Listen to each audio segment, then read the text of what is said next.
I just came to win, never will I lose. Long as I'm breathing, I'ma have something to prove.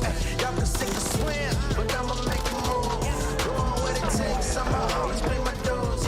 I just came to win. I've been off the shuttle and I'm staying locked in. I was always underrated, now I'm in the top 10, making big plays. I was going for the big stage, suited up, about to take it over. I'm going hard on the rampage, I'm back up on my grind. Y'all be on the grind, watching from the sideline while I'm steady getting mine. Even on the road, we've been on the winning streak. Every day and every week, I'm performing at my peak. You should know it's nothing sweet when I walk into the game. Poker face on, trying to get another ring. With my back against the wall, I'ma show up in this clutch. Y'all ain't doing nothing much, hold my team up like a crutch. We gon' eat them up for lunch, check my appetite. I'm the perfect prototype. Even with the odds stacked against me, I'ma win the fight. Ready for whatever, my skin tougher than leather. I'm on the bigger endeavors, my game plan is too clever. Yeah, to win, never will I lose. Long as I'm breathing, I'ma have something to prove. Y'all can sink or swim, but I'ma make a move. Doing what it takes, I'ma always pay my dues. I just came to win, never will I lose. Long as I'm breathing, I'ma have something to prove. Y'all can sink or swim, but I'ma make a move. Doing what it takes, I'ma always pay my dues. I just came to win. Welcome back, COD fans. It's Friday at Major 3, and things are stickier than syrup down in the elimination bracket. Luck might be back on Miami's side after the Heretics earned their first LAN map win. All they have to do now is turn that into a series win against the Vegas Legion. Easy, right? It's time to break that 9-series losing streak for Boston Breach as they face off with Ghosty and the LA Thieves. And the hometown heroes hit Seattle Surge hard yesterday. Can the Surge bounce back against Rocker, or will Minnesota beat them for a third time this season? Then Flames burst onto the scene with the LA Gorillas today, squaring off against the Lanimals on the Carolina Royal Ravens. Only one can push for that top 6. Go nuts, COD fans. The Call of Duty League starts right now. The time has finally arrived. Major 3 coming to you live from Toronto.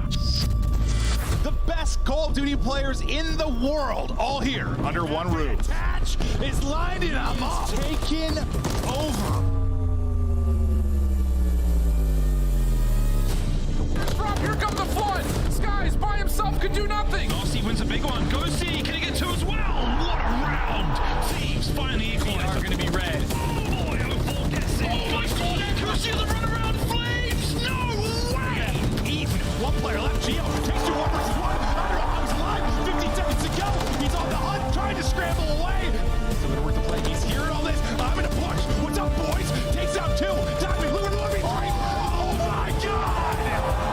Come on, go. Quick, this is going to be out.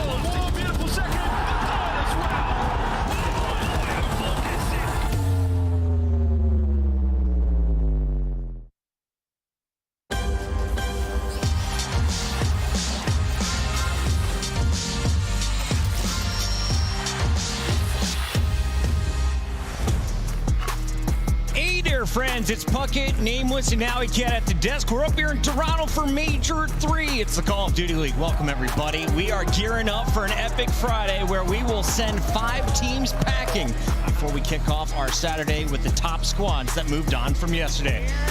Welcome in, Chris Puckett, Alley Cat, Nameless at the desk to break down all of the action. I want to start with you, Alley Cat. So many great moments. But did you have a star player on day one? A star player on day one? I might have to lean towards Scrap in the show that he put on for the hometown crowd yesterday. And what's crazy is the fact that that was only one day. We had so many highlight moments. Nameless, who else is on your list of players to watch? I mean, pick your poison, but I'm going to go with Hydra. That man was going crazy. We won't be able to see him in action until tomorrow. But, man, did he have a performance. Now, Thursday, we know a lot of you are working. Welcome in here on Friday. It's time to start the weekend with a party. And first, we got to show you the highlights from yesterday with Scrap, the ace, the wraparound. The man clutches up the 1v3 at the end here. Walk us through it, Nameless. Yeah, you know, a beautiful round, gets the 1v3 ace and gets the 1v1, some crazy COD timing. But more importantly, Toronto and the Search and Destroy woes answering some questions in this match. You know, they had to add a map to their map pool. 6-star, now 2 reps on in the last 2 weeks, now 2-0 on that. So they're feeling comfortable. And, you know, when teams enter that veto process, they'll start to have to make some serious decisions when they go up against a home crowd team. Scrap had the best numbers in Control coming into the tournament, some of the most damage in the league, and he's keeping that up over the weekend, as is Hydra. You look at his numbers from stage 1 to stage 2 to now, this guy has been in the top 5 of damage all season, and he dropped a 14 streak on us yesterday. Yeah, 24 and 14 is what he went yesterday. Half of that means he didn't even die. So for Hydra, just continuing his prowess when it comes to the respawn, and that's scary for the rest of the competition because he might be slacking on Search and Destroy right now, but once the clock turns, it might be over for the rest of these teams outside of the top 4. That was a 14 streak in Control. Meanwhile, you saw him drop 38 in the hard point, and when it came to hard point, Optic was looking clean. Let's take a look at the clutches that came through across this series, though. The S&D is close against the Royal Ravens. You had moments like this, Dashy versus Clay, where they just clutched up. Yeah, you know, the way that I would describe Optic is opportunistic. You know, there were a couple moments where, you know, they looked like they were down and out, but when you give them an opportunity, they will run with it. I mean, we saw Shotzi on that game 4. He was able to go on a crazy streak, basically ice the game there. Teams just can't catch up. This Optic team is dangerous, man, and they're here to win. Allie, what I found most impressive, though, on day one was a Beezy. Knowing the power that is on this Atlanta lineup, he was somehow able to find 40 kills in a single game to open up this series, and he didn't seem to slow down at all across the 4 games. Not at all. That was the map number 1 versus Miami. He tied that high HP kills on land with Fred, and after that, he went on the rest of the series, went 10 and 7 in the Search and Destroy, followed that up with a Game 4 Masterclass going 19 and 12. He is looking terrifying this early in the tournament. You know what FaZe reminds you of? They're like a hydraulic press. What? Just stomping everybody, like, you just have no chance. Even in that first map, it was close. I was never worried. I do see the FaZe logo, and I immediately think hydraulic press. That's exactly where my mind went. Let's take a look at the bracket and let us know where your mind goes for Saturday. We have FaZe versus Subliners and Ultra versus Optic. Allie, do you want to be on the top half of this bracket or the bottom there? I don't want to be anywhere on this bracket because we're looking at our top 4 teams making it all the way to Saturday. We did not have any upsets yesterday. If anything, on the bottom side, I don't want to be on the same side as Carolina Royal Ravens. Today, we focus on that elimination bracket, and one of the first matchups is going to be Legion taking on Miami Heretics. And if you're a Legion fan, you had a lot to celebrate during Major 2. During Major 3, though, it has been a rough qualifier. You didn't make it into the top 8, and you have guys like Nero dropping huge streaks, but it's not enough. Yeah, it hasn't been a good time if you're a Legion fan, as you mentioned, Chris. You know, all their purge jerseys, they're just looking at it at night, just like, dang, man. But listen, this team has had some struggles, but we know that they can perform. You know, at one point they were a top 6 team in the league, and they go ahead and they drop Asim, and they bring in Ojani. And, you know, when in the match they had, they did win, and he had a ton of hill time, over 2 minutes, high engagements. The dynamic between him and Nero can be something very special to watch. It could also be overwhelming and respawn for other teams. I agree with you completely. It's just the tough thing is that they went to a Game 5 versus what is dubbed as the worst team in the league right now. They're 12th overall in standings, and although the matches seem closer than the outlying map count, like, it's Boston Breach, right? So for Vegas Legion, there's a little bit of worry for Boston them takes spawning in Optic to today. round 11, That's what I'm Allie. saying. I Sometimes said they that play sometimes good. All happens. right, Boston is also in action today, but we got to talk about some of the new faces. Johnny coming in for a Legion. Yeah. He used to play with Jimbo. I wasn't around back then when Paris Legion was the thing, but now we see him in the lineup once again, still playing for Legion, this time in Vegas. Yeah, you're right. He was with Jimbo. You know, Johnny was the legitimate one. And listen, they didn't have a good run. They did get dead last, but he has grown so much as a player. And you know what Legion need? They need a guy who's a gap filler, a guy who can go out there, be on those rotations, flying for the team, soak hill time when needed. And from the one rep that we saw, that's exactly what Johnny did for the team. And he also has that ceiling of where he can take over a series. He is that type of player. I'm excited to see him there on that big stage. Vegas with a lot to prove after dropping Purge. They have been floundering. And Boston, well, they've been in the same camp looking for a solution with the lineup. They've brought in 2 Challengers players as Beans returns to the Breach for Major 3 and Pentagram makes his first LAN appearance here in the CDL Alley. The S&D has just hurt them so much. You can see it across the board how many game 5s they have put themselves to and haven't been able to close out a single one. Heretics, Rocker, Gorillas, even Optic, and they weren't able to close it out. And you would think eventually you got to win one, right? Yeah, win a map 2. Yeah, Allie, like, you're not wrong. They're historically bad at search and destroy. I mean, 1-11, and you look at it, and it's like in the game 5s, it's like 4-6, 4-6, 5-6. Like, they've had some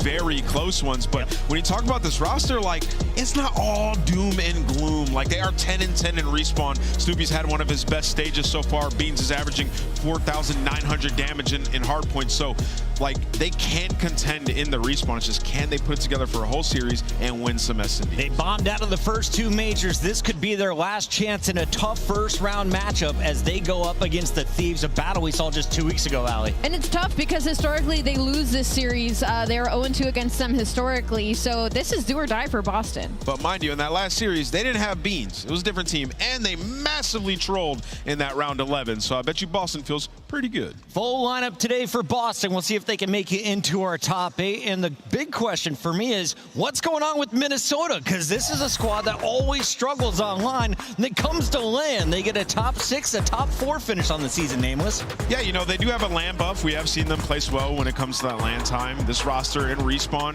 it has been great. 3-8 record. You thought you were getting sort of a buff when you bring in a guy like Gunless and Standy who can drop numbers, right? Hasn't been the case. That being said, the differential is only -7 in HP, so they've lost a lot of very close hard points. The search and destroy has been consistent throughout this, sitting right around 500. And Linz and Standy, those 2 guys, great dynamic in that game mode. And Linz specifically, his search and destroy gets much better when they get into LAN matches.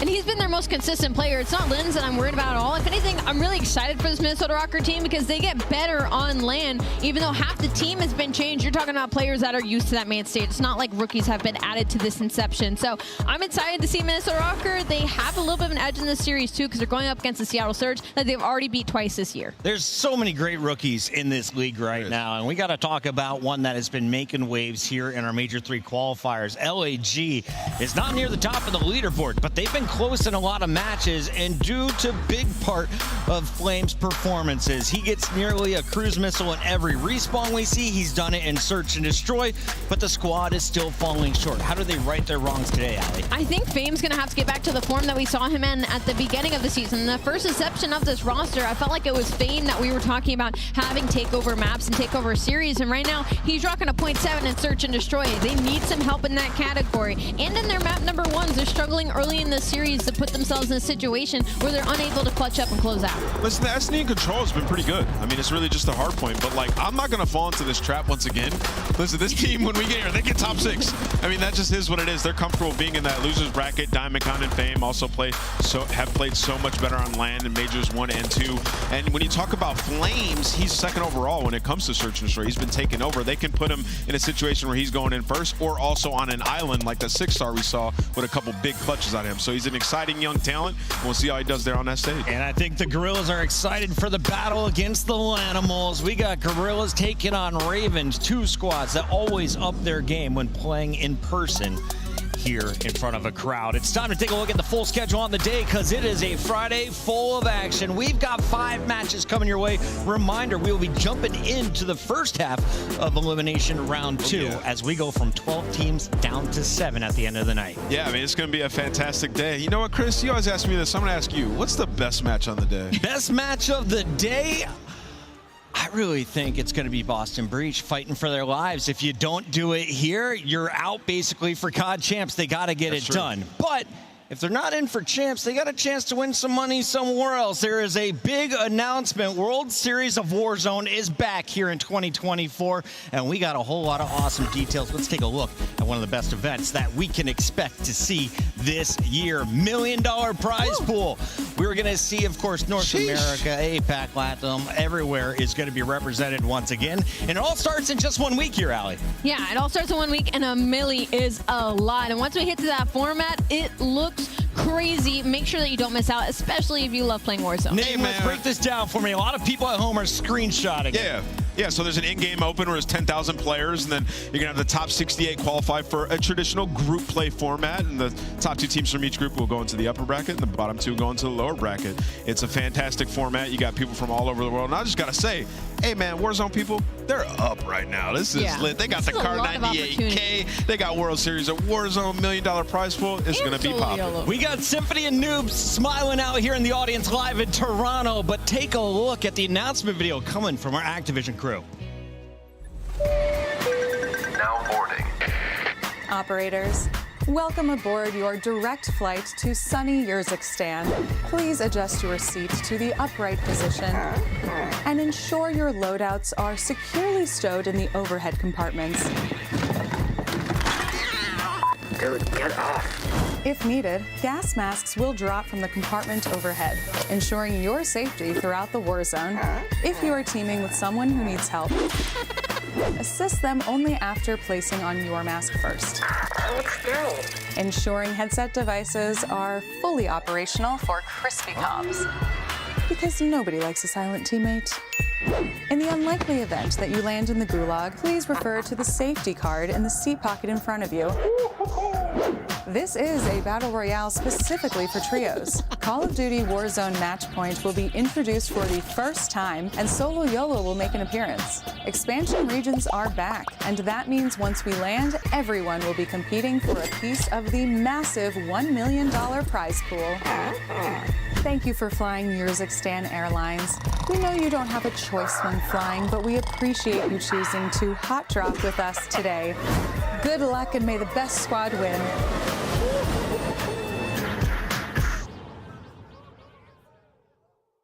All right, fans, time is running out to make your picks. Choose your winners now by scanning the QR code you see on the screen. Hurry, it closes at 3:15 Eastern. The Cataclysm Pack is available now. This bundle includes the Cataclysm Operator Skin, Dystopia Weapon Blueprint, Iron Lung Charm, Vroom Animated Calling Card, Alpha Vinyl Guiding Light Emblem, and Scratch Tally Weapon Sticker. Use these items in both Call of Duty Modern Warfare 3 and Call of Duty Warzone. Available in store now using Call of Duty points. Never miss a match of your favorite teams with the Call of Duty League Calendar Sync. Here's the fun part. When you add a calendar, you'll also receive a Squad Up calling card you can use in-game.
Welcome back, everybody. Twitter is on fire right now. Everyone excited about World Series of Warzone, and everyone here in the venue is excited for more live Call of Duty competition. The action kicks off right now with Las Vegas Legion taking on Miami Heretics, who got their first map win on land yesterday. Let's kick this one off with our maps and modes. The players are ready to jump out here. So, Allie, who do you think has an edge coming into our first battle that decides top 8? I mean, historically, you have to say Vegas Legion does, because they're 2-1 in this series specifically, and it's going to be Nero that loves this matchup with a 1.4, and already I'm looking at that sub base where he can go absolutely crazy. So I'm certainly leaning for Vegas Legion right now, man. Nameless, you said Thieves were trolling. What did you mean by that? In this series, I feel like Heretics are happy. I mean, you're looking at this and it's like sub base, hardpoint, a map that you've loved, and then also 6-star, like you have 3 reps on it so far. You're feeling super comfortable. You just got to get Real going. We didn't see the full-fledged Real that we saw throughout the qualifier. I think we're going to see him on stage right now. Al, you've been perfect so far in predictions. Do you want to kick us off today? I don't want to kick us off. You sure you don't? I have to. I really don't want to. Too bad. Dang it. It's Friday, Allie. Where are we going? This one's really hard. I think I'm going to have to go with Miami Heretics. Ooh, drawing a Miami W here in Canada. What about you, Nameless? That's the first time you've picked them, and I agree. Miami Heretics are going to take this series. I think they get it done in 4. I ran into Mama Attach. She was nothing but positive vibes this morning. Her son, Dylan, is going to show you why he's a world champion and one of the best vets still in the league. I got Vegas taking this one. It's time to find out, though, who is right on the desk as we send it down to the stage. Guy Blaze. Thank you so much, Puckett. I am so excited to get this Friday started, as it's time to send one squad home. Toronto, help me set the stage. Are you ready to go?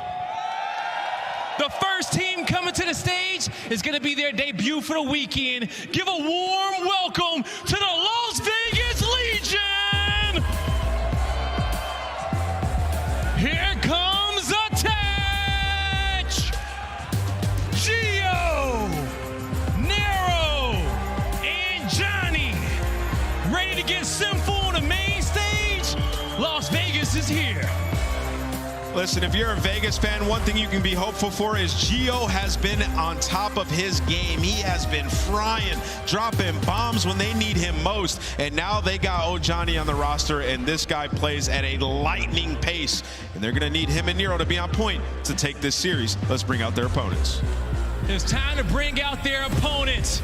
Looking for a big win in this matchup. Toronto and everyone around the world, get your vamoses ready, because here comes Miami Heretics. Give it up for Metal. Miami looking to get a big win on the main stage. Vamos, Miami! They finally got their first map win on land yesterday, and not just against anybody, but the Atlanta FaZe, our #1 seeded team coming into this tournament. Miami Heretics looking like a different team with Real finally able to spawn in on the roster, and this is a huge match for their CDL points. They're 10th in the season with standings, and Las Vegas at 8th. They could make the jump here. It's the first match for Friday. Let's get it started, Blaze. I couldn't have said it any better myself, Allie. A lot of CDL points on the line, but more importantly, to stay in the tournament. Let's get this one started. Miles, Chance, let's go. Thank you, Blaze. Oh yeah, we've got points, placements, and pride on the line here in this matchup. The first team we get to send home, Chance from Toronto. It feels kind of sad. It also feels kind of good. To me, it feels cruel, but I know you like that sort of thing. But it is a very interesting moment for both of these teams. They have made a hefty amount of roster changes, and it is truly the end of the year where it is the prove it time. You don't have opportunities in this next stage to make too many adjustments, and it is a 20-point gap between like 7 different teams we have in the league. It is separation, it is land time, it is justification for the moves you have made, and elimination is going to be a dagger to either of these teams. Yeah, you don't want to be a one and done for the Vegas squad, but our Monster Energy pregame for the boys, hard point, kinda the best mode. We'll see if that comes to play in a moment, but for them, yeah, a 4-5 record chance, not bad whatsoever. Again, it's been a shaky run for the bottom side of the league thus far in MW3. Well, and it's also a shaky run in like the stats category for Vegas, because this is such a brand new team. We've had one look at the team with this current squad with Johnny in the mix, so they're an unknown quantity. Even for the first map we have of sub base, they've barely played it this entire year, but the first series they had against Boston, immediately into the mix for Vegas. So Johnny is bringing a completely different look to the squad, and for Miami, that just means it's going to be much more difficult to prepare for. I know certainly they've been enjoying themselves some sub-base over the course of the year, and certainly search and destroy throughout the major 3 qualifiers. So, I mean, Nameless touched on the desk. As far as the maps go, I know Heretics going to be very happy for the series they have.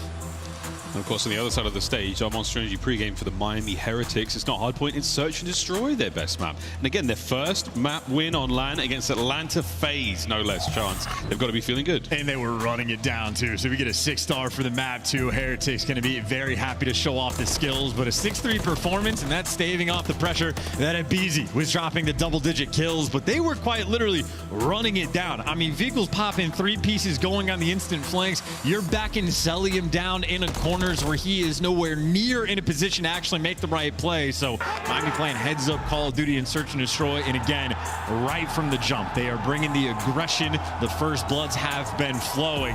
These guys have been menaces. Hey, it's only one map, but it's just like when you got a donut in S&D, you just need one to get the ball rolling. Look, if they can keep the ball going against Vegas, that would be ideal. Again, Hardpoint will be hitting that first, the sub-base. That's going to be a tough one indeed. We've only seen one other sub-base in the tournament so far, Chance. Spicy on LAN, regardless. 6-star S&D, high-rise control. If we have to get to 4 and 5, 6-star invasion. A lot of fun ahead of us in the series. Where do we go, though, from here, Chance? That sub-base, how are you leaning? But that's, again, bulletproof question. Who's actually going to know? Because Vegas, we haven't seen the reps. We don't know the mix for the squad. So that is a guessing game, but you lean towards Heretics because they have more experience.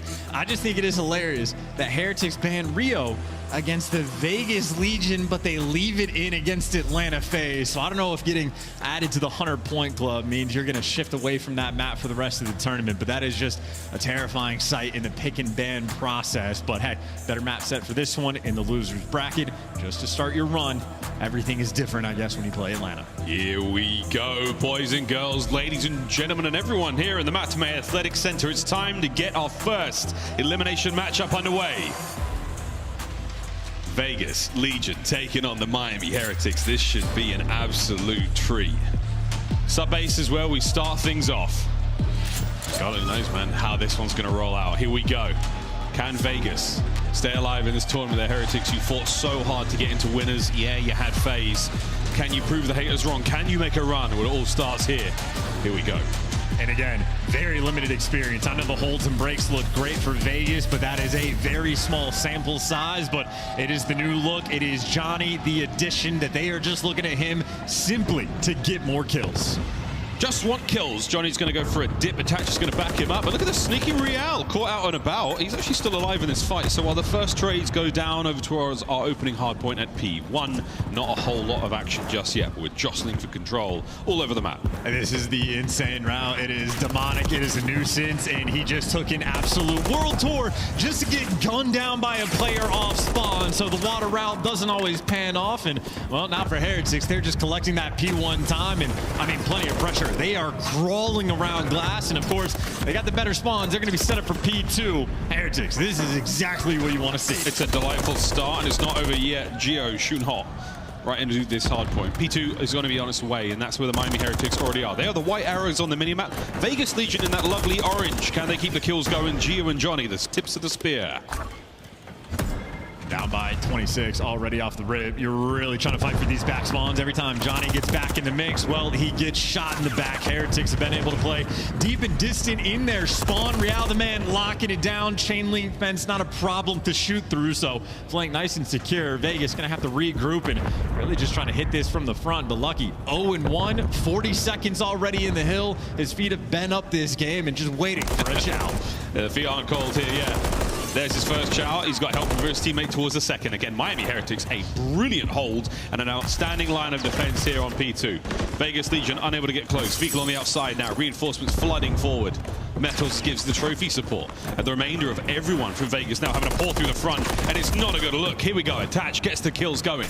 Nero gets inside. Real brings him down. And that's a force spree there for the young man. Oh, there goes Vehicle. Vehicle just finds a route in between like a few different players on Vegas. They're turning forward, so they might know he's here, but the longer he stays alive, the more time he is gonna buy, but doesn't last very long at all. Plenty of stuns landing on his face, and you take him down. So Vegas, well, they're doing all the little things right. Watching the cross, clear out the back spawns, and hey, you can get the pressure out front, even better. It was a nice start from the Heretics. One more kill here for Real. The bait is there, but Johnny guns them both. Brilliant work. Trades either side, even as you like. Can the Heretics end this run? Vegas Legion have managed to slowly but surely, very quietly get onto that hard point. Nobody home yet. As Metals now just waiting for the opportune moment to get in there. Extremely slow moves from both our teams so far. Heretics happy to take these slow fights, though, chance. They built a wonderful lead. Yeah, if you're up by 60, you don't mind this at all. And of course, on rotation, look at Vehicle again, trying to find the routes, but unfortunately gets cut down. So Vehicle is really trying to be sneaky. Vegas doing the heads-up gameplay again, making sure no funny business gets through. If you get a full 60, you're back in the game. But for Heretics, I mean, a good break here, and things could be a little dire on the side of Legion. So far, eyes are on Johnny.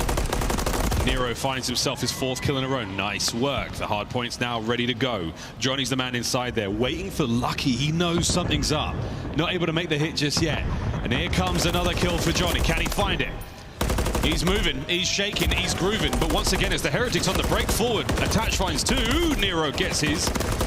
And that's going to be an open hard point for now. Spawn's very, very dangerous, so Lucky spawns up behind. And what do you know? Vegas are aware. Yeah, Attach is going to turn, but he's in a pinch in Real. There to gun Johnny down. So Heretics, again, they need one break to make things dire. They're going to get it and then some. The scrap time even going to be collected. Vegas right now struggling to get anything going. They have a handful of kills, but none of them have been the crucial ones. And it will be Vegas ahead of the rotation. Once again, number 3 Attach is going to be there first, and he's winning gunfights. Vegas, they've set themselves up, but they are just desperate to lock down any chunk of time. A chunk of time would be ideal. Right now, they're getting drip fed. Johnny's in the new hard point. There, it's all yours, lads. Can you make something of it? Here come the Heretics. Round the outside of the map. Attach is going to be the first line of defense. Stun checks, nades, land, you name it. They read it perfectly. He's gone. Metals with the ordnance. Now you make your way forward towards the point. Johnny finds a tag or 2. His teammates nowhere to be found just yet, as you're still waiting for the hit.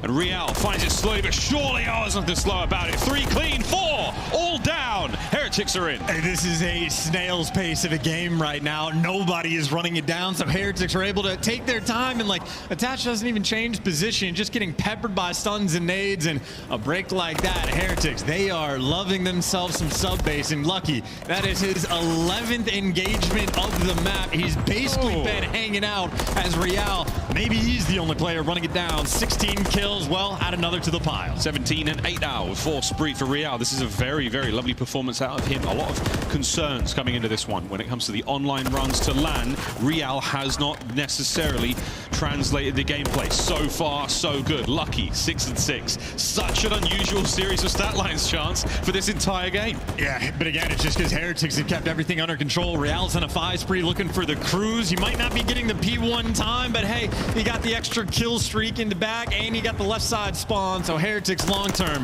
these guys are in a gross spot. 7 spree now for Real. If he gets any more hardpoint time, this might be looking like a purge game. Let's go for a quick listen in with the Miami Heretics. No mueras, no mueras, no mueras. P5 está aguantando, está aguantando. Pelea tu vida,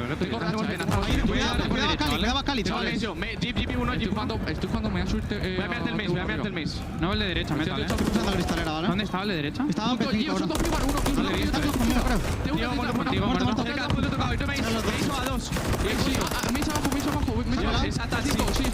Un tiro en el punto muerto en el espera, muerto uno bajo P5. P5 Johnny. Estoy pinchando server, ¿vale? Tengo racha. P5 Johnny, voy a pillar el Bacali. Lo tengo yo. Estoy arriba nivel, tengo a dos yo. Vale, ya está. Uno salido, Bacali, creo, metal. Maze. Se pone Maze por fondo. Kik. Sale, dejar el punto. Al fondo no lo veo. Era al fondo muerto. Hacemos Alex. Un tiro Johnny, son 2 dentro. Uno cristal arriba. Voy arriba. Y uno derecha, tío. Sí, está full stun y will. Estoy subiendo arriba de nieve yo. Vale, no le digo la piña, estoy una bola. Cristal en acechal. Va a llegar uno por medio, bro. Sí, no lo veo por server, Tú vas a hacer Cristal ahí en un tiro a la izquierda, bro. Uno en medio. Vale, muerto server. Vale, Gio, Cristal a la izquierda. Cristal era muy tocado, bro. Es Gio. Muerto Gio. No, es que detrás. Plan de pedos contigo, tocado. Y punto. Estás colado, a lo mejor. No lo veo, no veo el de pedo. Sí, te va. Otro más Bacali. Cuidado por túnel. Son 2 anterior, vale. 2 anterior. Un tiro Gio, vale. Muerto. A1. Fíjate la izquierda. Fíjate la derecha cuando nos cachamos. Sí. A nivel arriba, bro. 100% puede estar por arriba. Aquí está no sé qué ha hecho el de arriba. Yo creo que está I know for a damn well good fact, my Spanish is not very good, but I do know that Vikel's voice cuts through there quite a lot of shots. He's the guy calling the shots, keeping the troops in check. Real is going to be keeping spawns in check. Bye-bye, Johnny. His body out, hits the deck. Metal spawns right up there. All good for the Heretics now on the way to the new point. 7 spree for Geo comes to a close. And I got to say, that's an interesting moment to call on that cruise as well, because you're doing it on a P3 that is typically mixy, and hey, maybe Heretics can turn this into a good bit of time, but I know Geo's got one of his own, so having that on a different hill, maybe like the next one could pay off for Vegas, but right now, they're just desperate for time, getting bullied out still in this game, down by 60, and maybe even more so. You're playing for the trap. A vehicle happy just to collect this time. Yeah, finding the next 15 it should be an easy task for the Heretics. Can they get towards the new side of the map? That's where the next hard point's up.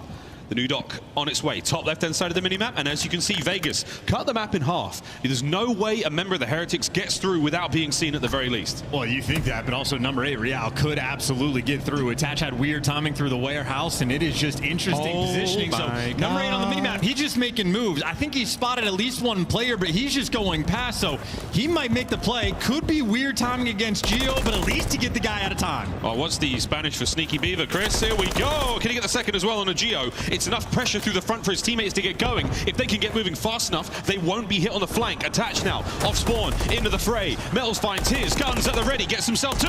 The third, no, Nero, good shots. And Real, once again, the lone man alive right now for the Heretics, trying to stay alive. Oh my God, yeah, living longer than I was expecting. Johnny finally there to drop him, but this is just time and time again. Any hill Vegas want to get a good chunk of time, lock it down for a full 60. They drop the ball and get punished, so you're still going to be playing off the back foot. And now maybe the bigger problem, you're losing the rotation as well.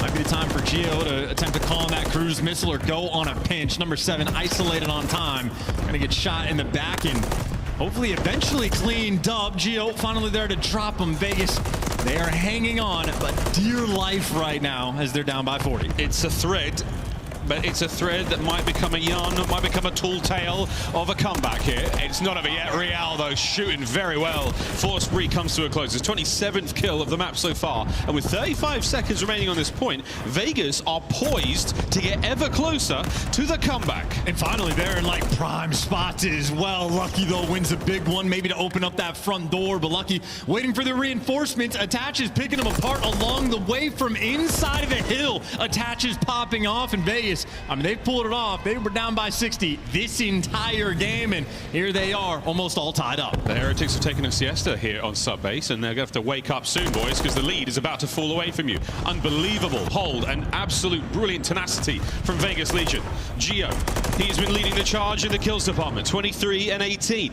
Attach backing him up. Into P1 we go, and the lead change is on us. And Geo's feeling it now in Vegas. There it is, and so many players on a spree as well. And Nero, this is when he is at his best, on a 5, up in your face, and he just gets to kill spawners. Looking to thrive in this moment. Demonic little flank, able to pick up one and maybe force feed his team the second kill. Geo still dancing around P1. Not over yet. P1 still. Wow, big battle from Real. Wins it, gets a bit of time. Sorely needed. As the pressure is certainly now on for the Heretics. Johnny cut down. And it's Real, who has been the hero for the Heretics lineup. At 31 and 17, but now he's finding the time. Johnny takes on Metals now towards P2. The battle of the submachine guns ringing out, and it's Johnny with the big win. Time, though, still in the hands of the Heretics. Nero able to make a case for P2. Is it enough to maintain position? Attach wins it. It's the vet plays now towards the new point. Good wins, too. Heretics going to be spawning out. This is going to be it for the game. You get one good break attempt here for the Heretics because it is currently being locked down. Geo on the flank going to have 3. The damage being done, looking to slam that door shut. That might be it. The Heretics, the heads in the gallows. This is a problem. The hard point now ticking away. What a comeback it's been for Vegas. 10 seconds. Heretics have got to soar. They've got to fly. The cruise. Oh my, Metals is gone. He finds 2. The comeback is complete. Map 1, Vegas Legion. And welcome to land for Johnny, and a nice performance there from Vegas. And maybe one of the stranger feeling sub bases we have had this year, where the slang was dead even for the first half of the game, and yet Heretics just dominating the lead. Felt like so many of those small moments where Vegas dropping the ball, letting players slip through, never had a good P4 hold. But then again, Todd just kept turning. Real might have dropped 32, but everybody a contributor on the side of Vegas Legion. And that is what Legion been waiting to see in the hard points where the kills are not the problem. Well, there we go. Hope you're a Vegas fan. Happy birthday, Sally. There we have it. 25-19 out of Nero. Last minute heroics from him. He got a lovely bit of spree work there as well. Cruz came through when they needed it the most. Gio, another sensational run. He died on a 7.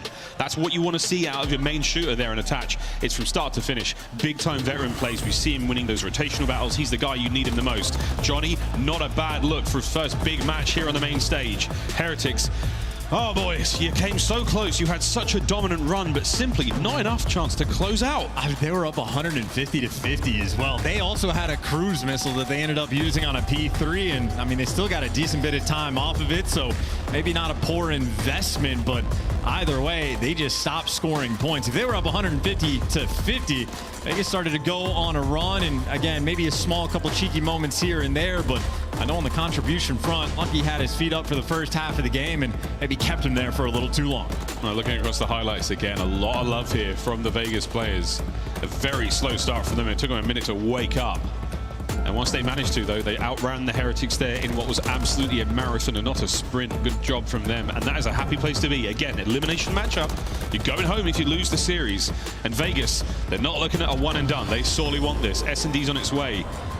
But after that, for the Heretics, I mean, I had a nice chat with the boys outside of one of the nearby establishments that serves alcohol, and I must admit they were full of good spirits. Happy to have taken a big map against FaZe, but they were still concerned. Our practice looks so good. When it comes to match time, things get spicy and they lose control. That, sadly, is a brilliant example of that. That just means you're going to need the very quick bounce back in map number 2 as well. If S&D has been your bread and butter, that is what you want to rely on, but that is one of those just sort of crazy looks at the game flow where it is a dominant lead the entire time until literally the final 2 hills where Vegas was eventually able to take over. And those games have to be tough just like on an emotional level as well, because in game, you feel like you're in control. If you're Real, you are piecing up and frying the entire time. And by the end, that's one of those you just turn and say, guys, what the hell went wrong? What happened? That is not a fun one to have to go back in a 6-star against. Yeah, brilliant. You got dressed up for a nice dinner. You booked the table. Everything's fine. You and your friend rock up. You get there and you say, hello, table for 2. And they say, no, there's no one here. You got the date wrong, guys. You're all doled up, ready to go. You fall over at the last moment. Well, we're ready to get the search and destroy now. Chance, we're all doled up and ready to get in a 6-star. That's right, folks. You thought 5 stars was the nicest a place could be. We upped it here in what is possibly the most dangerous location on planet Earth. There's not a lot of guardrails, and that pool is deadly. There's a lot of things deadly on that map, and Clayster, another map he wants to fall off of just to explore the depths below, but a lot of different things going on. A new Scuff CDL collection available if you want to get a look at one of those Scuffs. Not a bad one on the side of Vegas if you like the decked out graffiti style, or Miami if you like to keep things clean. Absolutely. Check out the Scuff booth down on the floor. The Monster Energy booth as well down there, the official energy drink of the CDL. The boys are raring to go, and that clean-shaven Gio, he was looking clean in game as well. Can he get it done in S&D? Johnny's the guy I'm more interested about for the Search and Destroy gameplay. You're seeing this wonderful sort of new school, old school moment there where Attach and Johnny passing ideas, passing last-minute thoughts. Or is it about water bottle placement so you don't have an accident? Because these things really matter. No, they're absolutely speaking in game, but Attach, he had a quiet performance in map number 1, by the way, but in a good way. Had 10 objective kills, still a good Slayer, had a plenty of hill time as well. I know the big change up for him, though, he was a god amongst men in stage 2. One of the top players in the game, at least in the AR category. He was just behind the likes of Celium and Scrap. Stage 3, though, he's taken a bit of a tumble. I know there's been murkiness with the roster changes. Always you're going to feel the impact, but I mean, Attach is a known quantity. He's an elite player. He has been for virtually a decade, and I think if his stats are suffering, that's a symptom, not a cause. And, well, that just means that this team has found their form. You expect the bounce back here on map number 2. And again, a strong one on the side of Miami. 2-1 record. It hasn't been a crazy amount of reps, but in my mind, you can take down Atlanta. You can take down anybody. So Heretics, be more confident going into map number 2. These guys are very willing to absolutely set pace. Let's see if 6-star continues to be a good omen for the Heretics lineup.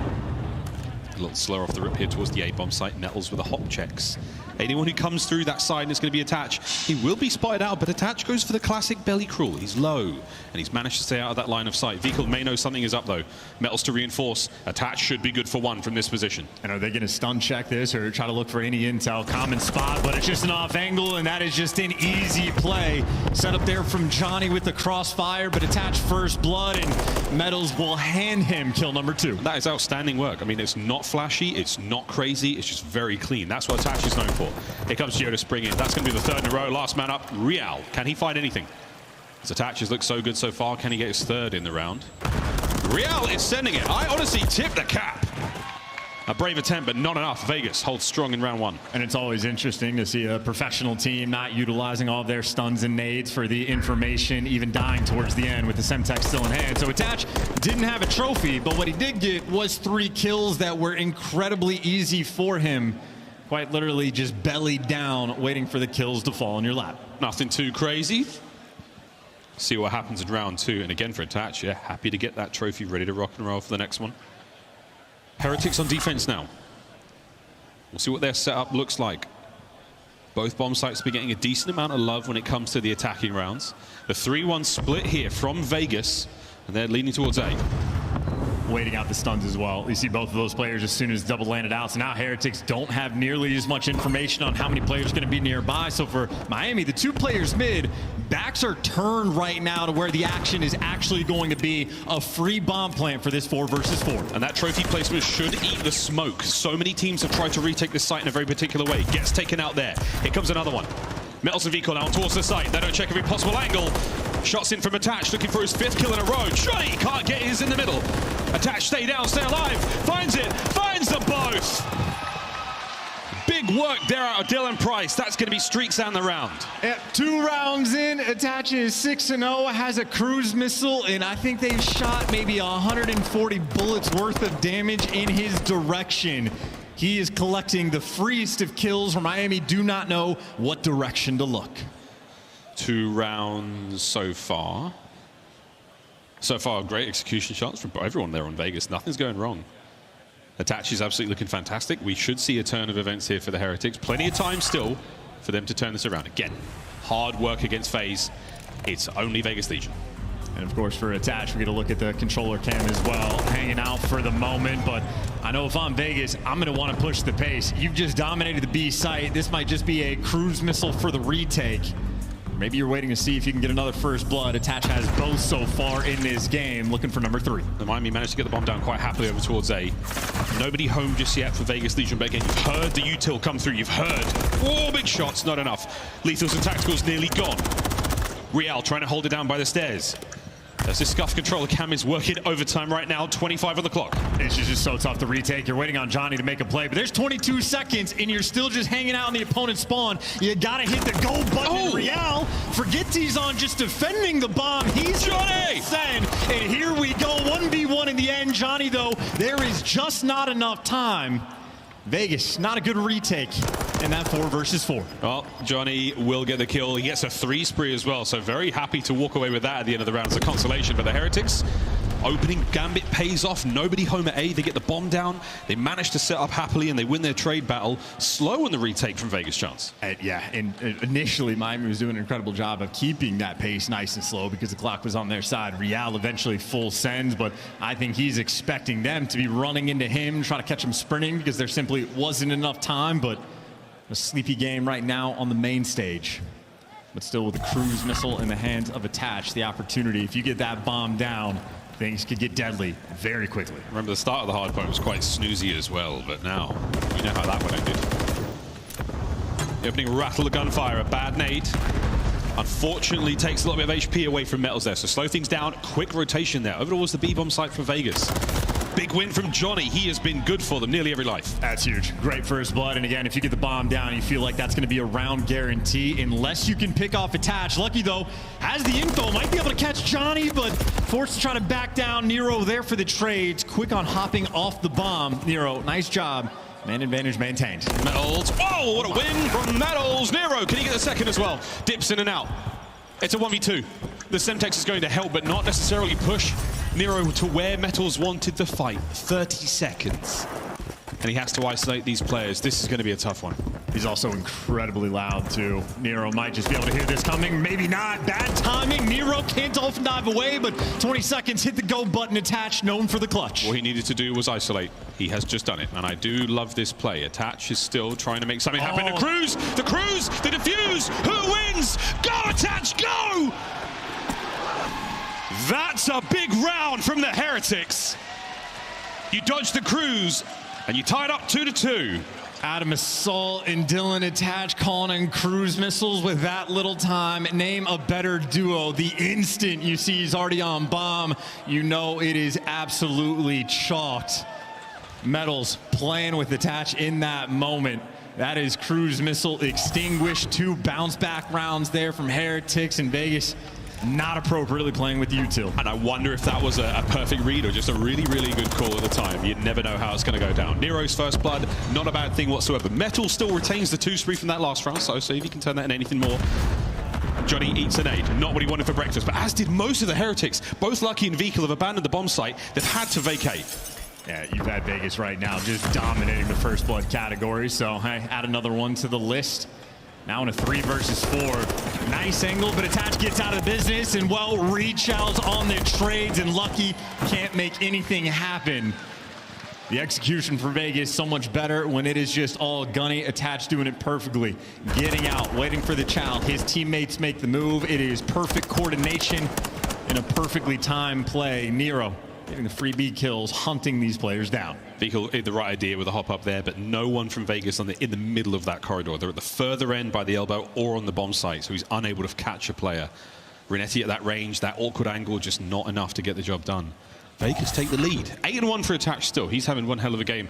Closely followed by Johnny there at that 6-3. Yeah, 1-5 for Lucky, 1-5 for Real, and 4 first bloods currently for Vegas. Maybe a 3v2 around this B site. Got Real playing a corner just behind the bomb. Lucky nearby to look over, but bomb's gonna get planted in another first blood. Real looking for the instant trade, but Johnny gonna find it. Miami still do not know what direction to look. Johnny looking fantastic now. Keep moving. You know these typical spots. Metal's up top. Oh, and he swoon pokes out. Slightly nervy work there from Johnny. He's going to throw everything he's got at him. Here comes the hit. Vehicle now approaching the stairwell. Gunned him down. Johnny can't get any more. Metals, can he find 2? He can!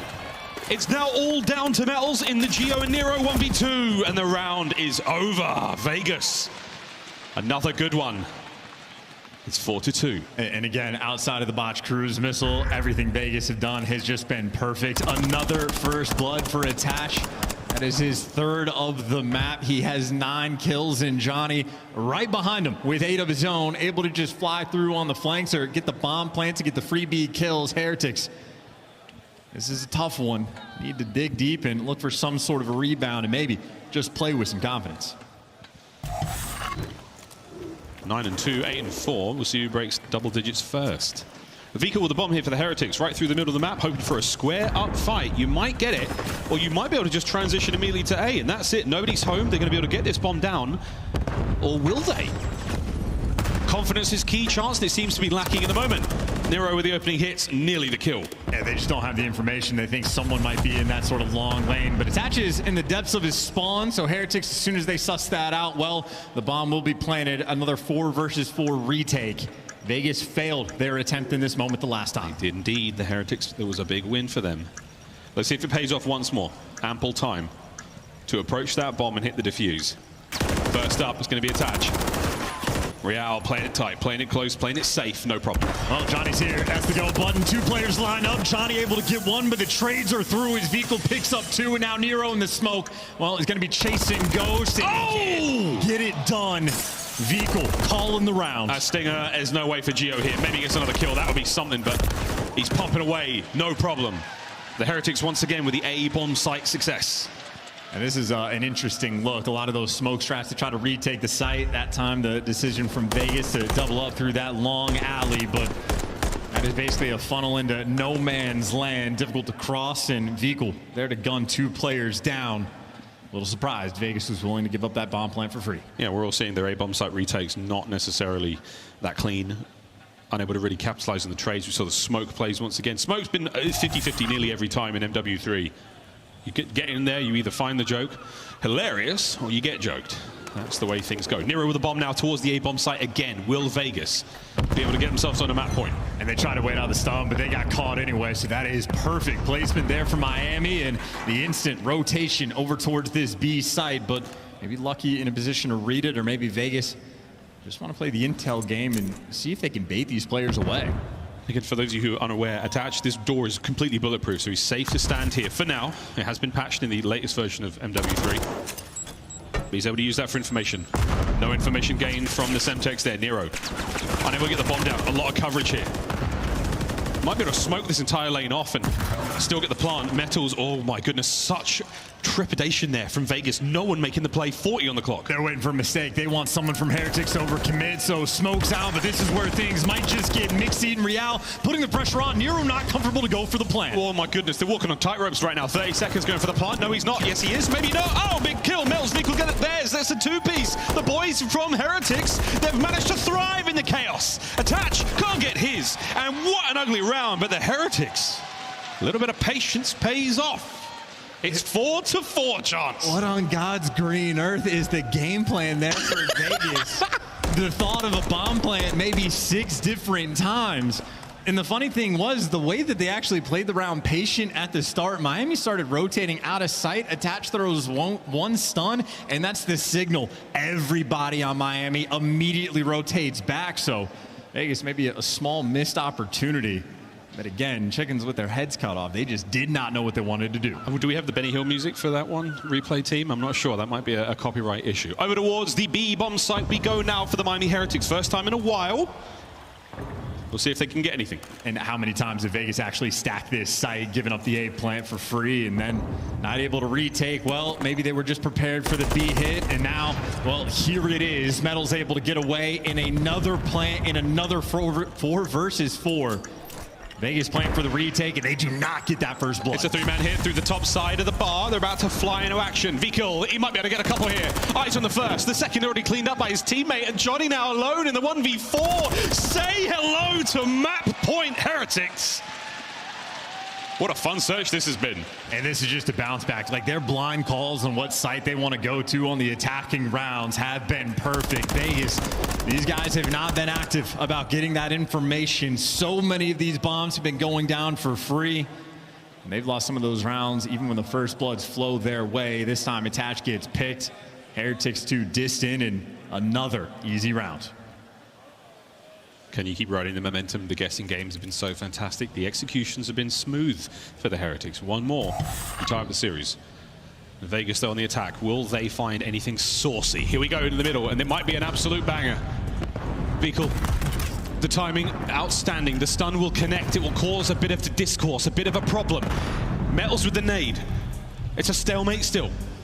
They got everybody grouped up, though. Everybody grouped up and lined up. Double chow coming through, but it's trades. You got a 3v3. Real wants it. Waiting for the move. Big win on a Johnny. The resolve holds. Man advantage Heretics. This is going to be tough in a 2v3 split. The 2 AR players. You got Attach right now attempting to make moves, but Geo doing the same thing at the same time. Collects the bomb, leaning towards A, and, I mean, threaded the needle. Able to slide in and get this bomb down if he wants it. What plant spot do you go for? Maybe the safest of them all. Smack bang in the middle. Attach is going to be there, out and about. Tough timing on him. He has to watch the middle lane. Beautiful work. Not enough for the kill. Geo gets his, though. Here comes Lucky. Trying to reinforce. Full HP. Able to take a square fight. 30 seconds. And they're just looking for one player. They have like one guy without the intel on, and the timing is insane, and Real's gonna hop the bomb. It's insane. It's insane, and it's not over yet, and I don't believe it. Attach, they send it. Trades. 1v1. 20 seconds. Lucky has got to sniff out Geo ASAP. What a win! That's the map. Luck had nothing to do with it, but Lucky did. We are tied up 1-1. Guns him to bed to send us to that map 3. And I mean, poor Geo just gets his head ripped off. Lucky was left with just 2 HP. A bullet away from round 11 in a 2 versus 3 clutch, but instead for Heretics, I mean, that was what, 4 or 5 rounds in a row. They were getting picked apart in the first blood column, didn't make a single bit of difference towards the end. Heretics, a very different look from what we saw against Atlanta FaZe. They're playing at a different pace, but still getting the job done. Well, they've got 2 map wins on land, both from the same map, same mode. Things working out for the Heretics. We'll find out what happens in the next one. And lucky, 3 kills there on the map. The last one, the most important by far. I have a feeling chance if he stuck the bomb, he might have got it. There is a chance. He was just over halfway. I'll see you on the flank, or I mean, all the various shows we've got. They'll be breaking it down. I think he could have done it. That would have been even crazier, personally. But high-rise control, folks, while we compose ourselves here on the caster's perch, is coming up next. And high-rise is an interesting map because neither team has been particularly good at it. So that just means good news. Someone's going to get their win. Someone's going to get that win, but we, folks, are going to get a commercial break. When we come back, though, we're playing Control here, map number 3 in this series. Vegas taking on the Miami Heretics. One of these teams will be going home after the series. We'll find out who it is in a little bit.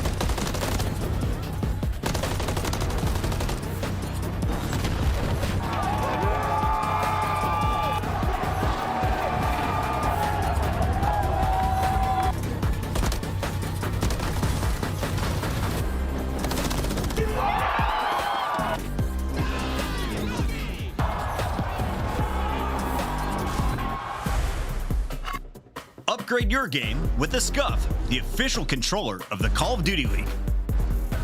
Scuff Gaming is doing an ultimate giveaway where you and a friend can win a chance to go to COD Champs this year. The giveaway includes 2 VIP tickets, travel expenses, and more. To enter, scan the QR code on the page or go to scuff.co/CDL and enter your email. Terms and conditions apply. The Call of Duty League is brought to you by Monster Energy, the official energy drink of the CDL.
Nero, you guys have to wait until that Friday to play in the elimination bracket, and I wanted to ask you, who's the best possible matchup for Legion to draw dropping down from the winners?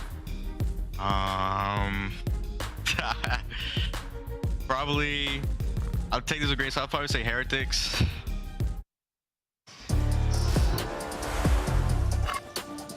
Careful what you wish for. Well, you've got what you wanted now.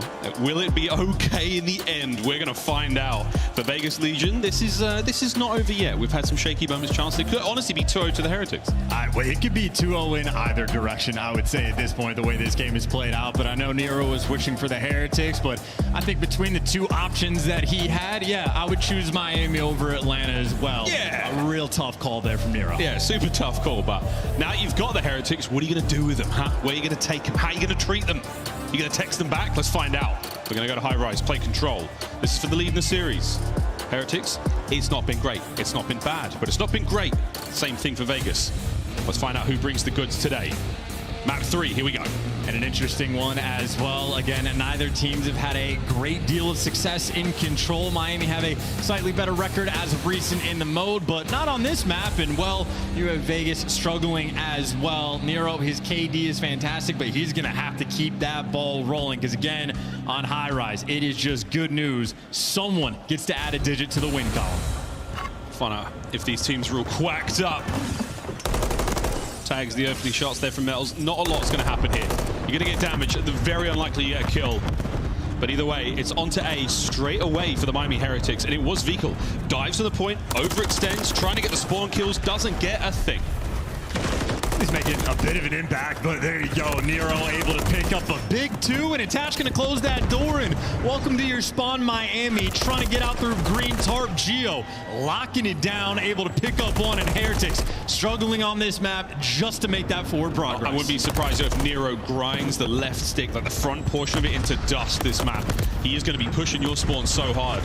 However, Lucky manages to find a kill or two. Johnny doing what he can to keep the Heretics at bay. Can he read the mid push? He does read it, but not able to get the gunny. Real slides loudly. Geo doesn't find the kill either. Nice work from the trades there on Nero, so for now you're breathing, but you've got to go to B. Can't believe Real was able to get those kills. He's flying around like a maniac, and well, Heretics got the pressure over towards B, but it's only Metals on the point.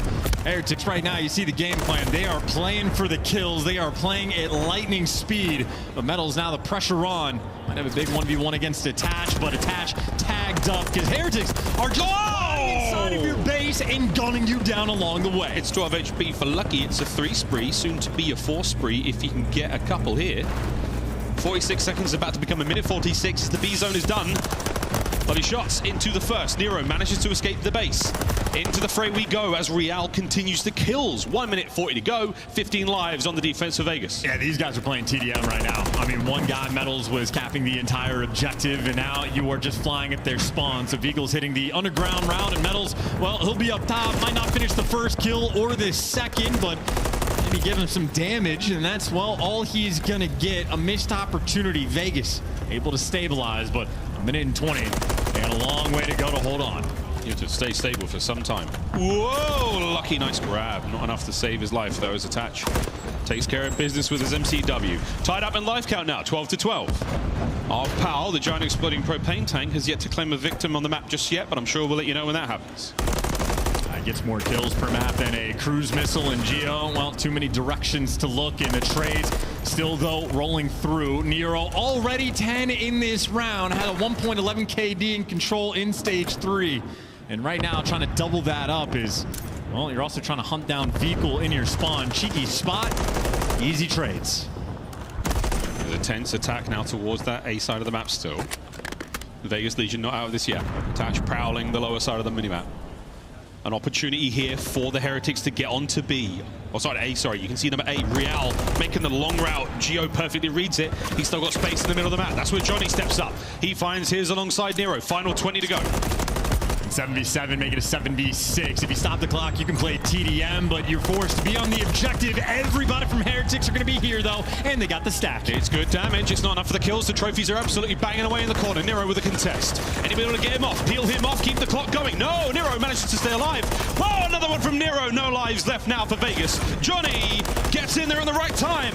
Johnny finds another, maybe. Take care of metals, you basically win the map. But somehow from behind, yes, that's it. Done. 10 seconds on it. 2 lives left for the Heretics. There ain't no way. Well, Vigel's coming, though. I mean, one maybe final gunfight, but Vigel gonna have to cross a few players. Don't have time for the route, and maybe don't have time to watch the flame. Johnny, well, wasn't even needed. Vegas Legion getting it done. A nail biter of a round, but play some TDM, why don't you? Ain't no way. Nero had 16, by the way. 16. And 6 for Nero. That might be a single round record. The damage, though, does not correlate. He is picking up a lot of kills from his teammates, but that's the way he plays. You know, he's the guy. He's well and truly in that forward position. He's got his head on a swivel. He moves fast. Think of the Tuscan from Vanguard. That's where we first saw that guy really pop off. Hyper-aggressive gameplay, very, very aware. Really feeding off of the good comms of the rest of the squad. Can they turn that into success on the attack? We're about to find out. Yeah, to add to that, Gio has 6 assists. Johnny has 4. Detach has 3. So Nero's been picking up a lot of extras, and well, that'll be a first blood for him to start the collection going for round number 2. I mean, currently, without question, on a record-setting pace, but on offense, things a little bit trickier. Johnny gonna fall as well, and everybody on Vegas now coming off spawn. Yeah, bad news. Good news, though, the Heretics don't take too much real estate while you're taking a nap. Attach should be able to catch out one here. Plays it very safe. Oh, my word. Lucky nearly got decimated there.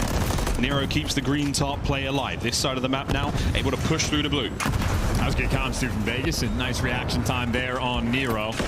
Now he's going to be leading the charge for his team, or maybe picking new directions. Everybody on Miami following an easy gunfight win there from Nero. He's made it to the zone. He's made it to the zone. He's in the zone as well. Unable to read the lucky play. That's going to be an out and out for the next few moments. Johnny at 7-13, fighting his way towards where Nero fell. Attach in the meantime, for a moment on B, that now play is done. So say goodbye to that. Say goodbye to the A play. Also, Heretics drive forward. Vegas just needs someone to get on the zone and then just sit in the corner just to buy you some time. You're not at 22 seconds on the clock, and Lucky thinking about a cruise missile. He's going to be on a 4 in Vegas, debating on which point you actually want to go to. But he's going to be the call. Attach is going to be there first, but I don't know if he has a trophy. It's going to be tough to stay alive. Not a lot of time either. Metals finds one at least. Scrambling on the defense. You should be able to stop the clock. Oh, that's a big win from Johnny. And space to get onto B. Real, move fast before his health can regenerate. Big win. That should be a big moment until Gio's in there on A. Gio, how long can you stay alive for? And they're still going just for like the split push effectively, trying to get action over towards B. So Gio, the lone man with only 5 seconds, taking a gunfight, and he's going to get gunned down. Now the mixy action over towards B as well. Somebody's got to stop the clock, but you're not going to be able to get it done. Heretics keeping the defenses on point. Vegas were only able to touch the zone for maybe a collective 15 seconds in that round. And that was 2 lives from Metals, where he would come off spawn, immediately hit B, get his kill, return the clock to its normal state, and run out of action. Brilliant work from the Heretics there on defense. Tough work from Vegas. Again, Nero putting up a crazy stat line. 20 and 10 after 2 rounds. 17 non-traded. Yeah, Vegas, though, at least on offense. Yeah, the tale of defense, I suppose, on high rise as of late. Just difficult to orchestrate a well-coordinated attack. Both teams opting for, maybe more often than not, a bit of that two-front war.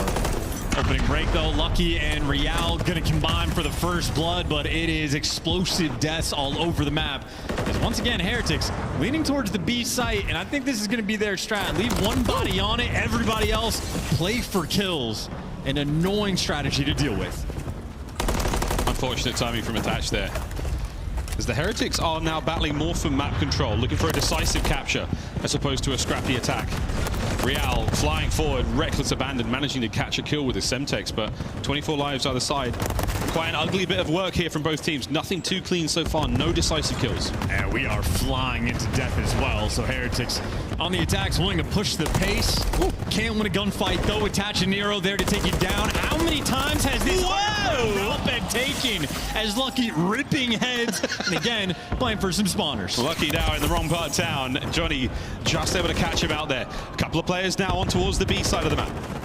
Nero for one end, Johnny in the other, and it's Gio with a nade. So B is safe. No segment gets completed. And now Johnny's here to drain the progress. Good work here from Vegas. It's going to be a tough man to kill as well behind that radio tower, but once again, a scattered mini-map. Heretics looking for that extra kill. Attach, well, he's dancing around, has top heli, and Lucky's nearby. Easy cleanup there from Attaches. Maybe the kill's just falling into his lap. Vehicle, well, he's got the help from his teammates, but it's not enough. Smooth moves, and still a difficult spot. 15 seconds left on the game clock again. Team struggling on the attack. Attaches holding it down with an iron fist. Real manages to break in. 13 seconds to go. Heretics are going to stop the clock in any way they can. Johnny, though, be good on that B zone. Nice job. Gio now pushing out the A side. Real fighting forward, but that should be it. I don't believe anyone can get in close. If they do, I'll be very impressed. And that's the round. Map point, Vegas Legion. And Nero's stats continue just to look insane because of the 16 kill round he had in number 1, but he's got 22 kills on defense, 26 in total. And Heretics, again, you see the game plan. It is go through underground. It is get behind enemy lines. It is cause chaos and confusion. But Vegas, they have dealt with it incredibly well. Not sweating on the main stage. These guys keeping it cool. Again, maybe a major game plan change here is necessary for the Heretics. No more sneaky stuff. Just smack them in the mouth right up front. Let's see what happens in this round. Vegas on offense. Can they close it out here? Johnny, first man in. Good nades, maybe just to mess with the pace of the opening break. And yeah, Real not ready for the push at that time. And Johnny able to get to the B zone. So honestly, one of the better looks Vegas have had on the attack to get anything to happen. A ticket progress through, 2 bodies near the point, just no trophy. So players are going to fall to the nades. Is Attach leaning towards A. He's leaning towards A. He's going to try to cause a big distraction here. Well, Real catches out the shoulders. Gio helping out. Nero's on the capture as well. The trophy, a little too late, sadly. Vehicle slides in, gets the kills. You're off of B, but 2 segments are down. Yeah, getting that kill on Attach. Well, it was a big one just to open up that mid lane, and the players on the point. Too many directions to look, and now Attach, well, again, speaking of too many directions to look, getting picked apart from everywhere on the map. Another classic peek towards A. Oh, they hear, yeah, I'm dead. Sorry, boys, not a lot of info. Dead silence from Nero now. Doesn't make you invisible. Real sniffs him out immediately. And here we go. 45 on the clock. And the Heretics are holding firm. And the way things are playing out, like you're looking for the extra ticks maybe to go through for Vegas just to try to get the defense for the round 5. It's not invasion, but the way these 2 teams are going after it, that's what you're going to want for the final rounds. Vegas, less than 30 seconds on the clock, still struggling to pick a direction. 5 spree from Lucky. He's not going to be able to close out number 6 it for a moment there, but 23 seconds paused. Both zones are in trouble. Now only A. That's going to be the cruise, not the second though. No problem. Now drain that work at B. 20 seconds on the clock. Over to A ASAP. You should be able to sniff out Nero. Well, trapped in the corner. Metal's going to be ironing him down, and I think for Vegas, trying to go through the middle of the map, maybe to go for a late B hit just to get this final tick, but getting picked apart along the way. Lucky skeet shooting in this moment. How good is his hops, or maybe he wants to take the route. Oh, he's being sneaky. And that's a good bit of work. The damage onto Nero, the information, you know exactly where he is, or his teammates able to get in there. Vehicle sends it. Vehicle can't get a second. That's the capture. Over to A we now go. We're just giving up the point. Why not? Now Vegas, extra minute to the clock. Maybe the opportunity to go and capture A as well. They're down by 5 lives though, and it's still on defense. Heretics do remain strong. You're looking for the one moment though, and that's 2 in the feed. Lucky, oh, he maybe shoots it a little early. He's going to get brought down here. Vehicle gets 1. No more. You've got players now able to get the double cap on towards A. And the lives are coming close as well. Yeah, Lucky feeling the pressure, wants to use the cruise, but it might be difficult to kill anybody in this moment. Yeah, we'll find out. It's no good. Heretics are holding for a moment. 45 seconds, the life count dwindling. Can't afford to die. Vegas, 40 seconds left. Got to group up together, wait for everybody to get in the play. Johnny with a nice pick, but just instant traded. And Gio forced it back down. Attach on the other side of the map. You need the coordination. 1 solid break's all it takes. You can maybe have to get 1 or 2 kills and then get onto that point. Lucky finds his. 3 members now for Vegas remain. Can Lucky find another? No need. It's Metals in the feed here. So 15 seconds, and the Heretics are holding it together. And this is not a route that is going to end up paying off a 1v7. This has been a lightning-paced high rise. Multiple rounds being won effectively just off lives. It's if Nero wants to give it to him, which he simply does not. He'll collect one more before he falls. But a defensive shootout on high rise, and you might as well call it TDM. Deep breaths for both teams. We go to our deciding round here in control. And this is a tense one again for both squads, sorely looking for a win. Desperately looking to take the lead here in this series, an elimination matchup. And here we go. Heretics, they will take offense. Vegas on defense. Yeah, so if we get that round 5 offensive cheese, as has been noted throughout the course of this year, Heretics, they want to make it happen fast. A couple players storming down the B lane. Attach, though, gonna be locking it down. That is not an open avenue. Attach gonna close that one, and Nero nearly there for the follow-up. But Heretics, that is not the opening break you were looking for. Gonna have to orchestrate another again. Yeah, the tricks aren't working on Vegas in this round. They've managed to stop the bleeding. They managed to now push all the members of the Heretics, bar Lucky, who's now been spotted, should be dealt with. Johnny on the chase. Uh-oh. A little bit of luck has it go his way. On towards A for a moment. Numbers they're working out. Gio's got to win a couple of fights. There's one, and there's two. Vegas look great. Not having to work too hard for those kills. Maybe only a couple bullets being shot back in. Now from Heretics, the tried and true tradition of being stuck in your spawn. In your spawn. We'll find out how they escape in a moment. Fights like that are certainly going to help. Vehicle immediately sends it. Forward he goes. The leader there for the Heretics, and the kills flying out, getting himself into the middle of the map. Over to Gio. 4 in a row. Can't get a 5th. The Heretics are now swelling on the approach towards A. Nero alone.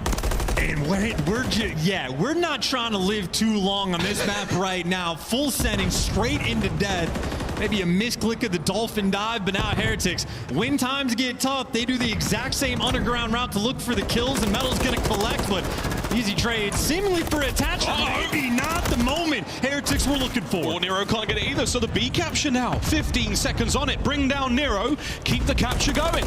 Metals, oh, you've been caught out, but it doesn't matter, you managed to win the fight. Unbelievable. One segment down at B. Getting caught sprinting, but it does not matter. Now the double stack finally rolling through, some objective play, and another underground route being taken. So much success Miami have had of getting the kills in these moments. I don't believe it. We're going to get an extra minute. 1 minute 15. Here we go. The A zone, all that remains. Problem is you have 11 lives now for Miami, and well, you got a Geo inside of your spawn as well. A minute on the clock is a decent bit of time to working with, but they're certainly going to be slowed down in the moment. Most aggressive player on the map is Metals, and well, sprinting into death, can't get past the 50-yard line. Wow, nice shots from Attach. Second kill there, an absolute sensational one. A 10-life differential here. The Heretics have yet to find a creative escape from their spawn into the fray. Nero keeping things insanely complicated. Looking for kill number 40 in a moment. Time running out, and the lives are done. Heretics, 3 left. And there's not a trade to be found either. Geo picking up 2, and Heretics just attempting to group up together. Big win though by Real. That is an MCW and 2 kills in this moment to try to open up this A zone. Whoa, we're in. If you can take care of Nero, you've got a shot. Buckle up for the hit. Here comes Attach through the middle of the map. Pinches are on. Johnny with the kills. Gio finds his. Last man, Real. And there is no hope in hell except for a team kill. Gio cleans it up. Vegas Legion take the lead in the series. And as predicted, the good news from this series, someone had to add a W to the win column in control. Vegas, they got the defense for the round number 5. They get that one and a very sizable advantage. Solid game through and through on the kills column. Nero finished with 6,200, but Gio 76. That man's output was insane. Yeah, he was so desperate for the 40 bomb. He naded his teammate on the point towards the end there. Good work either way. You take the lead. Match point for Vegas Legion. You got what you wanted, Nero. You got the Heretics. And now you're 1 map away from knocking them out of the tournament. And that is just a brutally fast respawn being played. Real had 40 deaths as well. I guess Johnny not too far behind, but there's only 30 lives in a round of control, so effectively able to lose one by yourself in those moments with the pace being played. And we're just going for almost records being set there on high-rise control. That's an unbelievable stat to think about. Like, yeah, man, you costed a whole round just worth. About, you know? Technically an entire round worth of deaths. But it was great work from the map control when it comes to Vegas. They had a couple of opportunities towards those A side. They were always on top of wherever the Heretics were throwing at them. Heretics, again, not terribly creative in their attacks towards both zones. It was the underground route. If we spawn there, we're absolutely sending it. We're not going to clear our base out. They did a few times, but it cost them big. If not for magical moments like that from Lucky, I mean, this could have gone either way. But at the end of the day, Vegas just too good. They managed to secure the victory, and it was definitely the numbers in the final round that paid off. And I know the guns are going to be hot for Vegas as well, going into map number 4. Again, Geo, there is basically never a moment for that man to breathe and relax off spawn. If he was alive, he was shooting his gun. 7,600 damage, and again, you got Nero dropping 40 as well. And then wild gunfights. I mean, the number of times where Heretics got caught sprinting and still somehow were able to win the gunfights, or maybe getting picked apart through a wall. Another one of those fun moments of just sprinting into death and attach in a two-piece without having a single bullet go his direction. Not at all. Got to be feeling solid. A lot of pressure now lifted off of Vegas. And there may be a calm silence and an icy attach sign, which is beautifully made, by the way. I love the glitter on the icy veins there. That was a tree. Will they have that same kind of sparkle here on 6-star? Maybe. This is hindsight. We missed the call. You shouldn't cruise missile that attach. Would have been the moment for the 6-star. Maybe one of the small things Vegas have done wrong in this series, and maybe could have gotten a 3-0 if not the case. But we're back to the map where Heretics had the success, albeit hardpoint going to be a very different look. Not a massive amount of reps between these two teams. Heretics have played it just a little bit more, obviously with this roster as well, but the record does leave a little bit to be desired. Find out, though, because again, records are one thing, statistics the other. Who's performing well on the day? That's really what matters. Who's made of the toughest stuff here? Heretics have had such a difficult run in Modern Warfare 3 so far. 2 map wins on land to their name. Can they get another one? Their season breakdown, as you can see, has not been ideal. It is interesting, though, for a team that has only won, well, now 2 maps on land, still in the mix. There is, again, like 6 teams towards the bottom that are absolutely neck and neck in the kills column. So the 100 points that they have collected from the online stages, they're keeping themselves in the conversation for champs. I know when we talk about these teams, it is the worst case scenario. You can never afford to lose the matches against the opponents that are right next to you, because it's points you don't get. It's points your competition then bumps up an extra spot, and it hurts for the tiebreaker scenarios as well. So Heretics need some love on land. Looking for some Vamos. Going against not necessarily a rookie in Johnny, but still a fresh face to the land environment in the CDL. And that's the thing with these younger players, man. Johnny probably wants this so bad. Even the ferocity and the intensity from his fist bumps, man, he's throwing them out there happily. Starting to feel a little bit stronger. Starting to feel a little bit more like we can do this. We can move on through this tournament. I didn't come all this way to go home after one series. Let's see if Vegas are made of it. Into 6-star we go. Match point for Vegas Legion. Desperation time for Miami. A loss here. You'll be swimming with the fishes. Opening break. Nice stuns there from Vegas just to get that initial time. Another Semtex kill from Nero just to start this game. Johnny, good win as well. Stability has already been found for Vegas. A good chunk off the rip. Straight into P1. Find that time. Ooh, nice trades. They come to a close. This vehicle over the top side of the bar. Smooth moves there to get that quick break. 30 seconds still left here on P1. Ample time for both teams to fight over it, so you're not going to give this up just yet. But for Vegas, it's P2 also in their sights. Oh, I was about to say, good nades as well. No trophies on the hill, so should be an easy re-break. Or if you want to put more emphasis on the spawns, you have Geo taking a route. He's going to be fighting a couple players on Miami who are still just collecting this time. And Geo gets called out immediately, so right now, for the moment, Miami's still with the back spawns, a very small lead. They're not going to be able to get this initial time.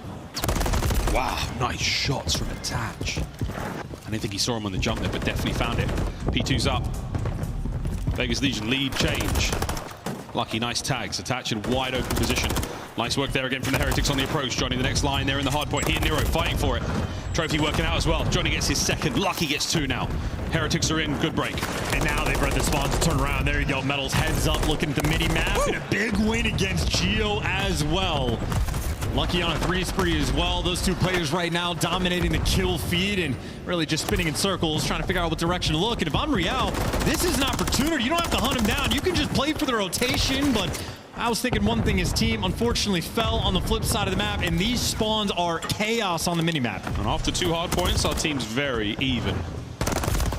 Over towards the 3rd hard point. This is the difference maker. This is where the one team pulls ahead typically. With shots like that, Nero has set his team up for success. And we hit the old time instead of playing for spawn, so an opportunity for Vegas to punish them for that decision. And right now, Gio just keeping him at bay. Extra damage being done. Nearest player to even get towards this hill is going to be Metals. And he's going to be grouping up with, well, half of his team. They secure spawns. They contain the Miami Heretics. And now they push. Gio slowing the play. All 4 down. Heretics wiped. That should be another 20 seconds to Vegas. And this is hit the go button. Go and take some space. Gio going to conquer the middle of the map and tell his teammates they're going to have to flood in through pool. Ooh, Johnny picking him apart. Gio shooting him out of the sky. And the last player remaining is Lucky. Might as well full send. You're not breaking P3. It's going to be a perfect full 60 out of Vegas. And Johnny on a 4. Johnny 10 and 4. Can he make it 11? Can he make it 5 in a row? Ooh, no, he can't. That's unfortunate timing. Attaches there for the trade. Teamwork there, all good. Over to security. Nothing there from Nero. Metals secures position. And this is now a good look from Heretics. The rotation is 1. Able to get back into it. Yeah, Metals known for his hide-and-seek abilities. So Nero, that cheekiness is going to fly in this lobby. Now you're waiting just to group up and really tailor your attack. Gio and Johnny, the first 2 to get the kills, and Beagle now has to turn tail towards the point. Just group up with Lucky. You need the support because your spawn might be gone. Johnny from up high. Can't get it. Vehicle. They hold it down. The Heretics still in control. Nero with an aid. Smooth attack straight through to the point. Able to get another maybe. The nades are there. He will be brought down, but the damage dealt. Now you have a free field to fight over. Vegas are back in it. That's just another monster moment from Neo. His Semtexes have been on point, but Neo doesn't matter. He was the one on a high rise trying to ride that through over to this map, but an instant re-break. Nero, the one-man wrecking crew can pick up 2, but it's not enough. Heretics, they have battled back on this P4. They are keeping it a game. They're trying so hard. Johnny with another big one. 12 and 7. He's having a lovely 6-star so far. Over to the pool we go, friends. And everybody knows pool hardpoint means shenanigans. Who's feeling annoyed today? Who's going to be breaking rules? We'll find out. Metals is the first man in. First swimmer gets the trophy. Well, might have to throw a second trophy out, or there it goes. It explodes, but I think he might have another one in the back pocket. Good shot on the second. Oh dear, but that little timely error might cost him. Nero finds Real. Metals now alone on the inside of the pool. Here comes the fight. Oh, Attach wins it. It's so ridiculous. It's a specific thing to know the exact distance where the bullets will actually connect. So Attach gets the jump, and now Vehicle cooking a nade. Good damage. I love he that. Actually finished the kill. There you go. Lucky's got the trades. Renetti's showing off, and the Bull Hill being dominant is right now Vehicle might get the cruise, and is definitely going to get this time. It was the hunt for Red October there. And Vehicle now taking care of a nade. A little bit of his own medicine dished upon him. Nero finding the kills through the middle of the map. Real has got to go spear fishing alone. Can he get it? There's a Johnny out here with you. And there's always a bigger fish. Johnny wins his fight down low. Vegas Legion retain control. And Dr. Seuss wrote about that last hill as well. So many fish in the pool. And, well, now we go back towards P1. Don't have a joke to follow that up. But what Vegas have is at least the hill time. The cutoff man going to be attached. Maybe wrong gun for the job. So Vehicle trying to pierce this setup, but in between 3. But his teammates there from the cleanup. Nice shots out of Real, too. Another P1 break for Miami. Vehicle dives in. He merely shows Real where all the kills are to be found. Gets the job done. Real off spawn gets taken care of. Gio's there. 2-pronged attack now. 1 from the outside, 1 from the bend. This is going to be 4 potential locations for the Heretics to worry about. Will they be able to find anything? Nope. Gio there once again cuts through. 3 down for the Heretics. Real, the last man.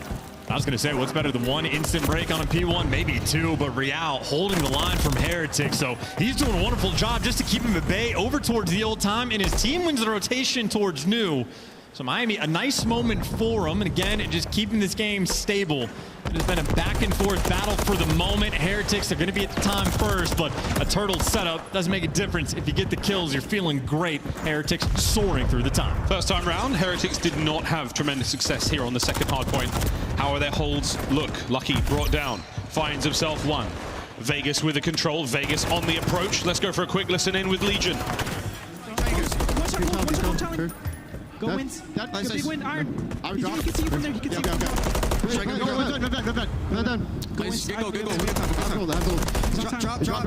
Nice. Drop. Good shit. Nice. Air go. Watch out. Get time. He's needed. I have air blue. Drop. Good shit. I have you guys pinned. Drop. Yo, drop. I'm gonna go on your time. I'm gonna be at the back. I'll try to get time. Yo, what's over your lobby? Middle's over your lobby. Alright, lucky zone. Marble. But you guys marble. I'll go right. Yo, I saw native. I saw them. Deep still. Guys, He's logging in. Real. He went marble. Yo, guys, we need to slow down right here. What the? Right from the right. Two marble. Nothing shot front. One spin. Marble. Yeah, marble. Two marble went to the back. God, shit. I'm trying to go mid. Here. Nothing DJ on me? Oh, he's in blue. He's showing us for blue. Nice. That was him. There's still for the time. We get the marble here. You can still play wood. Sunday marble. Nothing close left. I don't want time. Yeah, one shot. Middle's one shot. Deep left. Alright, we're good. Yo, what? On time, absolute time. He's just sitting front bar. Let's try something together, guys. Front bar. There's two. That's one mid. I got one marble next. We got a roll, boys. Yeah, I'm going on it. Nothing statue. I'm winning mid. Here, I'm backing up. I got you. They go statue. They go long. They're going around. I'm pretty sure they're going around. I'm backing up. You're good. I'm getting trophy on your time, then I'll hold it back. I have time. Nothing out you. I'm backing up. They could already be back. Low rat. Low rat, okay, hear that. Low rat, Three major moments there from that lesson in. Johnny saying, we need to slow this down, boys. We need to do something together, and we've got to calm down. And the lead has flown away from the Vegas. It might be great composure from the young man. Can it be a good hold now? Still got to win the gunfights, and I know the stuns have been a problem right now. And the tide is coming. The pressure is pouring right now from the Heretics. They are dancing with the devil, trying to get this time. Oh, Johnny gets it. Gio on the trades, right back into it. Metals now from top security, able to maybe keep these players off of it. No, Gio holds. Nero finds his. That is big work out of Vegas Legion. 25 to go. And this is like the reverse spawn trap. This is actually problematic for Miami trying to flood in for this time. So 20 seconds on it. Can't afford to give it away, but this is a demonic setup that at least you're able to break down. So good time to get the Gio. Might just take it for you. His slang has been out of control. Gio gets his 5th in a row. What a win. Over to the pool, and Metal's there again. With the big shark attaching from behind. Nero finds his kills. Can Lucky find the shots? Nades up. Hard point in the hands of Vegas Legion, and soon the lead. Well, maybe a team kill could open the door for Johnny just to get into the mix, but I don't see a trophy out for Vegas, so an important moment. Just contest if you can, or win the fight, even better. Lucky got the first shot, somehow pulls it out. Vegas are holding. Counterattack now on from the Heretics. Real cut down. Gio with another ridiculous 1v1. He's got 27 kills, but now you're trying to swim, and Lucky gonna chop you down. The pool has been dominated by Miami. The kills have been flowing their way. They are hungry for a map 5. Desperate to get the nades over the top. Vegas, there's not a lot of trophies at play. Can Johnny sneak on through? No, Real. Spidey senses more than tingling. There's the contest. Can Nero catch them out? 1 HP, it's all he needed. Just needed to stay alive. Talk about a moment you need to contest. Beagle's still gonna get the kill, but you at least, if you're Vegas, you buy yourselves a rotation. You can still get this done by P1. Still to P1. One more absolute banger. Here in this 6-star. Heretics with a strong lead. Vegas were in first. Johnny wins the fight against Real, stays alive. There's the numbers. Vika with the pitch. Can Johnny keep them at bay? Oh no, Vika sends it. Stairwell now, attach, gets his on a 5. Still good trades. It's been good trades for Vegas. A little bit of extra damage being done, and now Nero going in for the kills. Gets one before he falls. Attach still alive in this moment. The damage output slowing Heretics down so much. Slows them down. Johnny, oh my goodness, Real goes huge. Gio finds his. Trades are done. Vegas with the hard point. Last guy alive is Metal. The damage is done. You got to get this trade. Gio, get him out of the point. Or maybe you're desperate just to stay alive. No way. They can't kill Metals. Finally, Johnny steps up to the plate. Can he swing? For the fences, no. Trades on trades. And now we're going to a P2, though. Both these teams have at least forced this rotation. Lucky trying to pick them apart along the way, but Nero trying to make that approach. But Heretics have swarmed around this new time. They can get it done here. Here we go. The last hold. Here on the map, 10 for the win. The last break from the Legion. Otherwise, we're going to a game 5. Real, hold it down. Metals on the hill. Gets his. Trades are on. Here come the trophies. Contest. Kills. One more push. Gio finds it. Lucky's there. Game 5.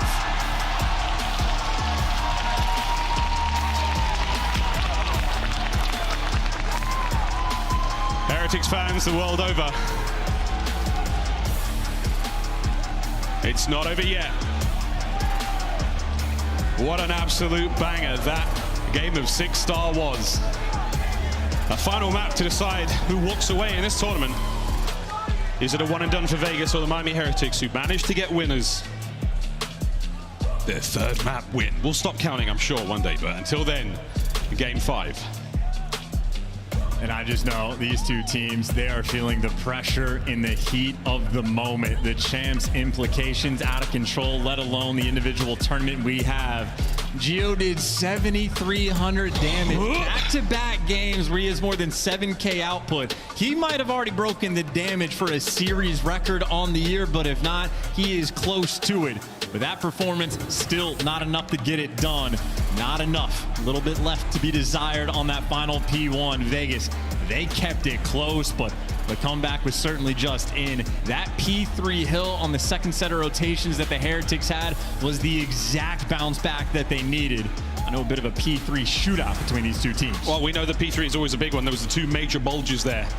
Back and forth we go in this matchup, and Chance, you weren't wrong. We do have confirmation. Gio has broken the hardpoint damage record after that sensational series. And I'm saying Hardpoint in control, he's in the conversation, and now for the series, he's going to be there as well. So Gio, the gun is hot, the man's been shooting. Maybe the player to watch on Vegas for the map 5 on Invasion, but Invasion is a massive change of pace. The game is going to get slow, and these tense moments, they can create diamonds or they can break you. We'll find out what happens in a moment. Game 5 on the other side of this break. The decider here in this absolutely magical matchup between Vegas Legion and the Miami Heretics. The loser goes home. The winner advances in the lower bracket.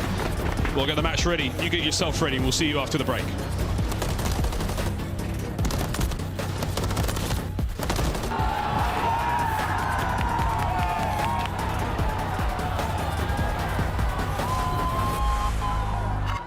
Upgrade your game with the Scuff, the official controller of the Call of Duty League. Slice up your competition with the Executive Chef Operator, now available in-game in the Call of Duty store.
Ladies and gentlemen, welcome back to the Call of Duty League. Plenty happening here. If you're not a big fan of Vegas or of the Heretics, you can go check out the many booths we have down here at the Matamay Athletic Center. All of our various sponsors, everyone having a lovely time. Friendly folks, Monster Energy, all sorts of goodies. Make sure you get a scuff, though. They tend to sell out very quickly at these tournaments. It's just the way it is, boys and girls. But back to the game. We have game 5. If you've just joined us, it's been a barn burner. Vegas have fought incredibly hard, but the Heretics resolve, and their 3rd map win on LAN on the year. It was an incredibly important one. Can they find the 5th map here in this series? This is for survival for both teams. And on a map like Invasion, it could be a map that could break one of these two teams. It is incredibly tense the entire time. You can have a 4v4 standoff for literally the first minute of a round before any action takes place. The timing has to be perfect. You have to be patient. You need to make sure you execute with the man advantages. Devil can be in the details. It's so tough on Invasion to get things done. It really is. Well, we just had Fame of LAG notoriety come up to the casting. The best analysis I've ever heard for Invasion. Who said, Attach always gets his piece. Now that is true. Overall, though, here are the map 5 metrics. So the clutch factor there, negative for both teams. 9th and 10th, respectively. Neither of them chance looking sensational in these very important moments of the series. And I know when I'm thinking back towards Major 2 for Vegas, it was a map 5 on Invasion going to a round 11 where they took an L and making a mistake and rookie mistakes in those final moments as well. So we're back to the same map, an opportunity to make amends for those previous losses. And of course, from Heretics, well, they're just looking to not fall into top 12 territory again. Separation you are looking for against these teams right next to you. And a nail-biter of a map to try to get things done. But the record certainly leaning a little bit towards Heretics, especially so, I'd say, for the map 5s, specifically on this map. A little bit can go a long way here on Invasion. We cannot stress enough the importance of this matchup, not just in the tournament, but in the long and arduous campaign towards champs. We'll find out who wins it in a moment. In round 1, no trophies. It is an opportunity for Vegas to make an early play, clear out either site, certainly leaning towards B. So if you get any intel on a guy in a back bulldozer, you could clear him out, but Heretics doing the right thing. They are waiting out the nade pressure. You can almost count the explosions across the map. Oh, here we go. Real hasn't thrown a thing yet. Oh, Real, I love this. Geo is looking for it. But with that bomb, hello, it is Sykes, hit and run. Gonna get another. Oh my good God, the smoke on the inside. This is a hellhole to be in. And Real, he takes exit A. It's beautiful. Yeah, he's out, he's gone. You're officially chasing a ghost. Real already made the play, and he got medals nearby for the trade, so Real is dancing. And this could be a devastating way to start already 3v4 for Vegas, and they do not have a ton of time. 30 seconds on the game clock. That smoke cost him 30 seconds. 25 to go. Big work from Johnny. 2v3. Heretics with the man advantage still. You're scrambling to recover the bomb and maybe get the kills as well. And Real right back to his haunted house. And here comes the horror from the hip. Oh, doesn't get the kill. Oh my God, he's still running. Trade's done. Heretics win. And that is the pressure you are looking for from Miami. Real instantly making the play. I know he's one of the players looking to eclipse the 100 kill margin in a series. I believe he is at 98, but that is a ridiculous first blood. And for Vegas, no willingness to make a play on their first round of attack, playing stationary and being punished for it. It's really trying to get that alliteration going there, all those H's, the hip. I was going to go Heretics at the end, but instead he didn't get the kill. But whatever, that's fine. Professional grievances aside, it was a lovely round from the Heretics. Jay's, I believe, for Javi in the mix. You're not wrong, brother. You ain't right, but you ain't wrong. A brand new round, trophies to play with this time. Vico the man with it. Can he find a sweet spot to lay that bad boy down? Very default setup on defense right now for Vegas. Nero playing by the A site, and that's certainly where the bomb is leaning in the hands of Real. 30 seconds burned off the game clock. No one making a move and no one making a mistake just yet. Gunfire exchange down A street, but you're just waiting for the moment. And by the looks of it, honestly, couldn't tell you. No idea what Heretics want to do. No, you can't make the hit through the A-bomb site street because of that position attaches in by the bridge. Johnny, though, ooh, he nearly lets the entire mag go. A tense moment. Metals pokes forward. Ooh, gets away with his life as well. 30 seconds on the clock. Let's go, Heretics. You got to do something, and Nero's been playing this spot the entire time. He's been waiting for a gunfight. Gives away his position. Real, not a single trade to be found. You had a minute to set up something coordinated. Wait a minute. And now you're just running into death. Wait a minute. The invasion special. Wait a minute. That was a strange little run from the freezer door to the bomb. Lucky ran directly over Nero. He picked up the bomb and got pieced by his teammate. I'm looking for an uno, dos, tres, go. I need coordination. You had a minute and 10 seconds off the game clock before you make your first hit on either site, and Real just full sends without the backup there. I mean, you're just letting Nero make easy plays for him. That is another round on defense, and a tough one to get some action going. Si, senor. Attacking round now from Vegas.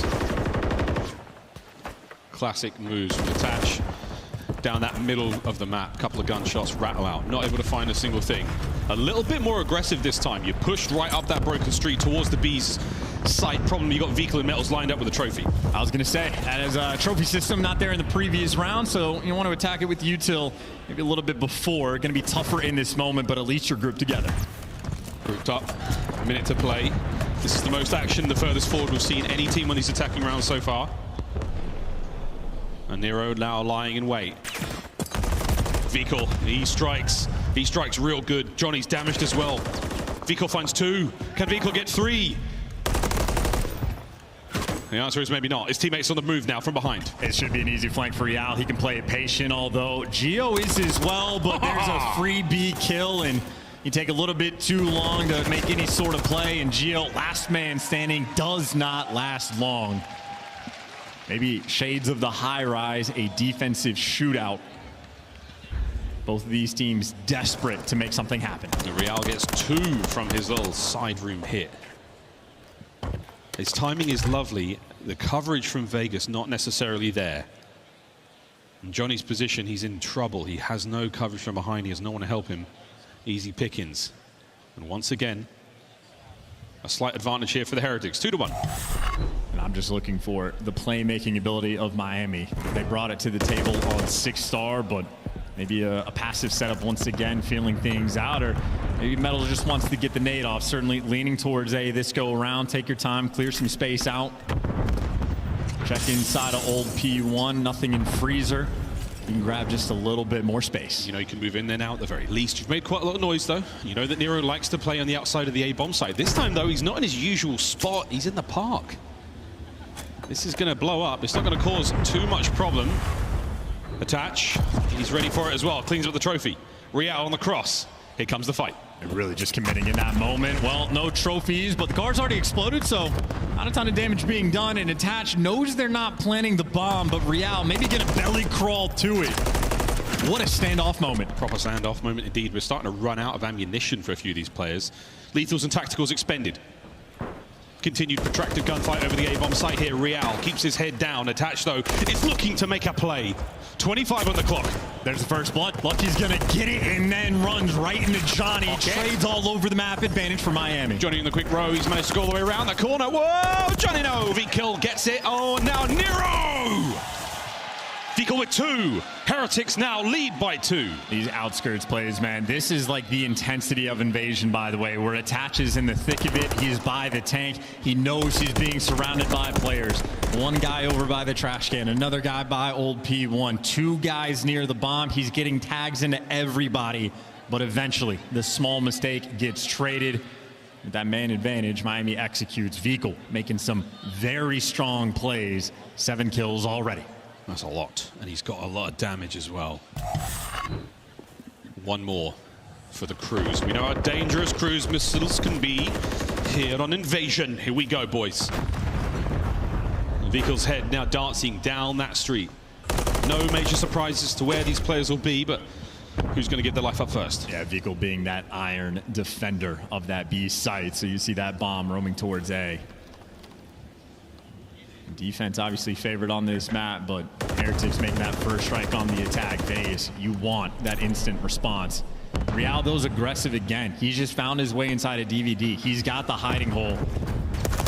But he's getting red as well. The wall bangs might be tough, and Gio's going to get it through bottom blue. Him and Attach, great teamwork there. Vegas get the first blood and the bomb down. Lucky. There's one. And he might go for it. Lucky does like to dive on these bombs. Beautiful stun.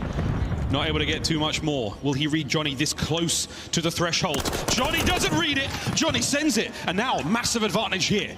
Heretics all over the bomb site. Eyes on Gio on the flank. He might be able to get one or two. Metals! What a round! The Heretics march forward again. Absolutely breaking them down. Lucky with the perfect positioning. Johnny feels the pressure. As you called it, Lucky's hot bombs in the past. We had Metals do it in the map too. That type of thing sits in the back of your mind. And Johnny, well, just gets caught. Little too aggressive, and even on the first blood front, Vegas might have gotten it. Doesn't make a difference. Maybe that's why Johnny does fly through. He sees it's Lucky who gets the kill. They know Lucky hops bombs. He thinks this is my opportunity to catch him out, but it wasn't. Lucky. He always played the player, not the game. 4-1, and Vegas Legion. This cat's running out of lives. And honestly, this is sort of a freebie round in a sense where you're feeling great about the advantage. You just want to play for Vikul to get that cruise missile. Could be a massive benefit as you are once again, it is the standoff situation, just dancing around from information. Bonnie's played this aggressive position before. He did it down low with a rival, now up top with what looks like an MCW, and Vikul doesn't want anything to do with that. Still wants that 6 kills. The action now going straight towards A. So yeah, in reality, if you check this corner quickly, which you might, Nero finds only but one into the smoke. Real, from the place where he likes to be, doesn't know that a player shot right past him. And this is an awkward spot to be in. And Attach, he's going to get it. Hello. Wow, just lays prone. When the smoke clears, it's only Captain Price left standing. He got away with 8 HP as well. Attach out here making moves. And by the way, that is bomb down on A Street. Attach might not know it, but they're going to be forced to go his direction. If you're Heretics, it is just, again, operation trying to get Vikul this kill as he is taking a route to hunt Attach. And he might be doing it alone. And what a shot from range there at Johnny. Took a single bullet to bring him down. No cruise. No problem. Metals now on the 1v2. Metals now down and out.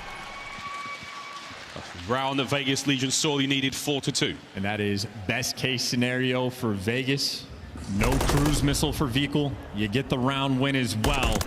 And Attach making plays. Might only have 3 kills, but got some big ones. The belly call just around the smoke, playing off the patience as well.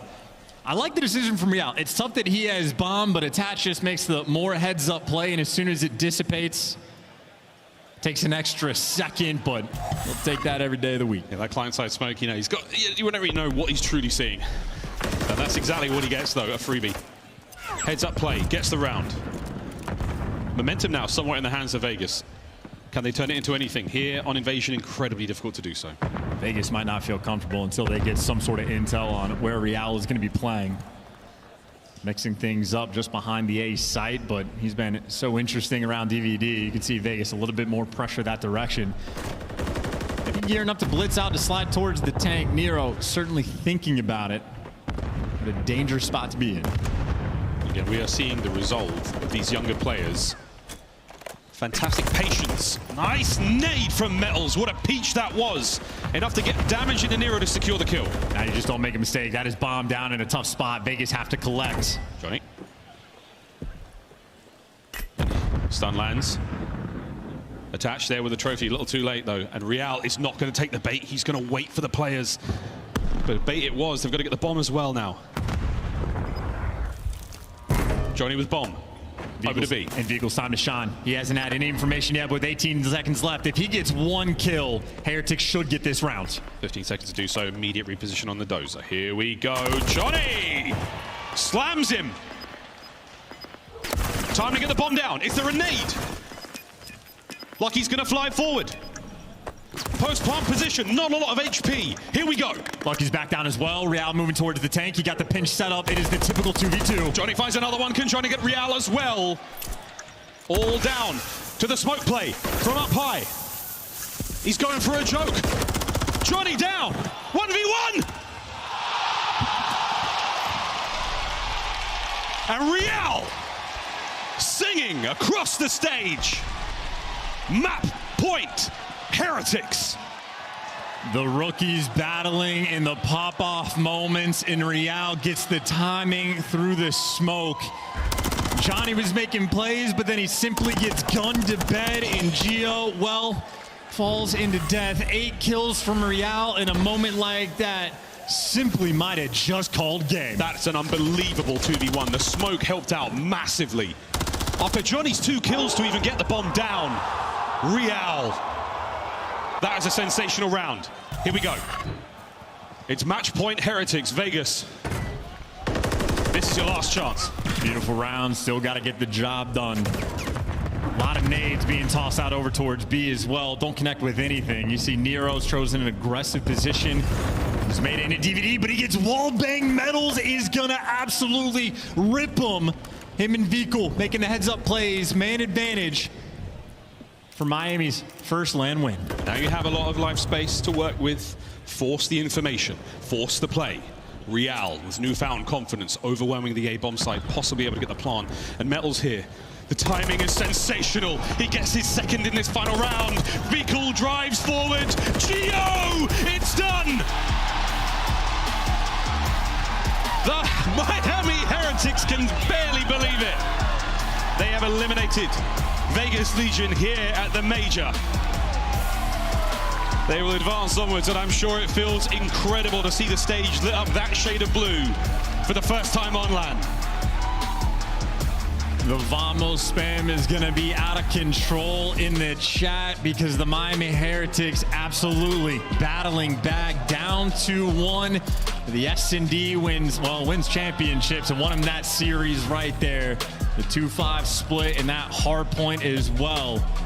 That was a hellish game they had on 6-star for the map 4, but more ice in the veins. I mean, they staved off the pressure for what, 3 of the final hills that we saw, and then just slamming them on Invasion. Vikul 9-3, but Real, the pop-off plays, absolutely top 5 play of the weekend. We already have collected Heretics. That is what they were looking for when they picked up Real for moments like that. And it's outstanding composure from the team, whether it was that final round or whether it was the play on 6-star to absolutely hold it together when they needed it the most.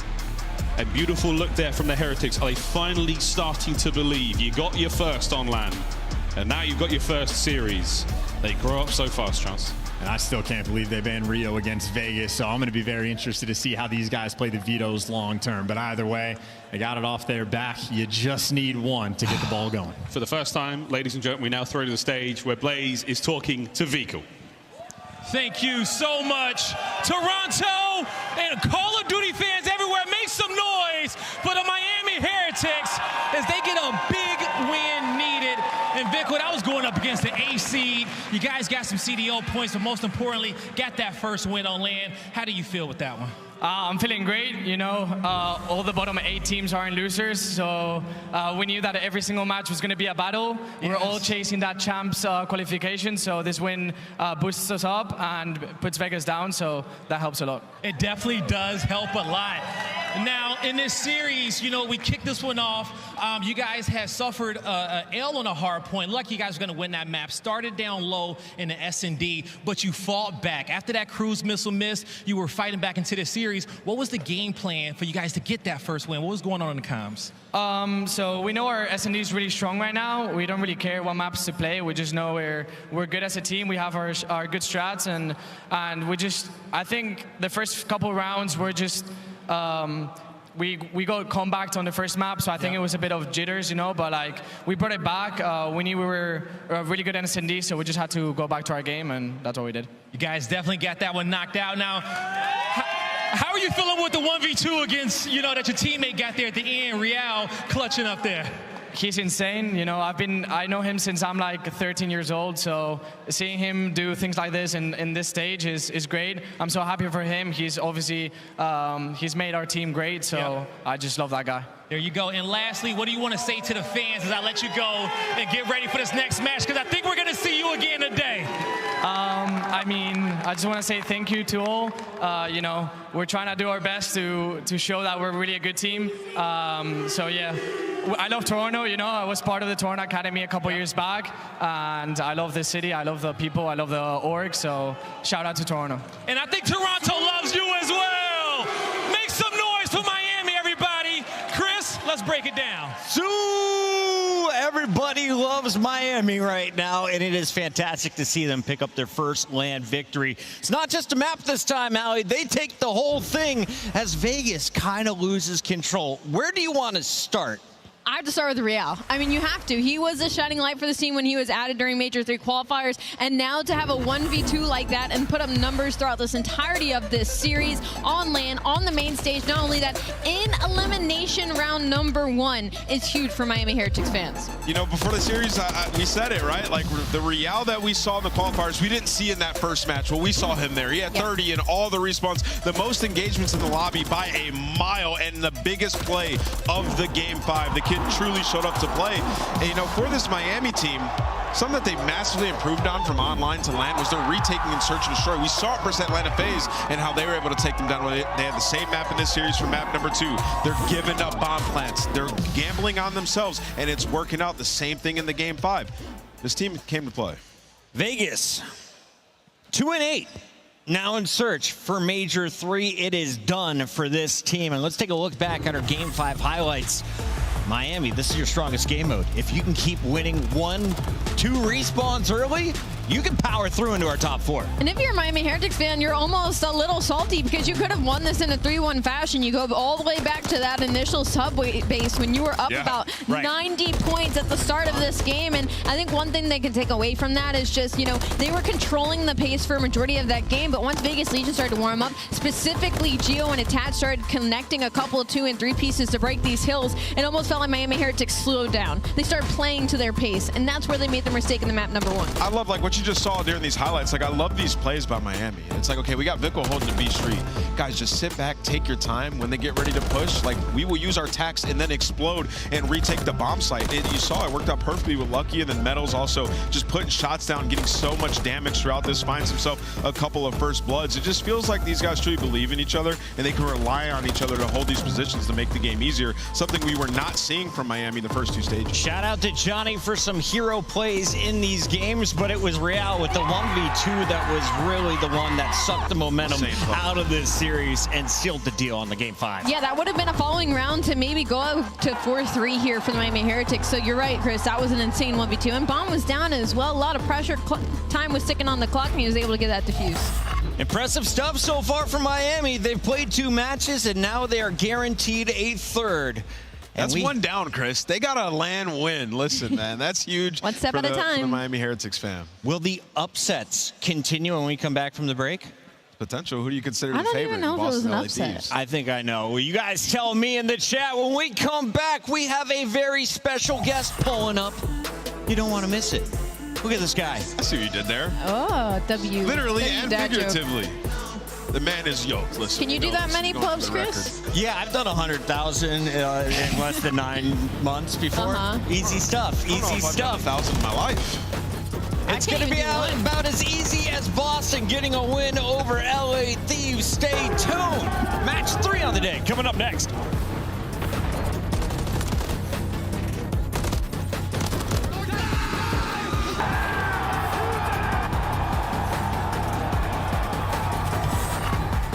Upgrade your game with the Scuff, the official controller of the Call of Duty League. Start the season strong with the Call of Duty League pack. Grab yourself the CDL operator, weapon blueprint, and so much more. Check out the Call of Duty store in-game now. The Cataclysm pack is available now. This bundle includes the Cataclysm operator skin, Dystopia weapon blueprint, Iron Lung Charm, Vroom animated calling card, Alpha Vinyl guiding light emblem, and Scratch Tally weapon sticker. Use these items in both Call of Duty Modern Warfare 3 and Call of Duty Warzone. Available in store now using Call of Duty points.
You know, we knew we were going to come in and handle business. You know, they're a pretty team.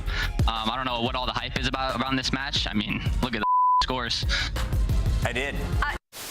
Share your life. They actually went for the challenges and gave us an opportunity, which is just something I hate seeing. And what the hell was that? Then he just got That's the best gun in the game. That is the best gun in the game. That's what Steals the record for most kills dropped in a single match. It's 115, and it's Gwyn. On the collapse, he gets the angle, he gets the kill. His series continues. Gwyn's here. Yeah, this is his place. A double headshot, 7 in a row. He is taken over. Maybe he's just trying to end the Rookie of the Year conversation. Just put himself back in front with just a dominant performance here.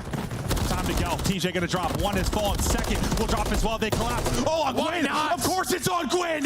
One player left. Hunts it, finds it. Gwyn seals the deal with a record-setting series for Gwyn. Gwyn is different.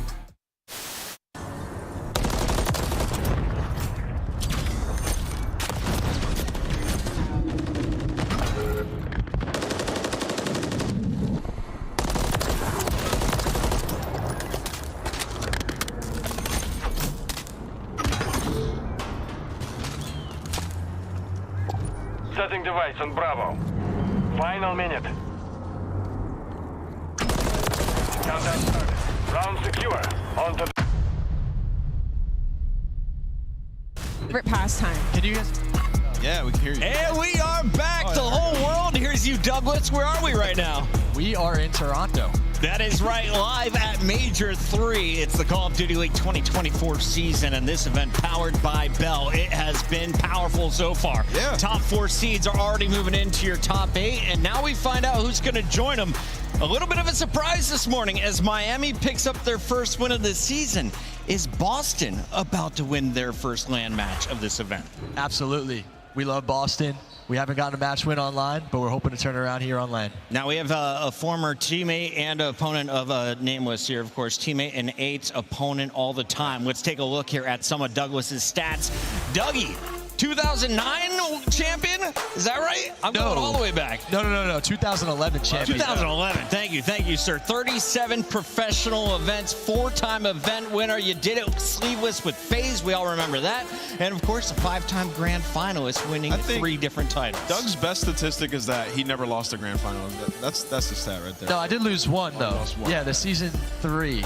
At PAX in Boston. That's pretty typical, I'm not gonna lie. Doug always turned up in the grand finals. I respect that. Doug, I wanted to talk to you before this matchup because there's a lot of Boston haters right now. 0-7 in the qualifiers, but you said you had faith in Pentagram. This was a guy you were very vocal about. You said he can shine. We've seen it on LAN and Challengers. What can you expect from him in his first CDL LAN? Well, I just saw him backstage, and I gave him a hug. I said, good luck in the match. And he said, I want to let my gameplay do the talking. I'm very confident, which is the Nate that I've always known. It's the Nate that I've always trusted. It's the Nate that I've always played with and seen myself. So playing with him was always a pleasure. Sitting down next to him on a stage, he always showed up in big moments when he was on Boston Academy with us. And I'm just very proud of him, despite the fact that we haven't won a match online. It's very disappointing for us to see. At the same time, we are here at LAN, and we're excited to play on the main stage. We are excited to see him once again today. Let's take a look at some of the LAN stats without Slasher. Since bringing Pentagram up, well, it's been a little bit rough. Slasher, a 1.23 was pretty incredible on LAN. The rest of Boston, not the greatest stats. Yeah, and unfortunately, they find themselves in an elimination bracket where Slasher is known as the Thanos, right? Whenever he's sent down there, you can count them for at least a couple of wins for the teams that drop down. But for Boston, what's unfortunate is all the game 5s, right? They haven't won 9 series straight in their last 10, but there's been a lot of game 5s, a lot of close calls. And Doug, I almost want to ask you, like, why do you think they aren't able to close out some of these maps when they give themselves the advantage?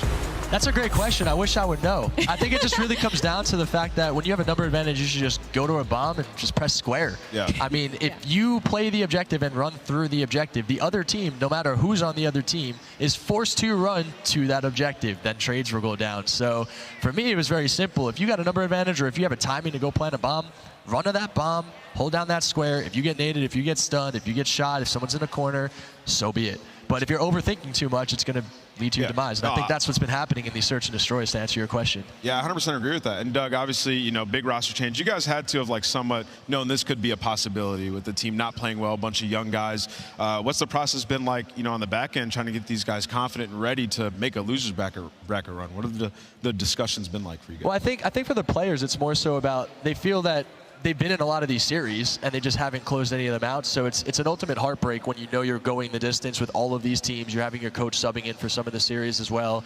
And ultimately, you're just not closing out the series, but your potential seems to be there despite the fact the results aren't. So it's a frustrating thing, but I think ultimately, if you're a competitor in that environment, the only thing you can do is have a positive mentality, continue to be the best that you can be, and just hope that it could work out here at LAN. So you're telling me that they have the positive mentality, though, right? I'm confident they have a positive mentality. We're going to keep it positive right now. Let's talk the positives in our monster pregame. If Boston is going to get the job done tonight, Allie, walk me through the numbers. Where could they pull off a map or two early in this series? It has to be in the hard points or the controls, right? And the respawns is where we truly see Boston shine. They have a 5-2 record right now, and they're going up against an LA Thieves teams where that's been their main struggle. And they also have a deeper map pool when it comes to this series, so they should have an advantage in that game number 3.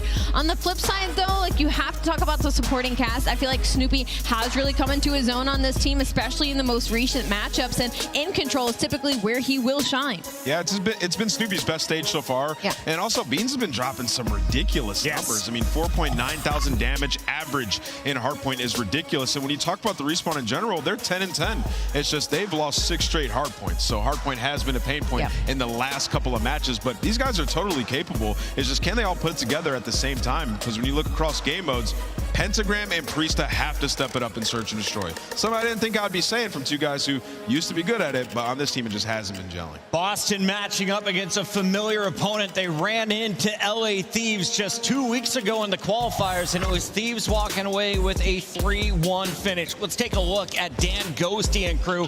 Sensor, you watched this guy in Challengers for a little bit. He's there on Optic last year. Dan Ghosty now playing with LA Thieves. Is he the guy to shut down for this lineup? For sure. I think Dan Ghosty is one of the best hardpoint players I've ever played with in my life. I always trusted him and his word as gospel when it came to hardpoint. He was the type of guy that would just sit down on the team and say, this is how it's going to happen, and I need you to go here, here, here, and here, and do this for me, and this is how we're going to win.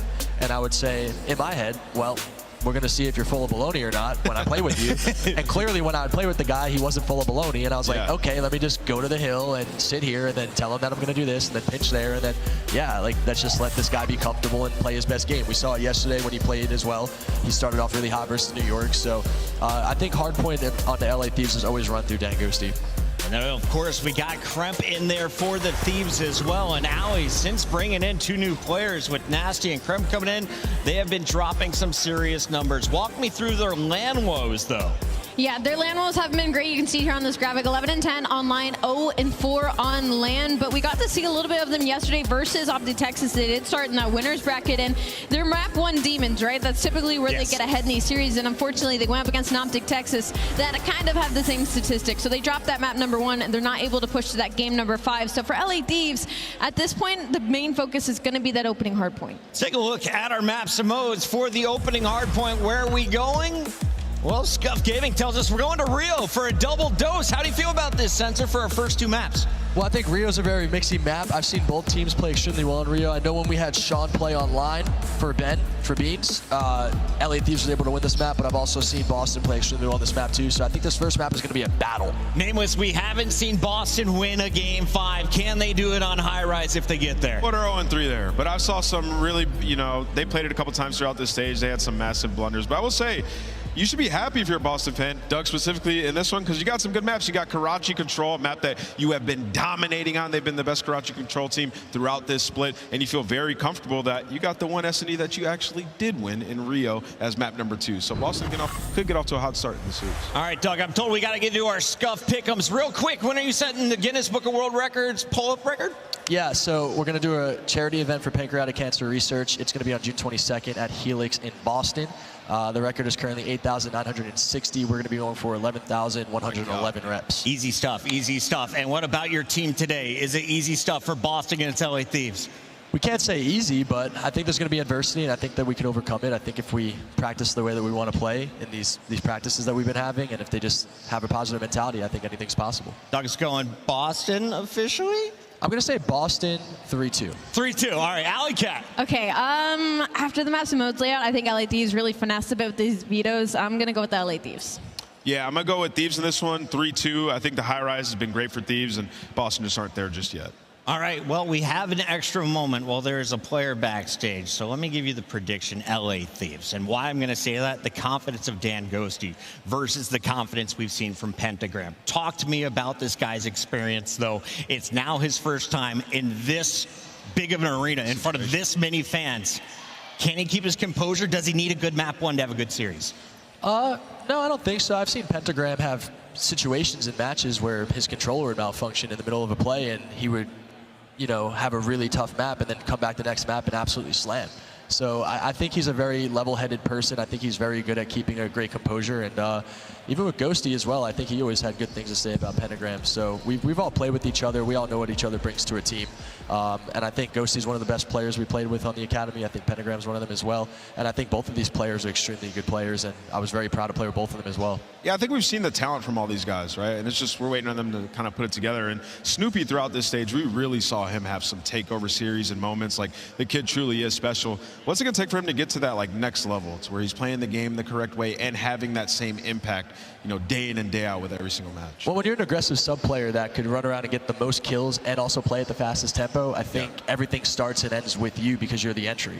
So if he's the entry, he needs to be comfortable and confident in always being the entry and having a green light, because ultimately you're going to make mistakes if you're the entry. We were never as fast as someone like Snoopy. This is true. So we always, you know, when we were playing, it was Zuma back in the day, right? In Call of Duty Ghosts, Zuma was the one running first. You're like, oh, if this guy was running in front of me, it would be easy. Yeah. So I feel like Snoopy has been that guy for Boston Breach, and ultimately, yeah, he's a young kid, and he's going to get better as time goes on, but he is an entry sub. He's extremely good at what he does. He puts up a lot of kills doing it too, so I think everything just starts with him because he's going to be the fastest player in the team, and then it's up to the team on how they want to collapse from there. Boston is built around the young gun. Can he get the job done against Dan Ghosty and LA Thieves? It's time to find out as we send it down to Guy Blaze.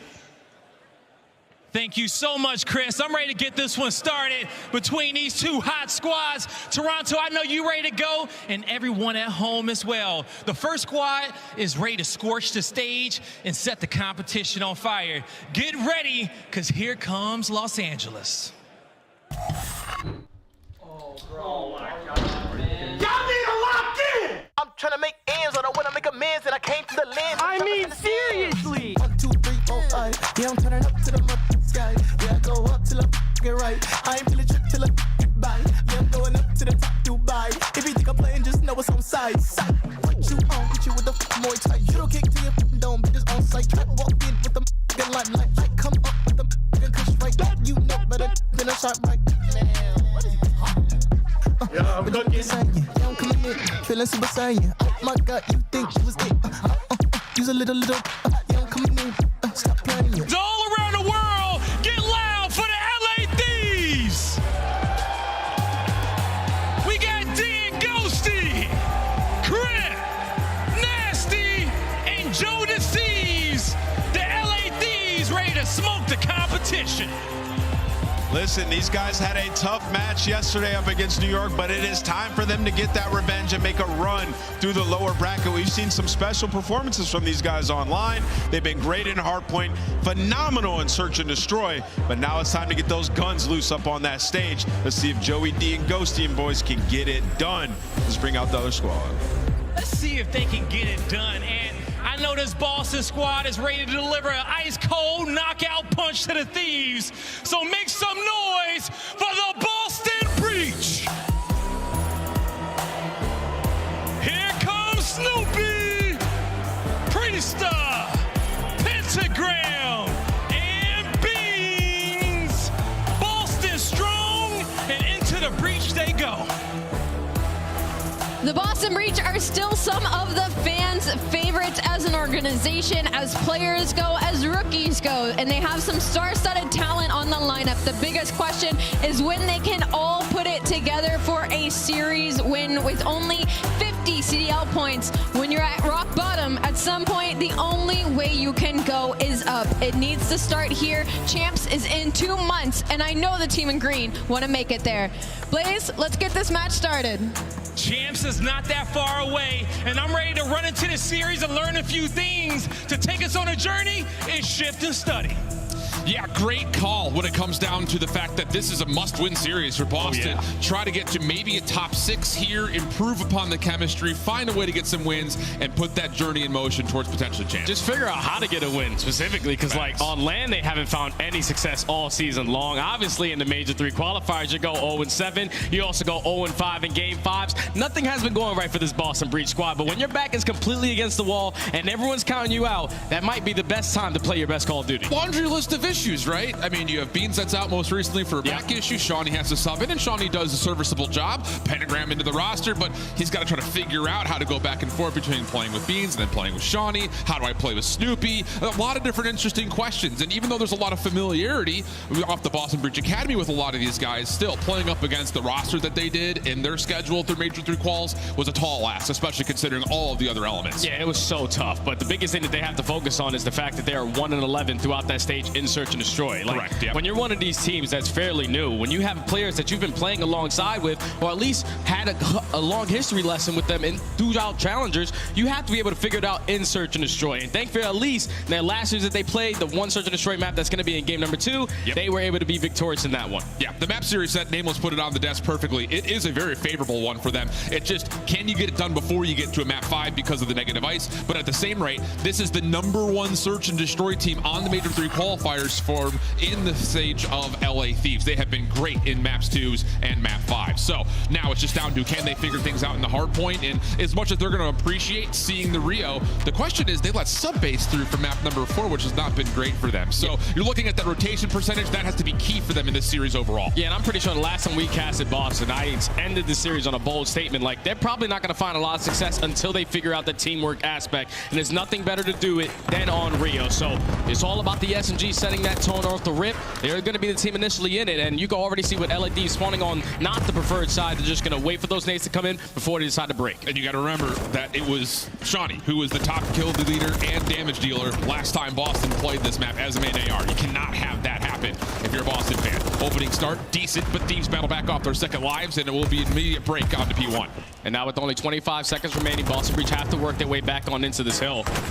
Pentagram is going to fall, but now you're still in a man disadvantage, and LAT are taking full advantage of this situation because you already have players off the rotation over towards next, but they still know that Boston Breach are not going to give up all this time for free. A double comes in, a potential break for Boston. You just got to take care of Joey D. Yeah, absolutely the case. Nasty, good coverage over the top, able to confirm the trade and at least stabilize this right side of the minimap for the Thieves. Nice follow-up from Kremp, reinforcing that front line. So Ghosty will get to work on rotation through gate, make his way into the hard point, and this setup for Breach trying to break through has found absolutely nothing. Nasty off to an easy start. 4-2, eventually shut down by Snoopy. Yeah, Snoopy's able to find a double, could potentially open up that front avenue for Boston Breach to put pressure on the hill.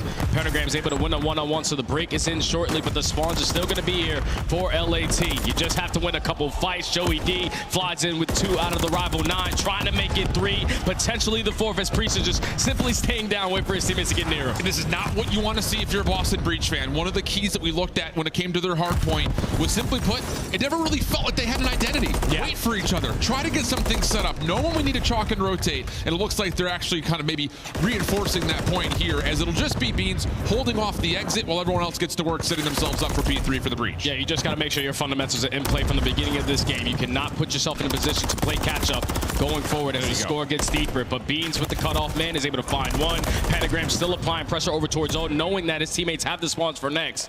But now this is where they have to show improvement, because you're fully set up for this P3 hill. You're 11th in holds. You have to execute this first set of kills. Ghosty trying to put pressure over through boxes. Little battle with Snoopy. Pistol out. Here comes the slide forward. Both players primed to take the fight, and it will be Boston with the opening first blood. But from the front, lots of question marks in terms of where this hit's coming from for Boston. They deal with it largely, but Nasty, last one standing, can only find one of the needed 2, and here we go. Snoopy on 5, Boston holding strong. He's 12-6 already. Like, he has more kills than his entire team combined. This guy has been going absolutely nuts all of Major 3 qualifiers. Unfortunately, cannot earn himself that cruise missile as all of LA apply pressure over through the street side, find 3 kills in a row, and now Boston Breach spawn all the way out, but at least they get some good time here at P3. Now you just have to make it count again off the rotation to P4. It's just one of those situations you have to be good at the hold setup, larger than just the first 30, especially against this Thieves team, which ranks #1 in the Major 3 qualifiers in breaking. Now over towards the new hill. Pentagram pistol out, trying to survive as long as humanly possible. Snoopy providing a little bit of support, but not enough to keep Boston in the hard point. 50-50 gunfights all across the hill. Oh, Snoopy is at least able to fly in and find one, but it's still LAT in control of the hard point. Now you're getting a little bit of a split spawn, and the teammates who are on the hill are winning their gunfights and now have the info that we just simply have to turn around. Boston Breach now trying to rally the troops, trying to figure out a way on in. Snoopy does it by himself over towards boxes. That's a free death. You cannot afford to die in that kind of situation. This is the thing is Boston, their SMGs are really kind of keeping them into the game right now, but Priesta 0-9 start. Beans just on 3 as well, and this is just so paradoxical from what we saw last time Boston played this map, where it was Shawnee with the AR getting all the work done. Now it's nothing but the SMGs. Yeah, and I was really excited to see the battle between Ghosty and Beans, because you know how much of a takeover mode that they can apply with that AR in hands. But Ghosty has so far answered the call. Beans has yet to wake up, as they're currently down by 50 points, but you're winning a gunfight off the rotation to set your teammates up for the next hill. You just got to set up and get some much needed time. Have to find some way to get together here. Beans, good long-range battle. Snoopy trying to sniff out this pinch and gets there to trade out Crunch quickly. Does he have an idea on the second? Little broken camera moment, but Joe Deceive still gets traded away, and Boston can stay alive on the hard point. But Priesta 0-10. What is going on with him? Yeah, he's got to be looking left to right now, saying like, you guys are simply doing it all. Eventually, I will pick it up. There he is. It's still a 30-point game. He's actually able to put one on the board, make it 2 in a row. He's a world champion for a reason. One hell of a talented Call of Duty player. It's only a matter of moments before he starts to shine. That's 4 in a row for Priesta. And you've got Beans on 5, so just when the ARs needed to start showing us something, boy, do they provide it.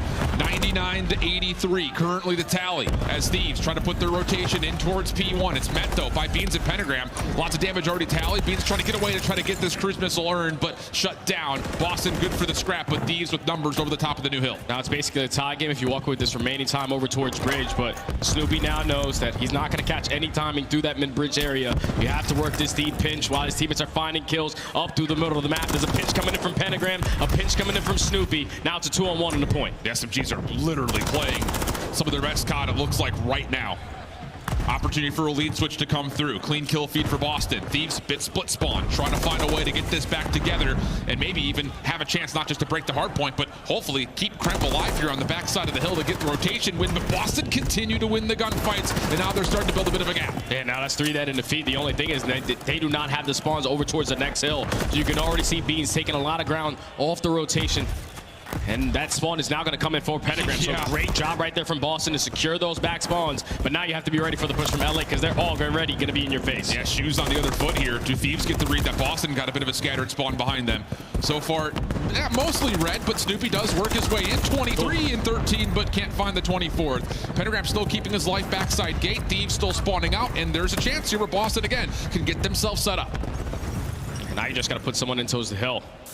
It's going to be a tie game. The pressure's coming in through the backside. Snoopy gets the info, is only able to take down 1. So now it's going to fall into the hands of Beans, who now turns into the only man here for Boston Breach. Everyone else is going to drop, and there's no way in hell LA are going to be able to read this route coming in from Beans, so you have to make a play here for your team. It's a late spawn, though, from Snoopy, so he's really not a part of this play at the moment. It is just down to Beans, and he will find 2. Snoopy steps in to find the 3rd, and Ghosty finds himself way too far outside the hard point. Spawns continue to move around, though. Boston, do they get a read? That again, Thieves will spawn behind. Can they pull off what FaZe Large do, which is hold this from the front? And no, they're not able to this time. Scrap 18 seconds going the way of the Thieves. Yeah, 15 seconds going to go in favor of LA. They're going to take the lead by a little bit again, but now this is where Boston have to make up for it with a great P3 hold.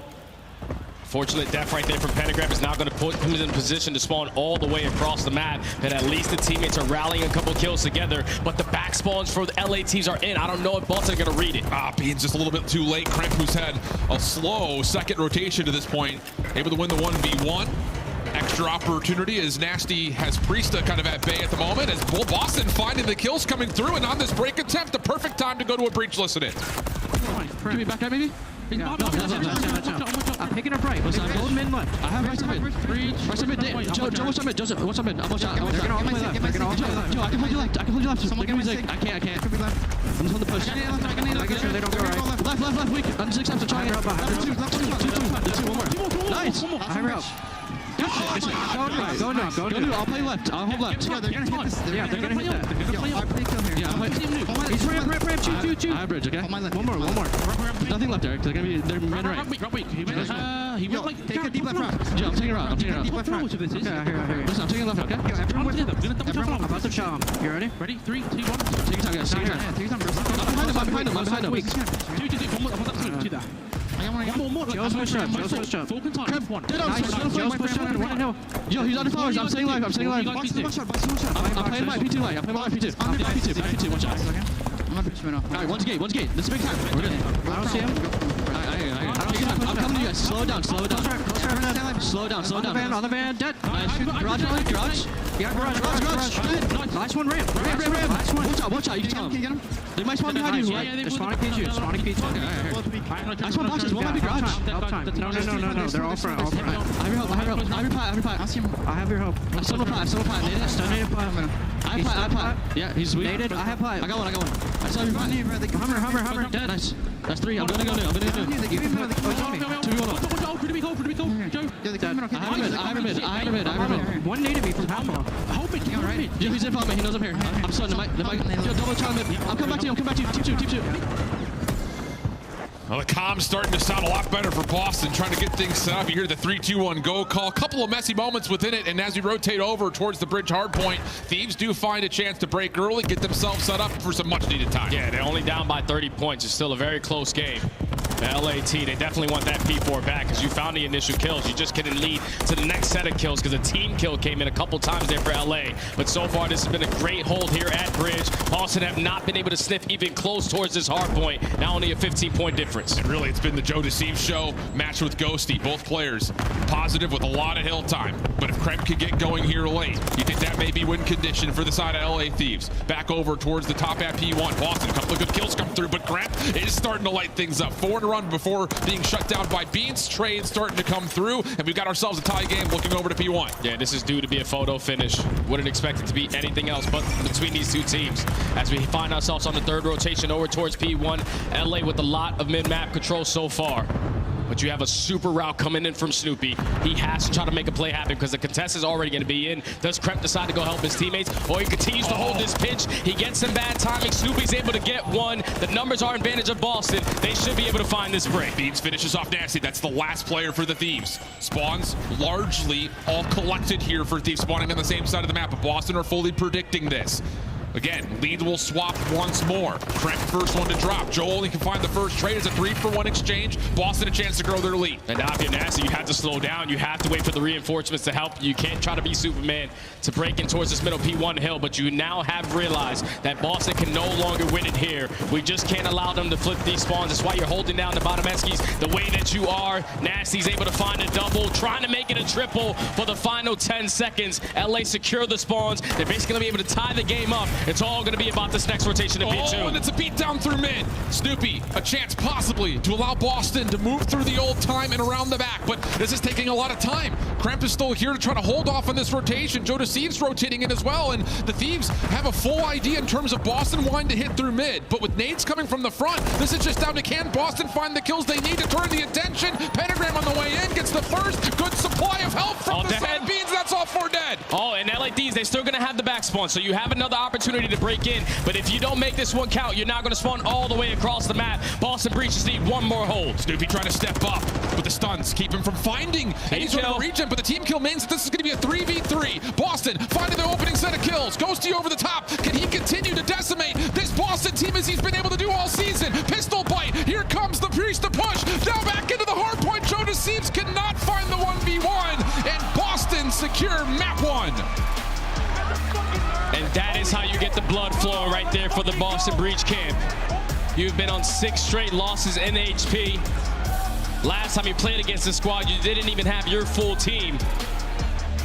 But this time around, you were able to clutch up in those final moments, showed a lot more teamwork, great P3 holds, great breaks when they were necessary. Yeah. But the way that they were able to contest P2 at the very end, knowing that we got all 4 kills, they're still going to spawn in towards the back, and they were playing so tight. It wasn't turning into one-on-one gunfights all around the map. Everyone was playing for a trade, and that was the biggest difference for Boston Breach in map 1. And I think the thing about it is if you go to the listening again, so many moments where it's not just Priest, it's everyone saying, whoa, whoa, whoa, whoa, take a breath. Wait, hold on a second. Let's not take these 2v4s. And for a team that through Major 3 qualifiers was ranked in the bottom 6 in terms of rotation percentage, hold percentage, break percentage, they couldn't get anything going because no one was waiting for each other. That finally came through, especially when it mattered most. And that's just good plays from every single player on Boston. Obviously, Snoopy has himself an outstanding map. A minute and 30 in Hill, 21 traded kills, 5,500 damage with 36 and 28 KD. He was really the tone setter, the person that was keeping Boston Breach in the game. Obviously, Priest didn't have the start that he wanted at 0-10, but he ends 21-13. He had his moments where he had to clutch up in a couple of kills, and he was able to get it done to secure the W in map 1. With 15 assists as well. I mean, again, you're going to look at that second half of the hard point and say, I pretty much just went 21-10. Yeah. So, I mean, not bad at all for Priest in terms of recovering after a slow start. Also important to know, we haven't mentioned his name yet, Pentagram also plays well. Again, the SMG duo. This is where we saw the ceiling, especially you and I. We've watched Pentagram over the course of this entire season at Challengers. Him and Snoopy have played together before, and they looked like they really vibed with each other in the late stages of Modern Warfare 2. Now we're starting to see it on the main stage here for the CDL. And this is the perfect time to see it because back's against the wall. You're at 50 completed CDL points. You need to try to make up for it. And obviously at LAN, you're going to get more opportunities for better points when you get W's here.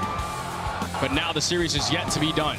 Now you're going into the worst game mode for this for this major qualifiers in Search and Destroy, where they are 1-11. But at least you got that Rio S&D where you did take down Vegas Legion 6-1 in dominant fashion.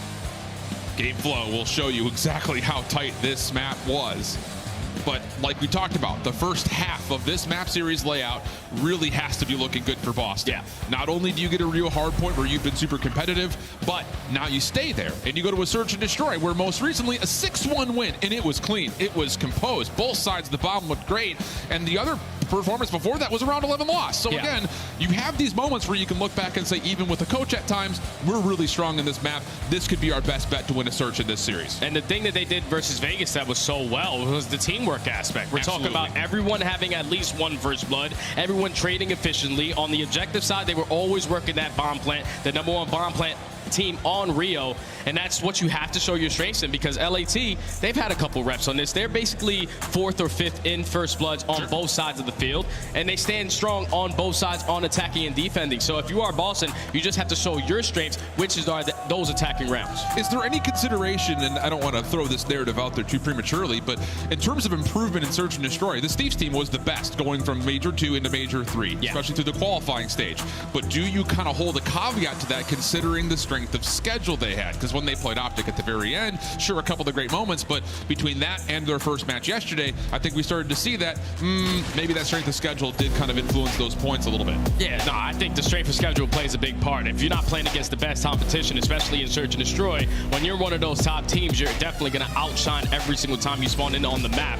But not going up against Boston, you're probably thinking the same thing. Yeah. These guys are probably the worst Search and Destroy team that we have in the league. We should be able to go out here and at least tie the series up 1-1.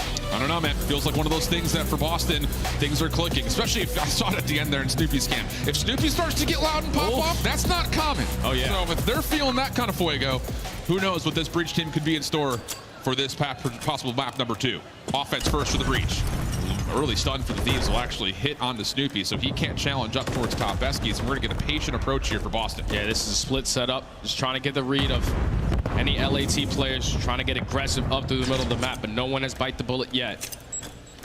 Now that time continues to tick, but you're able to back them down with those tacks and now take a little bit of this mid-map control. But LAT, you got to expect that smoke grenade retake to come in. Absolutely. This is the thing, is this is just a little bit of a fake show of force here for Boston. The intention is towards, hey, with the bomb moving over. Ghosty on the corner. Team shots nearly take him down, but there's a double stack here at boxes. Snoopy maybe not anticipating that there were 2 Thieves defenders there. So as he commits to the gunfight, Thieves come away with the trades, leaving Beans by himself in an isolated moment for the first, but nothing more. And I love that play right there to LA, because you had a player who was islanding over towards that bridge side. He's able to win that one-on-one versus Priesta, and he also gives the info to the team. Like, they might be showing a little bit of presence through top mid, but they're not fully committing down that side. So let's rotate early over towards A, and they were able to put themselves in an ideal setup to shut down that initial push. LA Thieves take the first round. And another first blood tally. That has been a great statistical category for this Thieves squad. In particular on offense, they ranked second in the Major 3 qualifiers in being able to find attacking first blood. So can they keep that up early? After the quick exchange over the top of the A site, Thieves will take their first offensive attempts with the support of a trophy. Largely here towards B. Nasty a little late towards B Street, but a chance to still at least scout out where Priest is positioned. And now you just have to be worried about the tax that could be invested on the side of Boston Breach for this retake. You're also going to take Jodeci's off of that bomb, and they're just going to try to send it. They're at least able to find that trade, but Jodeci keeps them on top in the 3v2. Great patience from the Thieves. Not committing on for the plant. Ghosty, Nasty, last 2 left over the top, and that's the AR support right over the front of what looked to be initially a quick idea for a plant. Backed off nicely. Good collection of kills for Thieves. And that's right there where Boston Breach, you gained the info. You were able to at least spot one player on the bomb, but when you back them down with the stuns and the nades, you cannot fully commit on that retake initially the way that they did, because then you're just putting the numbers advantage in favor of LA, because the bomb carrier is no longer planning, so now his gun is up in the air, and you best believe someone is watching over him. So it was just better plays from LA to not fully commit to that bomb plant, to play the trades before even thinking about the objective, but they still come out on top in this round and kills. Little mind game starting to come through right now, favoring that of the Thieves. Boston, next offensive approach. Off the rip, looking heavily over towards A, but look at this LA Thieves setup. Trophy system down, quick slide out, but Jodeci gets absolutely obliterated. Information starting to come through, but the Thieves, who are already committed onto the A site, largely get blown apart, and with that we have a 4v2. And in this 4v2, I would just send it. You have the numbers advantage. You're wrapping into no info through top mid. You at least let Nasty find one kill, but it's still a manageable play for you now that Ghosty is in a 1v3. And they know he's got to rotate out from boxes, so you've got number 5 and Stippy watching for the pinch. Everyone else mostly making sure there's no danger over towards the opposite side of this B site. So now Ghosty, with a couple of shots in, has revealed his position, and this becomes, well, a very hard-pressed 1v3. First shots are good. Transfer decent. Keeps Beans at bay a little while longer. Boston still waiting to play off the bomb. The 3v1, though, we can't give him all these one-on-one gunfights. Still a lot of time here for Ghosty to work with. Beans does a good job, though, just simply playing his life, throwing a couple shoulders as that time is continuously getting away from Ghosty, as he's able to find Priesta, but not able to find the kill. Boston Breach with the perfect blind counter on that round. They said the first round on attack, we played it really slow, and didn't really work out in our favor. This time we're going to be super aggressive over towards A, and thankfully LA had the same exact game plan. They just came on top of the trades to secure the first round. And to be fair, that tempo for Boston's offense is something we should expect. Yes. They are second in being able to get amount of plants down. It's just been their post-plant setups have been really, really poor in this particular qualifier. Not so much this time. Use the clock nicely, stretch out that 3v1 a little bit deeper, and the first round gets tallied. So now the onus back over to the Thieves, see what they want to do on their next offense. Bomb looking over towards A initially, but this looks like it's going to be a slow spread with an early look from Nasty over the top of B Street, and Kremp just making sure there is no push down over through rescues. And right now, Boston have a lot of info. That the play is obviously not coming in over towards A, but they're just going to keep their ground in towards the middle of the map. Pentagram finds that first blood, and I already love the play out of Boston. You're backing on up, keep the numbers in your favor. Interesting situation here, though. Thieves trying to beat them to the punch of the re-wrap back over towards A. It's only a 1-for-1, though, for Joe. Pentagram able to tally 2 in a row, and that's the bomb now down in a pretty impossible spot, you would think, for Nasty. Would have to play this out in like a 1v3 TDM for the next 50 seconds. Yeah, this is not going to be easy, though, because the crossfire is here and the shots out of Beans. He's always shooting with that MCW. But Boston Breach leveling up right in front of my eyes, man. Like in those situations last week, they would find that initial kill and consistently push on through. But they said, nope, we got the man advantage. We already have mid-map control. We have a player also watching us off the rotation. So we're just going to keep the numbers in our favor and force you guys to beat us by putting that bomb down. And LAT do not have an opportunity to do so. Great plays from Boston, now 2 rounds in a row. And a nice tempo change. Yeah. I mean, aggression on the defense right through the offensive side of Eskies. Not common in terms of a play that looks like that. So 2-2 early. Boston, once again, kind of like their first offensive look, taking their time on this approach, trying to maybe tally, count where these nades are coming from. Lots of explosions right in front of Snoopy's face, but Again, not much seen to this point, as Boston will now make their first steps trying to figure out what's over the top FB. Yeah, they're just waiting out these tacks, make sure no one's getting picked off early on. Here we go. Because that bomb is now going to get planted, but LAT, what they love to do is invest that smoke initially as soon as that bomb gets planted for that retake, but they do not have an opportunity now. And this is already so different for Boston. Again, their post-plant percentage has been miserable, but look how far back they're playing, saying, if you want to play smoke retake, fine. We'll wait for that to dissipate and then hit you off this pinch from Pentagram on 3 in a row. Does he get the timing here? There's kill number 4. Kremp been tallied over towards vending.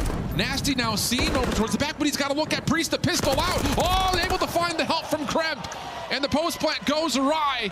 The retake percentage for Thieves so strong for them throughout this qualifier comes up gold again for him. And if you're Boston Breach right there, like you get the bomb planted, there's 35 seconds left, you have to know that Thieves have to take a little bit of mid-map control to even try to win the round. And they just put themselves in a whole lot of individual plays, like Pentagram working his way all the way through boxes. It turns into a one-on-one gunfight, even though he's able to find one. But then everyone else around the minimap is in a one-on-one gunfight. Yeah. You're just forcing them to clutch up in those fights. And if you don't, that's where that successful retake comes in for LA. So in post-plan scenarios, you just got to play a little tighter if you're Boston. Okay, 3 in a row for Kremp after that last round win. Offense, 3-man hit right up towards Eskies. We've seen Thieves play with this kind of tempo before, looking for quick plants, but Boston staying on top of their toes as well, moving quickly over towards Ghosty's direction. A 1-for-1 there is perfectly fine. That's the intel, and with that, the plan. So now the bomb is going to go down. 3v3, and I thought at least one player from Boston Breach was going to commit on that flank. They're all just going to rally through bottom Eskies, and Nasty should at least get info onto one player if Priest decides to cross right in front of him. But that time is starting to get away. Boston Breach have to get a move on it. Oh, and the timing on this wrap from Nasty is going to work out incredibly well for him. Shots starting to come through. Thieves starting to get a read that Boston are making their moves, and Nasty's got everyone in front, but a quick turn from Priesta. Trade is in. 15 seconds on the clock. You start to go here if you're Boston. Regen now also in. Priesta can hop for the defuse, but no. Thieves too primed and ready for it. Post plant comes through nicely, and we got a 4-2 tally favoring LA. Right there, if you're Boston Breach again, you trade efficiently on the flank, and now you are putting in the minds that LAT have to watch that angle. And then eventually it turns into we're watching one side over towards Bridge. How we get some bad time and we're not able to spot Nasty on the cross, but just too slow. Like relying in those situations on retakes, it comes down to some one-on-one gunfights in those situations. And unfortunately, they decided to stack through top mid, and Nasty found the perfect timing. It's been a game of chess though so far, I'll tell you what. Don't have anyone individually popping off or letting their team down. It's been a very compromise of 4 players trying to pull off these playbook plays as much as humanly possible. Kremp on 4 still though, and he is going to try to make a play over towards A. Here comes the big trophy. Stun is down. Oh, but Ghosty gets the benefit of damage tally. That's 3 in a row for him. Looking for the quick gaze. Has a look at Beans. Help is on the way, but Beans is out of there. Bomb left behind. Now Beans left in a 1v3. Bomb down over towards Raft. You can see in your minimap, all of LA have combined to run around together, use that buddy system to trade effectively, and this just gets more and more difficult with the amount of ground that LA Thieves are able to cover. Beans is hoping and praying he can find someone caught out by themselves. He is not going to get that, though. No way, no how. We'll have a chance to collect the bomb, though. Obviously, nerves in terms of where the rest of this Thieves collection is, and he will find it and say, uh-oh, not good. Rival 9 is out, but doesn't make a difference. Thieves just wolf back it through, overwhelmed, and now they're on map point. Yeah, that's just perfect plays right there out of LA. More specifically, obviously, out of Ghosty, who was able to find 3 on the round. Was working on the 8s, but just the setup right there from LA was perfect. The stun hits on Kremp over towards the boxes area, and I'm pretty sure Boston did not have at least one person watching the cross towards the backside, so you had no info that Ghosty was going to be in towards garage. He's able to peek at the right moment, find 3 in the feed. It shuts down all the aggressive players right there from Boston to now put LA at game point. Yeah, Ghosty actually just kind of pops over towards on top of the bomb site itself. Wasn't playing all that deep on the cross, so whether he was affected by the stun or not, he stays concealed for long enough to make a play happen. Opening stun from Boston's defense does hit over towards Ghosty, but the play is looking to go quickly over towards this B site. There's a stack here, but it doesn't make a difference. Team shots through. Joe gets the benefit of both, and now a chance to plant and put this map away. Priest and B is now left to clutch up, trying to keep this map going. It only gets more difficult now that Kremp is able to find Beans. Priest left in the 1v4 is gonna fall, and LAT take 4 rounds in a row to close out this search destroy 6-2, tie the series up at 1. and now we have a series. Decent ideas from Boston. Yeah. You know, a couple of those rounds in a row, it looked like, oh, okay, here we go. Like a little tempo change, just catches Thieves a little bit off guard. But, I mean, composure, the name of the game for this Thieves Search and Destroy. It has been all the way throughout the qualifier. Was again here, playing into their strengths, opening first bloods, turning into conversion percentages. Great on the retake defensively, getting good reads, getting good intel, and then using that to break down Boston pretty cleanly in those last 4. Yeah, that's the thing, because the breakdowns and the retakes were the key to success, because they were both tied up in first bloods at 4-4 apiece. Yeah. But like when you're Boston Breach and you get that bomb down, time is already 10 seconds deep. You have to put yourself in a setup to where someone is watching over that site, and if that guy falls, someone is instantly there to trade. It's just in their post-plan scenarios, they just all spread around the map, everyone trying to make an individual play, and LA Thieves got to read on it every single time, because once they take top mid, they said no one's up here, someone's got to be trying to hit a route, and LA Thieves reading that to perfection to close out that search and destroy. Now we're tied up at 1 going into Karachi control, and this is going to be a fun one, man. This might be the deciding factor of who walks away as the victorious. I agree with that, and I think in particular, if you're a Boston fan, you have to step away and say, wait a second, we're 3-0 in this map, this qualifying stage, and we have not lost a single round on it. So tough battle ahead for not just Thieves on this map, but also the sub-base hardpoint, which we're guaranteed has not been great for Thieves fans. So if you're a Boston Breach fan, you want to get this thing done in 4. We've got Karachi control, the bread and butter for Boston, coming up after the break.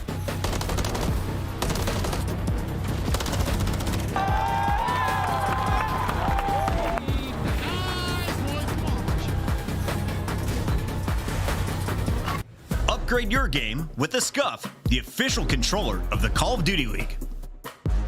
Scuff Gaming is doing an ultimate giveaway where you and a friend can win a chance to go to COD Champs this year. The giveaway includes 2 VIP tickets, travel expenses, and more. To enter, scan the QR code on the page or go to scuff.co/CDL and enter your email. Terms and conditions apply. The Call of Duty League is brought to you by Monster Energy, the official energy drink of the CDL. In Toronto, they turn it into a miracle. Unbelievable. Lins goes back to the bomb plant. I love it. Is Felony going to get hit fast enough? Oh my goodness, Renetti at the ready. Do it. Do it. Love it. Goodbye, Lins. The round is over. It doesn't get better. Like, your eyes light up when you catch him as he's running away from it. That's the instant call to hop the bomb.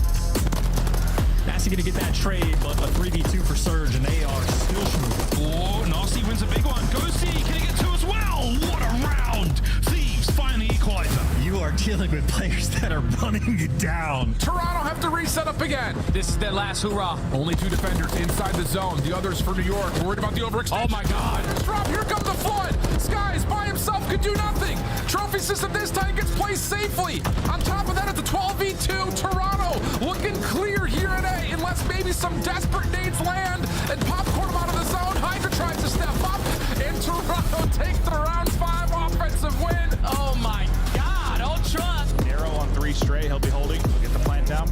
You lost a man early. This time you're able to get the first blood. Nero going big. 5 in a row. Looking for 6. Able to keep on eating. Maybe the ace. But I love this.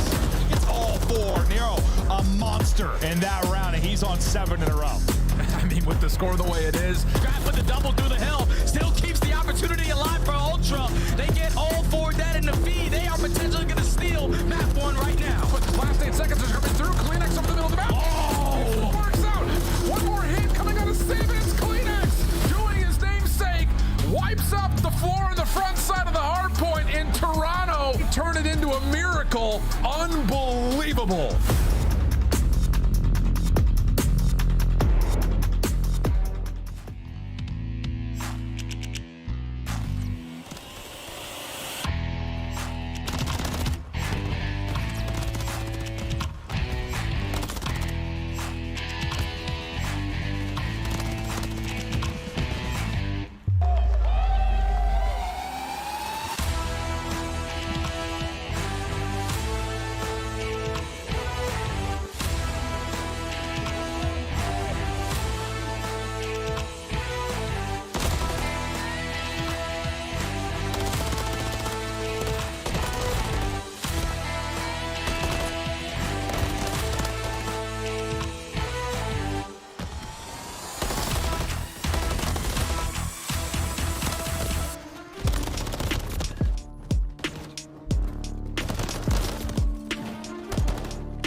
Welcome back to Toronto, and after a map 1 pop-off in favor of the Boston Breach, it's all Thieves through the search and destroy, where again, Boston just have not been particularly great. Good news though for Breach fans, you've got a Karachi control coming up. They have been legitimately perfect on this map, this stage, and they have to stay that way, you think, if they want to win this series. Yeah, this has been their shot in light all throughout Major 3 qualifiers. Obviously, Hardpoint was up in the air a little bit. S&D was world's worst, but Karachi control has been their dominant map and mode, as they're sitting at 3-0. 3-0 on the attack side, 6-0 on the defensive side, and they're averaging all the ticks on everything. So that's perfect for Boston Breach. They're happy as hell to spawn in on this map. And I think even for LAT, even though they're sitting at 1-0 on this one, you're just happy as hell you're not seeing invasion. Correct. That's been the struggle for LAT and all throughout Major 3 qualifiers, is that they try to figure out invasion and just simply could not fully get it down. And now you were testing the waters with Karachi, going up against this squad who basically is flawless. So you have to be in your A game. Absolutely the case. And to be fair, for LA, their offensive stats when it comes to maps like Karachi are great. Yeah. It's just the simple fact that the 6-0 defensive record for Boston is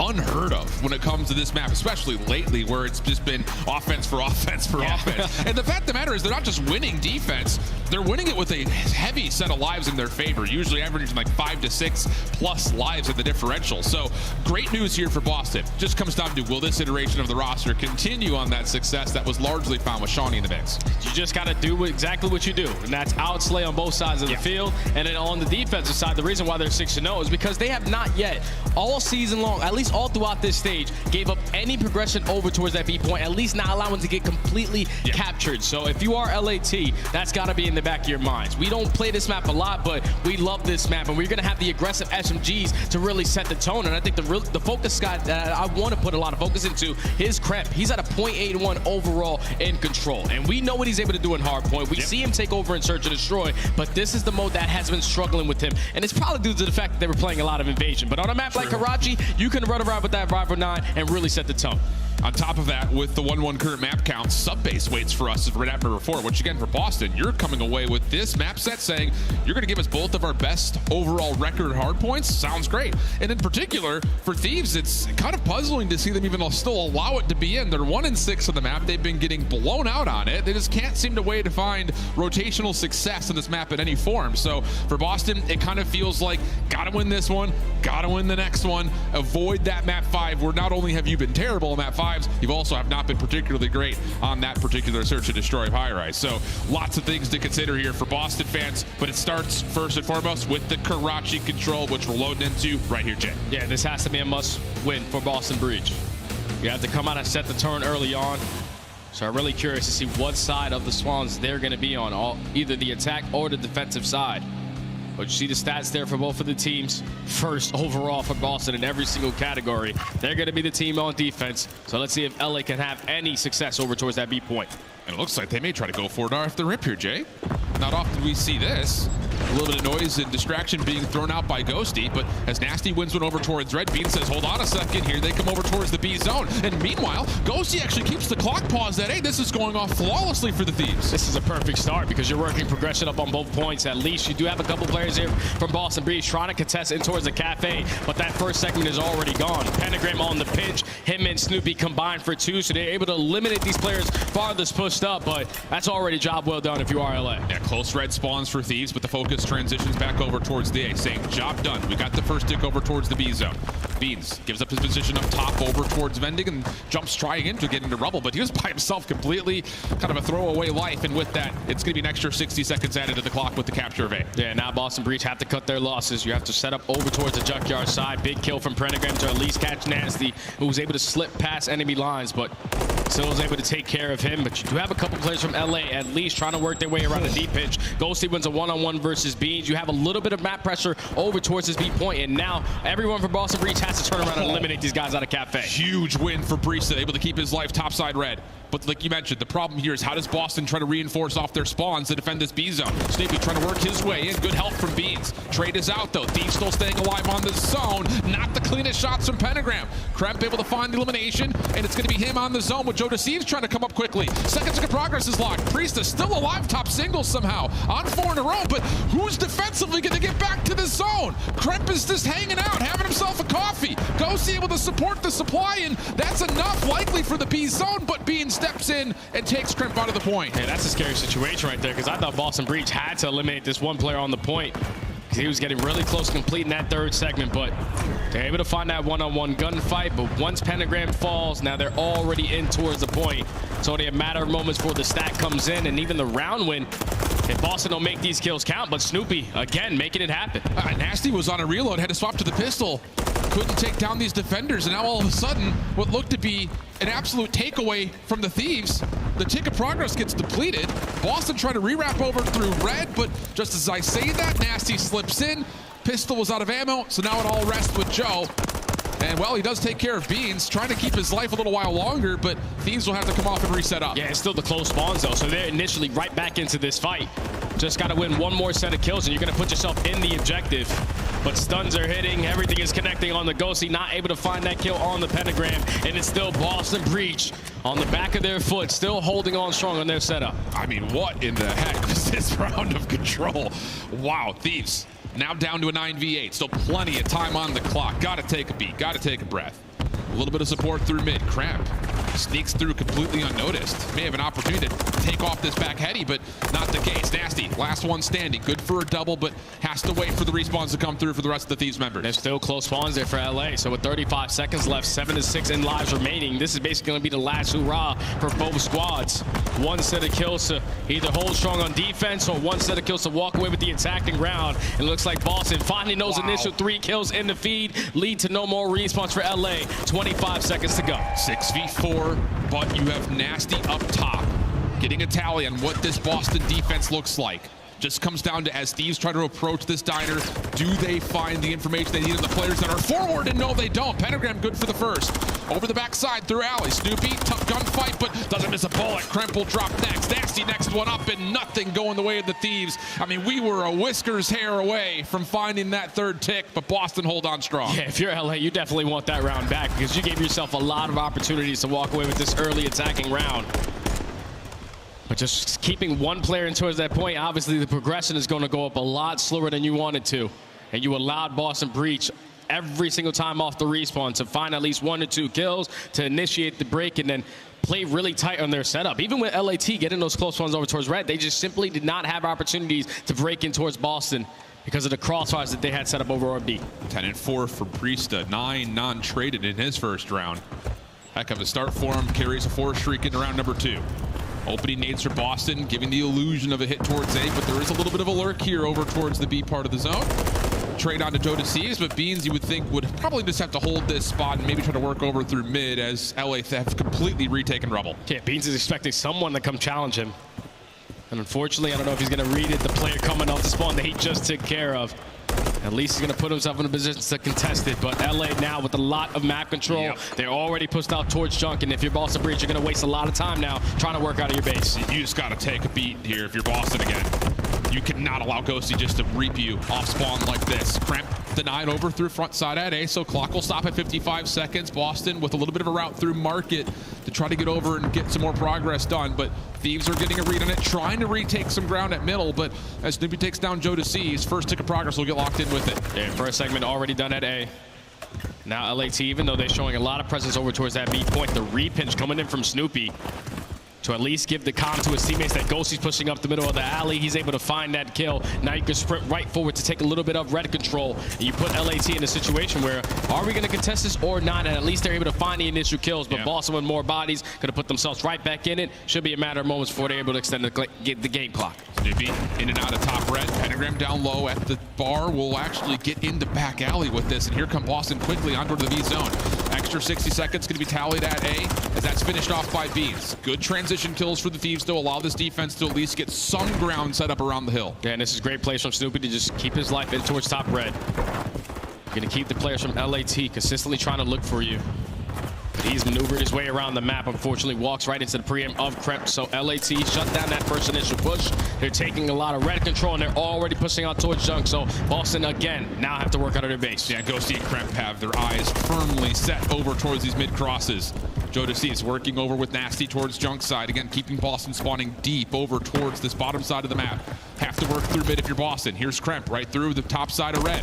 Good for the first. Shots in. Not enough for the initial kill, but Snoopy's able to at least tally it up.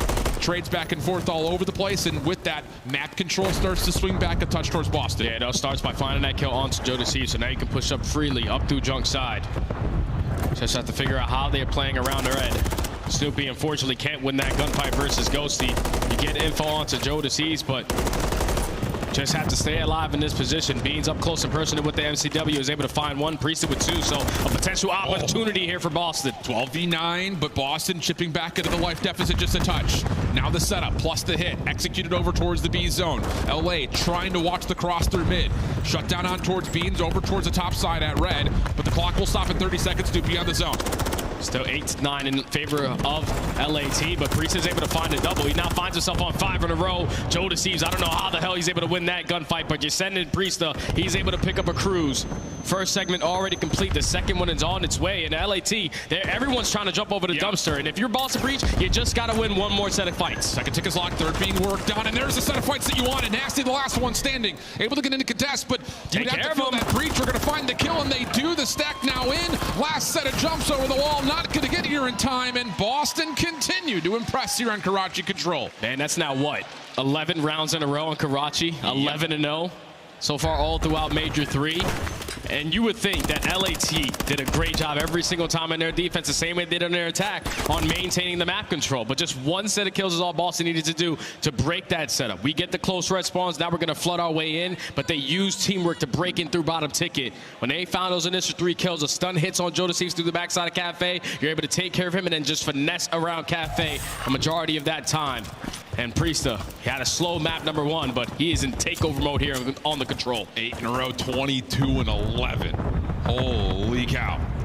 Thieves, no craziness here. All the focus purely on towards the A zone. Priesta seeing if he can get to the double-digit side of the streak, and he's just going to call in the cruise immediately. Boston just trying to put the nail into the coffin and get on to map number 4. First tick in progress, not fully going to get locked. Joe will be taken down by the cruise, and the Thieves will have to kind of sit around, wait, and try to find some kills before they can reaggress. Yeah, but Boston basically used that cruise to take map control and at least figure out where the hell LAT were trying to be located. You already have somewhat junk control. Snoopy with an insane gunfight onto Nasty from top 3. But it's still a majority of the kills in the feed in favor of the Thieves. So they're going to be able to get that second segment. You already have a player potentially playing for some spawn kill, but he's only able to take down 1. As that third segment is getting complete that day. I think Joe, yeah, he definitely had a look at Priesta crossing over towards bottom red. Beans for the trade. Nasty trying to follow up, and back and forth we go. Nasty, does he get all the way to the back alley? No, stays at the bus stop and stunned into place. Snoopy finds the easy kill, and with that, Boston's defensive setup towards B starts to get established. And now they found 3 down. You just got to locate where Ghosty is. He's at least able to take down 1. Trying to finesse a little bit with his life, and is able to come up behind Beans, but Beans was ready for it. So now Boston, even though they have the numbers on their side, they do not have any junk control, so Thieves can just rip right on through. But look at the setup over towards red. And Thieves just completely obliterated by Suns, Semtexes, everything coming out of Pentagram's hands. And now the next hit from Thieves has to start to find some success over through the middle of the map. Snoopy may have been seen from a foot over the top, and yeah, that's indeed the case. Nasty finds the kill, and now Thieves have some mid-map control to work with. They're just going to instantly sprint right onto the point because they know we don't want to wrap back and waste more time for these guys to potentially finesse more and make it happen for Boston Breach to work their way back on in. But they take care of those 2 players on the flank. You can also find Beans. Now you just got to locate where the hell has Snoopy gone. Yeah, Nasty, low on HP, was trying to guard that jump up wall, but the rest of the SMG start to light things up for the Thieves. First tick gone, second being worked on. Beans in the corner, absolutely dealt with.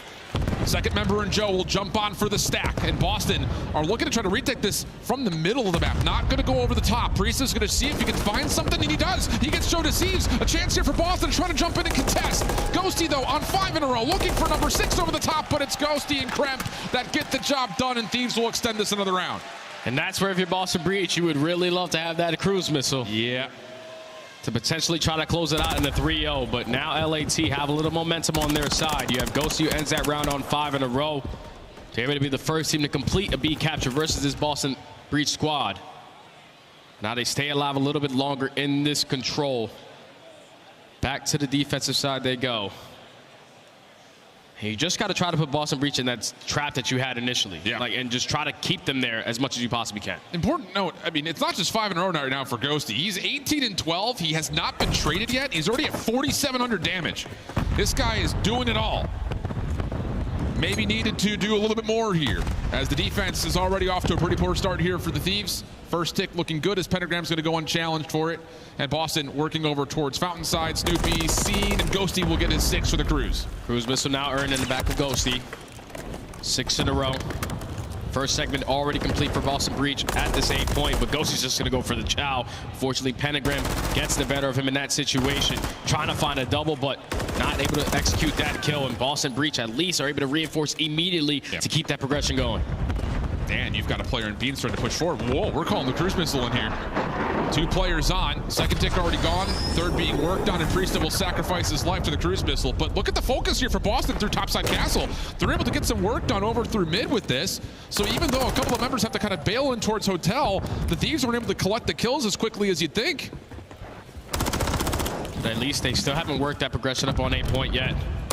Is finally able to get someone on that position, and Snoop is able to find 2 through top red. And look at how fast Boston Breach are already taking that map control. Beans finds himself through back alley. You have to try to finesse if you're nasty, and this is a scary situation. Boston can close out the game here. Right, able to hit down Priesta. That was trying to safeguard the rotation in through mid. Pentagram quickly trying to pick things up over through the Soda Alley. Here comes the cross onto the Thieves, and the team shots are good for Boston. Second tick of progress worked on already. Already locked in, at least locked in, yeah. But Thieves able to regain some control, just trying to sniff out Soupy, and they find the kill needed, but there's still 1:55 on the clock. Yeah, a lot of time for Boston Breach to work with. That's why they're initially sending 3 players to fight over towards the junkyard side, because LA have not pushed out that positioning. Nasty was watching it, but he only is able to take down 1. And now if you are Boston, you just have to make it count. And an unfortunate 2-piece nade out of Priest is going to slow them down. I was just about to say Boston are starting to grow this life lead. Just a touch. Okay, Priest just steps up and says, sorry, boys, but I got you. No worries there. Pentagram also part of the problem as Priesta gets a 33-19. 4 in a row, back onto the site. Nasty can do nothing over the jump ball. The stack is in, and Boston will continue to stay flawless on Karachi control, and with that, the edge in the series. Man, I don't know what it is with this LAT squad, but they just simply cannot figure out control. It does not matter what map it is. Even going up against Boston Breach, who only found success on 1 map. When they saw the vetoes, they were happy as hell that Karachi was able to sneak its way on through. Boston Breach are just dominant from start to finish. LAT had a bunch of opportunities, though, on their first attack. Absolutely. You had 5 segments complete on that attacking round. You initially started with a beat push, and that was a great play call, because you get at least 1 segment done, but you just couldn't find that last one, because a lot of people were just playing so spread. You can even see it in the LA Thieves round that they won. It was still a 2-stack. You found a 4 dead, but there's still a couple people playing those cutoff kills, and that's just simply not how you're going to find a lot of success in control. Boston Breach take full advantage of it. Obviously, Priesta sets the tone, and now they find themselves up 2-1. Huge stuff here for Boston. And like we were kind of talking about, it's not just the fact that the Karachi control's been great for them. You're starting to see Beans really step on back to the stage and become a major difference maker here for this Breach team. Gonna feel bad, I think, if you're a Ghosty fan, considering the numbers he just threw together. But like I said, this really should have gone 5 rounds if you're a Thieves fan. You were just a breath away from finding the 3rd tick on towards B. But the recovery from Boston's defense, we praised it at the beginning, and it deserved all that praise we found out throughout that first and, of course, this most recent round. And also the resilience as well, because Boston Breach, they're probably thinking in a bunch of these rounds we didn't have 1 or 2 opportunities left, but that 1 or 2 opportunities, they made it count. And that was the biggest thing, because LAT, even on the defensive side, you have all-out junk control. You're making it very difficult for Boston Breach off the respawn to now work that overextension. But all they needed was 1 opportunity. Find that 1 kill over towards junk, we get the close respawns, we're able to find a 3 dead, and then work our way to the objective, and the stack comes in. That's the biggest thing, is that LAT, every time on their defensive side, we're all spreading out or just forcing a lot of one-on-one gunfights, but you don't really have those opportunities when those progressions for Boston Breach are going up so damn fast. Agreed. So, good collection for Boston, good punish on the mistakes that came through, especially early. And what has been really the bread and butter for Boston in this stage, being the control, continues to keep them alive. And not just alive, now all of a sudden you start to look at this series layout and say, hold on a second, we've got a sub-base coming up next. I mean, Thieves have been miserable here. 1-6 overall in the season, 0-2 in this stage, where they've lost on average by like 95 points. It has been bad all across the board. So if you're Boston, you're sitting here saying Beans is popping off, Priest is popping off, let's go feast in map 4. Yeah, this is an opportunity, obviously, for Boston Breach to close out this series in 4. But if you are LA, you do have a couple reps underneath your belt. Sure. And you played against one of the best teams, if not the best team in Optic Texas on sub-base. You unfortunately fall short, but you can take things away from that loss. And the biggest thing that you have to take away with is that we're rotating, we're setting them at these hills. But when we are forced to break into the hills, that's when we are scattered on our breaks. We're going one by one, allowing us to get picked off, and just simply not giving themselves opportunities to find a successful break that leads to time. Yeah, I mean, like we said, this is the #1 break team overall across hardpoint in Major 3 qualifiers, except for the 2 maps that were in this pool. So that's the big news here. On the other side for Boston, again, the stats aren't really convincing in any particular form. They haven't really played a good cohesive game of hardpoint. That was already different though in map #1. So this is a sub-bases map where you have to be on the same page. You cannot be in these weird mixy spots mid-map and just get caught, because that's where thieves will absolutely punish. That's all it's going to come down to, because sub-base, we know it's all about the teamwork. People blocking certain spawns, hitting certain rounds to make it easier for your teammates, holding power positions like top snow, like top 3. That's why I'm expecting the ARs to be felt on the side of Boston Breach. They weren't really felt in that map #1, because Josie had a great start, and so did Snoopy, really led the way on that Rio. But for both of these teams, hardpoint and breaking is just simply not getting good for Boston. Everything in hardpoint has been treating them well. And that's the other point. Again, just to reiterate, now that we've got the visual graphic, yeah, sure, it's first overall with great points per break for the side of Thieves, but that is not prevalent on this map. It has been on maps like Karachi and 6 Star and Rio. We have not seen that here on Subbase. So this is all about, can they rotate, can they hold, which has been, over the course of the entirety of the season, one of their worst instances when it comes to hardpoint. Can they get themselves actually a good complete setup, holding spawns, holding up a little bit of a buffer in front of the zone? Have to have it here on a map like Subbase. They gave themselves a bunch of opportunities on that Rio. It just came down to a mixy P2, a scattered P3, where those hills are very tight. Like when now that you're playing Subbase, the spawns are basically all you're really playing for. The P1, you want the backside, you can chain it to P2. Then obviously for P3, you want the initial spawns for the back for the initial 20 seconds. But then you instantly want to flip back out so you can get that P4. So just staying ahead of the game might be the game plan here for LA. Timings and communication is everything. And there is the overall season statistics on Subbase. Like we said, first overall in hardpoint breaking in this stage, 12th here. It's been bad for Thieves. Boston, the same rate. This feels like a must win. You don't want to go to a game 5, especially with it being on high rise. So here we go. Boston from the unfavored side, looking to make those early routes to the bottom side at Snow. Big kills early on coming in from Boston. You would think LAT on the preferred side instantly jump into this hard point. But when you lose those initial 2 fights and now you're allowing the menaces and the SMGs on Boston Breach to simply roam around, it's going to make it very difficult for them to work their way back into this HP. Yeah, plus a key 1v1 win from Priest at bottom side of the map. You can maybe try to pull this rotation from a different angle. Thieves have to kind of watch multiple things at once. Stun out, Priest to lock into place. Ghosty going to likely find this kill, no worries, and he will. But the opening time here for Boston, it's been great. It just comes down to their first attempt toward trying to flip the spawns was unsuccessful. They did at least have one player from LA spawn behind you. A couple players now spawning over towards that tunnel side, and you can get super aggressive up the right side. You can flip the spawn. You just got to take care of Ghosty. They're finding all the kills through the middle of the map. Hopefully they get a read that the spawn's now flipped, and it seems like that's exactly what Beans now knows. The only player alive on this side of the map is going to be Ghosty, but he's just finessing with his life. Absolutely the wise play to make. Nasty right in front of P2, same situation, but Beans now on 3. Trophy system early earned. Doesn't quite get all the way through the window, but could still be effective from this spot. Joe Deceives gets the opener. Nasty follows up, and Thieves from the front starting to battle back. Priest only gets 1, and then Cramp able to turn the hard point red with Joe Deceives making sure he keeps the off spawn for Boston. Yeah, it's a perfect read right there from Joe Deceives to read that play out of Beans, to read that spawn, because now they're basically going to put themselves in a position to potentially walk away with this final 25, even though Boston are getting every single back spawn, but you send in Ghosty. He's been your shining light all season long. He's able to find a triple that leads to the final 15 seconds potentially, but more importantly, they already have their rotation in next. That's the other part about this, and this is where Boston can really fall apart at the seams. What are we doing? Are we hitting old? Are we trying to hit a rotation? Sometimes it feels like it's 3 things at once. Sometimes maybe even 4 things at once. Have to put together something on a setup. This is a very comfortable opener towards the 3rd hill for the Thieves. And this is difficult now because Boston Breach is going to hit the super long route around Waterside, and You would want these back spawns initially, but LAT, they are ready for this push to come through. Krep trying to be the cutoff man. He is going to fall, but the rest of the teammates find all the kills through the middle of the map. And you also have Krep now spawning over towards that next hill. So this is a scary situation for Boston because if you allow LA to get one more set of kills, you're now spawning at that old HP. You've got a 2v2 in the middle of the map, and everyone else for the Thieves are just worried about dealing with Snoopy. And as they do, the first 30 seconds have, again, all been tallied by LA. Joe Thieves, nice gunfight down low towards Warehouse. Pentagram also dropping in towards Tunnel, and it has been a great setup here for the Thieves. Looking good for the back 18 seconds as well. This is where you now have to make it count if you are Boston. You're trying to trap them in towards the backside of this Warehouse area. You're also shutting down these players, potentially working on some cruise missiles, so it's not going to make it easier for LA to lead to the break, but Ghosty now finds himself on 5 in a row. You let him find this kill. Your P4 setup is instantly going to get broken, but he's just trying to finesse with his teammates. Pentagram is at least able to find one, and Ghosty's still just searching for one kill. Absolutely. And he gets caught. Okay. But the spawn. Oh, they're almost playing it too well from the front. LA's going to get benefit of spawning behind. Beans does have a look at this, but it's a split situation for the Thieves. Consider that this got exploded in the middle of the map.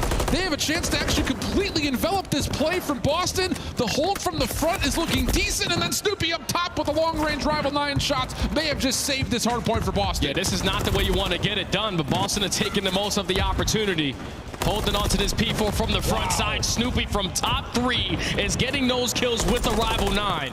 Such an extraordinary talented player that he is, and he's still staying alive in the moment. Finally does fall, but even with LAT getting those split spawns, they're only walking away with 10 seconds. You will take that if you are Boston. It's legitimately one of those moments you look at as your boss and said, you were playing too well through the middle of the map.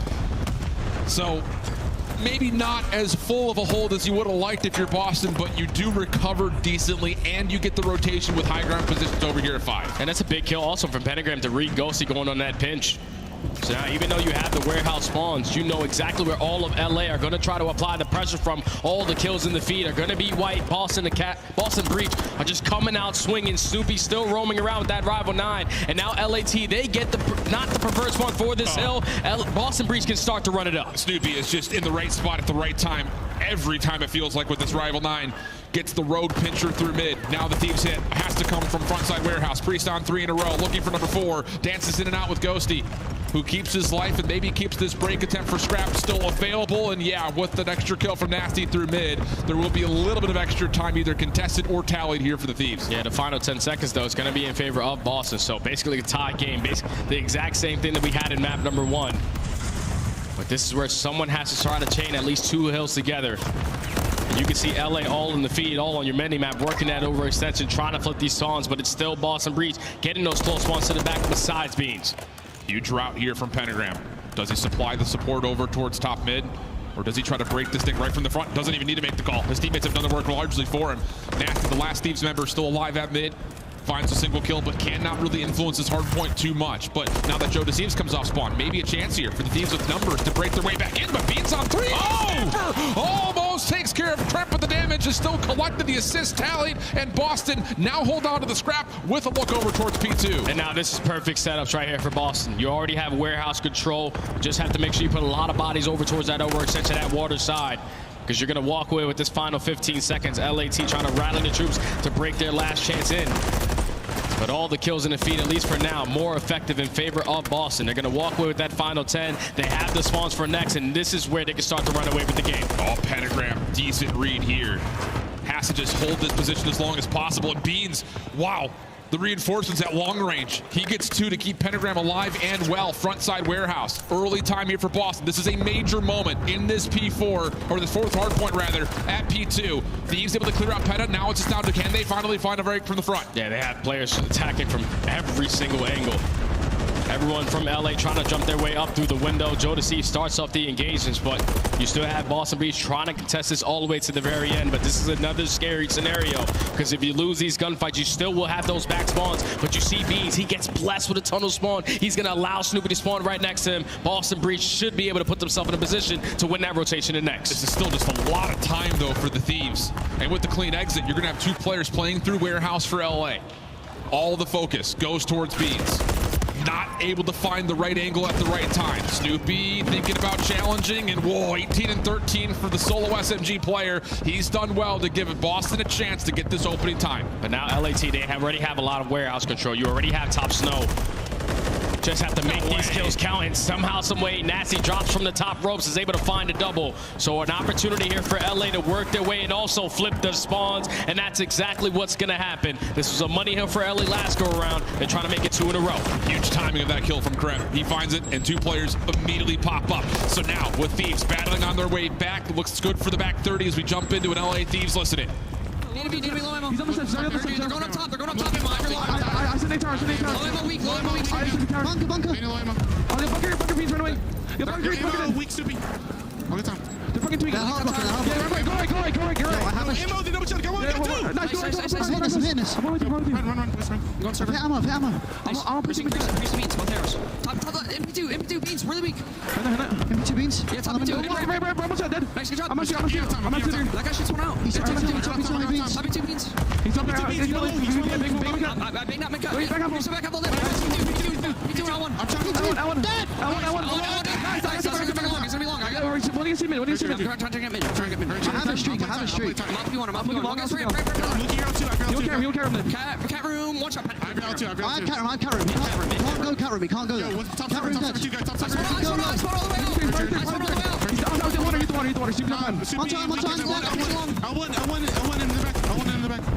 L1. Weak. You want me to shriek or not? One shot being deep. But the score, you might have to. You want me to? Yeah, I'm shooting it. Guarantee this. Alright, listen. One on time, one's back time, one's mid, and one's out ammo. Where's mid? He's L1. What's ammo, by the way? L1 and R1, guys. L1 weak, he's coming. He's one shot, go mid. One was ammo. Finish this. Missing this guy ammo. I'm out triple. Yo, listen. You're right on me. Be careful of these ammo pinches. One's weak bottom server. Mixy moment going from that back sub hill. Looked like LA were going to string them together. Doesn't work out. Streak really doesn't get a lot, but the rotation to 5 certainly favoring that of the Thieves. Yeah, they're fully set up for this hill, but I don't know if they're going to be able to read the route coming in from Priesta, who's worked his way all the way behind enemy lines, but at least the spawn indication from Ghosty is going to give the comm set. Now, Krep, you simply just have to turn around and hold down your lane. They cannot win in here, but they can get pretty damn close. Able to find the first, looking for the second, turned around, and Pentagram actually, his Semtex will land. So that neutralizes the time at the hard point. This is big net time being essentially contested. Boston still trying to break this in from the front. Snoopy, who's had a great map, continues to provide some success on the hard point. Joe Deceives trying to hunt him out, able to find the first. Tagged up top. Here comes the jump down for Priesta, and you've got Boston looking decent for the scrap time, and they've got some control over through mid. But they just lost that gunfight. Ghosty gets the better of Beans, and now LAT should have put themselves in a position to potentially close the game out here, but the water route coming in from Snoopy, I don't know if it's going to be red, but he's just hoping that his teammates can find a little bit of success through the middle of the map, so this pitch can be felt. Beans is only able to find one, but Snoopy activates that dead silence. It's time to go. He's got to find both players, and all the Thieves get the shutdown at the exact right moment. Beans tried to force in for the trade's not going to work out. Thieves can possibly still win it here.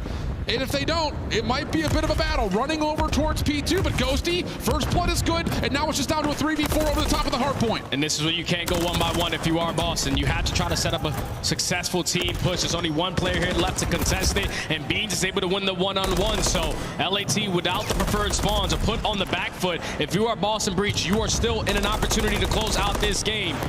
Just got to hold down this warehouse side, and with Krem finding that double, that might have just been enough for LA to win the rotation next. But they're not going to go for the time here, so they have to win this rotation. Krem looking for 3 in a row, finds it, and then Nasty up top gets possibly the final kill needed. Boston spawning in the possibly worst spot possible, and there's no chance they get here in time. All the rotation success for the Thieves. Bail them out of another tight one, and we go all the way the distance for map 5.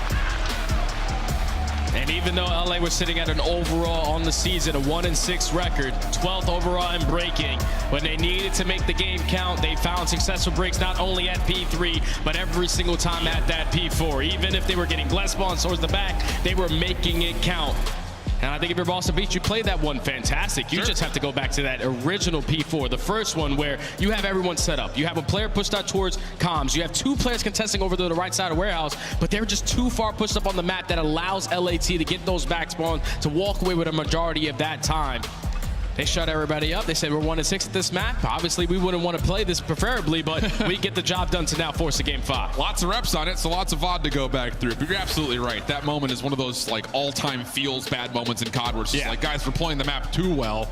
We don't have anywhere else to spawn the thieves besides behind us. So, a tight one in both the 2 hard points. And now here comes the tricky spot. A map 5. It's on a high-rise search. Thieves have been our best search team overall in terms of the Major 3 qualifiers, and Boston have negative ice when it comes to Game 5s. Everyone thinks that right now, Boston 0-5 in Game 5s. They're 0-3 on high-rise so far in this stage, but a lot of their high-rise losses have been either 6-4s or 6-5, so they push them all the way to the wire. You just got to be ready for this LA Thieves squad, who you do have a rep with your coach. You just got to make sure you make the adjustment from the last time you played them on this map. It's starting to work back just a touch, and you think maybe Boston can break all of those terrible trends that have been built over the course of the Major 3 qualifiers. They desperately need a win to extend their tournament and possibly their playoff hopes for world champs. Can they do it on a high-rise search? We come back after this.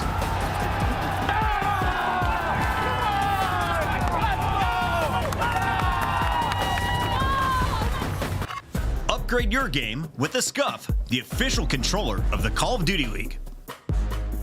Slice up your competition with the Executive Chef Operator, now available in-game in the Call of Duty store.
Another map 5 here in Toronto, and this has major season implications for the end of their run. Yeah. Depending on how this particular tournament goes, have to have it, and it comes to a high-rise search, what we've seen between these two teams before. Yeah, there's a lot on line for both of these teams. Obviously, the map 5 metrics, they stand out a lot better for LAT because of 1-10 overall record. Basically tells you that Boston Breach ain't got no damn ice. That's all it comes down to. When they get to these moments all the way into game 5, when they push it to the distance, they cannot put the bow to close out the series. But I'm not really nervous because everyone is thinking we are bad at game 5s. We have no ice. We played this team before with our coach and we went to a round 11. Yep. So now that we have our full roster, we just got to put it together for one map to finally get our first series win on land under their belt. Yeah, the overall stats on this map may not look great for Boston, but the thing about it is the maps have been close when they played it. Of course, between these two teams, it came down, like you mentioned, to the absolute wire. But the problem has been the ability for Boston to convert and even find first bloods for that matter, whereas for Thieves, it's been great, in particular on this stage. So, can they continue to find benefit in that category? As Boston will be the first team over on offense, a little double hit bottom blue with eyes over towards B initially. And this is the biggest thing I'm going to focus on for Boston Breach is the teamwork aspect in this game number 5. Because last time we saw them send Snoopy into absolute death. And unfortunately for Pentagram, he's just not ready for those stacks to get invested over the top. First blood for Joe Deceives. That is a clinic in utility usage. All it was one late stun to see if they're playing bottom pit, and then as soon as it lands, everyone throw everything at them, and it works out for a free first blood. Snoopy trying to at least extend the play further forward, maybe catch a couple of these defenders trying to rotate over, but Thieves are very comfortable up through Heli, and there's just really not a good look here for Boston at the moment. Yeah, he's trying to get a read on what the play is going to be from the Thieves. But Priesta at least is able to find one player going through the deep pinch to make it a 3v3, but Ghosty gets the better of Snoopy to still keep the advantage in favor of LA. And with only 30 seconds left, that bomb is still down through bottom pit. You have to work for that objective. And Beans is fully focused on Kremp. He's got to take his attention otherwise, and well, he's almost able to find Ghosty, but once again, a very difficult 1v3, essentially in a Bermuda triangle of Thieves members, and that's enough for the first blood to be converted for LA for the opener. Yeah, that's good stuff right there from LA, because on the defensive side is where they do tend to struggle with their first blood. 9th overall in the league, but the team needs the info gain and also knowing your opponents, what they'd like to do. Apply pressure over towards that B-bomb through the bottom pit side as we're going to take a look at it again. Yep. You called it perfectly, my friend. The late stud comes in. They know that has to be the aggressive SMG players, and thankfully there's a lot of things that blow up on that side of the map that leads to the first blood for them. Absolutely beautifully done. It legitimately is just a, don't need to throw anything early, just let's use our utility to see where this hit's going to come from. Perfect setup from Thieves off their opening play. Joe looking to go tippy-toeing over the top of this A site. Rest of the Thieves just kind of holding back, seeing maybe if they can team shot out a first blood, but this is all voluntarily given away for Breach, so there's got to be someone watching for this potential play. I don't know if anyone's going to be in a position to watch Joe Deceives on this jump up, but Joe, you can just tell he's waiting for his teammates to make a little bit of noise over towards that B Street side. They have a lot of control, and he's found the perfect time to work his way up behind enemy lines. Problem is he doesn't want to break this glass and give away his position, so he's just going to hold the front windows from right here at these boxes. Ghosty, first blood over the top of that B. Here comes Joe's play. Doesn't find the first kill he needs, and all of a sudden, you've got the bomb planted, but the kills go the way of Boston. Retake quickly on the way. LA need to try to get into position, and Nasty over the top. Somehow, some way finds the kill. Kremp has read Priesta, and it's a second round quickly tallied for the Thieves. That's good stuff right there from LA. Again, finding another first blood. This time it was Ghosty. Even though Joe gets nothing down, or nothing done through that flank area, the bomb gets planted, and Nasty was able to at least put himself in a position to find 2 immediately. Then in the 1v2, Kremp with the perfect timing through bottom pit, able to spot Snoopy. And that's just LA working their way slowly but surely up to that B Street side. If you're Boston Breach, you have to contest B Street. Yeah. You cannot give up that B site for free the way that you did, because then it's very difficult to retake that bomb. Yeah, absolutely the case. It just almost feels like they're very weary of giving away first blood. Yeah. It's almost too passive. Oh, here you go. Bean's able to throw a couple of shots down towards elevators. Bomb was left in spawn. Priesta will back up to try to collect it. Pentagram Snoopy working over towards blue. Here's another stun. Able to find the check. Nades now coming up behind it. This time, no first blood. Boston stay alive through the opening entourage of Nades. But they haven't really taken any control of the map so far. Because all of LA, they have bottom pit. They also have B Street. You're watching the overextension through bottom blue. So All you have to do is get a read on what Boston Breach by spotting one player, what they're trying to do on this attacking round, because that time is starting to tick down. Well, Joe may have seen a shoulder of one player, but I don't think he sees all three players. Cross Pentagram with the drop shot. Deals with Cramp. Now it's Joe. Has to hold his life. Nasty over the top, providing a little bit of oversight to keep him safe. Bomb making its way up towards the ladder. Ghosty, a little elevated position through mid-windows, can't quite finish off Snoopy, and Boston have hit the brakes completely, waiting for the regen and trying to figure out this 4v3. But eventually we have to work that objective. Yeah. You can't allow LAT to work their way back over towards that B site, because they're thinking that bomb is going to get planted sooner or later. And now you allow Joe Thieves to put himself in a great position, but he's not able to win the gunfight. It's all left up to Ghosty in a 1v4. Not able to find the player up top on the rafters. And so, okay, a moment of like panic where it's just like, Boston, hello? Like, we've got a 4v3. Let's go, let's move it along. Let's see if we can get this bomb planted. But like you mentioned, Joe Thieves dealt with over towards the top side. A crane is massive. Otherwise, that could have completely turned the tide of the entire round. Because when you're wasting that much on the game clock, you're immediately thinking, all right, we got 20 seconds left. I'm instantly going in to work this objective. I'm not going to check any corners. But thankfully, you had Snoopy there to watch over that bomb planter. Is able to win that one-on-one gunfight. And also Boston finding that first blood leads to success. Down 2-1. Back to the defensive side they go. And you could tell by the way that they played the last defensive round, it was very passive. You called it perfectly. No one wants to get first blooded, but this is where they have to play for that first blood because they're 10th overall on this side of the map. Opening LA nades over towards top propane. Do tag Beans, but he gets a late trophy system to keep him in position. Cramp, though. Talk about this for a route. Did he see the jump up from Snoopy? Is it mutual information? Sure feels like that. And as Nasty is able to find Beans top propane, Kremp does not have to chow this anymore. You can take your now 4v2 over towards Bean. That's exactly what the call is going to be. Although Kremp still gets caught, and there's a chance here for Boston. Maybe try to bring this back. Trying to clutch up in the 2v3. Potential 2v4 on the cards, but they already spotted a couple players from LA working in towards that B site. And unfortunately, the movement from Snoopy might come back to bite him. But the finesse even better, able to stay alive in this moment. And that objective is yet to be planted. LAT, they're pushing through. They're trying to get a rewrap here and catch this Boston defense by surprise. And it may work out because Boston are thinking they're planning. And that's not the case. The defensive smoke gets placed. But no, Thieves have completely bamboozled this defensive setup. The bomb is wrapped now in for a plant at A. And Snoopy over the top, just absolutely looked at by every single last member alive for the Thieves. Clean third round, go the way of LA. It's another first blood in favor of LA. That's now 3-1. And what's the scoreboard? It's 3-1 in favor of LA. They're taking full advantage every single time. And they find that first blood on this map. It's about an 86% chance that they walk away with the round win. And they are keeping that stat high up in the air, as now they're taking a little bit of a lead in this search and destroy. Great, one of the best teams on the attacking side all throughout Major 3 qualifiers. Now you just got to find another first blood on the defensive side to lead to some success. Absolutely. And what do you want to call here if you're Boston? Do you try to do something like you did on Rio, try to get aggressive somewhere, try to force LA to put together a response, not let them get all this opening utility, but instead it's Boston kind of sitting back. But once again, this little bounce pass nade from Joe Thieves lands.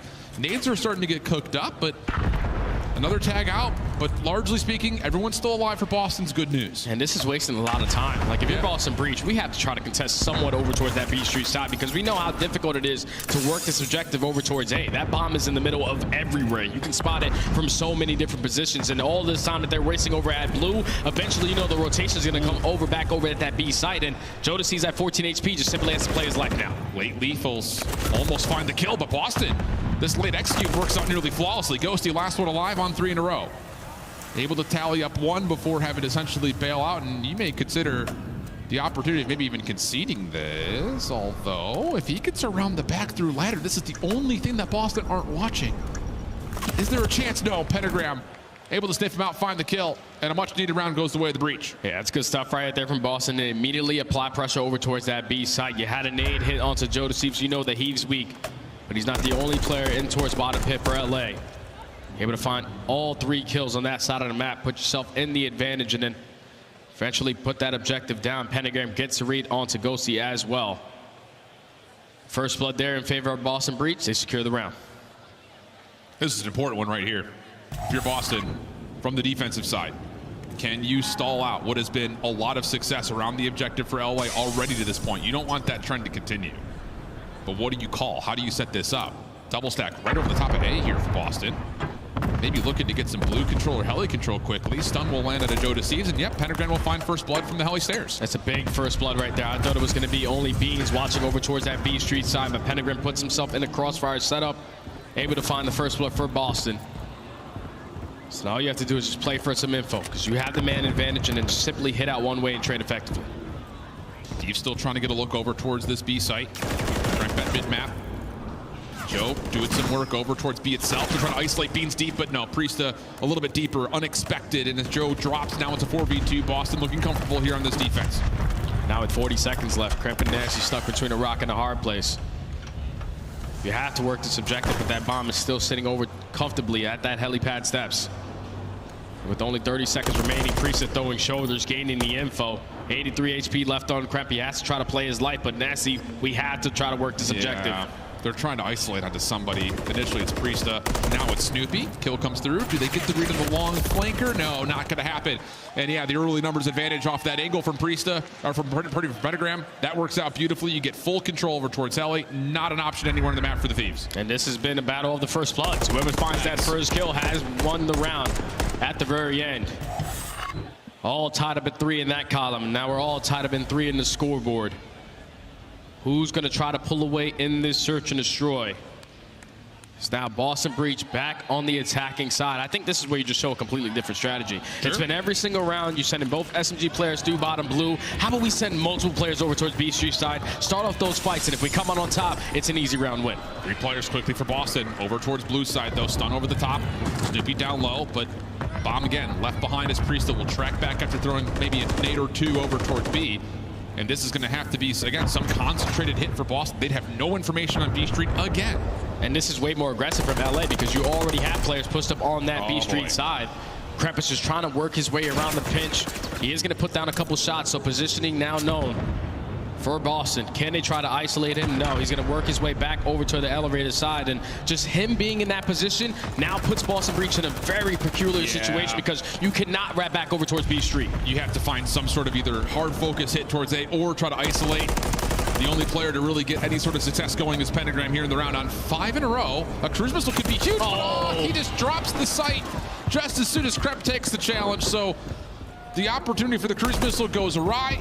Ben's last one left, and well, Ben is going to be completely overwhelmed again. So LA still just full map focus, just going their way in the first 5 seconds. They're just trapping themselves. That's exactly what Boston are doing. They're also dropping the bomb in the back of their spawn, thinking that, all right, we're going to send 3 players over towards blue. We're going to try to get aggressive, but those stuns are coming in. It's slowing down that push, and then by the time that play gets shut down, you have no opportunity to work your way back over to the B Street. If you're Boston Breach, we have to contest that side of the map because that's basically how you shut down all of High Rise. Yeah, absolutely.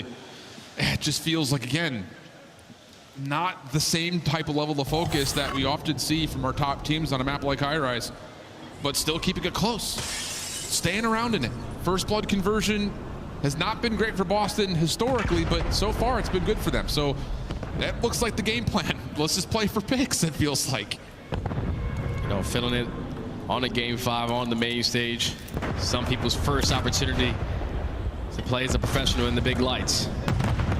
Probably not going to make all the confident plays that you make online, but you have to try to rally the troops and bring it together here. It's already been 30 seconds wiped off the game clock. LAT getting a lot of info early on, and Ghosty finds another first blood onto Beans over towards the B Street, so B's wide open. And that's just an island player. Like, you really cannot allow first blood to go the way of the solo player on one side of the map. Although, look at this, Boston are actually reading this wrap back over towards A pretty nicely, but not able to get enough defenders in the right spot. So now it's just down to Pentagram around the back. First shots are decent, but it was Joe Deceives sneaking in towards that back. Shaq stays alive, and with that, Thieves make themselves on to match point. And that's good stuff from Boston Breach early on the defense, is contesting over towards the B Street, but Beans cannot afford to die in that scenario. Yeah. Because now you're putting players on your team to change their setup. Someone now has to pick up towards B Street. We also have to put our focus on blue and as well on bottom pit. Just too many angles that you have to watch when you get picked off early on a map like High Rise. Now sets up Thieves for game point. Not what you want to see if you're a Boston fan, because now that 1 in 10 in game 5 starts to really be put in the forefront of your mind. Thieves, once again, similar setup. Nasty, the sole defender over towards A. No one for Boston even looking down B Street. Priest is going to grab the bomb and join again. The same 3-stack over towards A where, I mean, you've got Kremp at mid getting a lot of intel. This just feels like, again, the map is just all Thieves. That's exactly what it is. Boston Breach have not made the adjustments on their attacking side, but at least they're slowly working their way up through bottom pit. But this has been an easy read every single time for LA on what they're trying to execute on their attacking side. Joe DeCeve's already found himself in a great position to shut down that objective. Keep an eye on Snoopy. Ghosty, has he seen him? Sure feels that way. Pentagram down low. And yep, they absolutely know that Snoopy's here. And again, it's just, it kind of feels like the round 11 again. Like, Snoopy's going to go forward, and the rest of the team just leaves him out there. Back out. Not great news here. 3v4 has to come through if you're Boston. 35 seconds. Joe DeCeve still here to contest over towards this B site. And that time is starting to get away from Boston. They know that they have to work the objective, but the timing might work out to perfection. You're able to take down Joe. Now you can get that bomb planted. Wrap from Ghosty, though. Pistol out. Finds the kill, but the bomb does get planted. Just does not confirm the kill fast enough. So now the 2v2. Boston playing their post, playing a bit split. Pentagram on one side, Bean still holding close. Nasty has read that there's nothing came down B Street yet. Ghosty now has to come through as Pentagram gets tagged. Nasty off the shoulder. They can't find the Boston post point defenders. The rewrap's starting to come out for Boston. No one from Thieves can tally the intel they need. Time is starting to become an issue. Beans gets a read up top, but they can't find the kills. And Beans can't believe it. Boston continues to have absolutely no ice in map 5. And Joe will send them away with a hefty wave. And that's not good. Boston needed points badly here in this tournament. They definitely needed points, my friend. They were sitting at 50 before this match started, and unfortunately, that's now 3 majors in a row where they're going to fall short, not earn any points on land. And now it's only way more difficult for Boston Breach to find a way in towards champs. Yep. That's just tough, man. Like, you played the map so many times throughout Major 3 qualifiers. You should understand what you need to do. If you're not contesting over towards that B Street side on your attacking rounds, you're giving up all map control every single time to LA. And they did not lose full on any of those situations. They took full advantage of everything that they were giving them. And even plus that, like, you're pushing up through the flank now. Like, they're just taking more space because Boston Breach simply did not send anyone on that side of the map. LAT took full advantage of it. They were able to close out the series in 5. They're actually the first team to walk away with a land win on the season compared between both of these teams, and they get it done all the way in the iciest moments. And appropriately so, the Thieves can find a way to continue to build on what has been a very successful search and destroy for them. 12-5 in overall round count between the two maps. And on top of that, you also all of a sudden have a sub-base win, which I'm sure feels pretty good considering how often they played it and were really kind of beat up on the map. So for Thieves, they stay alive after what was a 4th seed entry in towards the bracket. But for Boston, the season hopes start to dwindle just a touch because, like you mentioned, 50 points on the season. Now all of a sudden you have to put together a heroic run through the Major 4 qualifiers and the Major 4 tournament. And it basically needs to be perfect. You got an opportunity to walk away with 170 points for the next Major. That means you're going 7-0 throughout the stage and potentially winning the whole thing. And that's very difficult for a team that's sitting all the way at the bottom. Tough scenes for Boston, but great news for the Thieves as they find themselves a win. And Joe DeCeves is standing by on stage with Blaze for the post-game interview. Thank you so much, Shift and Study, for the awesome cast. Toronto, show some love to the LA Thieves as they melt the competition. Joe, how does it feel to be wearing red and to get this win in front of this crowd? I mean, to be honest, it feels really good, but it is only losers round 1, so we have a lot more work to do. Definitely got a lot more work to do here. Now, talk to me because, I was over there on the Breaking Point watch party over there, and some of the fans want to know, how does it feel for you to be playing for the Thieves and to be playing next to your teammates as they were frying, especially Ghosty over there? Yeah. What does it feel like to be a part of this work? I mean, it feels great. I mean, the coaching staff, my teammates, the organization as a whole is just like, we put so much work in, and like, my teammates can take over whenever. It feels great. Like, this is like the first time I've ever had that, so that's good. It definitely is good, okay? We know how sick you guys are when it comes down to the S&D. Put a master class on a stage, but when it came down to the respawns, what was the goal to really take Boston down there, to take one of them against them? The biggest thing with our respawns right now is we just literally have to play with like the utmost confidence. Like we literally just have to take risk, and it's something we've kind of haven't been doing recently, but we're starting to get there slowly. All right, you guys are definitely getting there steadily, slowly, but you can make it lastly, what do you want these fans to know that's cheering for you in the watch parties, that's at home, that's chanting Joe in the LA Thieves? I just want to say thank you. You know, I feel all your love. You know, I see you guys in the crowd. You know, you guys are actually the best fans ever. Thank you so much. Okay. The best fans ever. Shout out to you guys. And that's going to do it for us on the stage. Chris, let's break down all the action. Thank you. Congratulations, Joe Thieves. Love hearing from him back on this LA Thieves roster. And Ali, you called it. When he came back, that was that missing piece. He seems to come back with the confidence. Slang came with it, and so did the dub tonight. And honestly, you talk about that confidence, and he was the one getting all those first bloods in Search and Destroy, right? And that's what ended up winning them this series. Boston Breach still unable to find a foothold when it comes to those games 2 and 5. And I think allowing that high rise to slip into that game 5 was probably Boston Breach's biggest misstep. They haven't played it in the last 10 matches, and Thieves is one of the best attacking teams that we have in the league, and High Rise is essentially a permanent attacking team. Getting the bomb down is the last priority when it comes to this map and mode, and so LA Thieves are able to play around that. All you have to do is make sure you don't let a player get behind you, and Boston Breach wasn't on the same game plan, so it was very easy for LA Thieves to play for these opening bloods and convert them 6 out of 6. Yeah, you know, and to Ali's point, like, they were, you know, 3-0 online in this stage in High Rise, so LA Thieves very comfortable. They also had played Boston on this map before, and Boston probably like, oh yeah, we made it to round 11. We feel good about it. So sort of got baited there and ended up banning Invasion, Search and Destroy, which I just completely disagree with. But you know, you talk about the respawn win that they did have on that sub base. They translated their online gameplay into LAN. They're #1 in breaking throughout this qualifier. They had a huge break on P4. I can't stress it enough to flip the spawns and end up winning that map by about 55 points. So for LA Thieves, like Joe Thieves said, it's all been about confidence for his own story, and now he's set for the roster on LAN. They faced that tough first defeat. They bounced back here, man, with their backs against the wall. They power into the top 8. That's where they started the weekend, and they will continue on tonight where they play against the Miami Heretics. Congratulations to LA Thieves. If you're a Boston fan out there, our sympathies. You have lost 10 straight matches, and I was just looking through the numbers. 7 of those 10, game 5s. That is so incredibly tough. I feel so bad for the Boston fans out there, but hey, man, these kids are working. And yes, make it worse for me. Doug should have just been on the stage there. Can I make it worse? They might tie Paris Legion in their 13 straight losses in Vanguard, which is the worst that we have in the league. We'll leave you with that little statistical nugget, but when we come back, we have our third battle of the day for real this time. It's going to be a party in the bottom half of the elimination bracket. Don't go anywhere. We're only halfway through day 2 here at the CDL.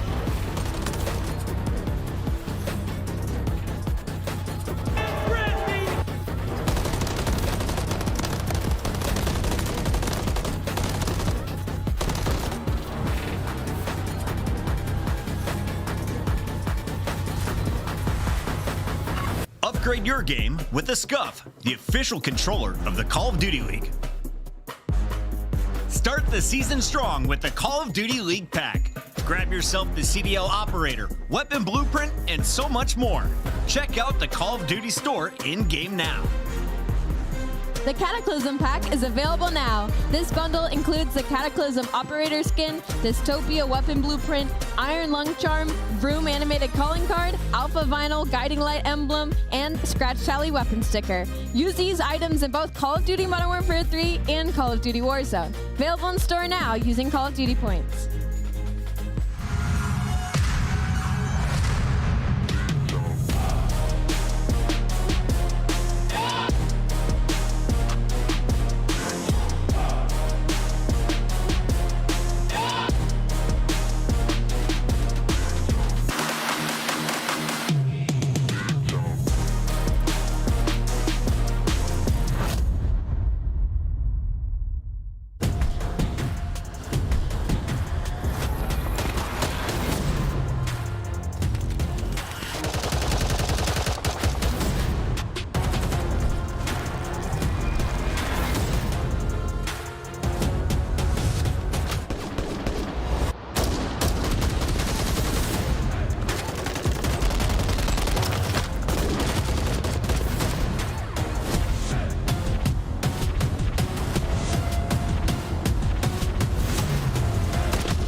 our 7th circle here. There's still 30 teams left.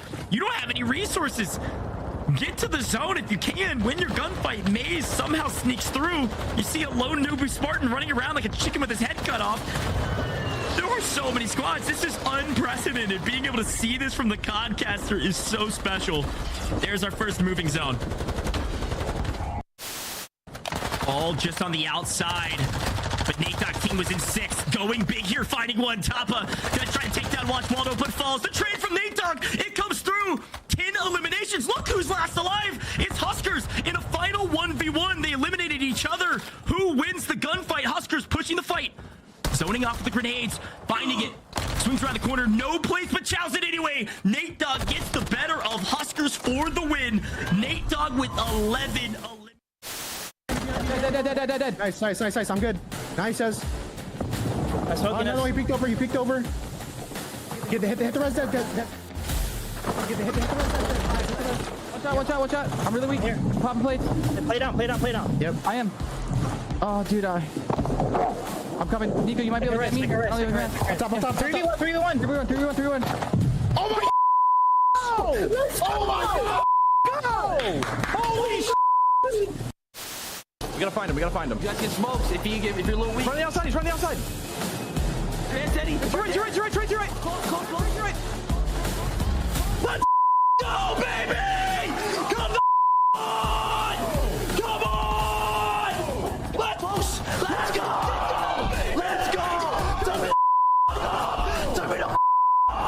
Let's go! And I don't think Hydra's going to be in a position to at least get towards the bomb. He's possible to get up with his life. Oh! Akko, the 1v2, takes him off to defuse in the perfect amount of time. And Krim cannot believe it. Let's take a look at this again. Look at the top side of your screen. Oh, inches away. That's got to be 0.2, 0.1. And also...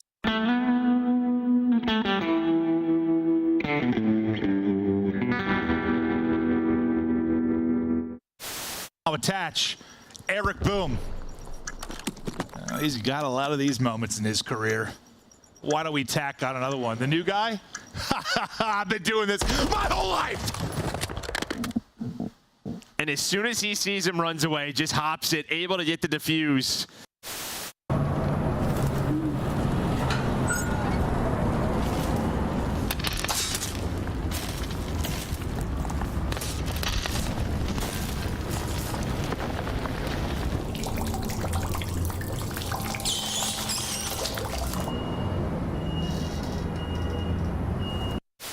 Puts him down. Win behind everybody, though, is Dashy. Can you take down 2? Maybe 3. He gets them all as they line up for Dashy. Fries them, and suddenly it's assaulted at 1v2. A single second, the Seattle Surge, they are going to send it. If any team is set to fall apart in a crazy way, good. Oh my God. Reggie, what a play! Oh my God. That is what Shotzi buys his team so much time. He's able to find 3 more. He is just going, and you see what this does for their hard point. He's just so good at being elusive. Yeah. It can be such a pain in the ass to deal with. Maybe long lane. That was a very, very good listen, and a reason you're seeing this score busted wide open, and map 1 is done. This guy is insane. Welcome back, everybody. We are coming at you from up north for day 2. It's the CDL Major 3 live in downtown Toronto, and so far it's been a blast. Our Power 4, they're into the top 8. Tonight we find out who's going to join them. We've already sent 2 teams home. Welcome back. It's Chris Bucket alongside Alley Cat and Nameless. Nameless, for anyone who's missed the first half of the day, what are the highlights? I mean, we had some bangers, right? Like we just saw LA Thieves take down Boston and went all the way to a Game 5. 2 Game 5s on the day, actually, and I'm expecting some more Game 5 heaters. We could have another Game 5 on our hands. Let's take a look at Minnesota, because despite their online troubles, Linz and crew have been pretty phenomenal. You got a top 8 and a top 4 finish. A win here gives them another top 8 for a 3rd event in a row. And not only that, they love this pull that they got versus Seattle, right? Because not only only is Seattle on a 5-series losing streak, but they also historically are 2-0 in this matchup. And Linz, he has an average of a 1 right now, but Standy and Gunless, they are some heavy slayers when it comes to land. And Nameless, this is what I'm excited about. We caught up with Gunless yesterday. Somebody came up, gave him a bouquet of flowers.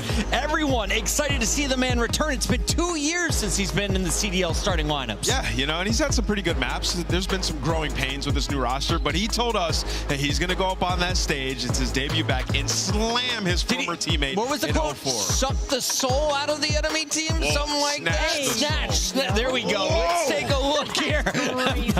Excuse me, chat. Monster Energy pregame continues with the worst mode. It's respawns here, Alex. Okay, Which is funny, right? I have a point about this. Go hit me. You know, when it comes to the hard point, you know, they actually have an average points for of about 220, which is pretty good. It's only 17 behind Toronto, who have a crazy record in HP. And throughout the split specifically, like, they only have a -7 differential, so they've lost a lot of sub 50-point hard points. So they're like right there. They just haven't been able to close it out towards the end. But this is a team of players. You look at it, you're like, they should be able to find enough kills. All four sitting below a 1. Not enough damage basically from anybody.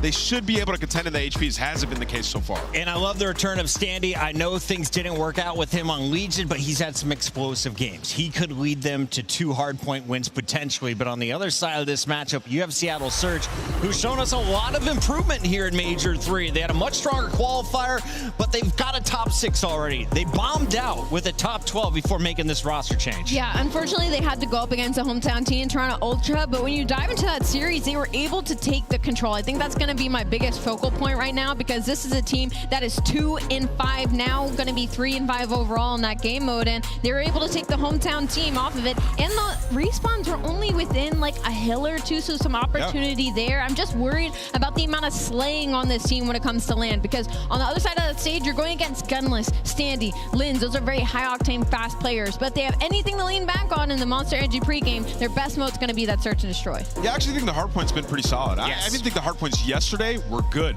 They just had problems on the key money hills. You go back and watch it, you remember on the 6-star P3, both times they have a setup, they just throw it away, man. Just people die at inopportune times, and I think today they can fix that. Just better communication. And as Ali mentioned, like, the slaying hasn't totally been there, but they are putting up damage, and the teamwork has been on point, which led to a 6-6 record in hardpoint online. And it's not like their opponents are the toughest. We got to take a look here at our Scuff maps and modes. It is a best of 5, and I want to take a look at the details of the hard points. We got 6-star, we've got Karachi. Ali, you are fist pumping in the air. Why are you so excited? I'm so happy to see that high-rise control for the side of Minnesota, because they have tried Evasion, they've tried Karachi. They don't have the teamwork yet as a squad, but what they do have is, again, like I said, the pressure and the slaying, and they took Toronto Ultra to a round 5 on high-rise control. They just weren't able to close out in the end, but against a team like Seattle, they should be able to lock that up. And this is a team that doesn't do well in control.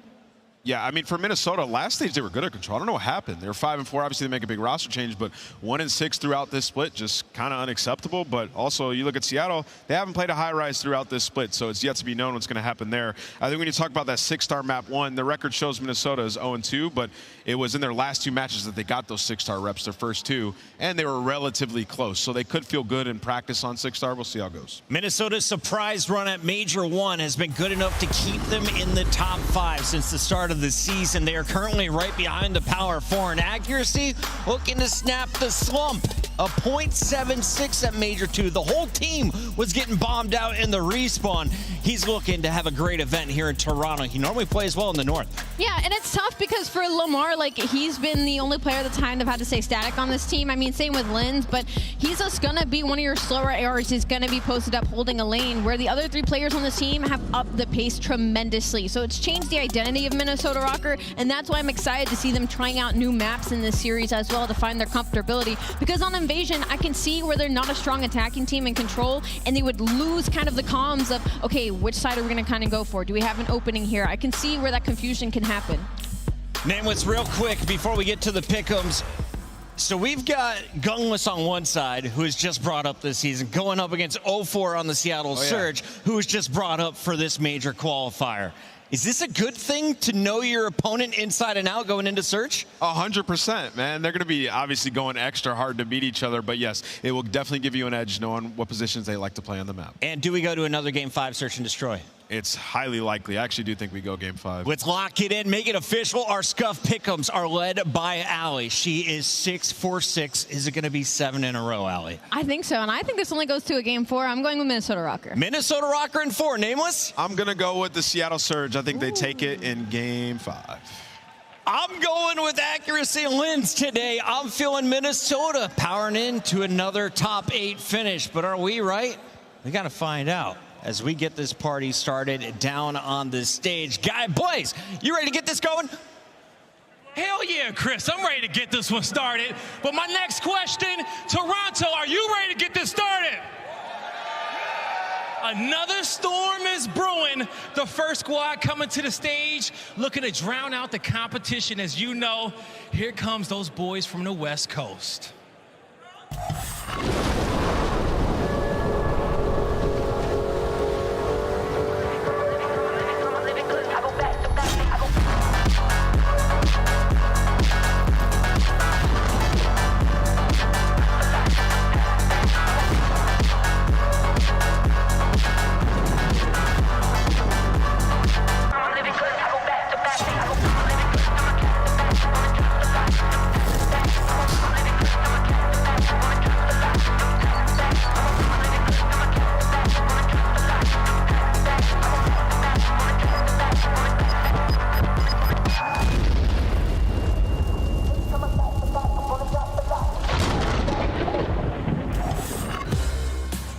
Toronto, get loud, because here comes the Seattle Surge.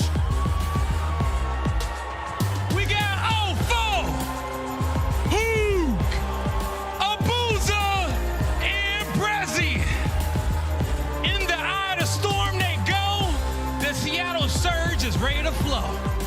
Seattle Surge pulling up from deep. They had a tough match against the hometown team yesterday, but they showed life. They're right there. 04 had his debut, didn't exactly go his way, but I'm expecting him to bounce back today, especially against his former teammate. Keep eyes on him to have a takeover series. Let's bring him out.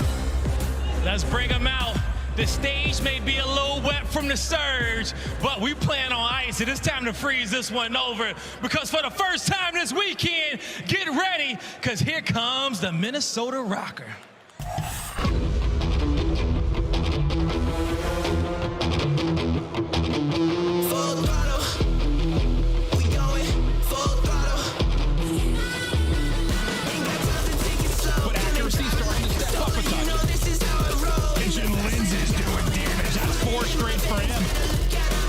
Oh, the shots from Gunless are perfect! I feel the power flowing, the flashing lights are glowing. I keep a steady focus, this is my glory moment. We putting rubber on the road, if you hadn't noticed. No, they ain't ready for the smoke, gonna let them know.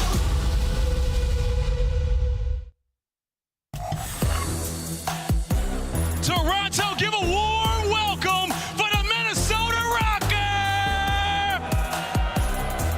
We got accuracy, Lance, and newest members, Gunless and Standy! The Minnesota Rocker ready to get it done. Minnesota Rocker, one of the few teams that you cannot count out at any point during the year. Just when you think they are done, they come back swinging during these series. But if you got to watch one player, it has to be Gunless. We have not seen him take a foot on that main stage in years, but it doesn't mean he's lacking in any category. I'm excited to see Pierce for the first time in a long time. Blaze, take it away. I'm so ready, Allie, and I can't even lie. I'm fanboying on the stage and ready to get this one started. And I know you're ready, Toronto, and everyone at home. So without further ado, casters, let's take it away. Thank you so much. Ready to rip and roar. Listen, this is interesting because do I think either of these teams are going to make some crazy run into a championship Sunday? More than likely, no, but that's not the conversation with some of the squads playing today. The conversation, the bigger picture, is we get closer to champs because it's got real jumbled up in the CDL points conversation. I mean, Rocker is 5th at 120. Seattle is 11th at 100, right? You are 20 points in the difference maker right now. So this is a huge match right here for Rocker to just find a little bit of ruin those standings, keep yourself in the top 8 now. I mean, for Seattle Surge to chase them down and continue on in this tournament. Absolutely, and for Rocker, like you got that top 4 at Major 1. You get a top 8 at Major 2. It's sort of like LAG in the sense, like, they have performed at the LANs, but if you look online recently, so like back-to-back qualifiers, they go 2 and 5. So you're not getting many online wins. You're struggling there. So you need like top 8s at minimum. Well, and the problem is everybody else is starting to get better around them, right? Miami's getting better, getting more comfortable with Real. Sort of Seattle Surge is performing more consistently in these series. So the LA Thieves is getting better. There's teams that are making roster changes that are paying off. You made this roster change. You had 2 changes come in. You need maybe a little bit of time, but can you figure this out, especially in the respawn? We're going to a 6-star, and Rocker yet to find a win. Well, we get ready to go. Some new maps into this qualifier, and excited to see how these teams are going to perform. Listen, we're going the distance today. It feels like everything's going to a map 5. It's how Fridays can somehow turn out when you've got sort of the bottom 8 battling it out in this loser's position. But here we go in Toronto. Seattle Surge, Minnesota Rocker, right into 6-star and into the DJ Booth Blender. And while Lindsay's going to go right up the gun, he's able to find 2 in the 3rd with his teammate on standing. So a 4 dead, a Rocker right into it. And, you know, Gunless obviously very excited to be back on this main stage. We heard the Desk talk about it. He has been waiting for his chance to get back into the CDL. Let's see how he performs on land.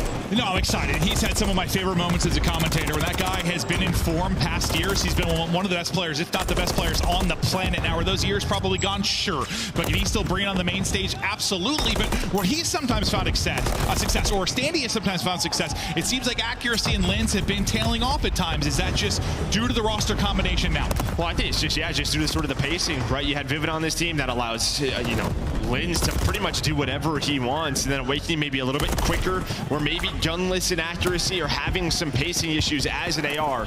So they're going to have to figure that out, and you're hoping by now you start to. But a Seattle Surge, they're able to find out back. Brezzy, who really struggled yesterday, he's on 4 in a row. You get settled, you're able to find the 4 dead right before P2 pops. And with the way Abusa was playing yesterday, the way, who can afford the ability to turn it on, Brezzy was really the guy that you wanted to turn it up, but he's doing it right now. 6 straight at 6 and 1. Cruz has been earned, and now trying to rack up some points behind that as well. He's got both sides to check. Stun going to hit, trying to get ready for this next gunfight. But if he can bring the Thunder, if he can have some solid maps, this team can be such a threat. He keeps it going. Finally going to drop after the 7th sprint. Yeah, I mean, one of the biggest changes for them is putting him on AR. Just making it a little bit more consistent for himself, allowing him to slay a bit. And now you're on this rotation. You have a Buza and a Brezzy already in position to win another rotation over towards that P3. You're really creating a tongue twister for yourself there. Yeah, I was thinking of Beezy, I don't know. Brezzy, that's what it goes. Brezzy definitely almost just gave a Beezy for you. That was incredible. But new hard point pop in, early Seattle control once again, 40-point advantage, and we're seeing what they can do with it. Hook maybe about to go on a tear, but just looking under the sliding Standy, who's able to pop a multi. Stun gonna hit, Chow gonna be in, but able to track through the stun is Brezzy, who now out to 8 and 3, making 9 as he's able to tack on another. Over 204. What have you liked? I can say, what do you like about this guy? But look at Gunless getting it going on the main stage with a triple there. And a big moment maybe to bring Rocker right back into this game. Well, they didn't have the spawns, so yeah, you were just going to flood this if you were Seattle. Still a chance to do so. But Gunless hanging on with that triple, now 4 in a row. And Minnesota Rocker, this is exactly what they want, because now you're holding from the front. You see on rotation, Linz is going to have a one-on-one versus Brezzy. If he's able to find it, looks like he's just going to take his time. But they have Seattle Surge spawning all the way out. Now Rocker, they can chain these 2 hills together and take the lead. A nice little one-on-one win there on the backside to pick up Brezzy, clear that out, and try to get in good positions. And Nate's going to hit as well. So nice sequence there from Standy. You lose Gunless, who was on the 4 straight, but he's right back at it with a pick onto Hoop. But now you try to chain this, as you said, and maybe get a looming lead change here and start to take control of it. Some jump shots in for Brezzy, who's trying to tickle Lens here, who's back behind the tree, just staying up for now. As Brezzy can't quite get the kill, still peeking over the top. But accuracy and Gunless have got him. Yeah, and because Gunless found all those hills middle of the map, or the first hill middle of the map, they knew that the push was all going to be towards the front. So Gunless, he just goes through the flank, makes sure nobody spawns in the back for Surge.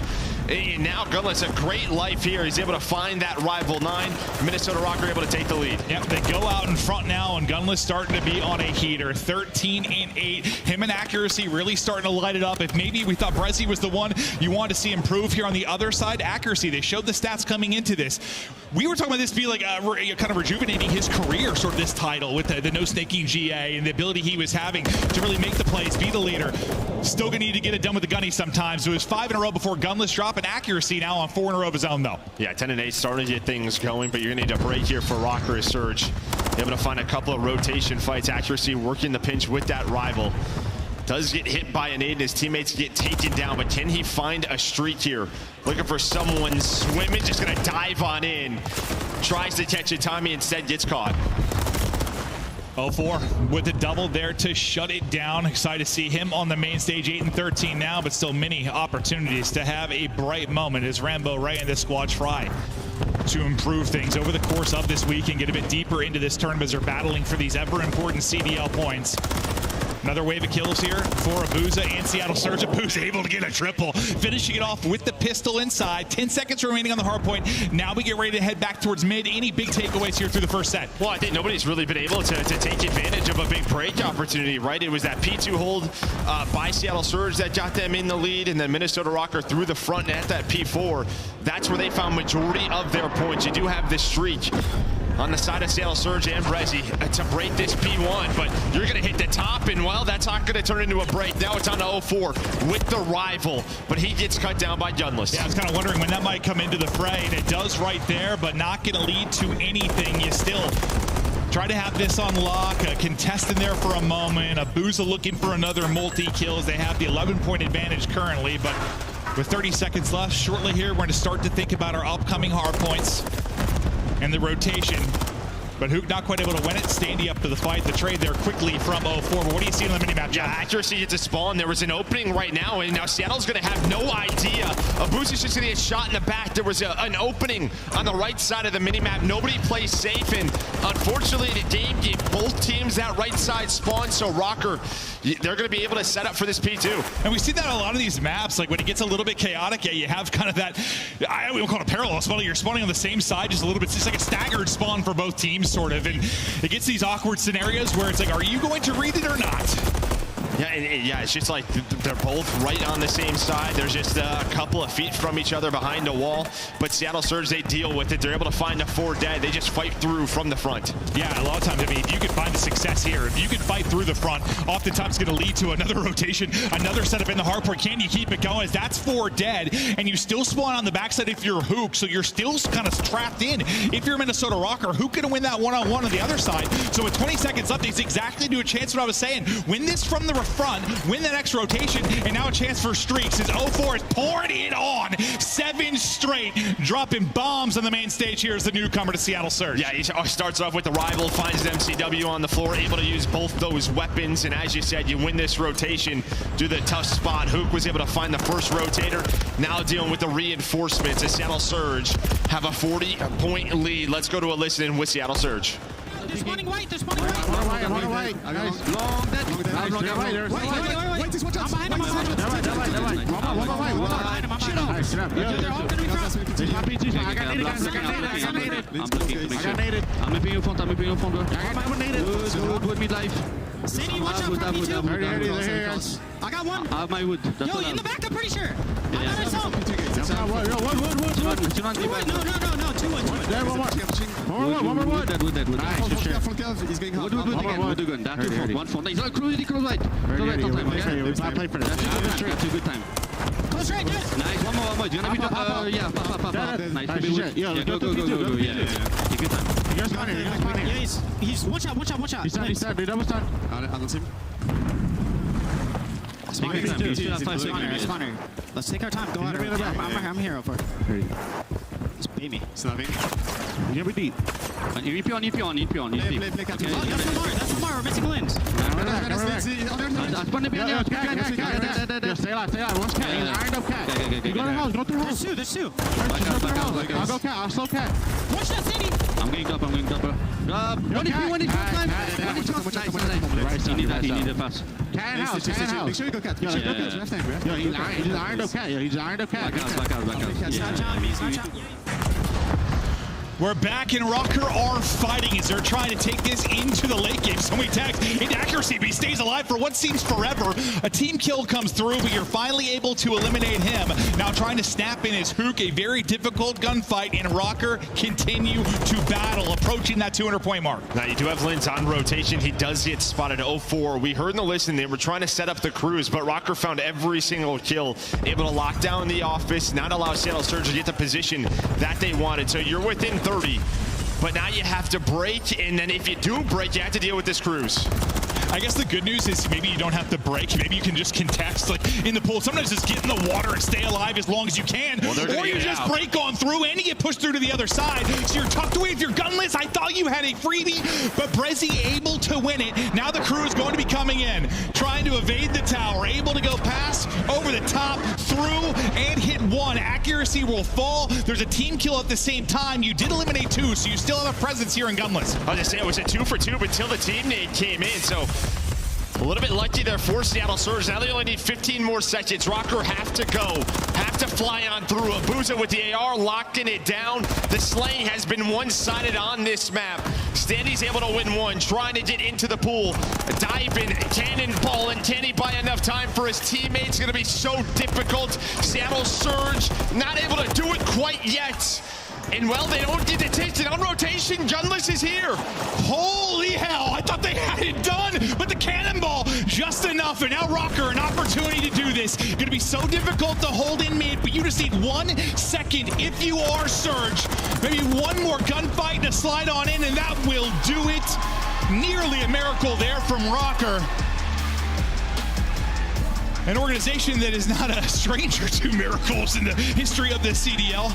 Some of the greatest comebacks we've ever seen, but they're not going to happen. And that cannonball, I mean, I thought was kind of an example of what I was saying. Like, sometimes on that particular map, it's just, or that particular hard point, like you can just sort of get lost in the water a little bit, or just survive, longer than you should, because those gunfights are a nightmare. Not able to do it long enough, though. Well, I guess just long enough, but the fact that you get the 249 is basically done. Yeah, I mean, there was a chance, right? When that cruise gets called in, they had 2 kills first. I think there maybe was 1 on the side of Seattle Surge, but there's that teammate, gunless on the Standy. If that doesn't happen, you have a 2-on-2. Maybe they don't find some more time towards the end of that. You get to a more clean setup for P1. Instead, it is just chaos all around the map. But the slaying, the big story here, Linz really struggles, only 2,900 damage.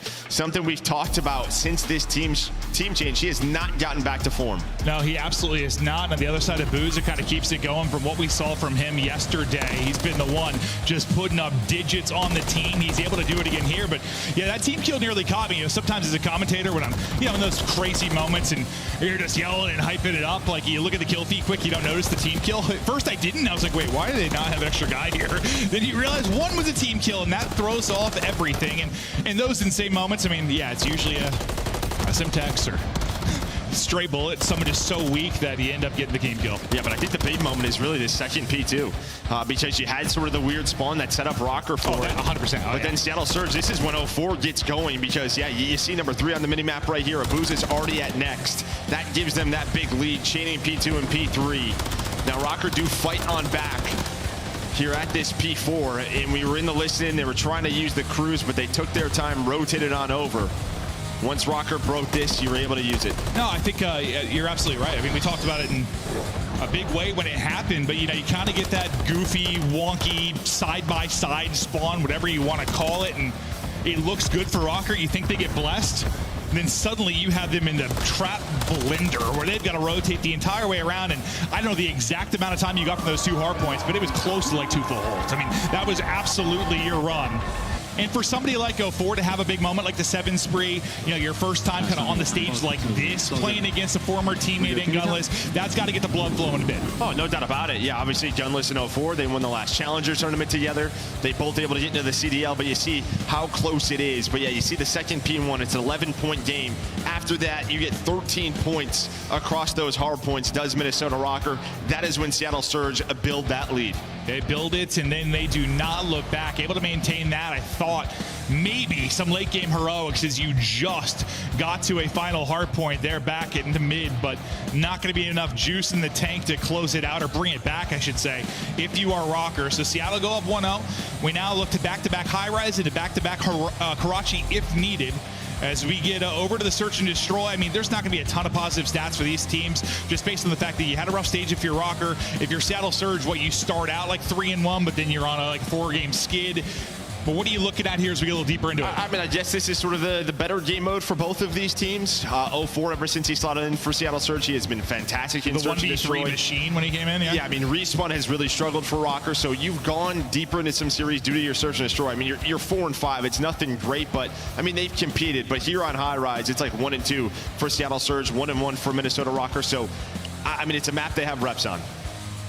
Which team on paper, like when you were doing your bracket, did you have as maybe a bigger threat to, I don't know, I think Seattle. I think Seattle Surge, if you kind of saw throughout the qualifiers, them and Thieves really improved the most, started to show some signs of life with the roster changes. Just how much better can they get?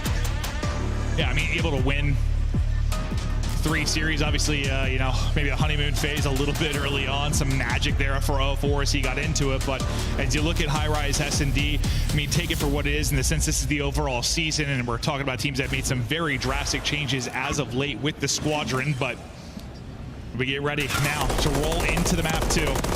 High Rise Search and Destroy, and it's 0-4 with an opener. He has been their S&D specialist in moments, and he saw what he can do in Respawn as well in that last map. Yeah, well, that's really just been, for accuracy, it's been a tough stage for him in a game mode where he has to be crucial.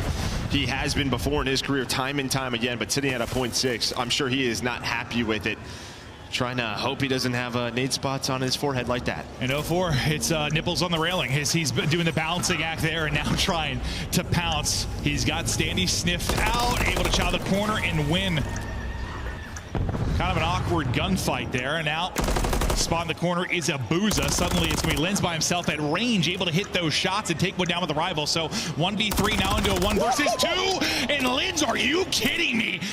Absolute lasers onto the bomb site, but still another player to deal with. If that was a 1v2 and that was the final kill to win the round, that would have been god tier. Like, that is not an easy gunfight. Not whatsoever. Just beautiful shots with the rival, and that thing can be an absolute laser, but even with a couple of those bullets through that bomb, able to connect onto Brezzy. Yeah, it's a little easier, like, because you have the elevation. A little easier. Still very difficult fight, but he made it look kind of easy. That was clean. Yeah, he's just hoping to get something going just after that rough map 1, hoping he can clutch that out, gain some momentum for his squad. But 0-4, 3 in the round shuts it down for the Seattle Surge team. Yeah, because, I mean, he was, kind of the front runner for talking about Rookie of the Year, and then he's sort of fallen off a bit. It's become much more like talking about Gio, Gwen, some different names.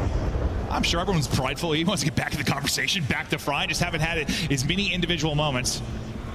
It'll be 3 from that round 1, 4-0-4. We'll see if he can tally more on as he's starting to sneak through. We'll see what kind of timing he's going to find. That's going to get picked up. It's likely going to be gunless, maybe accuracy that deals with it, but for now, it's looking clean. I mean, they have no info on this, so nobody's watching underground. Maybe number 7 is, and Standy just gets bad timing. This was so quick, though. 0-4 is going to find 1. Is he going to expect gunless there? No, so at least you have a trade. But now it's Hook's turn. The glass is broken. He's going to get behind enemy lines. The first shots don't hit, and when those first shots don't hit, the rival can be tough. And he's just like, get me out of here, smoking myself out. I thought Lins was maybe going to snap back and deal with it, but he's in kind of a one-on-one of his zone, dropping down and dropping. Things fall apart as it looked kind of good early on. Yeah, I mean, I thought that round, 0-4, I obviously don't expect gunless there. But Standy is able to get 3. He's sort of playing middle, just watching that middle alley, going back and forth, checking underground because you had Lins inside the bomb site. So underground was open, and how quick 0-4 got to that spot. The timing was on point. Just don't expect to. Yeah, I mean, sometimes you see people kind of snap instantly to the other side because, I mean, that's the setup you'll see. Like, 2 people playing deep kind of from the other side to get eyes, but he tries to make the play towards mid. Breed not there. He will drop, but still a solid start for him in this one. Standy has gone nuclear on this map in particular for them in Search and Destroy. He's had some insane maps, and sometimes in a loss, he's put up monster numbers. But the stats have been there in Search for him. See if he has some more moments here. Lynn's just trying to get away. Some help coming in. That Standy is able to win it from bottom middle. And a bomb as well. Yeah, he's just able to spot Hook, and Linz just knows how to put a smoke down. Uh-oh. Help my teammate win that gunfight. But some nice nades out of Seattle Surge to stop this. And 04's just like, hello, I'm going to find one. Such a good Surge player, showing it off here. There's the second. Not going to be ready for the third, but he has done enough. This poor guy, like he's making plays. There's always like one extra body he's not prepared for. But yes, I think you're right. Probably done enough unless Linz can clutch. Had an opportunity in the 1v3 in round 1. Can he pull off the 1v2 here? He's 4-1 in this, has been hitting crisp beamers with this rival. 30 seconds to go, and yeah, bomb is kind of a Narnia across where Standy lost it. These are going to be shots that are very difficult with the rival. Both are there.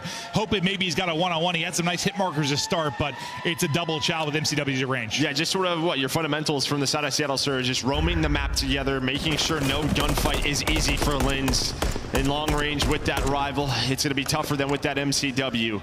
It's a nice little bait and switch there. Yeah, honestly, that's a one-on-one. He might win it. He might win it. The way he's shooting range, honestly, the opening tags he got, he might have a shot, but unfortunately for him, it's another player when he pops up again. We get ready now to hop into round 4. Edge to Seattle.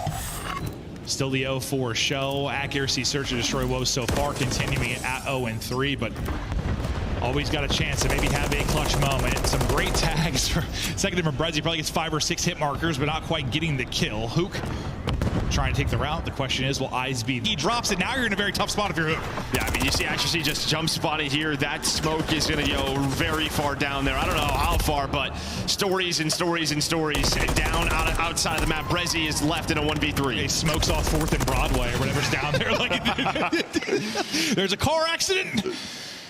There's a random smoke in the street, but yeah, can't get out of it. That's just 04. I mean, he's basically there to just help Hook get to the spot, right? Get some info, help him get across. Once he drops, like, yeah, you're kind of in panic mode if you're Hook. You're on an island. Yeah, and the thing is that 04, he's just trying to buy time. He's trying to distract, force Accuracy to put some shots on him so Hook can make the play. Instead, he gets caught. Distracted like a little too much to the point he died. Yeah. Hook's still looking for his first in this. I'll see if he can get it going. Gunless. His turn to try and hit some shots at range. Similar to Brezzy, tags in but not able to get the kill. Abuza able to get outside. Accuracy struggles continue. He's still alive, but a team kill will come in. Standy's going to drop. Linz trying to bring it back. Is going to come up short. Now Accuracy's going to have to do it all. From nothing to maybe a lot of something. He's able to get 2. Now working on a 1v2 and maybe the ace. He gets spotted as he pushes through. Did they get eyes on him as he hopped up? Oh, yeah. That's looking to be the case. Not going to be another one-on-one. They're able to 2-on-1 chow, and he will fall, but maybe get the juices flowing a little bit if you're Lamar. Yeah, and I think just some miscommunication there because they know that this is a B Street hit, right? Just time and time again from Seattle Surge. They're getting aggressive. They're putting shots in. And so he throws a nade to try to blow up the propane, get those players weak so that they can chow. And well, unfortunately, Standy just weak, blows up, and that's a team kill.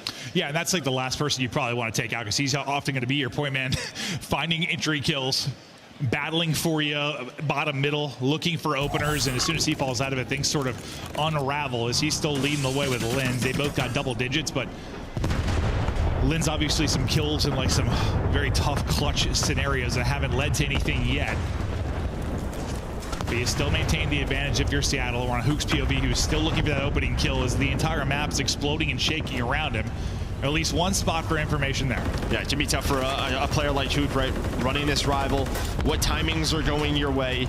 I'd love to, I think, just see him switch it up. We've seen players like a BZ, Shotzi start to run a little bit more MCW just to mix it in, help out some of those gunfights. But he's going to have the gun that he wants inside of B with that rival. But you get the info as the nade is going to hit. You know, he's there. Standy's gotten 2 in this round already. It's all on 04. He will get dropped and traded out. And Standy, instead of getting picked by his teammate in the opening of this round, able to get one with the MCW and win a key objective fight there on the bomb side. Yeah, so I was saying that's the gun that he wants, but the smoke just almost like one-ways him. Feels like maybe hit the name pop up if you are Standy and able to hit the Renetti headshots onto him. Well, he got fried by a grenade as the smoke went off too. Like right as that ballooned, I think I hit like 50 HP, which doesn't help because Instead of being able to maybe create some chaos with that smoke, instead you're tucked away in a corner hiding. Dude, the problem is, too, he has 91 damage through 6 rounds. Okay, 91. He's just getting nothing. Horrid. No, that's horrid. Because we'll joke, you know, sometimes you're having a low kill game, but you put in a lot of damage. Well, that's what I'm saying. Finishing kills. Like, yeah, maybe at times just switch up to that MCW. Yeah, like he's not even having a gunfight. He's just getting caught. Kind of like we just saw. We'll see if he can turn it around, because you're still, despite that 3-3, now on the board is Hook. Up to 167 damage. Some teammates put in some with him. Force trying to get aggressive. Gunless was watching it, though, and now he's going to run away. On the opposite side of the map, Rocker, they're going to get aggressive in a 2-on-1. They're able to find Brezzy, but Bomb's still down opposite side of the map. But I like this. You have so much info on one player underground. What opening can we find? 04, take another one to a 2 versus 2 we go. 40 seconds remaining. Accuracy able to go back and get the bomb now. So we'll see how this 2v2 plays out as Gunless and Accuracy. A new MCW duo for this squad. Work up towards B and start to get this plant in. Pressure now going to fall to Abuza and 04 to retake this in the 2 versus 2. You already get info. Abuza has been able to see both, and Accuracy can't get away as 04 is able to get the angle. So now it's all to Gunless. He's in a tough spot.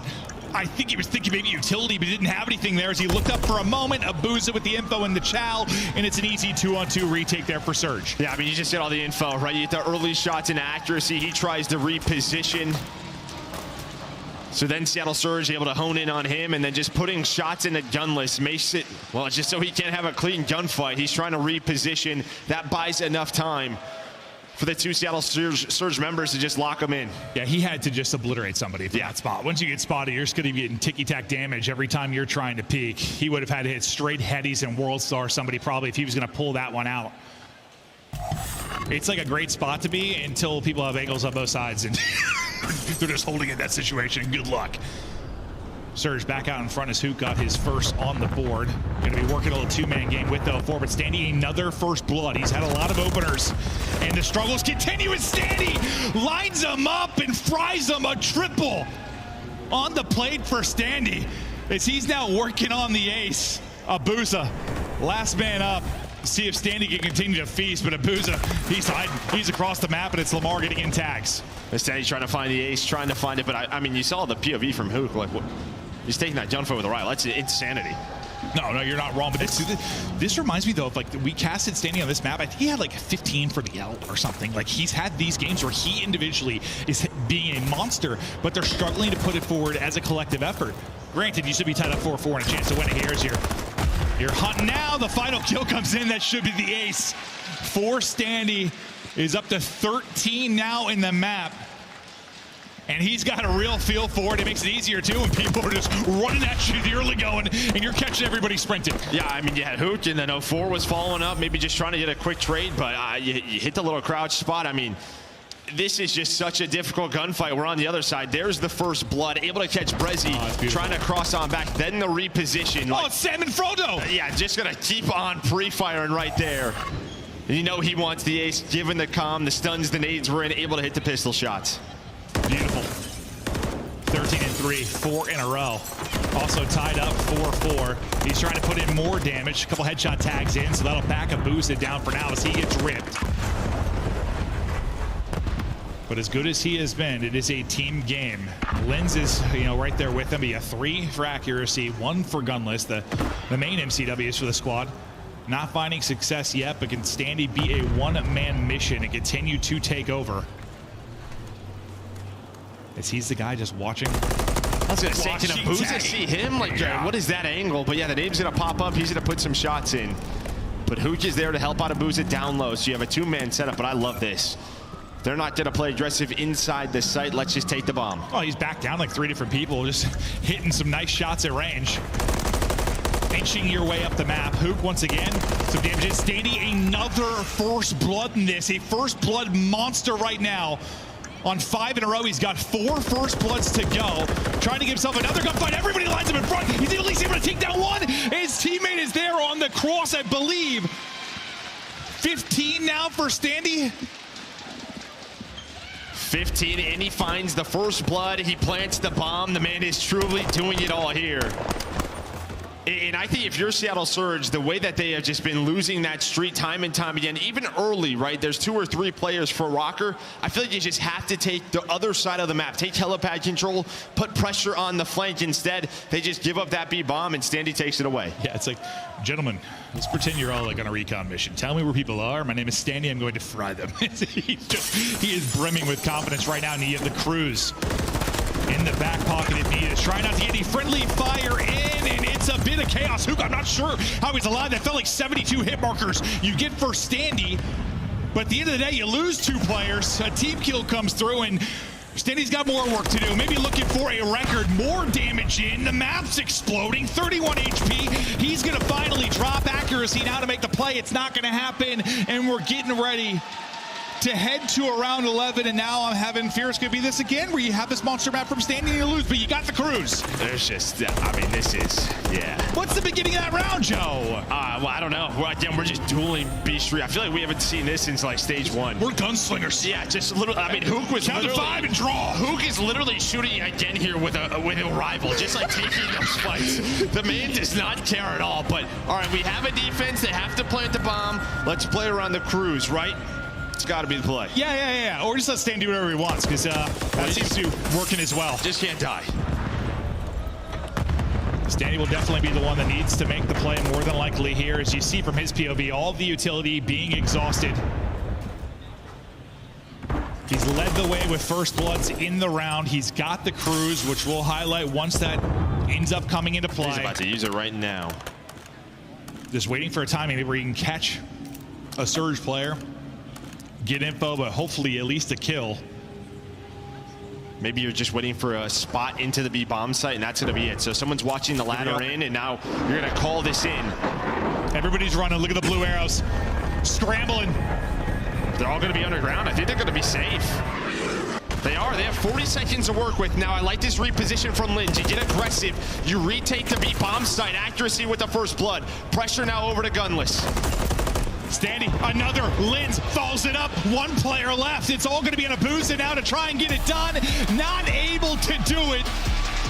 The Cruise maybe doesn't get a kill, but it gets the info, gets you to position, milks some time off the clock, and Standy has a map to tie us up at 1-1. I mean, he gets 2 more there, sets the record as well at 17. So he gets all the info, and I love what Rocker did behind it. They didn't allow Seattle Surge to get back to their spots. They set up Linz. They knew where the pressure was going to come from, and then Standy able to find 2 more to close out that game. The record and the win. It's the win that matters. It's the win. I swear, like the one week, it was like a loss, and he had 15. Yeah, no, 14 or 15. Yeah, it was a large number. It was reminding me of it so much. We have 17 kills, 17 non-traded, nearly 3,000 damage in a search and destroy. Booza right there shooting with him, but Standy simply too much firepower. As you get the win, you even up the series. And listen, accuracy, maybe he didn't have the best map, but he had the opening kill in that final round, the round 11, able to ice up. Yeah, I mean, just nice patience from Rocker there. They get it to that round 11. I honestly can't believe that gets to a round 11, but sometimes that's just how it plays out versus 2 teams like this. Yeah, listen, we've had some of our most fun casting, what you call like the kind of the bottom 8. Like, it's just been sort of this free-for-all when you talk about CDL points, and sometimes, it's teams that are in flux as they're working on stuff, and sometimes search and destroy can be a little bit sloppy, a little bit crazy, but it leads to just fun, like clutches, someone setting records, 1v1s. It's a blast, and it's just the way it works. Yeah, no, it could be a great time. But we hope you guys are having fun in Toronto as we continue on this weekend. Who the hell's going to win this? I got no idea, but it seems like we're going to be here till tomorrow. Like, we might be here past midnight. I don't know what the rules and regulations are, but it's going to be a late one, because it seems like we've got Game 5 of the cards all through our 5 series today. Seattle Surge, though, looking to get the dub. We'll see if they can get something going. His precious CDL points trying to be earned, or maybe a magical run, a Cinderella run into Sunday. We head to a break. We come back with High Rise Control.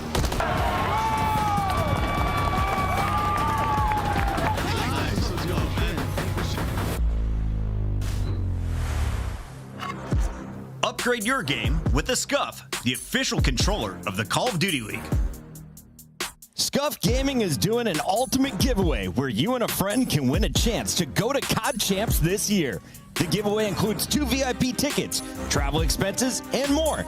To enter, scan the QR code on the page or go to scuff.co/CDL and enter your email. Terms and conditions apply. The Call of Duty League is brought to you by Monster Energy, the official energy drink of the CDL. The Cataclysm Pack is available now. This bundle includes the Cataclysm Operator Skin, Dystopia Weapon Blueprint, Iron Lung Charm, Vroom Animated Calling Card, Alpha Vinyl Guiding Light Emblem, and Scratch Tally Weapon Sticker. Use these items in both Call of Duty Modern Warfare 3 and Call of Duty Warzone. Available in store now using Call of Duty points. Now boarding.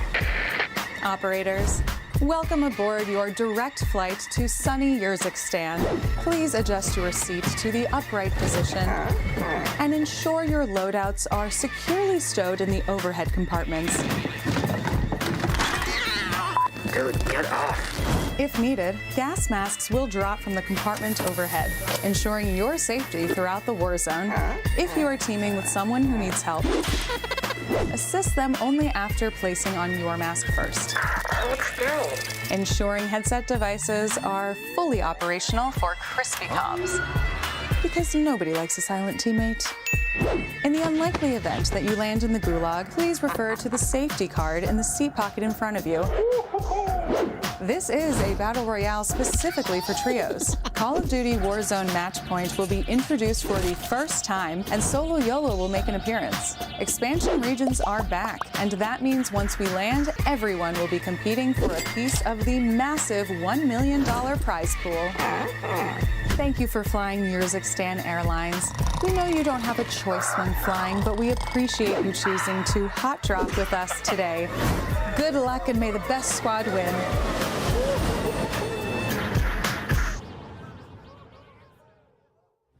What's up, everybody? Look who I found out here on the floor. We've got Ed, a.k.a. Noobs, the man who finished third at last year's World Series of Warzone. And today, you're watching some CDL. So what's brought you to Toronto? Just here to support, just watch some cool COD. Now, you've got friends playing, of course, on the main stage, but also in Challengers. The Passion Pit is always crazy. Any special shout-outs you want to give this weekend? Yeah, shout out to the people playing in Challengers OMIT, under OMIT, NA, and EU. So, gotta look out for the double OMIT squad. They've been doing work, especially in the recent qualifiers coming in. But who's your favorite pro team? If you had to cheer for one team to raise the trophy here in Toronto 2024, who do you want to take it off? it's got to be Atlanta FaZe. Got to support my homie Tyler. I love that. Before you go, it would be a disservice to the Warzone community if I didn't ask you about the upcoming World Series of Warzone. No real details out yet, but a lot of teams starting to be formalized. I know you had someone sketch on you, so what's the news? Well, yeah, Soak ended up leaving, but now we picked up the shooter, Skullface, so excited to get going and play with him. You heard it here. Noobs is playing with Skullface. Catch him on Warzone, one of the best streamers of all time. Love this guy. Thanks, man. Yeah, no problem, man. Appreciate you guys. Hello and back to it.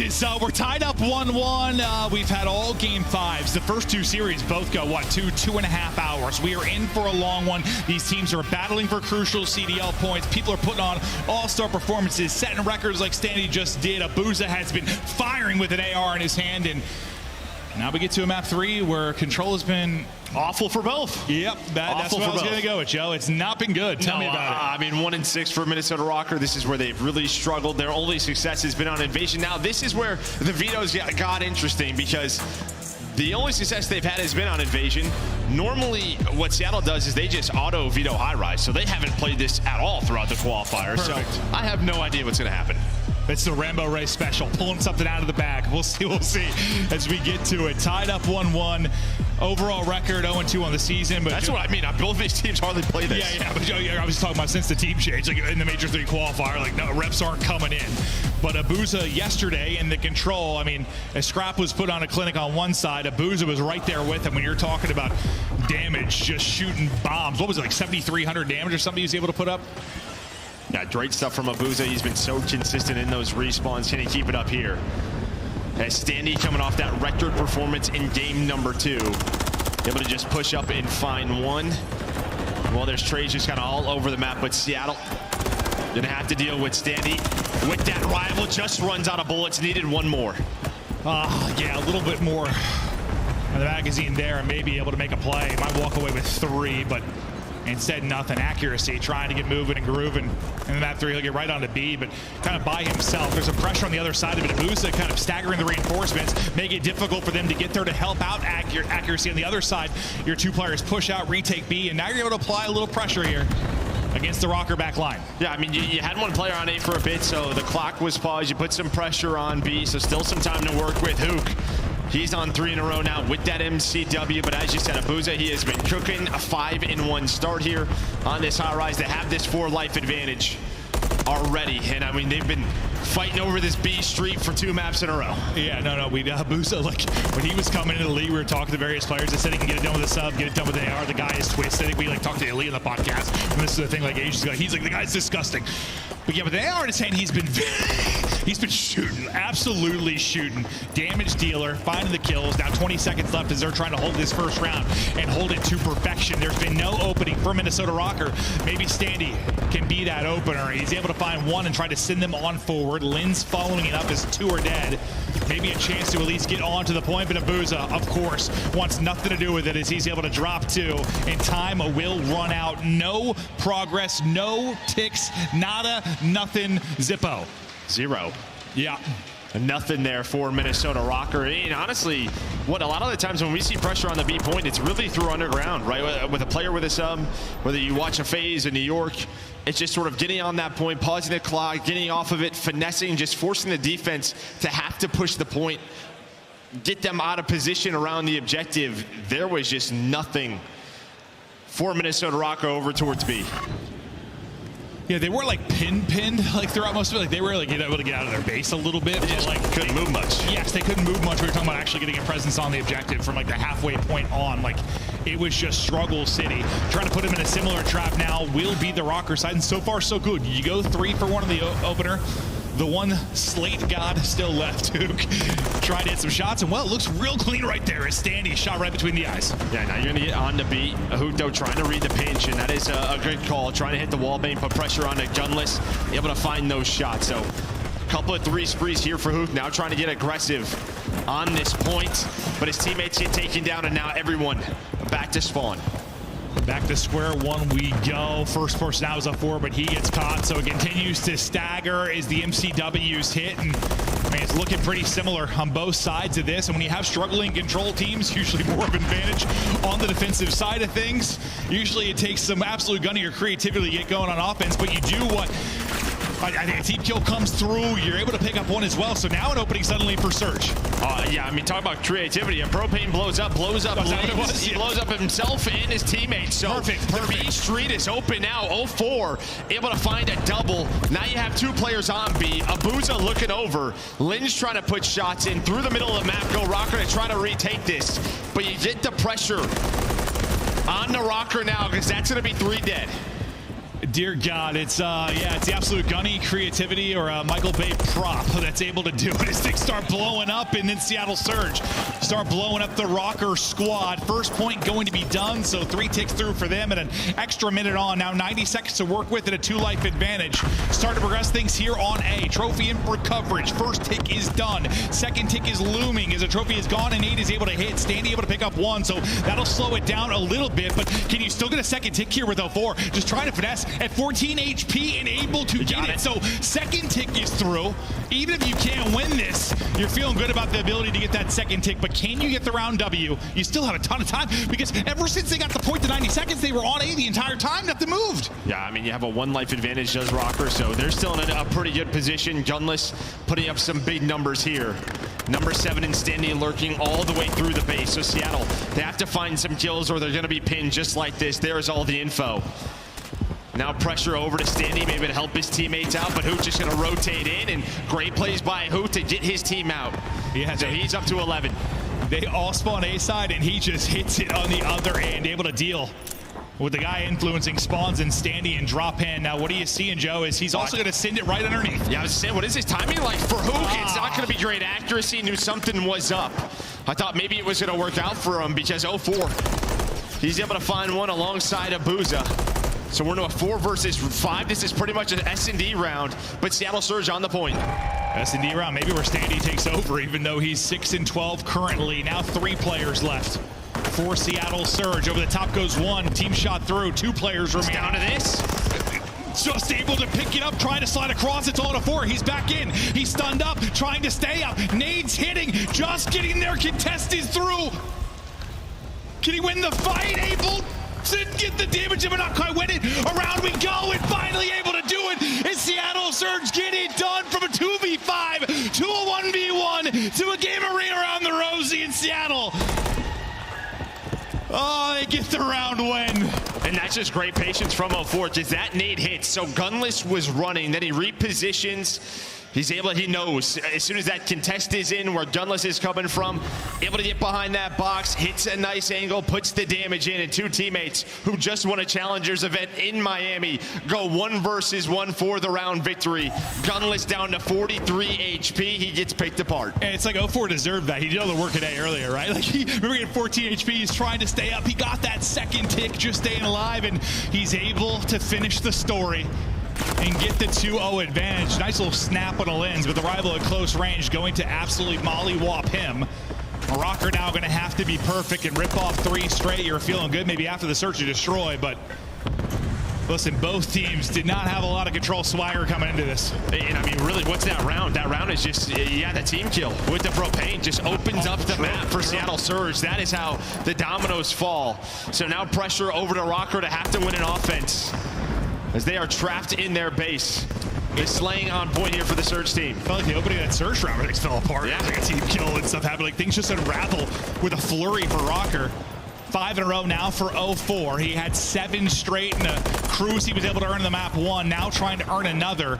The young man getting it done on the main stage. Immediate impact into the league. Able to win it and get the streak. Trying to get away with his life as well and just tuck away into a corner with the Renetti as he continues to dance, fry, finesse, and get damage in. But you can't fry when you're reloading. So he's going to back away and look for reach out. But the info's into his teammates. I mean, he gets them all. This is just an unreal life so far from 0-4. You have to be impressed. His ability to stay alive. Allow the game to come to him.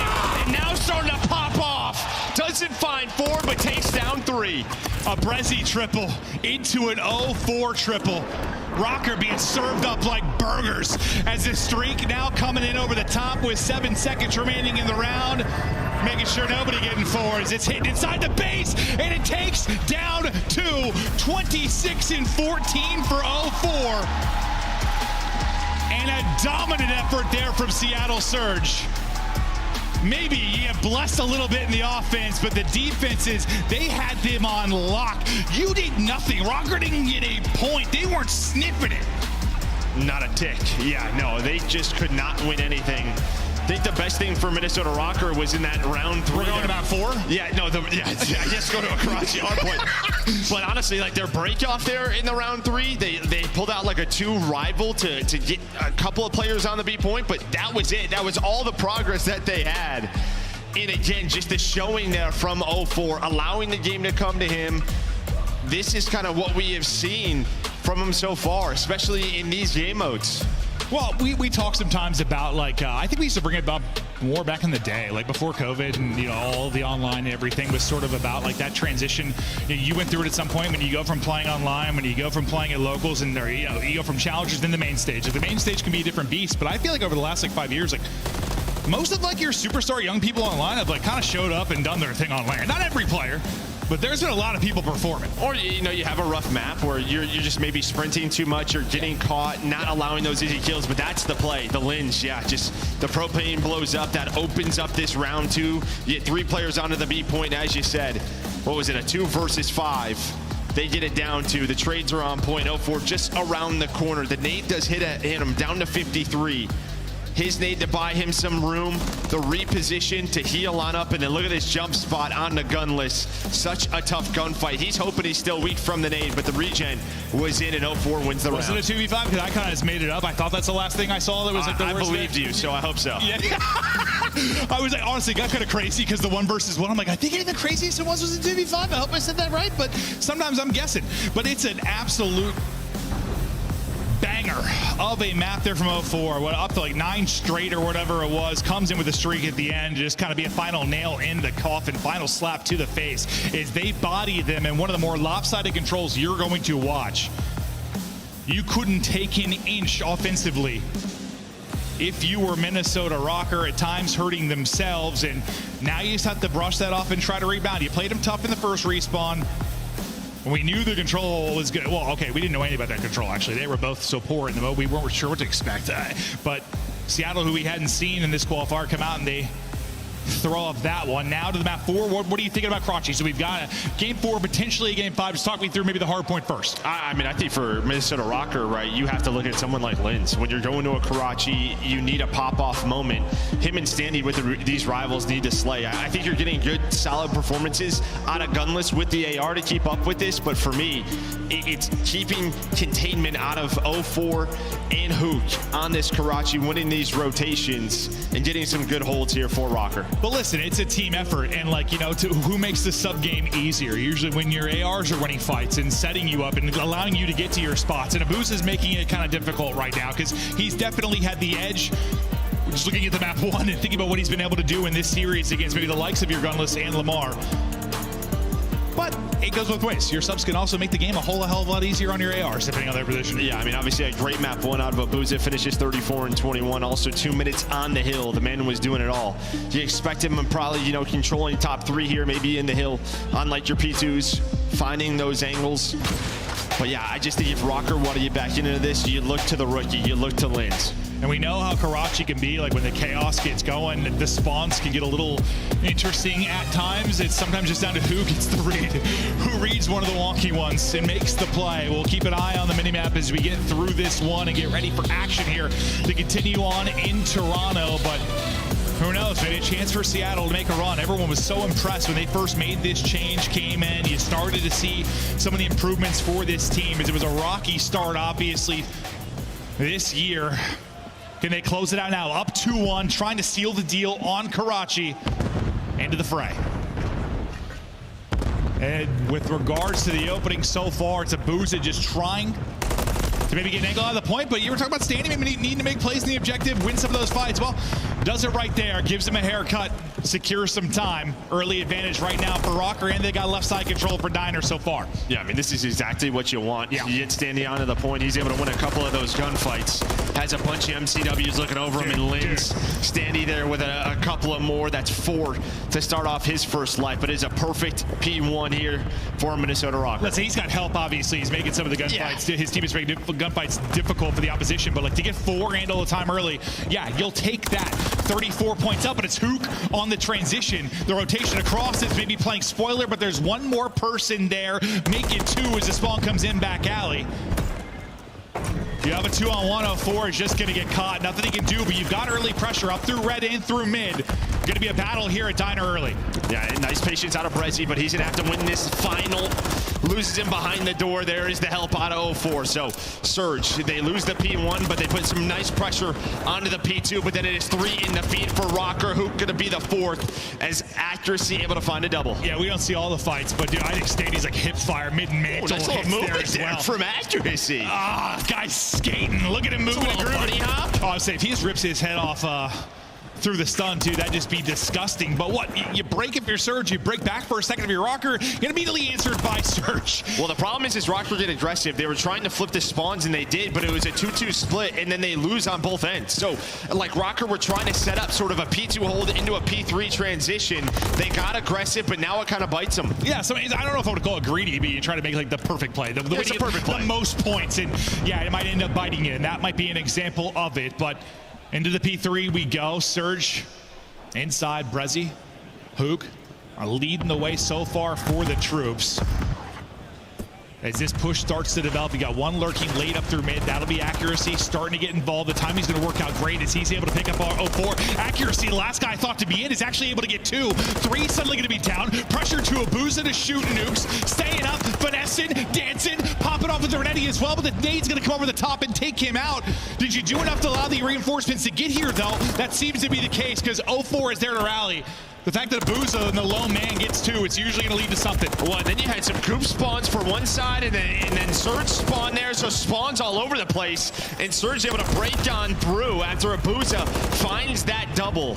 So you're able to win that rotation. Rocker then get the break, but Abuza, just with that double, buys enough time for his team to get there. We chat about it all the time, but like when you've got like a 3-10, that one guy makes an individual play, it can mean everything in the scheme of things. Another multi-kill up for Abuza. 10-point advantage right now for Seattle. We've got a long way to go in this hard point, but early on, the two teams are fighting accuracy. He's the one sliding with the Renetti and hitting. But unfortunately, he'll be the only one there. Following it up will be the teammates for Seattle Surge as they've got Palace control. They're set up inside of the hard point, and Brezzy trying to close the door right now and get to double positive. 3 through, though, for Rocker as they find the kills. Yeah, it's a little strategy. You're waiting on Gunless to take this long route to get to top 3 control. 0-4, though, on 5 in a row. He was the last player left. Gunless is able to take him down from this power spot. So the big thing here with Gunless, taking this route is you have the right side spawns for P5. So setting themselves up, and while he falls off, Hook able to connect with the shots, he kind of loses them. Oh, yeah, I mean, if Hook didn't kill him, the fall and the rocks and his ankles are broken. Maybe. He's bleeding out, maybe it might be the case, but no. He's going to end up dropping as Hook hits the shots, as he said. Trying to build this towards 30-point advantage is Surge, but it's Rocker trying to bring it back inside of the hard point. Accuracy, I swear half his kills are with the Renetti, and he's the one that's needed to step it up really across all game modes. Just in general, he's had to pick it up, and right now doing it 13-9. The sauce in the movement's been there. Seems like he's playing with confidence. Can he keep it going throughout the course of this? They're sitting it on forward, though. The nade able to get an opener. They fly forward and pick up the second. Abuza, another multi now on Lins to maybe make the play, but his feet sticking out, and 0-4 will make it pay. I mean, that is frustrating for accuracy. Just you're top 3 and you see nothing. So the call out is like, hey, this is a front push by all 4. He tries to hit a mid route. He gets caught, but Rocker right back into it.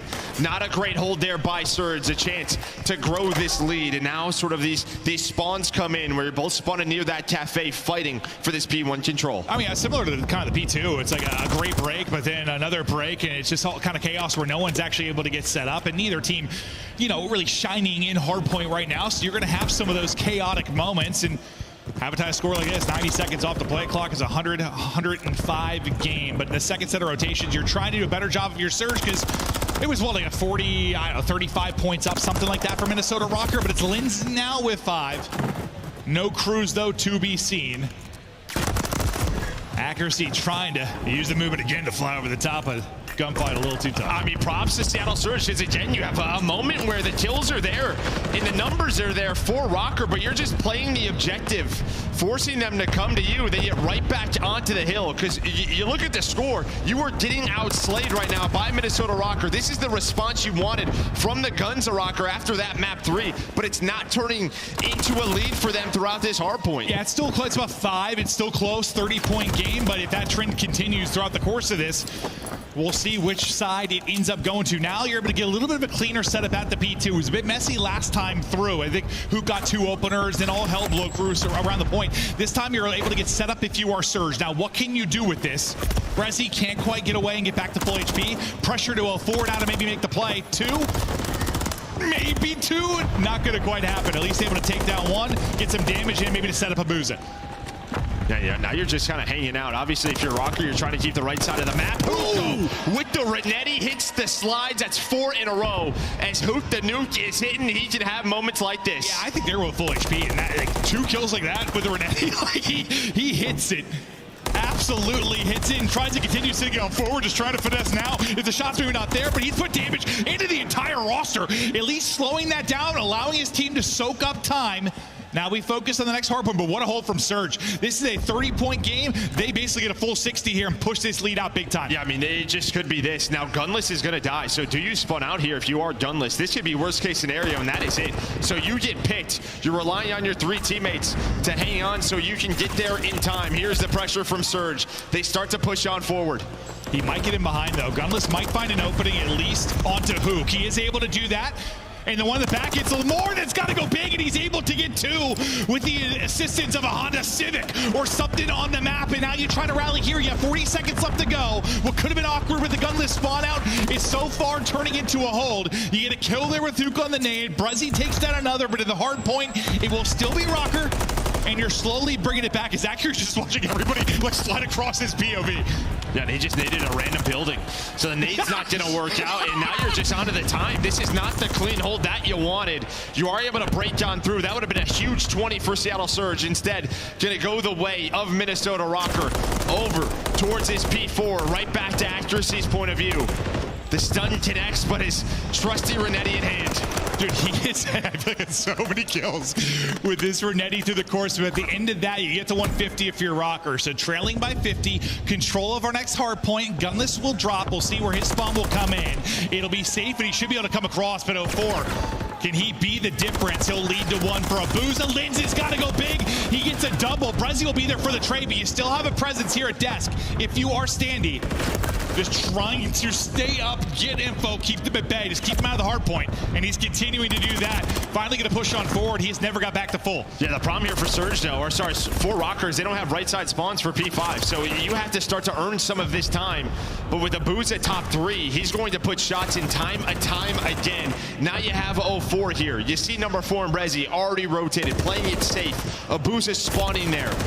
So Rocker going to try to do what they can, but Hook with a double will slow things down. So you're going to have this 40-point lead. You're going to have this rotation. The game could come down to this. Yeah, Hook just making them have to still have a presence there to get that time. Now you need a massive break. 30-point game. Here we go. You push this up through the gun. Abuza able to win the opener. Vision there, though, through for 1. Lynn's able to get through, but not get 2. It's 04 that has the multi-kill. And they continue to tally the time. You got, 45 seconds on the clock, about 35 needed now to get this victory. All the pressure in the world on Rocker, not only for the tournament, but can they just get on through and get these crucial CDL points? We get this to a map 5. So far, so good for Seattle. I mean, yeah, who's able to slow it down? They're just staggering them. And Minnesota Rocker, they don't opt to push through the front. As 04 starting to go on off. This has just not been clean enough here for Rocker. They're not finding any kills. 20 seconds. Seattle Surge should still win here as 04 now on a 5 spree trying to find a cruise. You're just sprinting at it now. It's become desperation time. Everyone just running to the hard point, trying to funnel on through, but there is no hole in the setup. What a show it has been from 04. Just 2 more points needed. They get the tick. The series is done. The fist bumps are up in Seattle. They're able to move on through all 3 respawns. And now pressure is on Rocker, right? Because we just talked about them. Huge CDL points there for Surge, now up to 110. Right there in the mix. So much pressure on all of these matches when it comes to champs time. But Rocker, with this team change, another top 12, but it's just not worked out. Where Seattle Surge, it feels like the young guns starting to get going as they look better and better. Yeah, I mean, as you talk about some of the early teams, or maybe teams over the past couple months that have played well or seem to be a threat. We talk about Land, like Rocker's been able to do it. You talk about maybe a run by a Legion, like they've started to regress a little bit, and there's these teams that are just seem to be getting better and better. Who knows what we're going to see out of LHE this weekend if they can somehow pull off another top 6.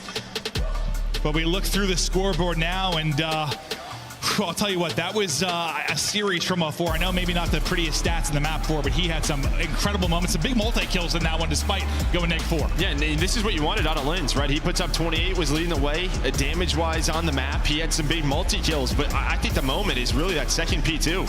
I mean, it was so clean for Surge. You then invest, a huge rotation out of Rocker, and it just doesn't pay off. I mean, that is, you go from 136 to 192.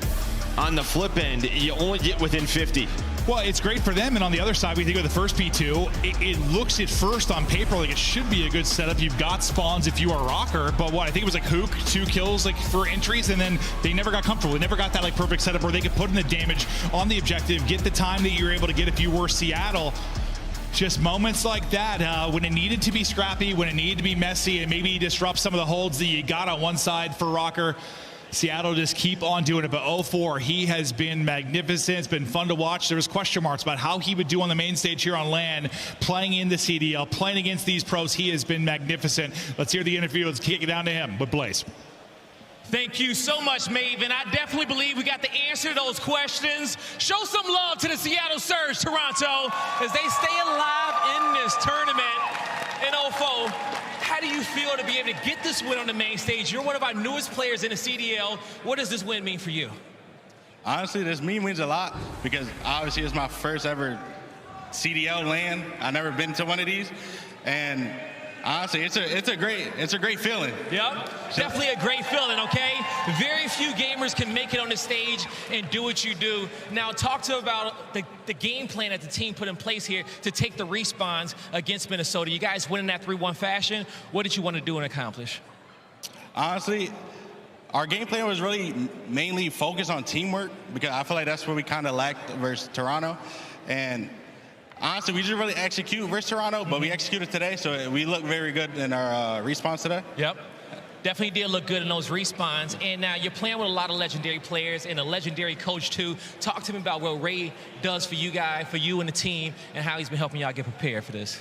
Bro, honestly, Ray makes it so easy for me to game.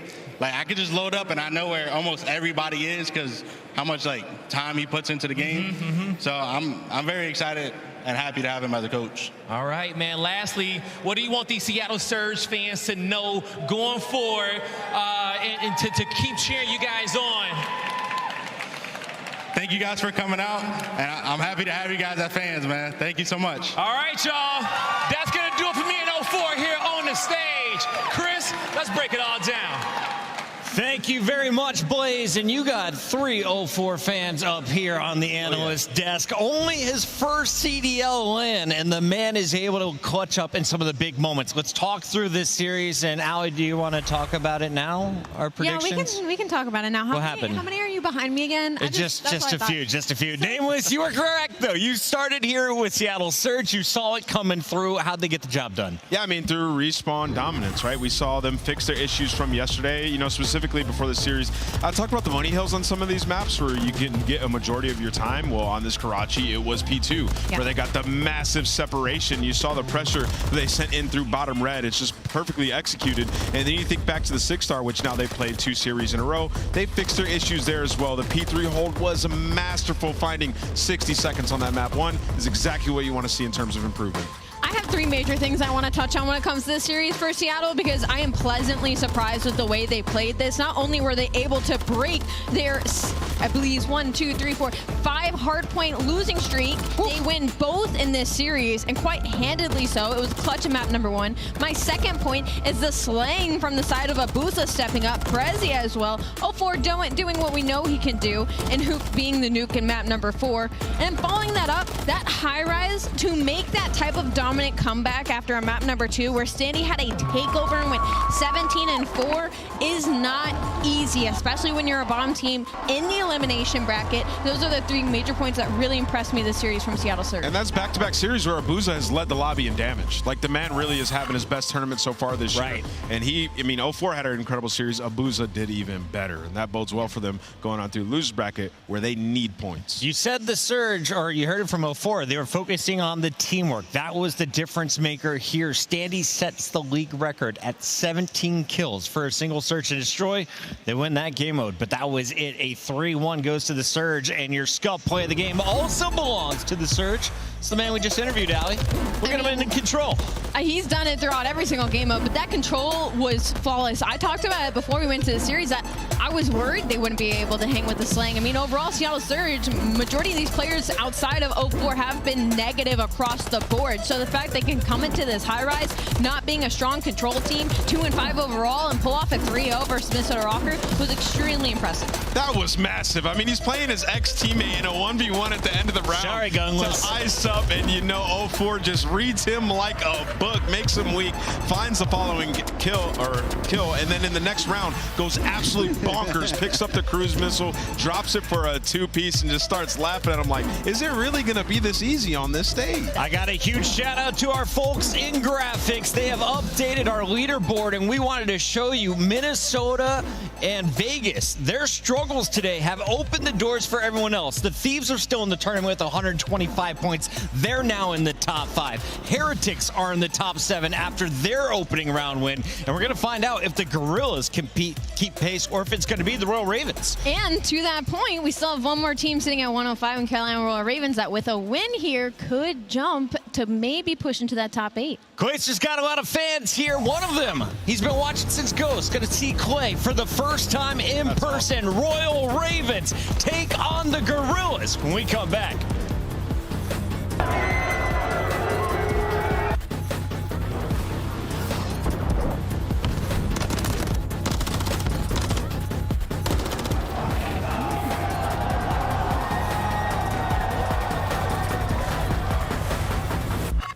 Upgrade your game with the Scuff, the official controller of the Call of Duty League. Start the season strong with the Call of Duty League Pack. Grab yourself the CDL Operator, Weapon Blueprint, and so much more. Check out the Call of Duty store in-game now. The Cataclysm Pack is available now. This bundle includes the Cataclysm Operator Skin, Dystopia Weapon Blueprint, Iron Lung Charm, Vroom Animated Calling Card, Alpha Vinyl Guiding Light Emblem, and Scratch Tally Weapon Sticker. Use these items in both Call of Duty Modern Warfare 3 and Call of Duty Warzone. Available in store now using Call of Duty points.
Take a sip of syrup now. Oh, do I need to? Okay, all right, I can. Okay, here we go. Can I open? Am I strong enough to open this? Yeah. You can open it for me? I'm not strong enough. Are you serious? I need you. Well, we got to take this You're off. my work husband.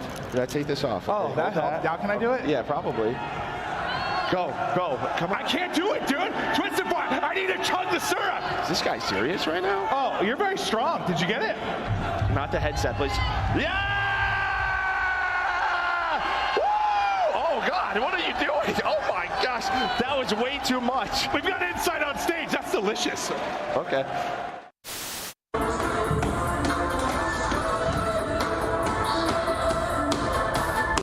Absolutely loving the Rio addition to the asset. And you get into the Karachi SD just so. Shotzi, when he's in his bag, bro, it is so fun to watch. Like, there is a rhythm and a rhyme to his gameplay, and it's a blast.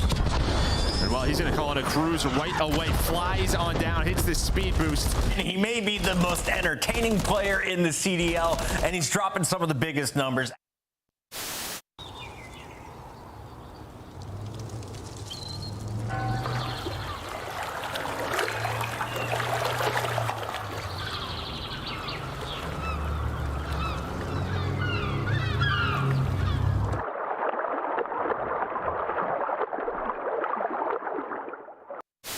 Share your life, they actually went for the challenges and gave us an opportunity, which is just something I hate seeing. And what the hell was that?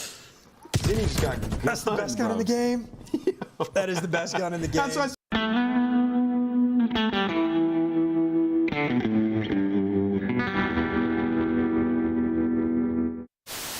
He's going to get caught. Nero diving across him, Pred trying to do it. Clean little burst to the face there. They know Pred is still here. Both players working that B street. Somehow he wins that. Will it be in time? Because now Pred looking to pop. Hello, Pred, ace. Found a way getting up top though. Hello. Wins all the way to the back. That's two already. Flying out, the third will fall down from Awakening, and Phoenix is left alone. And Lynx will get his third. Unbelievable. unbelievable. There was a gap and it was exploited to the fullest. Linz is straight up making plays. Talk about aggression. Rocker, 4 players over towards A. Zoinks! There's the second from Alex. Third for Alex. Oh! 4th from Alex, too. We missed it. Red dot, and he's going to chase it. Hungry for the streak.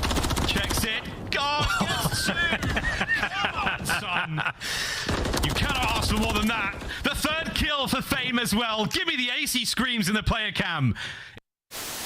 He's there, AC. Oh my god, top of the air. Perfect, top RC, A. 50 seconds remain. Nice, do your thing.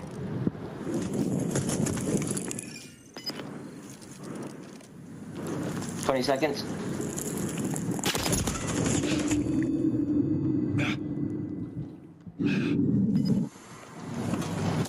Down here on me. Oh! Where did he go, bro?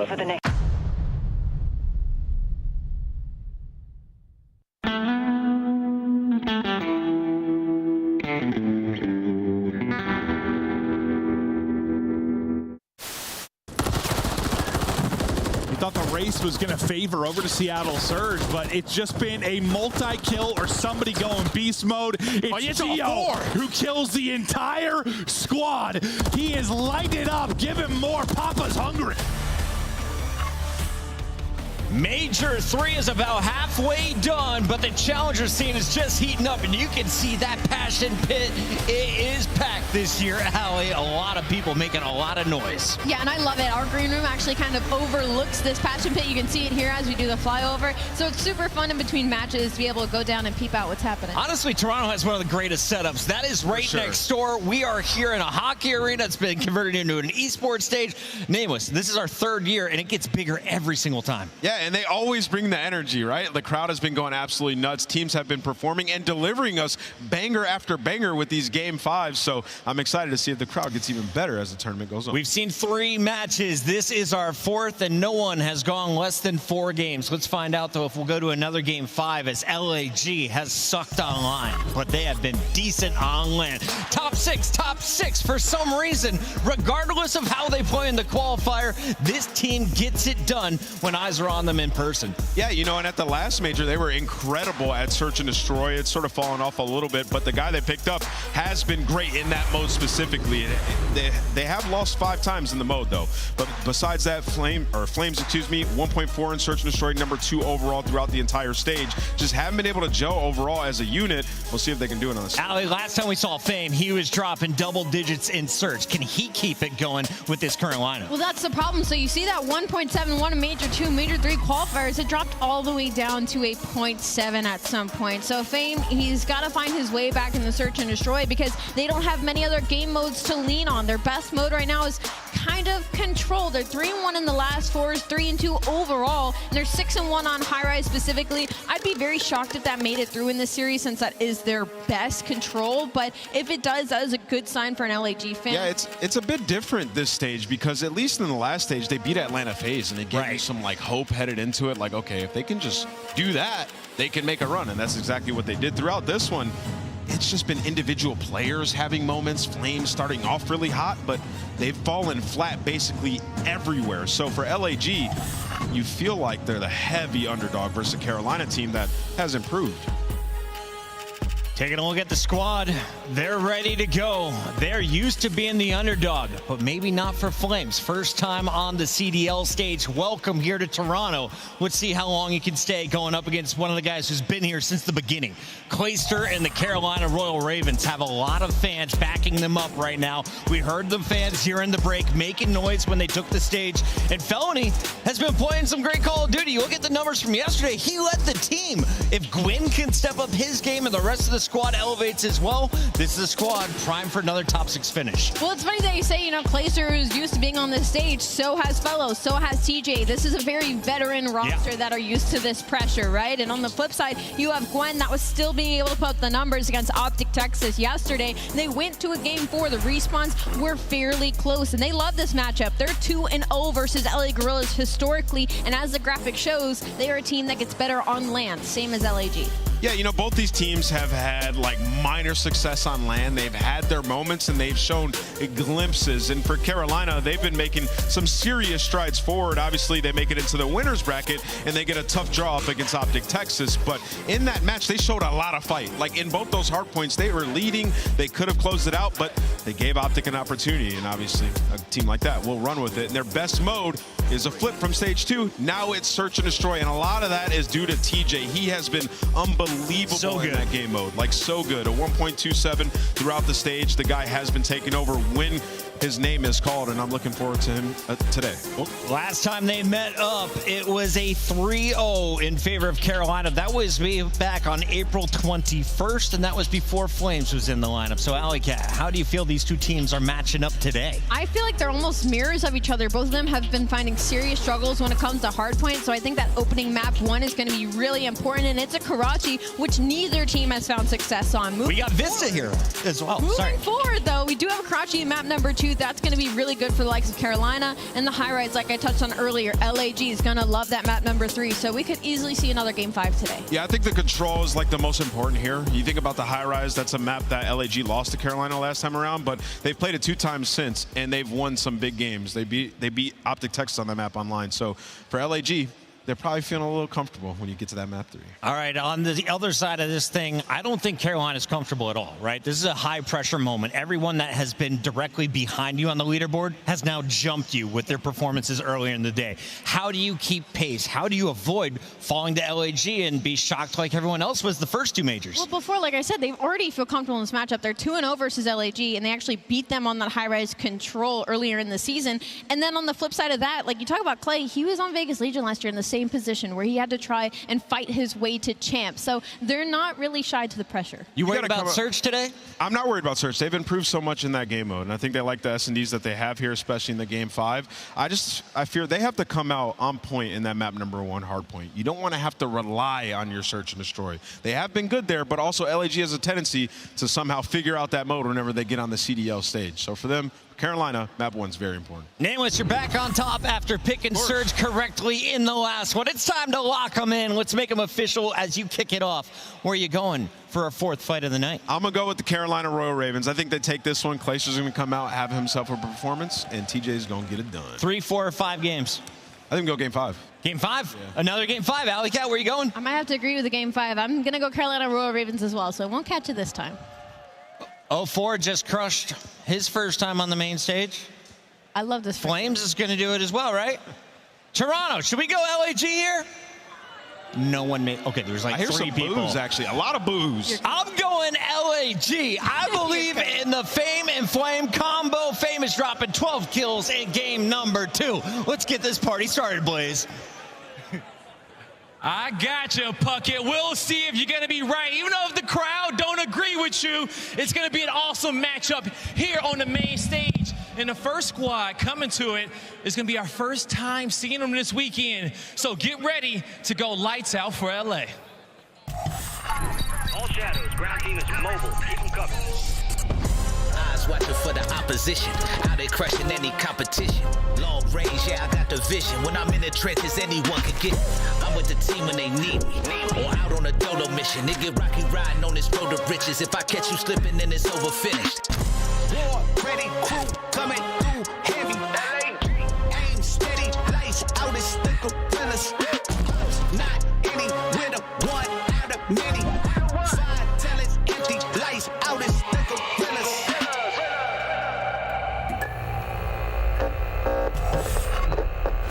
Toronto, get loud for the Los Angeles Gorillas. Here comes Flames and Fame, Astral, and Diamond Con. The Gorillas ready to give it everything they got and snag that win. Listen, there are no excuses. This is their direct competition to make it into the top 8 for champs. We're getting to that point in the season, and they got to turn up and get a dub. They're comfortable in the losers bracket. We've seen them get top 6. We've seen them go through this before. All eyes on Flames, and what can he do in his debut? Let's see it. Let's see it, and we know how important this matchup is going to be for the CDL points, but more importantly, for who's going to continue forward in Toronto. All the Call of Duty fans around the world, get ready to make some noise, because here come the Ravens. Flame right now lining them up for Ravens. They win the majority of them. Clayster with 2. This one is done. See you later, New York. Fly on home. Felonies rallying up this line.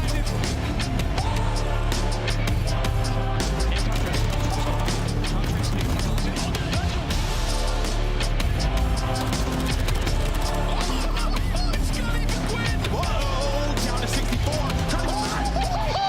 Pistol hits.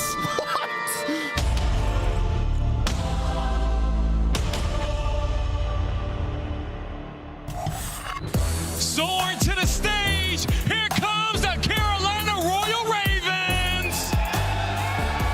We got Clayster, Felony, Teej, and Gwen. With the hearts of the fans, the Ravens looking for a win. Just 10 points stand between them and the top 8 heading to champs. And they are a team that have yet to lose an elimination round 1 this season, but it will be their first time dropping down from Optic Texas. The Carolina Royal Ravens are used to going against the wind, but it's time to see if they can take the heat. It's our 4th matchup of the day. Let's get started, Blaze. I think all the players on this stage know how to take the heat, Allie. But Toronto, are you ready for this to heat up? Shift, study, let's go. Let's go indeed. It's going to be an interesting matchup because I think for a lot of people, Carolina was coming in as one of the major dark horses, potentially not just get top 6, maybe even do more with the progress they've had. But on the other side of the stage, one of our youngest teams overall, some debuts. Does the magic continue for LAG on land? I don't know. We're just going to have to wait and see because obviously it's a whole new roster and you're not playing against an easy opponent because the same success that they find on land, Carolina do it as well. Yes, so it's a battle of the top 6 demons at this environment. But Carolina yesterday, they have to come into this series today thinking we should be able to take care of business because out of all the teams that we watched yesterday, out of the top 4, they put up the best fight versus Optic Texas. 1 or 2 opportunities in both of those HPs. You find 8 first bloods in the search and destroy and you only win 3 rounds. Those are easy fixes going into the next day. And we saw them on the way out yesterday for the venue. They were already talking through all the things that they may have had small miscoms on. So now it's just not about cleaning that up and putting your refocus into the fact that you cannot afford to lose this series. Oh, no. Neither of these teams can. Like the desk had already appropriately hit on, there are major implications towards trying to get a little bit more comfortable towards looking at that top 8 overall season standings, trying to get into world championships. But here are the stats, and this is the thing about it. We're not just this hard point. Also, the one we may have for map number 4, rotationally, both these teams have really struggled, especially this stage, at getting themselves in the right positions at the right time. Yeah, they're both 1 and 9 in the last 10 HPs. Neither squad has found any success in this game mode, so someone's going to walk away victorious today. And Carolina are hoping that it is going to be them as they're early on into this P1 HP. Gwen finds one on the deep pinch, and so far they have read the setup right now from the Gorillas. Yeah, looking really solid for it. Fellow had a great day yesterday versus Optic. Already kicking things off with some good zoners control over the top of the first hard point. Diamondcon trying to get involved, but it's enough to at least allow TJ to stay alive a little while longer. And Fellow has had a miraculously good start. Eventually shut down. His fame will continue to keep LAG inside the hill. And now with only 15 seconds left, you see those spawns for Carolina. They're so deep off the rotation to next. So Gorillas are going to be fully set up over towards that P2 HP. You can get the break, but it's not going to matter because you're still going to have those backbones here for the Gorillas. But if you are Carolina, now with those 3 kills going in your feed, you have to now be aggressive at this opportunity. And Flames has to hit the deck. Lots of damage already tallied. Semtex just to try to give a little bit more space for him to get the regen off. Diamondcon also shuts down a lot of the middle of the map, but here come Carolina. A lot of AR action right through the middle of the map. As Ezreal trying to get in to help out onto the hard point, but as he's taken down, here comes the hit from the Ravens. Yeah, and they have every single player alive on this side of the map. Clayster and TJ trying to dynamic duo their way through the backside of Cafe. And TJ's able to win a one-on-one at the same time. Fellow finds one, and that's 3 dead in the feed now for Carolina. a successful break early on, but with only 30 seconds left, you had to start thinking ahead. Players already thinking about that rotation. Yeah, but Astro right behind the play is able to cut down one. Did he see Fellow, though? That's the other real question. 6 inches to start for Tyler, and I don't know if LAG have any idea that he's already in this position. A couple of exit kills from TJ also keeps the pressure onto LAG, who are still spawning out. Yeah, and if you're Astro now, you're in a crucial position to potentially allow your teams to break successfully in towards P3. It's going to be 2 gunfights right in front of you. He's only able to take down 1, but Fellow, he gets some bad timing. Flames was able to sneak his way behind enemy lines, and he's trying to be the sole man to lead to this break for LA. Oh, he's got help from Clayster on the cross while the ARs for Carolina getting the job done. Pistol out. Oh, Flames up close and personal, able to find 2. That will limit how much Carolina can really set up around this hard point, and then good shots crossing into the hill as LAG will get a double from Estriel and a chance to get right back into the hard point. Yeah, this is difficult right now for Carolina because you find all the kills, you just couldn't find one. The fact that Estriel was able to work his way up to the map with some insane shots out of that Rival 9. It leads to the break here for the Gorillas. Now they know where the pressure's coming in with 30 seconds remaining. All of Carolina had to apply pressure over through Drunk, but they find all the kills. Now all you need is a trade on the Fame. The break is going to be successful. Final 25 going to be in their favor. Tempo definitely trending in favor of Carolina at the moment. LAG trying to make some pressure happen here on the exit from Old over towards this shop bench, which Fellow's right there again to match. It just feels like as soon as you start to think Carolina's maybe a step behind, someone sneaks over, puts a little bit of extra pressure on, and it's keeping LAG on their toes. You can just tell that they're playing with a lot of confidence right now. TJ at an 8-4 start. Felony always puts it together on land at 9-5.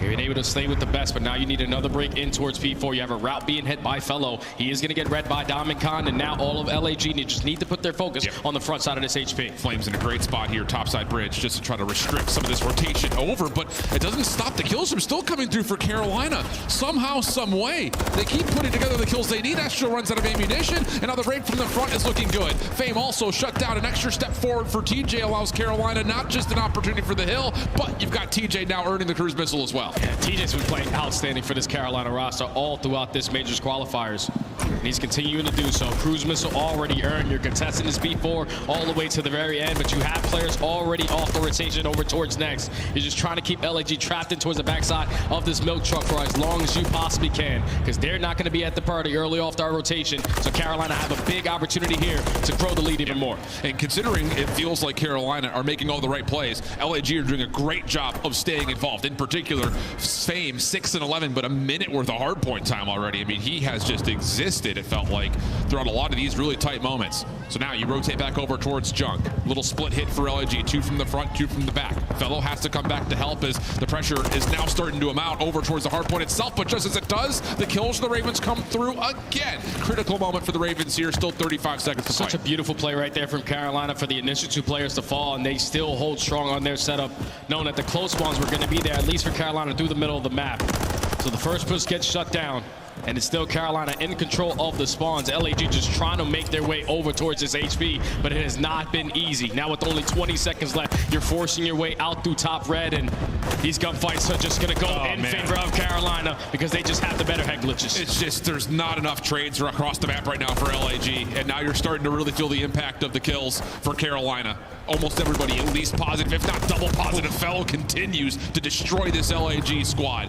End of the first rotation, 139-73, nearly double the points, and TJ feeling like they don't have a good look at P1's going to call the cruise. And this is perfect because Clayster also finds a kill, so he's going to put himself on a nice little route. The spawns for LAG are going to be a little bit funky, but Carolina so far trying to do their best to read where the hell they are coming from. But the 2 initial kills go in favor of the Gorillas. You're still in control of this HP, but with Clayster falling, now it's all up to Fellow to simply hold it down. Okay, moments here for LAG. Picking apart this Carolina setup, and oh, there we go. 4 straight dead. Clayster on rotation. LAG starting to turn their heads over towards P2, and there is a spawn for Gwen on the left side of the map. So there's actually a chance here. If Carolina can find a couple of kills, they can not just win rotation, they can make life hard on the exit time here. And that all comes down to what the route right there was out of Clayster. He knows that with 30 seconds left, I'm still going to push myself over towards the next HP. So they currently have a 50-point lead. They're trying to bounce back off of the loss yesterday to Optic. Let's step aside and go to listening with the Ravens. One shot top red, one's at old. Do I have to cross SU one bottom red? Yeah. SU one bottom red. Morning secret. One front hill, in front hill, front hill. One mid, one's bottom red. It's on your windows in yellow. Windows in yellow. I can help you, yellow. One hill. I spawn middle. And one's top red, top bus. SU's bus. One in time, the rest one secret. Copy of time. One yellow, sun yellow. Yellow. Copy of time. Yellow and Cubby, dead. Nice, that's kind of yellow. I naded him. Outside of yellow. I'm chowing yellow. Flames yellow. Yellow dead. They're gonna be over secret. I'm looking secret. Right over, yeah. I'm looking at the rest. Cubby. I'm going time and contact. One's Cubby, missing one. Astral Cubby, missing one. Top red. Alright, I hear you. Alright, he went soda. He's going archers right now. Didn't hit mid. Okay. I backed up to new. Right is open, Teach.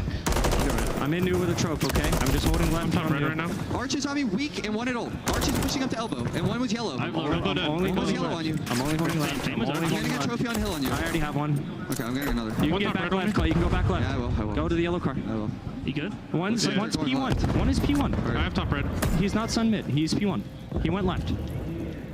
I didn't see anything low. Yeah. They're working left. Yeah, they're working left. There's nothing top red. They're broke, top broken. I think one's deep, broken, low guys, left broken. garage. One Middle, broken. low left garage, Clay. They could jump out of you. I'm just holding low. Mid. Diamond low left garage. I'm looking mid. Watch out, mid heady. I'm looking mid heady only. He just pushed me in time. Flames in time. One's low garage, one's mid. Just hold. You guys are fine. Nice. He's fine.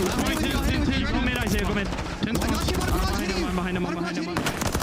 I mean, again, it's another one of those moments for Carolina getting tested on these rotations. LAG just in the game, even though Carolina's comms sounded pretty clean and they're focused on the right things. Yeah, they were definitely focused on the right things, but it's just they're allowing people to slip on by. Clayster finds that one kill off the rotation, but then he gives up his position, and that allows LAG to contest this the way that they have been. But at least if you're Carolina, you can still hold your ground. You're going to walk away with the final 15, still keep the lead in your favor. Wow. And you were already as well off the rotation over towards the new HP. So how long can you hold this one down with only a 20-point lead? Clayster trying to hold off the rotation back through market. Shut down as two Gorillas were fighting through. Now the focus has to be up through the front. Estro just walks on up. Gwyn didn't have any support at all over the top. Fellow was a little bit late, and TJ is off the regen, so Carolina, once again, contested early. LAG still sticking around, even though it feels like Carolina are dominating the map. It just has not turned into the hard point time you'd expect. But you can already see the heads-up plays coming in and out of the veteran. Clayster hits a massive route, going all the way through junk side to potentially flip these spawns, but Fame is trying to make that same exact route count for his team now. There's still 25 seconds here remaining at P4. Big one-on-one gunfight. Diamond is at least able to take TJ off for the time for now. But now both teams are just simply focused off the rotation. Carolina going to have more bodies up. Flames taken down.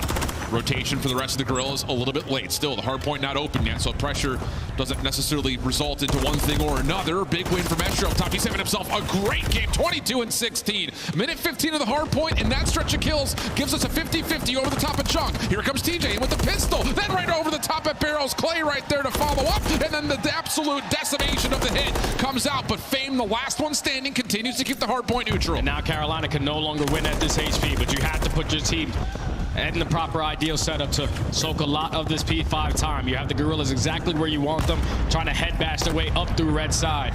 Just got to make these kills a lot more difficult for them. You have Gwyn cutting off top red. Fellow just trying to make his plays on towards the HP, but with Gwyn falling, here comes an opportunity for the Gorillas. Trends and patterns have favored Carolina, but all it takes is one good moment for LAG late in this game, and keeping the hard point contested is more than enough at the moment. TJ still alive, backside Barrels. Flames looking to hunt him out, and he's got just enough help from Estrel to make that an impossible situation for Deej. So 10 seconds of scrap. Gonna go the way of LIG, and we're gonna head right back over to P1 where DC is already set up and trying to contest the Raven setup. Yeah, the Gorillas are just staying in this hard point. They are not gonna go away that easy. So now it's only a 24-point difference, but Carolina are going to be the team initially in towards P1. So how do the Gorillas try to set up their break? A team kill comes in from TJ. That's going to give them a man disadvantage, but Clayster finds one. Now it's still an even number. Astral trying to go, but doesn't have the space to do so. Diamond also dropping. Flames kind of a moot secondary trade as he's trying to battle a TJ from a weird angle. Fame trying to get involved as well. Here comes the hit from the front for LAG. Diamond trying to get up towards top red. This is taking a lot of time though. Carolina continue to find score, and with TJ popping off inside the hard point, there's the follow-up, and likely with that also the game. Flames has to be the one to touch, and he's going to get challenged by Clayster, who ends on 5 in a row, and maybe closer than he would have expected, but Carolina still close it out cleanly. And we talked about it before the map started. It came down to the rotations. A majority of those hills, Carolina found themselves in those positions first. The P4s were always scrappy. Even the P5s at times were scrappy. But every time we got over to the P2, that was a money hill for Carolina. They kept also a majority of that P3 time as well, besides that one break that came in for the Gorillas on the second half of that game. But if you're going to play hard point like that for Carolina, that's chef's kiss, because Gwyn is usually their all-star. He goes 11 and 19, puts up the most hill time, but everyone else, including both ARs for the team, who average a .88 overall in HP, they stepped up tremendously in game 1. Big time. And it started right off the get-go for Fellow. 5,300 total damage for him. Clayster ends at 56. The non-traded kills are also pretty decent across the board. So, I mean, again, it just felt like one of those moments where you continue to look across. The game flow is probably going to show it as well. Yeah. Moments of kind of stagnation, but every time we got to a rotation, Carolina seemed to be the first team there. And they were getting, 25 seconds compared to maybe, 30 plus on some of those hills. But, yeah, I think that's a lot of credit to LAG making life difficult. But, yeah, it does feel like Carolina had that hand pretty much firmly across all of Karachi. And you could just tell that might have been the best hard point I've seen Clayster play all season long. That's a good shout. What he was able to do, not only with his kills, but the routes he was able to hit, to set his teammates off the rotation, to make it easier off that rotation when they have the advantage in the kills and also the positioning. He was making those veteran plays. That's why he's a 3-time world champion. He showed it in that map number 1, and that's how also you lead the troops. Like, this is an old squad, but Clayster, he's the vet. If you play like that, there's nothing stopping this squad. No, absolutely not. And the thing about it is, as Carolina looks, you have Gwyn, who's obviously in the running for Rookie of the Year at the moment. Not as great, most statistical KD game overall, but, his role was really just get to be the first guy in. Be the guy that kind of tries to break open these hard points, because when TJ's playing like this, floating around the map, again, it just makes life extra easy for those ARs, and a lot of the onus does fall on Gwyn. Just, hey, get into the hard point, stay alive as long as you can, and for the most part, he was largely successful in that. Yeah, and I'm wondering if that's a little bit uncomfortable for Gwyn. Like, yeah, sure. Obviously, you're leading in every single statistic for this team. But now when we get to landing your first map, at least your second series for your first map, you come in here and go in 11 and 19. You drop the most hill time, but you walk away victorious. So if he can play like that, with the rest of the teammates playing the way that they were, Carolina, without question, should be on the upward. Do the dirty work. How often do we talk about that? And sometimes being a struggle for players that are coming out of challengers. They're not used to just kind of being in a selfless role. They expect I'm Mr. Do-It-All. And that has been kind of the story for a lot of the season so far for Gwyn, but a nice selfless game there for him. Now we look over to the Karachi Search and Destroy. And again, kind of like the desk mentioned, the Search and Destroy has been on the up and up for the Carolina, but it just comes down to, again, does LAG just show up and be dominant at Search like they were in Major 2? Because that's kind of what you figure would have to be a case for success for them here in this series. Yeah, we're just going to have to wait and see, because as a squad, they have yet to play Karachi with Flames on the lineup. So they're going into this with complete blind counters, a whole bunch of fresh strategies, and you have to be prepared for what Carolina do best, and that's usually on the defensive side. Carolina do not allow bomb plants to go down.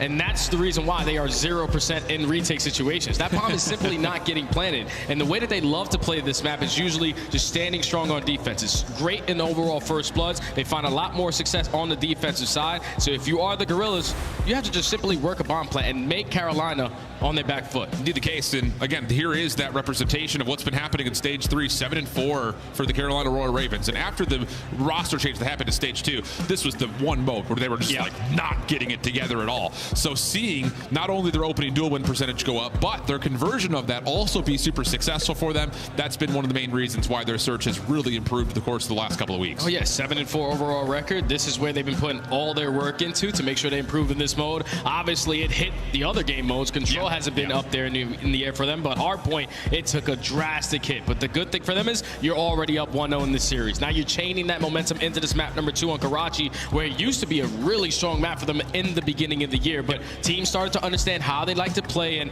I think if you're LAG coming in completely blind with your team not playing it, you were just simply all of last night, Carolina on Karachi. We have to figure out what the hell they're going to do. 100%. And at the same rate, can you just find a way to get together and say, look, let's just not overcomplicate things. Let's just play over the course of what has been successful for us in the past, which, again, you look at the Karachi search throughout the season, there have not been a lot of points to point to when it comes to LAG. Not great in the opening duel win percentage, and the worst stat is when they do find the rare opening duel win, they're also very unsuccessful in converting off of those. So a lot of improvement needing to happen, and we'll find out if they've been able to get any work done here as they start off on the opening offense. And I love this initial play already off the rip. You're expecting LAG to always apply pressure over towards B, especially because you don't have any trophy systems, but they're super aggressive over towards A. Flame does get picked off first, but they have a lot of map control to even up the numbers. Well, Astro finds Fellow, but he's still on the hunt to see where TJ went to. He used the LAG smoke to kind of push out, find the first blood. But the response gets us to an even 3v3. TJ has re-wrapped back towards A, and he may give the comms here saying no one's home, which is partially true, but Diamondcon has gone untallied to this point. Yeah, but look at Estrio with the bomb in hand, slowly working his way behind enemy lines, but Clayster gets a read on him. Now he is going to be trapped, and Clayster hits the shots to find that kill. So now it's Diamondcon left in 1v3. He's able to instantly find TJ. 35 seconds to clutch the 1v2. Yeah, but the bomb's down in a weird spot. You're kind of stuck here at red. You don't know if anyone's topside yellow. An opportunity maybe to clear some of the angles up as Clay and Gwyn will try to work this one together. And hello, how are you? Oh, careful. Able to find the kill, no worries. Nearly a little turner, but no crazy antics here as Carolina take the opener. Yeah, they find that opening first blood, and then TJ, you see the way he was able to just continuously be aggressive up on the map. Gets all the info for his team that they have to be around this A site, and when he puts himself in that position over towards Junk, they don't spot anyone on bus, they don't spot anyone on ticket, so he gives that comm to Clayster. Someone has to be going for a flank, and the communication right there is what leads to Carolina taking the first round. Clean stuff. And that little bit of extra aggression through mid is going to live in the heads, I think, of LAG in terms of how we want to use our smoke in the future. We'll consider that when we get back to their offense. But now, trying to put together a defensive response of their own. DC, Estriel getting aggressive, but a stun does land in the face of that trophy. And Diamondcon, who has to hold off. Oh, goodness. TJ gets the first at range, and then Estriel, who was affected by the stun, also gets taken out. And that's going to be an easy 4v3, now to a 4v1. As Fame is the last one left. Yeah, that bomb is now getting planted for Carolina. Fame with 45 seconds to locate 4 different players.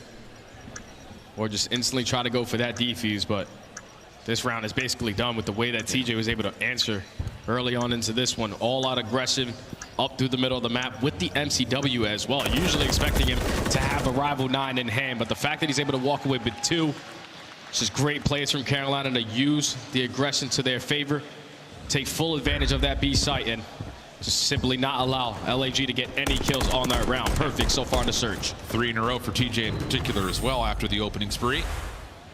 And a quick start. And this is, again, there's a stun that lands, and Diamondcon stops because Estriel thinks he's in trouble. Yep. And that's just good response from TJ. And then Estriel, after he shrugged off the effects of the stun, you kind of wonder, like, what did that trophy system even do? Because it hit right in Estriel's feet. Yeah, that's just tough, but TJ take full advantage of it. He's the leading slayer in the kill death department for Search and Destroy at a 1.24 for Carolina. And he's trying to improve that here. As now they change up their defensive look. 2 players over towards B. A couple stuns coming through the middle of the map. So now it falls into the hands of the players over at A to try to cover that ground. And that's TJ smoke, by the way, that encompasses this middle archway at B. So LAG will not see if anyone has crossed or not, let alone the fact that TJ has been able to get really far forward. Here's the look back over towards Rubble. Tough gunfight with Fame. He thinks he has the advantage, but Diamondcon able to help out just before Fame got reach out. So now an early first blood for LAG 4v3 and some time to work with here. And now if you're Felony, you're in a very crucial position. You have your players getting red over towards the red side, but they have no idea that you have made your way over towards that bridge area. But he is going to put down a couple shots at the same time. Clayster finds one. Eventually, Felony is going to fall. So now it's numbers advantage in favor of the Gorillas with full B-side control. But the problem is Diamondcon can't stay here. He's the one who's carrying the bomb, so he has to commit to getting onto the site eventually. Estriel, dealt with. What a read indeed from Clay. And now Diamondcon has to come down low and take his position away from the bridge side. Nades are landing. Time's becoming an issue here. And Flames, this is not a great angle for you. Doesn't see the initial. Damage from Clayster is good. Fumble from Gwyn to get the first and then the second. And it's a 3-0 start for Carolina, and Fellows hyping up the boys. And that's just perfectly played right there out of Carolina. They had the tack still in the back pocket so they can get an understanding if they were working that bomb plant. But once Clayster gets that read onto Estriel, dropping down from top 3, you put it into a 2v2. Like you said, Diamondcon being the bomb carrier, holding down that top bridge area with an AR. He usually wants to find himself in that position with an objective player working that bomb site. But when he gives up that position, you set up Gwyn for the first kill. He's already weak from great shots out of Clayster. And that's a great 2v3 clutch right there out of Carolina. And you got to feel like Gwyn, after being the selfless hill guy last hard point, now 4 in a row. He's got to be feeling like he's him again. Oh, yeah. Full focus for Carolina. Over towards the B site. DiamondCon deep on the defense. Fame up top. There should be a read here. You cannot give away a first blood for your LAG. And this is perfect because Carolina in that previous attacking round, the stuns were able to hit, slow down the plays from Estrio. So this time they said, screw that. We're not even going to try to take that positioning on the map. And it opens up that B site completely for Carolina. Bomb goes down. TJ finds the first blood. 30 seconds remaining. And there's just no time for Fame to hit this pinch. Flames is going to try to force it with it, but Fellow gets the read on it perfectly.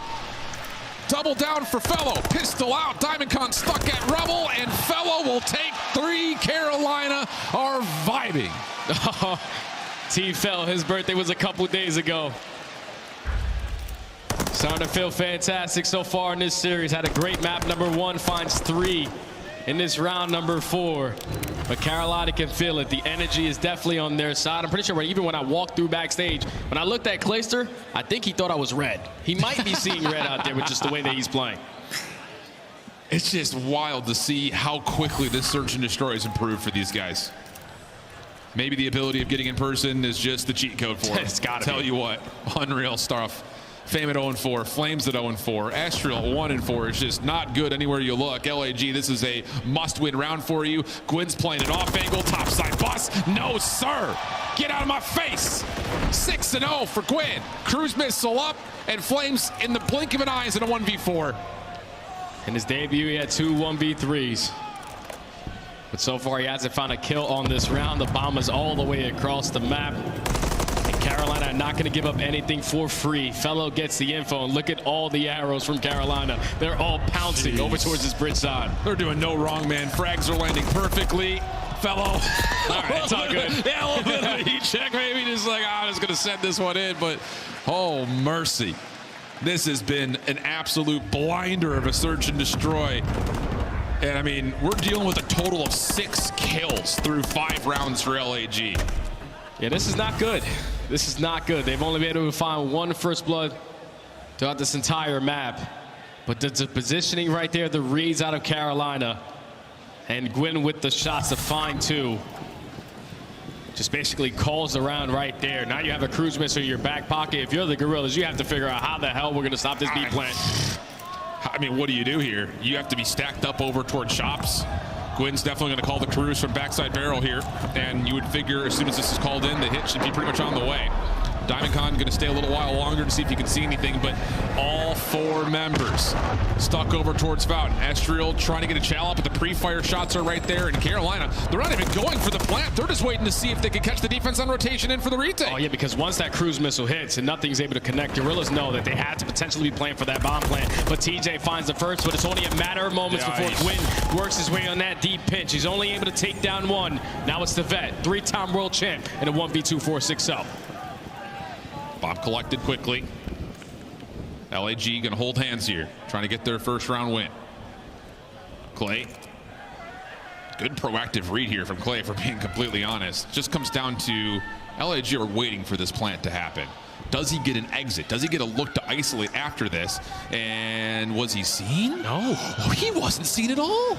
This may work out perfectly for Clay. Oh, hello, how are you? One more player up top. Clay knows where he's near.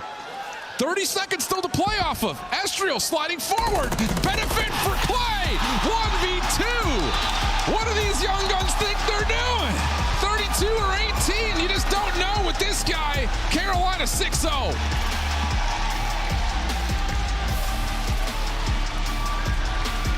That's just unbelievable out of Carolina. Flawless search and destroy from start to finish. In that situation right there for the Gorillas, you're in a 2v1. You're double stacking in towards red. Someone has to be in a position to watch the exit.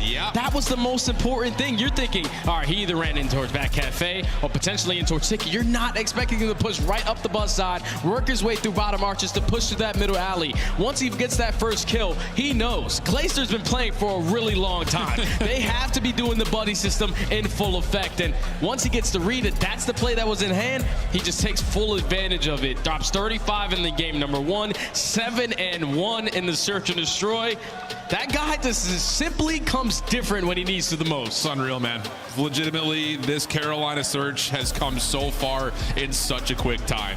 6-0.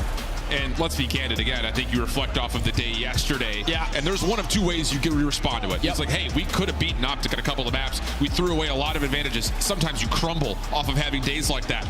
Nothing of the sort here today. It was great macro decisions being made by Carolina in map number 1, and then it's just perfect in map number 2. So now we go to consider a high-rise control. Both teams good on the map. You know, also when you look at what they've done on the other two, this is going to be a preference for both teams probably. Yeah, this is the bread and butter, at least for LAG. It's been like that all season long. This has been their go-to control, and at least on the opposite side for Carolina, they also love themselves some high-rise, so this is going to be a good one. Well, North Carolina's raising up right now, 2-0, and a chance to possibly put our first 3-0 sweep in play and just get on with business. But can LAG find some more of that late land magic? We'll find out with high-rise control coming up next.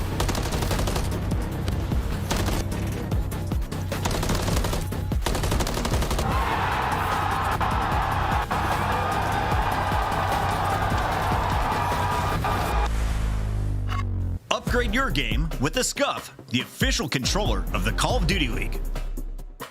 Scuff Gaming is doing an ultimate giveaway where you and a friend can win a chance to go to COD Champs this year. The giveaway includes 2 VIP tickets, travel expenses, and more. To enter, scan the QR code on the page or go to scuff.co/CDL and enter your email. Terms and conditions apply. The Call of Duty League is brought to you by Monster Energy, the official energy drink of the CDL.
Here in Toronto, and so far Carolina all over this particular series, a square up with LAG. Lots riding on the line in terms of the overall season standings, but all of that land magic that LAG continue to surprise us with in the first two majors has been absent to this point. has to change now as you look at the high-rise control. Yeah, backs against the wall. You have your best control map right in front of you. It's going to be an even square because both of these teams love themselves some high-rise control. Both have to simply figure out what they're going to do on the attacking side because both teams as well on the defensive side are some of the best teams in the game. But just the way that Carolina have been playing, the way that they slayed in map number 1, the ARs are hitting completely different so far in this series. And you know what high-rise is about. Power positions. Those ARs holding those down and putting you in the trap for as long as they possibly can. And that's the biggest part. Both these two teams we've seen multiple times get thrown into the blender when they're on the offensive side. Avoid that at all costs. Like you said, the defensive sides have been great for both these two teams. The offensive sides, not as much. The overall season records do trend towards Carolina, but that's over the iteration of both teams having a couple of different rosters. So this is all about a full-out square-up based on how they played it throughout this qualifier, and it is Carolina starting things off on the attack first with Quinn trying to get aggressive through mid.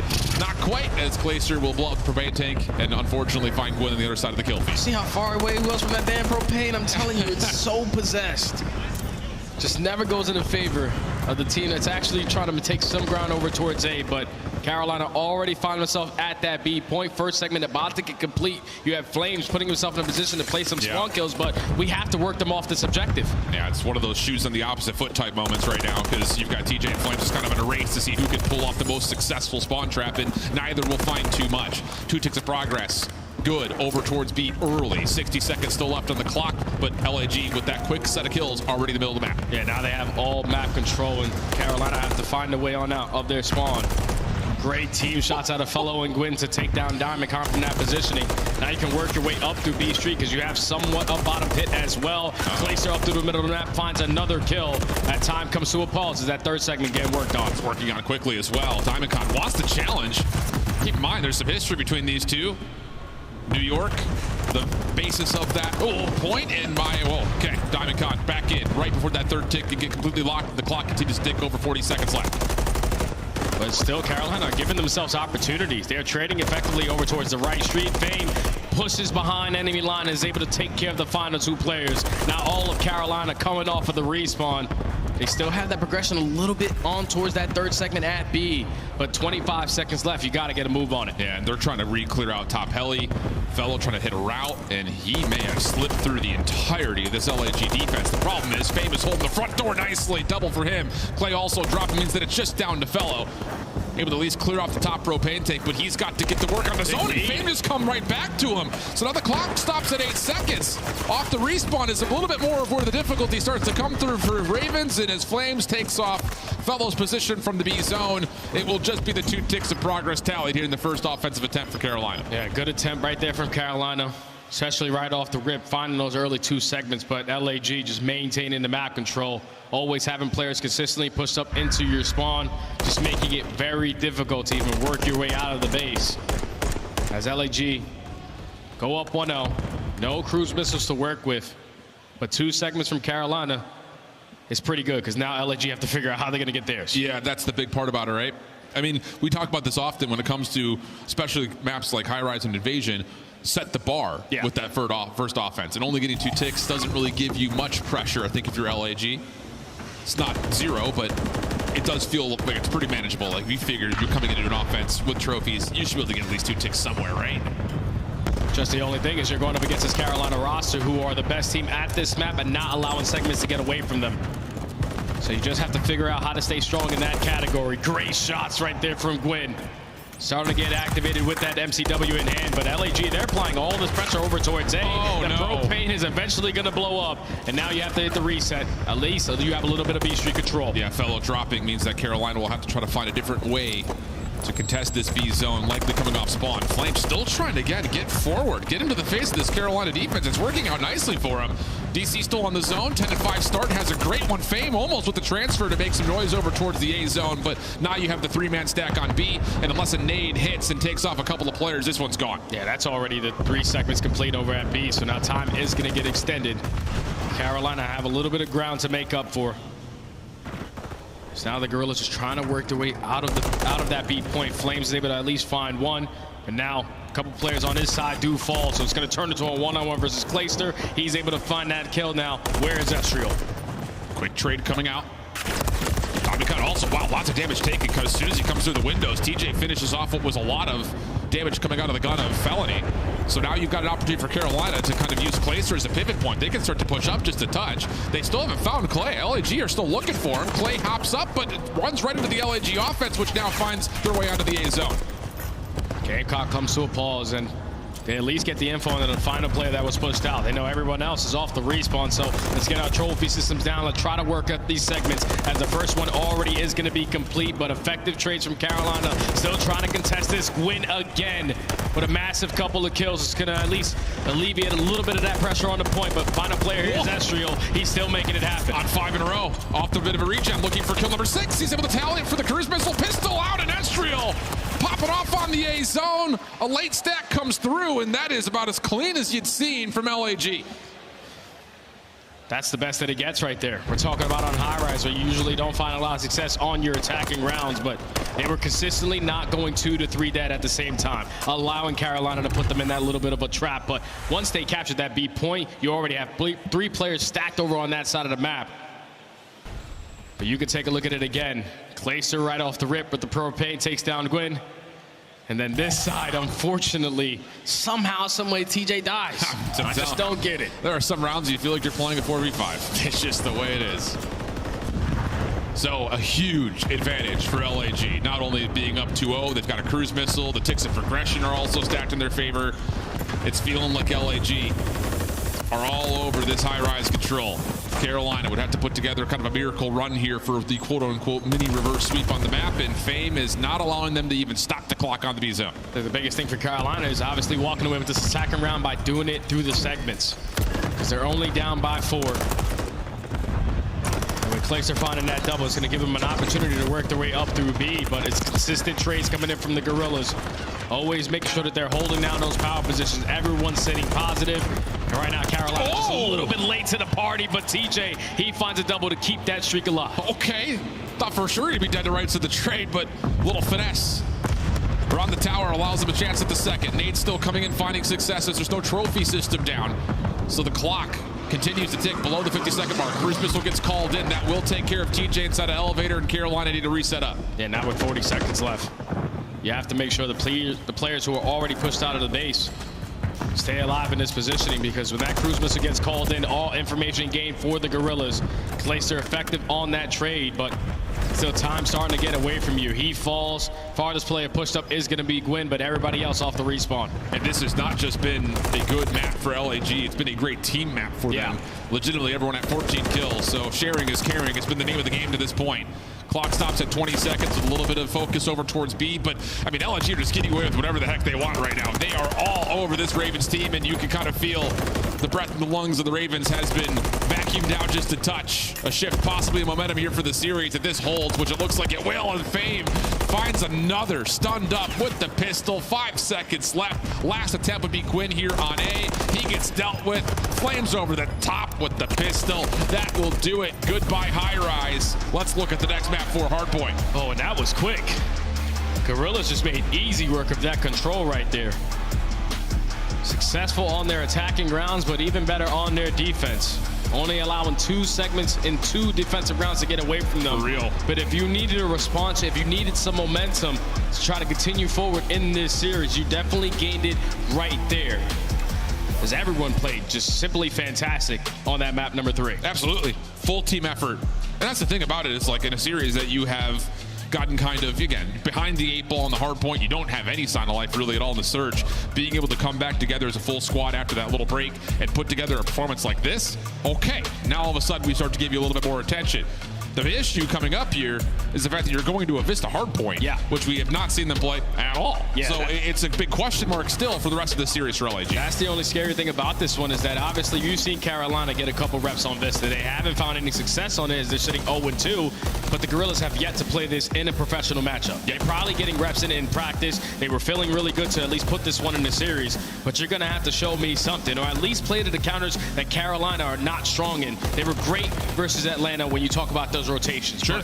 Everything else after that, the hold percentage was abysmal. The break percentage was abysmal. And we know on like a map like Vista, if you control one side of the map for 4 out of the 5 hills, you're basically going to call games. So if you are Carolina, you have to stay ahead of those rotations and even better in those setups. Well, I think the thing on top of that is in a series to this point, up until map number 3, where we've been praising the Carolina ARs, not to say they were absent, but LAG were beating a lot of 1v1s at range. And so, like, that, again, it's not just signs of life. It's coming in the right departments here for LAG. So maybe a chance for things to be kind of more considered in terms of, you know, who's playing well right now. And I think the thing about it is you don't want just one player popping off on a Vista map. You need all 4 players working together, finding a way to move around the map as a unit. 100%. And I think that's what the Guerrillas were able to get at least a little sample size of it off of that control right there. So hopefully they can continue that forward on a map that they have yet to play as a squad on the main stage. But now it gets a little bit scary for me for Carolina, because that's not 2 respawn maps for this team, and you're definitely going to need on a map like Vista, where the pacing is just so damn fast. Yeah, I mean, both the SMGs, I mean, we saw TJ in map number 1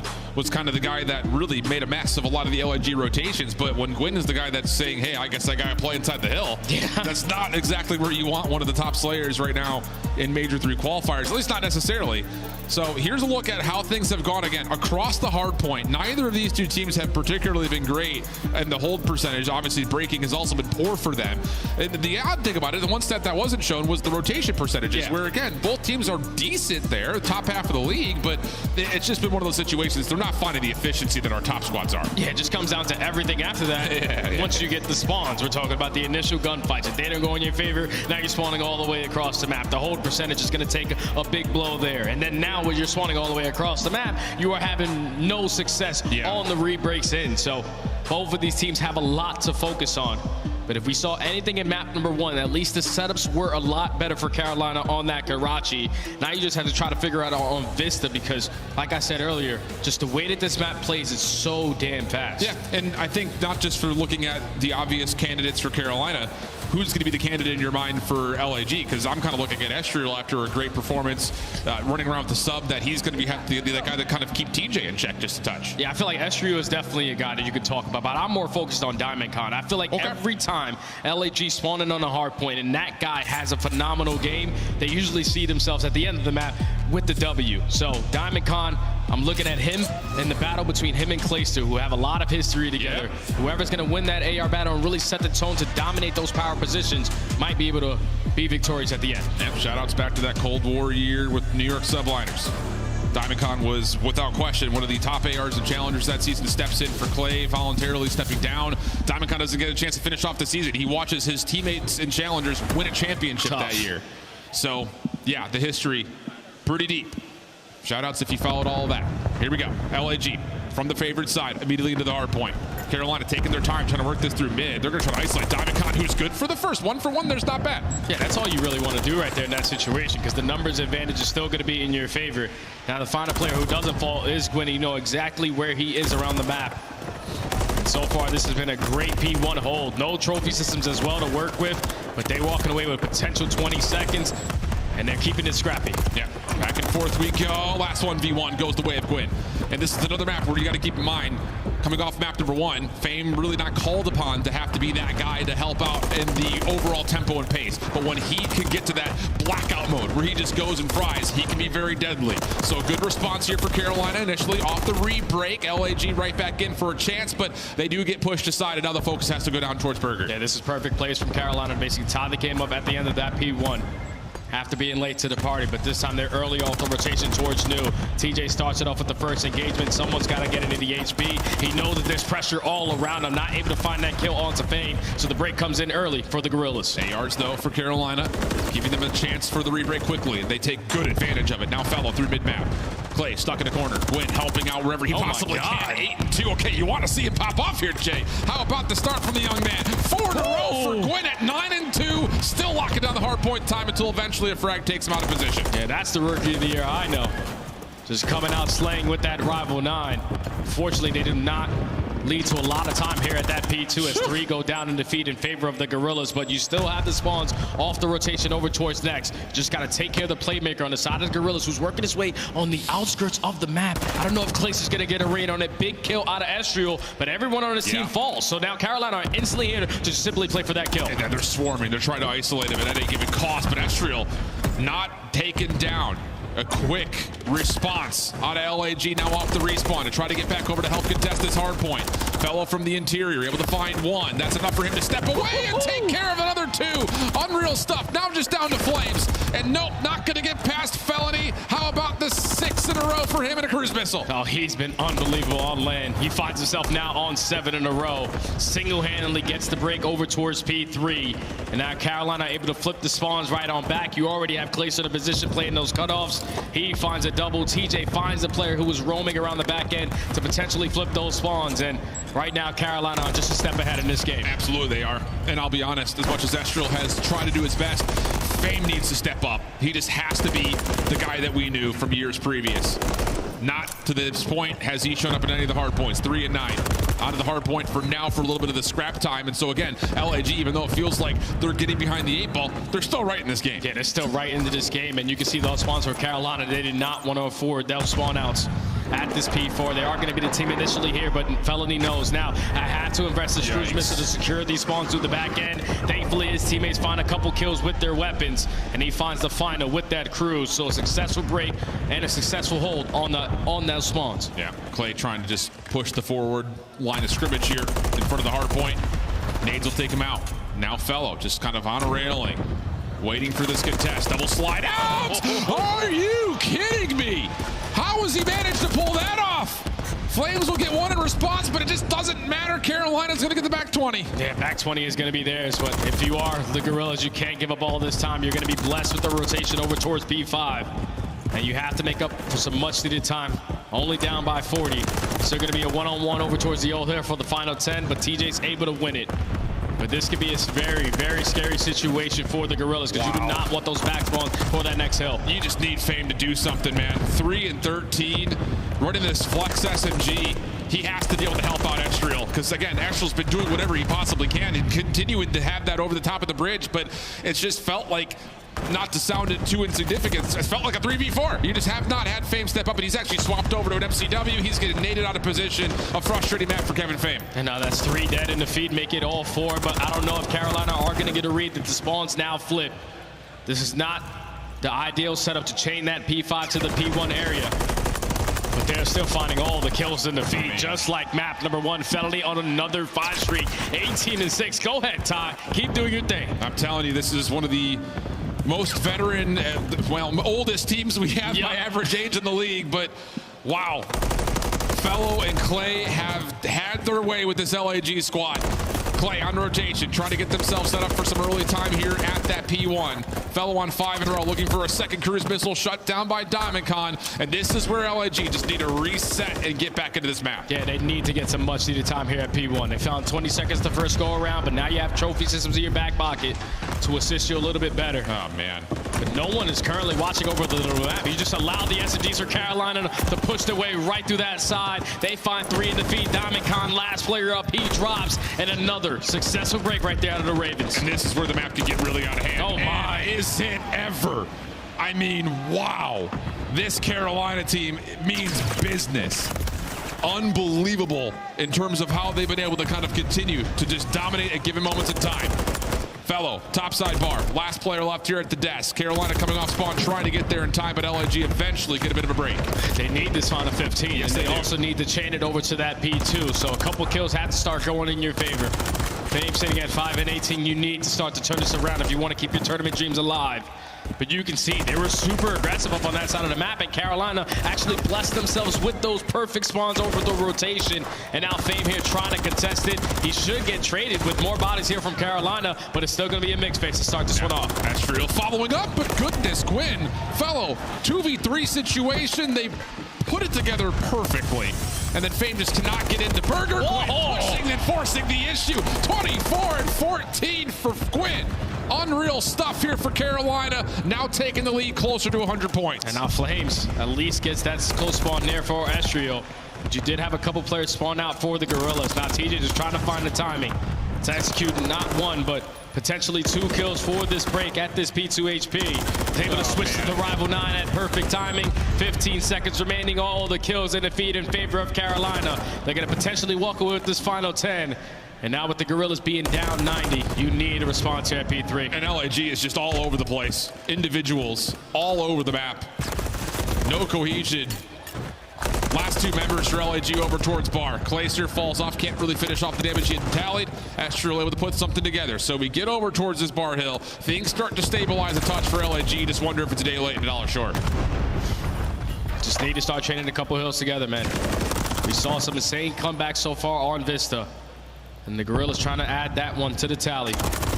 So only down by 70 points. Quinn's just hitting shots like that. It's not going to make it easy. That's 2, make it 3 off the rotation. Final player alive is going to be Diamond Khan. He is able to take down 1, but the break is successful again for the Ravens. And I think we're starting to see why this is a map that LAG have not taken into competitive play. Have not played it to this point. Map picks and bans, not allowing them to veto it out, and it's really coming to punish. Trades all over the place just continue to favor Carolina as Fellow just continues to put it together, kill after kill, streak after streak. I mean, come on, shoot back. Fellow on 5 in a row. Fame eventually able to stop the streak, but so what? Carolina all over the map. They have the spawns as well for the next hill. They only need 35 seconds to close out this series. And they know that the Gorillas at least have to attempt to break these back spawns and try to flip them out. So they are reading the pressure. Gwyn finds another double. It's only 20 seconds until they call game. That's a clean 4 dead. Gorillas last push. In a perfect zone for Carolina over the backside of this hard point. Gwyn trying to get a read. Bit mismanaged, juggling a lot of different angles at once, but TJ able to use that information to pick it apart. Stun goes out, nade down, and the follow-up kills are good. Oh, that'll do it. Carolina flying high. Hardpoint looking clean. LAG eliminated as Carolina dominate map number 4. Easy work.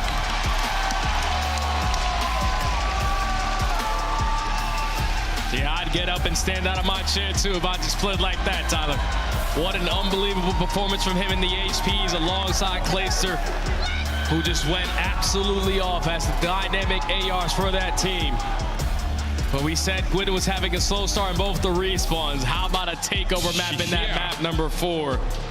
It's just when Carolina play like this, you got to keep in mind, all throughout this stage, they were just working on their search to destroy. They became one of the top teams in that mode. They now have to figure out how they're going to get back to their strengths in HP. They spotted it yesterday versus Optic. 1 or 2 opportunities cost them. But today, they fixed all those mistakes. Great off the rotation. Great first kills as soon as they win those rotations for those holds. And when they needed a break, they were always successfully able to find it. Ravens just came out different today. Keep in mind, I mean, again, considering that the hard point standing for Carolina in the Major 3 qualifiers is not high. They were still the 2nd best team in rotation percentage. They just weren't able to lock things up. And maybe there was a bit of trying to do too much with that. Let's just make sure we got the ground that we just earned locked in before we try to take an extra step. A little moment of patience, and I think that was the big echoing point throughout this map. Everything felt like it was calm, collected, get your next read, then make your next play. Don't put the cart before the horse. And that's such a big match right there, because obviously we all know we're at the Major 3 event and we're getting closer and closer to champs. You had LAG who were in that 9th spot. You had the Ravens who were in the 11th spot. And now with this win, they are going to be able to at least tie for that 8th spot with the battle tomorrow versus Seattle. So they can give themselves a little bit of cushion depending on how that result is tomorrow. Huge stuff. Carolina again on the upward stock even after the loss versus Optic, as Clay 32 or 18. I don't know. Plays figure out for us. Yeah! Toronto, show some love for the Carolina Royal Ravens as they stay locked in this tournament. Clay, just initial feelings. How do you feel getting that win in front of this crowd right now?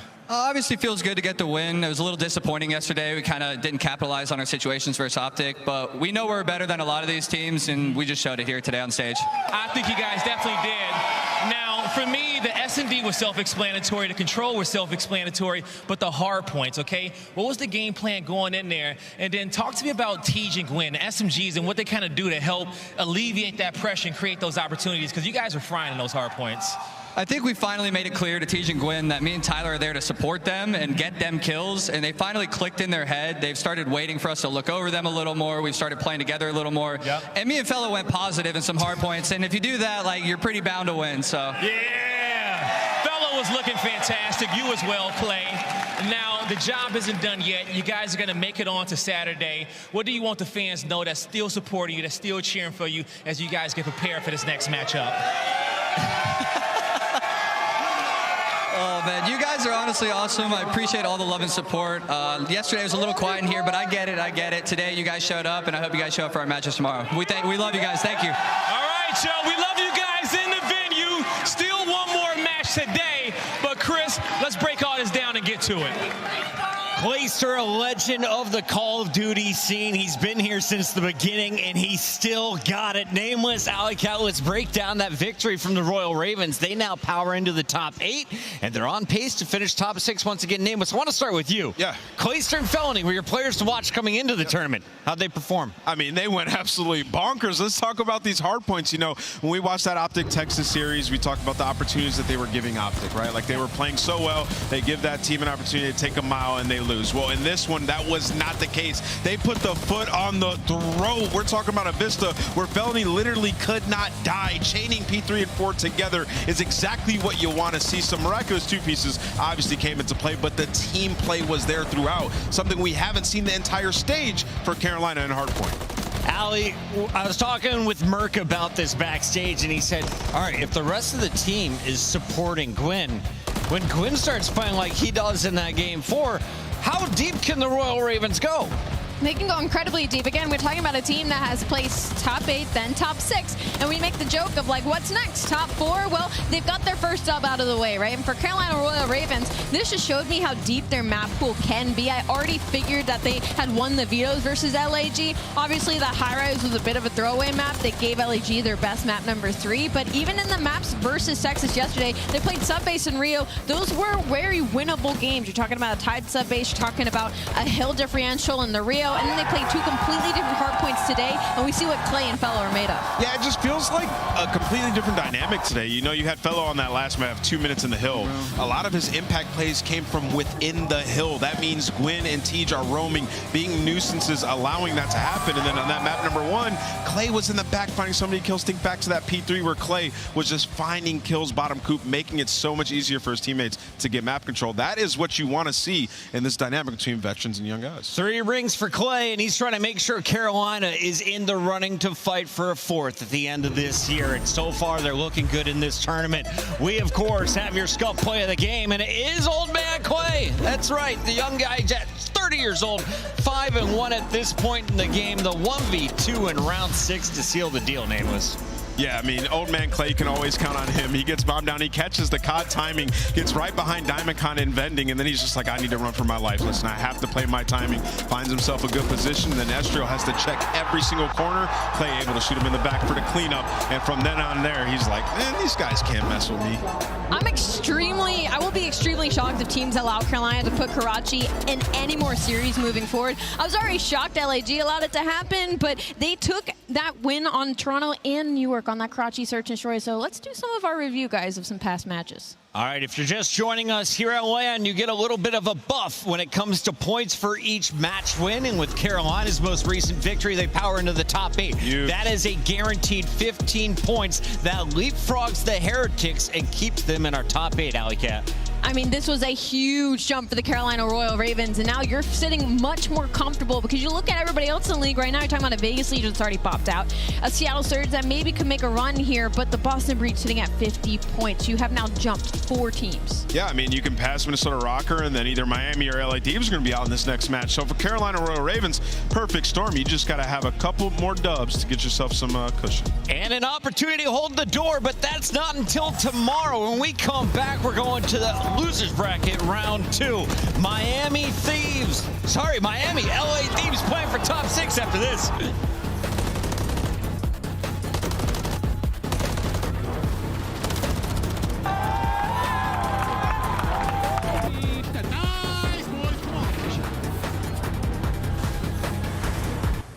Upgrade your game with the Scuff, the official controller of the Call of Duty League. Start the season strong with the Call of Duty League Pack. Grab yourself the CDL Operator, Weapon Blueprint, and so much more. Check out the Call of Duty store in-game now. The Cataclysm Pack is available now. This bundle includes the Cataclysm Operator Skin, Dystopia Weapon Blueprint, Iron Lung Charm, Broom Animated Calling Card, Alpha Vinyl Guiding Light Emblem, and Scratch Tally Weapon Sticker. Use these items in both Call of Duty Modern Warfare 3 and Call of Duty Warzone. Available in store now using Call of Duty points.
Oh yeah.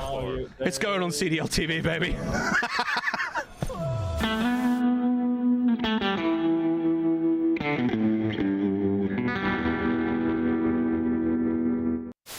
Will, 25 seconds left. Now there could be a timing here if they rotate off of this. They might, but RC's just watching the cross. Wow! The headshot, RC's absolutely deleted. Now the shoulder in the spot. Yeah, he spotted him. He spotted him! Oh my God! Fancy again! Again! Let him know! Hardpoint compromised. Nice. 2. Go. 3. Oh my God.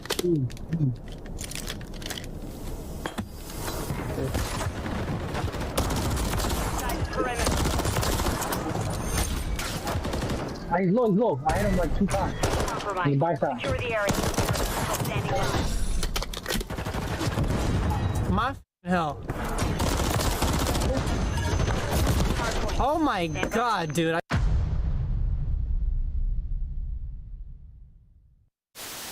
Did you feel bad about eliminating Vegas Legion from Champs? Yes and no, but yes.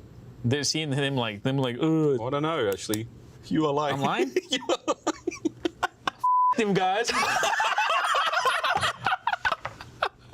Yeah. My bad, Clay. Keep that. Stops the clock. You have to do a selling on the top side of the flat. Does indeed. That's good. Oh, the snap! Max stays alive. Another for Mac. That's unreal. 23 seconds. Pause.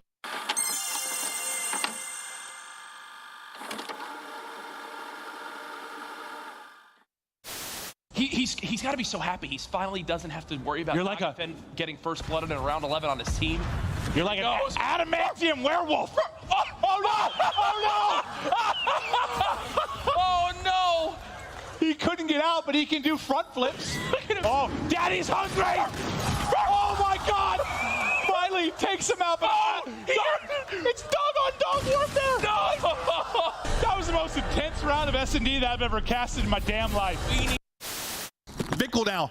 Last one up. He's got a trophy though, right? He threw a trophy out. Might do it. He threw a trophy out. I think this might be He's still too there. slow. He's still there. He got it. Oh, he does get it. Yeah, it was too slow. He gets it. He just hops in right away. Nobody checks the bomb. They splintered at Bravo.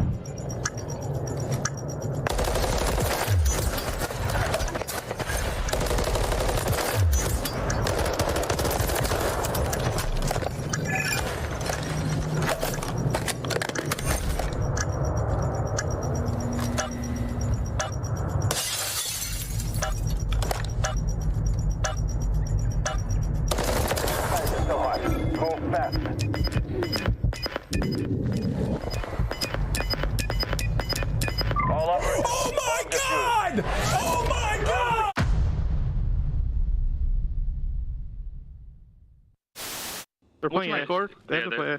They are both water. Three. One shot. There's two water. They went red. They went red, Clay. Did they? Yeah. They went red. Both red. Both inside red. Both inside red.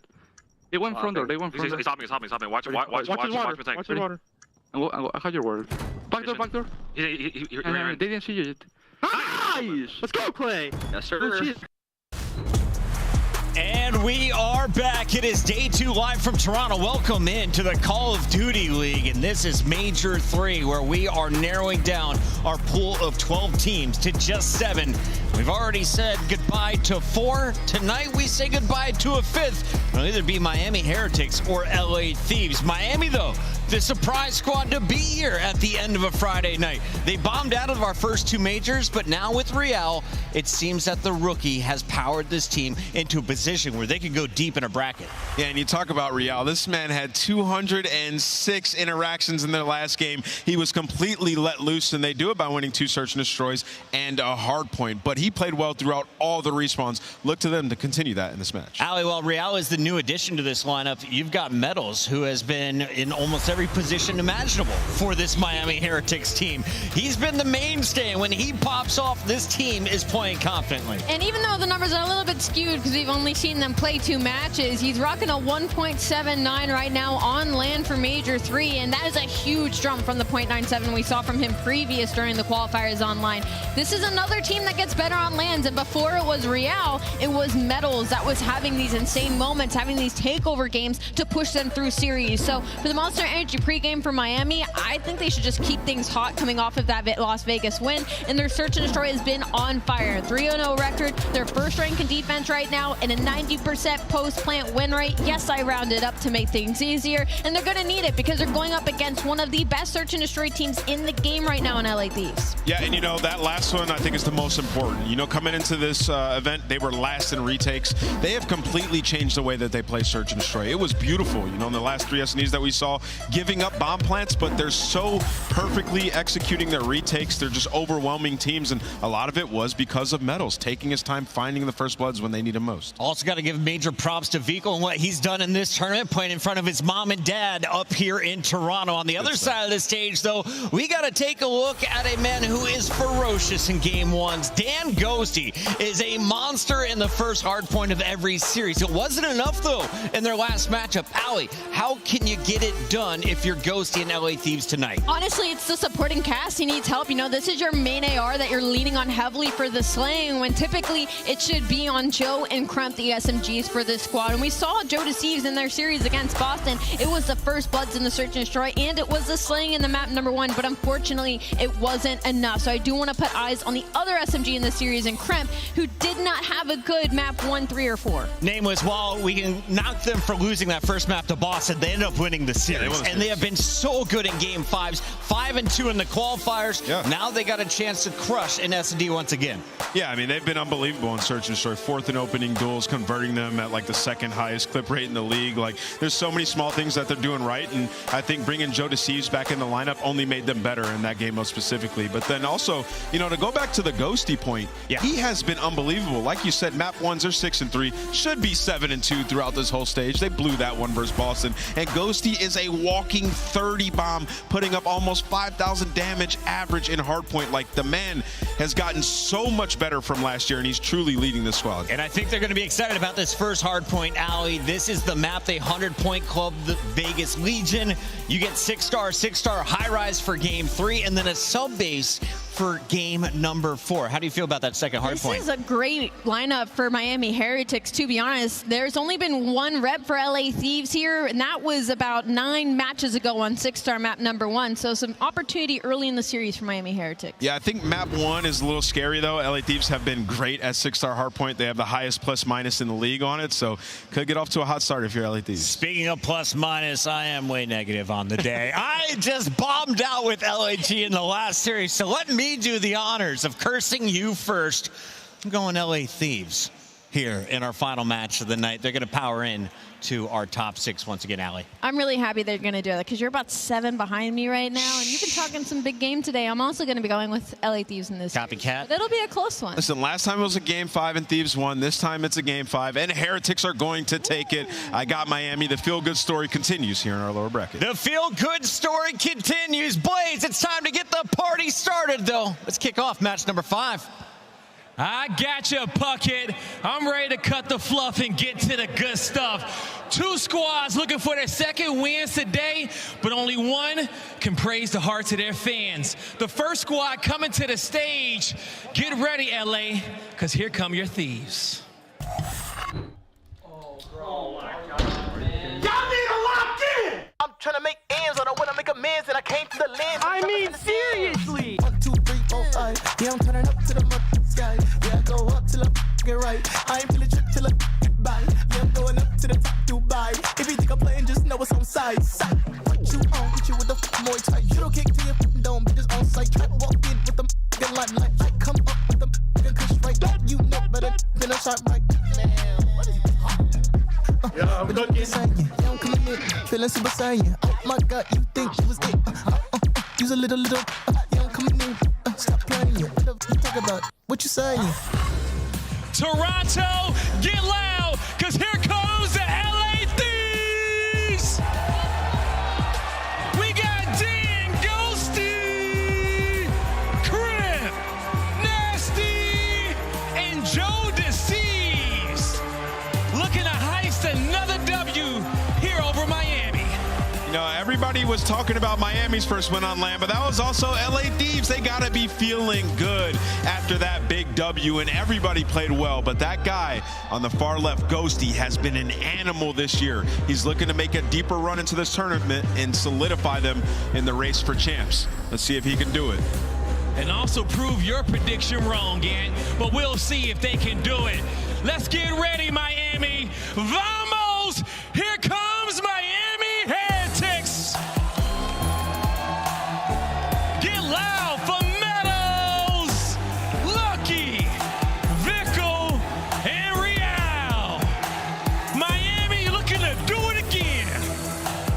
Toronto worked in the previous series, so I'm going to have to do it once more to end out this day. Vamos, Miami. They have broken their own org's records, top 12 at the last major. Now looking at top 8, maybe even to force a top 6. They also have finally won not only a map, but a match on land. Can the rookie in Real continue it, and the leader in Lucky continue his slaying from the previous matchup? It's been a very long day, and I know we're all ready to go home after this banger. Blaze, take us out one more time. I got you, Allie. Toronto, let's send this one off right. Are you ready to go? Miles, Chance, let's get the fiesta started. Oh, baby, let's rock and roll. Time for what will be a very exciting closeout to the night. We're in a holding pattern right now. We're waiting to see exactly where we're going to land, but we've got ourselves a runway at the very least. Thieves taking on Heretics, which should be, Chance, a spicy series. It's going to be so good. I mean, these teams battling for top 6, the extra 15 CDL points, and a couple teams have already been eliminated today. Those teams are going to be firmly at the bottom. This is separation time. You are so much more comfortable if you win this series about your champs qualification potential. So these guys are going to be hungry for this victory. They have matched up before. It was a fierce battle previously. It's going to be one again. We'll find out exactly how fierce in just a moment. We've had a quick look at our hardpoint metrics going into the first matchup. 10 and 8, though, for the LA Thieves. Chance we're going to start the series a little bit stronger, I think, for the squad on the left-hand side of the stage. But Miami have looked fine thus far in the tournament. Miami have such an interesting position that they're in, though. They were willing to play a Rio against Atlanta FaZe and got bullied so bad that now it's turned into their auto veto. It was actually a map that Miami beat the Thieves on in their previous matchup just a few weeks ago. They are so shook about Rio that they've actually gotten rid of, again, a map they've beaten Thieves on. So instead, we get to see a 6-star, and that is a map where Thieves, they've looked utterly dominant. I mean, they have 50-point club to squad. They have historic performances on that map, so much so that the rest of the league has been banning 6-star against the Thieves. Well, we we get to see it first thing. Miami Heretics, they are playing with fire. We're going to go back-to-back on 6-star. We play Search there as well. Ghosty has been a pivotal player when it comes to that hard point, a 1.15 for him. We'll keep an eye on him to see if he can't keep that pace up against the Heretics. Heretics, though, certainly coming into this series very hot. An unprecedented victory for them today against Vegas. That's going to be something to be singing about for quite some time. But here we go, folks. One more elimination matchup, one more matchup here in the day, and we're already another hard point. And time to find out if these guys still have the sauce. Their average win on this map is about 114 points. They've looked dominant, but Heretics off the rip, at least a halfway decent start, but it is just the opening salvo. You're still looking for that sort of separation. Kremp cracked out as ever, still punching air, but hey, alive near the time, and well, might get chopped down, but plenty of players on Thieves nearby. Krem has had some questionable melee attacks thus far in this competition. I think it's a little compilation of the missed whiffs. But I'm not going to lie, I'm just going to be honest, he's on my Breaking Point fantasy team, so I need Krem to fry in this series, Chance. No bias at all, but hey, tied up game, final bit of scrap time going towards the Heretics, but this is an early rotation, but a big gunny by Real does get traded out, but Heretics, not a team that is going to be fearful of trying to set pace, but Thieves, nice and stable, as is tradition. They got P2 under lock and key. So far, so good. Well, can they hold on to it? That's the question. Elite changes on the cards here. Ghosty spree as well. We saw his weapon rattling out there. Nasty backed into a corner. Real and Lucky find their respective kills. Ghosty spree ends. Can the Heretics complete the break? You've pushed the Thieves back. Joe Deceives the man to fly into the fray. Doesn't get a whole lot. Krem, ooh, picks up the flank. Good job. Added another one to the pile, my son. And now to the hard point once again. Blistering pace being set, and Krem, well, that boy had his weakness today. And all things considered, well, actually, never mind. Both the spawns coming through on the backside. This is Thieves going to be set up on rotation as well. So maybe a good moment for Thieves overall. And right now, Nasty just wants to play keep away. As soon as they touch the time, double shot with your teammate. Tried to get the final kills. Real's going to win it. Scrap time from Heretics, but that rotation, LA Thieves, they're set up nice and sweet. They don't have anyone pushed to the back just yet, but someone will be picking up Lucky. If they can be heads up about it, or maybe Lucky can just walk through for free. Interesting timing on the minimap, and Lucky right now making an impact. He's the guy that can shut this down, picks up a big 2, and he's blocking those spawns. Back spawns now locked in. His teammates losing the battles elsewhere, though. Pressure will be on him in a moment. P3 once again has been the difference maker for so many teams here on 6-star. Oh, and it might be the case here. A big win. Ghosty, he goes down. Lucky stays alive. Lucky keeps that side of the map safe for the Heretics. Hey, still want to get this time, though, right? Big kills. We got to get back in the mix. Kremp trying to keep him at bay. Kremp going to do exactly that. So seizing the opportunity, but again, because of the plays on Lucky, Heretics still alive. Well, they just need a trophy to do a little bit extra. This has been a super scrappy game. Scrappy indeed. That's a trophy there for the Thieves. Doesn't matter though, Lucky once again dives right into the hard point and slays his way through it. Real though has been the man for the Heretics to help turn the tide. 11-6 so far, and he's over towards Noob. Yeah, he's going to play this a little bit passive too. Players just above him, and obviously LA Thieves heads up, got him stunned, got him mated out, and well, going to back him down. But Heretics picking up all the kills in the feed. These players isolated, and good reads by Nasty to watch the pinch, but doesn't matter when Real is shooting like this. A 14-6 start and on a 4 spree. Rookie came to play. Damn, nearly got Ghosty as well. Metals is there for the immediate trade if he can get there in time. Playing it a little safer. Oh, Nasty somehow walks away with that, and now you've got a lot of pressure from the Thieves coming through security. Nasty again in the feed. Joe Deceives there, a second for him, and that's going to be a solid amount of time for the LA team. Yeah, that is a hell of a moment of slammage. I think Metals was shocked that he lost that fight, and I would be too, because, well, he's got the beamer. Clean shots there coming through to take down Nasty, and next 2 in line just in front of him. Waiting for the pinch to roll through, but Kremp, last man alive near the point. He's going to fall. Again, scrap time from Heretics, and it is going to be a mixy battle for this new rotation as well, as Real continues to catch players off guard. Real is unbelievably difficult to deal with. At 15-8, I had a moment to walk into the Heretics room, ask them the question, see how they're feeling in the matchup. Vikal turns to me and just says, there's nothing you need to know other than Real is a god. And right now, he's doing his very best impersonation of a COD deity at that 15-9. He's got to get the break, though, on the Thieves right here and now. Oh, yeah, it's still difficult, even if you're a deity, to deal with a ghost. He's the man swimming in the water. And, well, looking to the heavens above, there's a free kill. So difficult to weed out. Should get traded Metals. Well, no, little too far away. Ghosty still locking things down, and that's a 5 spree as well. Dan in the hill all the time, and maybe the cruise too. I was going to say, is that a first nearly an entire spree from underwater? It would have been, but it's now done. Heretics still with the lead. Joe Thieves and Co now making their way forward. A couple of nades, a few depth charges to deal with vehicle down low. You can see the tracers there from those 9mm rocking through the pool. That's a break. It's only 10. Back to P1 we go. I mean, I will say, though, this game is going to be basically tied up after one set of rotations. I was fearful for Miami, but these guys have come to play, and off the back of well, loses one there. Kremp starting P1 off right, but the pinch is rolling through. Heretics, it's the split spawns and taking full advantage of it. Ghosty, too many directions to look. Going to be a difficult moment. Able to take one, but ends up falling as well. Perfection to pounce on P1 there for Miami. What a wonderful first set of hardpoints we have had, nearly tied up going into the second set.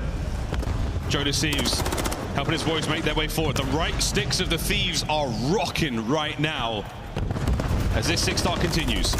Ghosty keeping them at bay. Lucky gets brought down. Managed to get your nade out on the way forward. And Real again continuing to be a difficult decision. Do we just push him? Do we dive on it? Do we go for the time? Thieves are keeping it together though here on P1. These games, look, these are just incredibly stressful right now. Both teams battling out. One team gets a break on P1. The other strikes right back. It is a stressful moment for both squads as the lead changes again. Lead change once again. This time it's the Heretics. Rotation might be the LA Thieves. Oh, goodness. All right, I want to go for a listen in with the Thieves and see how they sound after that Kremp kill.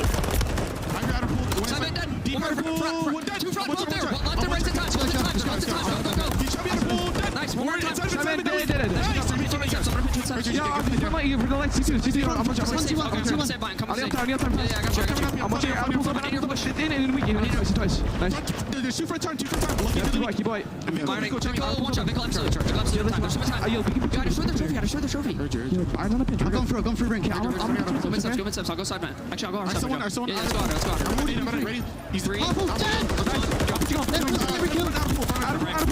Why not stop shooting? One more lucky. Lights and old. Lights and old. TK lucky. TK lucky. Okay. I'm getting long, so we get let's see. No, we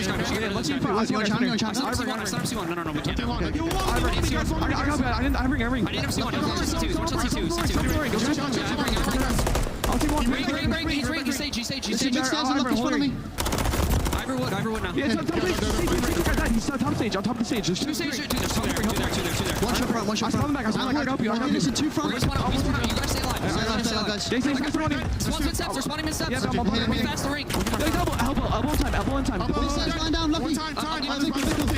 He's coming front. Front half. Front half. Yeah, one push up with him. What's in front of me? One in front of me. One shot. I'm hitting what's up. Nice.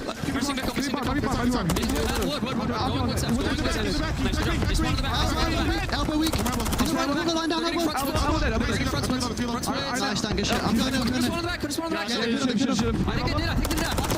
I've long. Elbow lucky weak. Elbow lucky. I have a ring help. Elbow send me. We gotta rotate. More long. Office. You need to be candy. I'm watching your one shot. Nice job.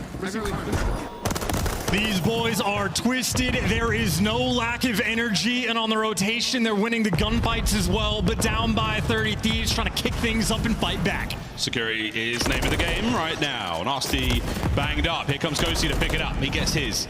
Joe Thieves has been on a bit of a tear in the individual fight. Sally Metals brings him down. Whoa, damn Daniel back at it again with a Renetti. Can he find any more kills here and get the boys into the point? No. Heretics are swarming. Lucky and Metals cutting them down. Here comes Nasty from up top. And I tell you what, friends, this is an absolute banger so far. And this is an important moment, too, because Thieves can end up beating Spawn Trap in the back. You gotta win these gunfights, and Nasty delivers. The team kill rolls through, and that is a clinical 4 down in favor of the Thieves. They needed a strong hill to get back in the game. They deliver. It is another lead change as the battle for the pool continues. And that is an essential amount of time you grab there for the LA Thieves. Now to the pool once again. Lucky, the first man to dip a toe. go into those crystal clear waters. Can they hold on to the point? Big wave. Joe Deceives again, absolutely melting folks. Left, right, and center. Here comes a nade. That won't land. It's going to cause a bit of movement. Is it going to be enough? Vehicle goes down again. Joe Deceives, 26 and 21. Onto the point we now fly. Well, Lucky, this has been his home in the water. Nasty trying to swim away and get that trade. Joe Deceives just put in serious work to set his teammates up, and they deliver with the break on the time. LA Thieves, the 7th lead change we've seen this game. Unbelievable. It's a single lane of attack right now from the Heretics. Nasty taking a soak. Ghosty's got him covered there. On the left flank, Ghosty finds 2 before being brought down. Nice work. Can they hold it? Over 200 points now. Metals dives in. Sleeping with the fishes now as Nasty's on a 3. And this is a moment Thieves are going to have a sizable advantage as they go into P1. The final 20 seconds collected, and right now Heretics just looking to stabilize, but they're not going to be able to do it because Dan Ghosty picks you apart. And Lucky, well, first man in line, the one shot call out and the roar of dead from Joe Deceives. Thieves, they get here first. They're starting to get going. A fast look. Back over to P1. The third go around, and it should be the last. It could be the win right now for Thieves here in map 1. Krem can't get it 2. Vehicle on the break. Flying in. Joe Deceives no more. Metals up.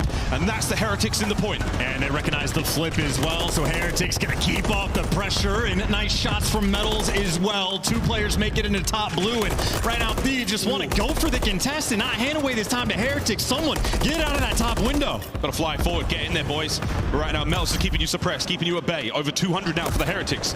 The pinch is on. Oh, the kills are good. You're running out of members here on the point, Thieves. Krem, he's going to try to get forward and bring that rival 9 into the fight. Will he be able to find a kill? Metals on a spree as well. My God, I don't believe it, Chance. The Heretics have held this the whole way. Oh, they're getting so many kills as well. That's great scrap time until Ghosty goes and picks up 3. Vehicle's got to wrap back just to get the kill. So Ghosty bails you out and at least buys you this rotation. They'll be here first, but it is a tie game. It will end on P2. Here we go. It's a tie game. Nades over the top. Not a trophy to be seen. Here come the Heretics. Trades are in.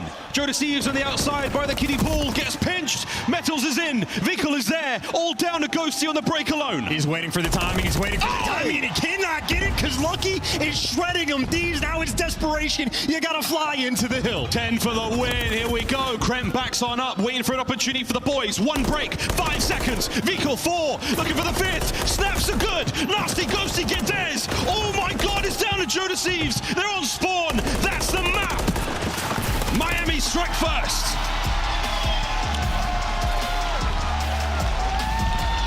That is a heavy hitting blow of a 6-star hard point. Thieves, it has been their bread and butter, and I was nervous about the vetoes. Heretics instantly prove me wrong. That was an absolute bloody battle of a 6-star. I mean, toe-to-toe the entire way through. Great moments out of both teams, but I know those P3s are going to be painful for Thieves to go back and rewatch. Heretics able to bully their way through multiple times. The first go-round, it is Lucky just picking up big pieces in the back, getting those spawns, and the second time, well, the team effort through and through, but that is electric teamwork there out of Miami Heretics. Every single player well into double digits on the assist front. And not only that, I mean, the damage is great. It's the assists as well, man. Really, really wicked work from the assists there on the Miami Heretics. The teamwork starting to get going. LA Thieves, it was a decent start, but a very, very sloppy finish for them. Those P3s, we'll see in the game flow in a moment, definitely the difference maker there, but what a tremendous first map from both our teams here.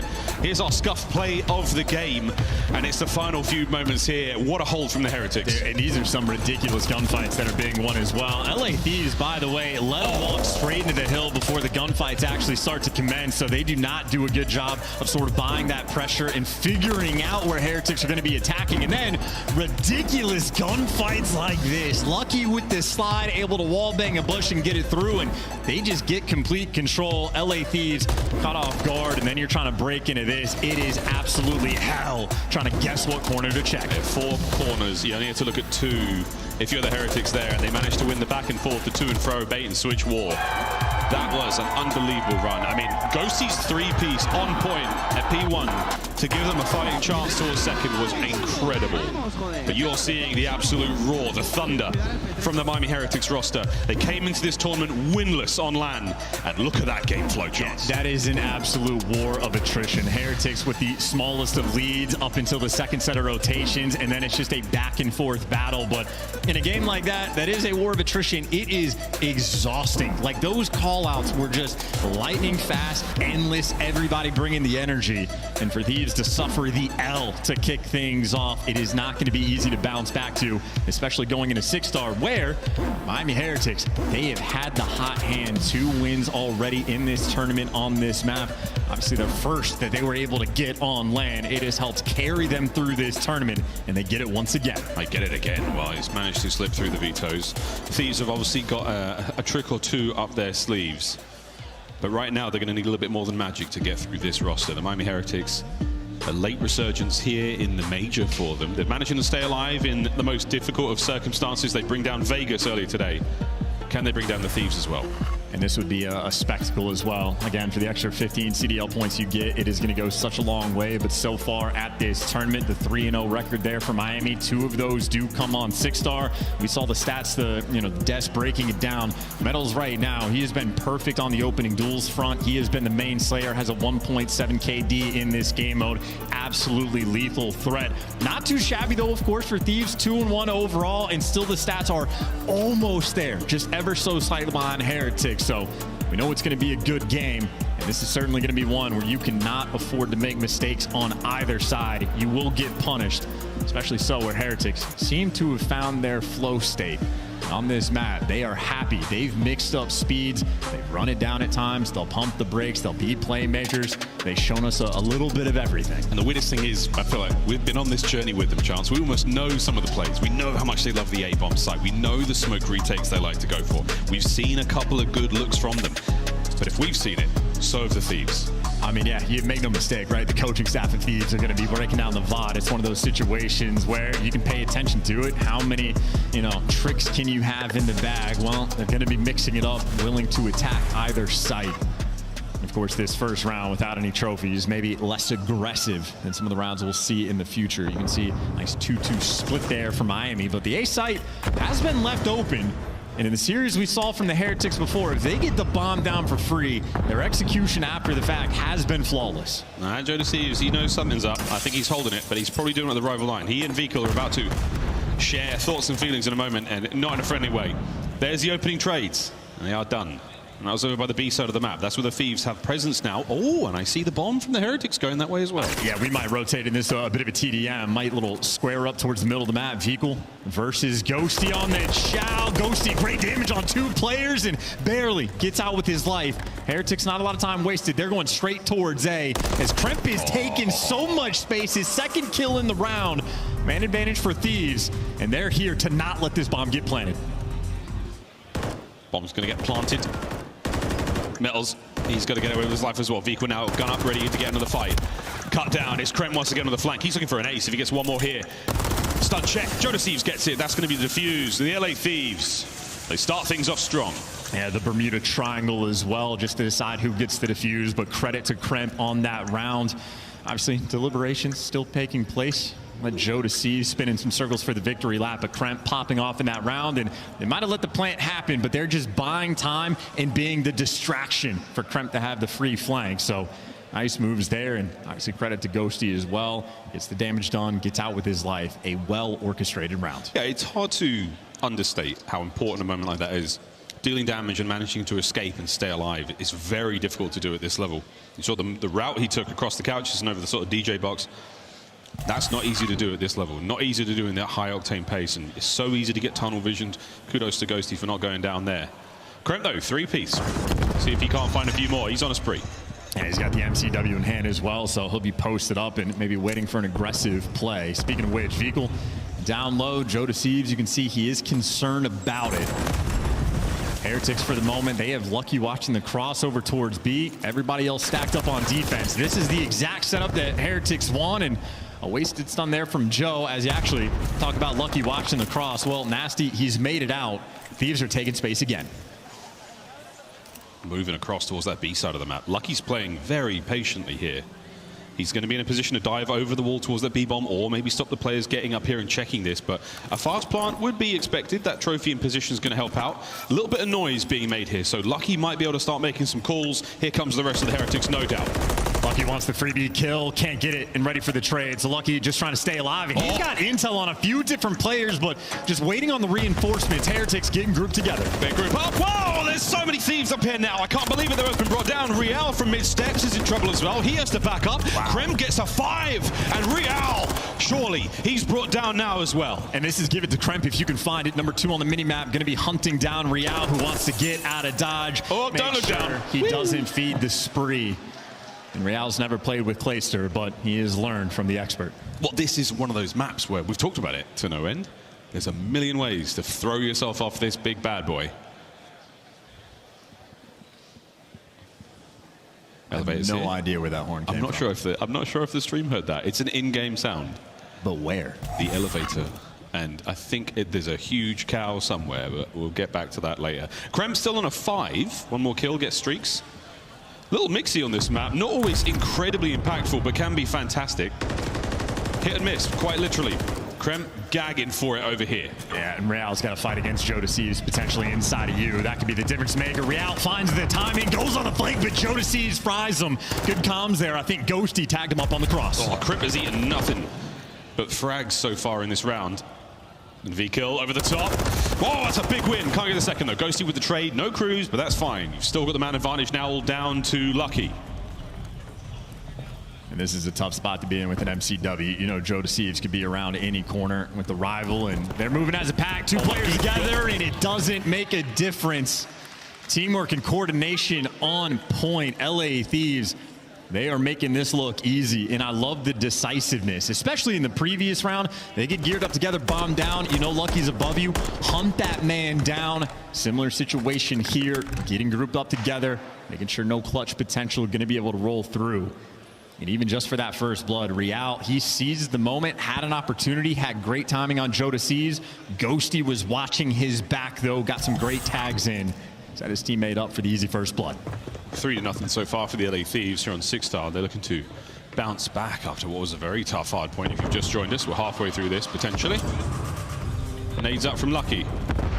It won't be that lucky. That trophy system there eats it alive, and that does give a little bit of information. All the Thieves now going down towards A. Bad timing from Vehicle, but information passed. He just saw the whole team, too, and look at number 8 on the minimap. Real not rotating just yet, so Thieves might be able to overwhelm Metals. Gonna buy you some time and buy you a little bit of space, and I think he's done just enough. He is back the Thieves down. Well, good news. Real's managed to make it towards the middle of the map. That might be huge, unless the Thieves really do take the extremities there. They're going the longest way round, and on this map, it's pretty scenic. No one's going to bite on that stairwell. We might go back again. So, Heretics, we test the patience. Nobody saw nothing. Metals now, guns at the ready. Real on the flank. Yeah, that's a good go button. Metals is getting all this information, so Real, no time wasted. He's going to be flanking with time ticking down as well. Pressure on Thieves. Every one of these players needs to perform in this moment because the flanks are rolling through. So many flanks. You've got to watch out as well. Metals on the flank. Lucky with a pinch. He's made it through secret. The damages are going to be done in a moment. There it is. It's all down to Nasty in a 1v3 with 10 seconds on the clock. The Heretics, okay, they've managed to do a wonderful job here of staying alive. And Nasty should be dealt with. They get on the board 3-1. Yeah, credit to Metals as well. He was sort of that iron fist over by Statue, slowing the pace down. And I mean, the most beneficial thing Thieves have had going for them on this map has been their aggression and their playmaking. Well, this time they could not decide what to do. Heretics never fell for any of the bait. Remain nice and patient. Heretics talk about a round they needed to get back in the swing of things. Now, they just need a first blood. 4 rounds in so far, and as you can see, the LA Thieves getting the first blood in 3 of them. And it has been very, very handy when it comes to picking up those round wins. Not necessarily essential. They'll be getting it done elsewhere, but here we go into another. Real, the bomb carrier. The difference maker in the respawns. Now, in a bit of trouble. Ooh, Kremp nasty. Trying to get those team shots together, but that's a great tack and a great nade there out of Real. Looking for the child. He's getting the information and wants nothing to do with it.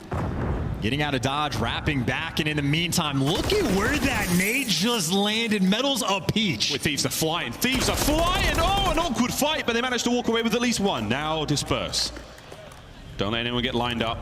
The trades are done. You've got a man up for the Heretics right now, and the bomb planted at A. This could be interesting. Krem, he flies forward. He catches the kill. And now he's got space on the site to work with. Ghosty loses a big one to Eagle.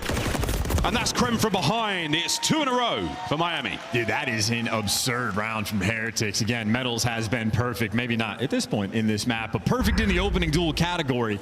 Hits the cross-map frag grenade on Nasty just to set the tone, and then everybody grouped up together, making sure they can get those trades. Heretics back-to-back rounds completely on point. And I just appreciate it. This is good Call of Duty we're watching for the moment. Search and destroy both those teams, bringing the aggression, fighting for top 6. Yeah, they know what they want here on 6-star. Very, very well rehearsed. They're loving it when the plan comes together. And so far, the 3-1 split here on defense for the Heretics. The same can be said on the attack. LA Thieves, 3 through the middle, 1 towards A. You're waiting for noise, you're waiting for explosions, you're waiting for the rattle of gunfire before you make those moves. They're moving in towards A. Absolutely nobody home for the Heretics. Yeah, and even with nobody home, they're taking a little bit of time before they actually jump on this site and try to get the bomb down. Ghost are going to be planning in a very safe spot. It's going to be a U retake attempt here for Miami. Look at the Heretics hopping through. Nasty on that flank. He's going to cause some damage here. Gets at least 1. Draws a bit of the aggression. Now a 3v3. It's going to be a fair fight. And Joe Deceives, he's playing it aggressive. He's trying to get the information. There you go. Close those doors. Hang out behind something bulletproof, or maybe worry about the timing. Has information on 2 and gets away with his life. Superb as a drive-by, relaying information. And now hopping into the fight. Oh, nearly getting massive damage, though. Ghosty in a 1v2. They've overtaken the site. And they're, oh my God, from the hip. Ghosty slides away. A Spectre here on 6-star. He's hide and seek. Oh, run! Riel! No, he can't get it. Dan Ghosty, one slippery customer for the LA Thieves. Those PF Flyers putting overtime in that moment. Cheeky little smile as well. That was nearly an electric retake by Miami, but hey, Thieves, they stopped the bleeding instead of a tied-up game. You got a 4-2 advantage, a massive moment. And even those little things like Joe Deceives buying you just that little extra bit of time. Also, damn, that hip fire looked good. Yeah, it looked really good. And for those who are wondering why we're all excited, it takes 7.5 seconds to defuse a bomb. Now keep an eye on that game clock and those final 10. That's where things get really, really spicy. An explosive start to the round. Nasty with the first blood out of seemingly nowhere. And the Heretics are not giving up. We've got 1 player still sitting in the middle. To help out with the team shots there. Maybe everybody getting involved, but that is a crushing first blood. Someone on Heretics is going to be forced to make the play. Rial in an awkward spot as well by you. COD timing is going to just decide these moments. Well, here we go. Whoa, my word. What a fight. Rial gets some damage, runs away with it. Vehicle finds his on a Ghosty, and now around this large bend you go. I think Krem was spotted. Rial's mouth telling the story there, relaying the info, flying towards the site, but Nasty, he's so sneaky. He's so cheeky. He does get traded, though, and now we just have like a reset on the map, a 2 versus 2, and both teams gearing up for A. Oh, I thought they were both going to headbutt in towards the bomb site there. Check all the usual spots. Miami Heretics taking it a little slow. Now towards B they go. And you got 2 rival 9s right now on the side of LA Thieves versus what I assume is at least 1 MCW on the Heretics. So if they can keep their distance, might have the advantage. And this is the guy with the gun in hand. Problem, you don't know where these players are. Oh, Metals has gone all the way around, but you might be able to dive onto the bomb if you're the LA Thieves. Look at this setup. You couldn't be further away, and I'm expecting to see something happen here. 30 seconds to go. Metals checking the bomb. I love this. Whoa, big win. Krem gets 2v1'd. Joe Deceives now, 1v1, 20 seconds on it. He's got the rival 9 too, trying to get in the mix. Metals playing a cheeky angle as well. Joe, you don't have this kind of time. You forget where he's at. He doesn't know. Down. He doesn't know. I think Metals saw him. He's put himself into another corner and Joe can't find a thing. Oh, Metals, you get absolutely spat on, but it doesn't matter. But the Heretics win another round. 4-3. And I gotta say, that felt a little strange. I think Thieves might have gotten crossed up on where those initial shots came from. So a little bit of a loss on the intel front. Information wins the wars. Of course, that is just a small battle. Thieves still with a round advantage, but that is a big moment. That was an early first blood that Heretics suffered. Fought their way back. Credit to Vehicle for opening things up on the pinch. And Heretics making sure their teamwork stays flowing. Again, that bomb site over by B, there are a million little places you can hide. So many places. Whether it's in the pool, whether it's by the stairs of YA, it's just as crazy. Here we go.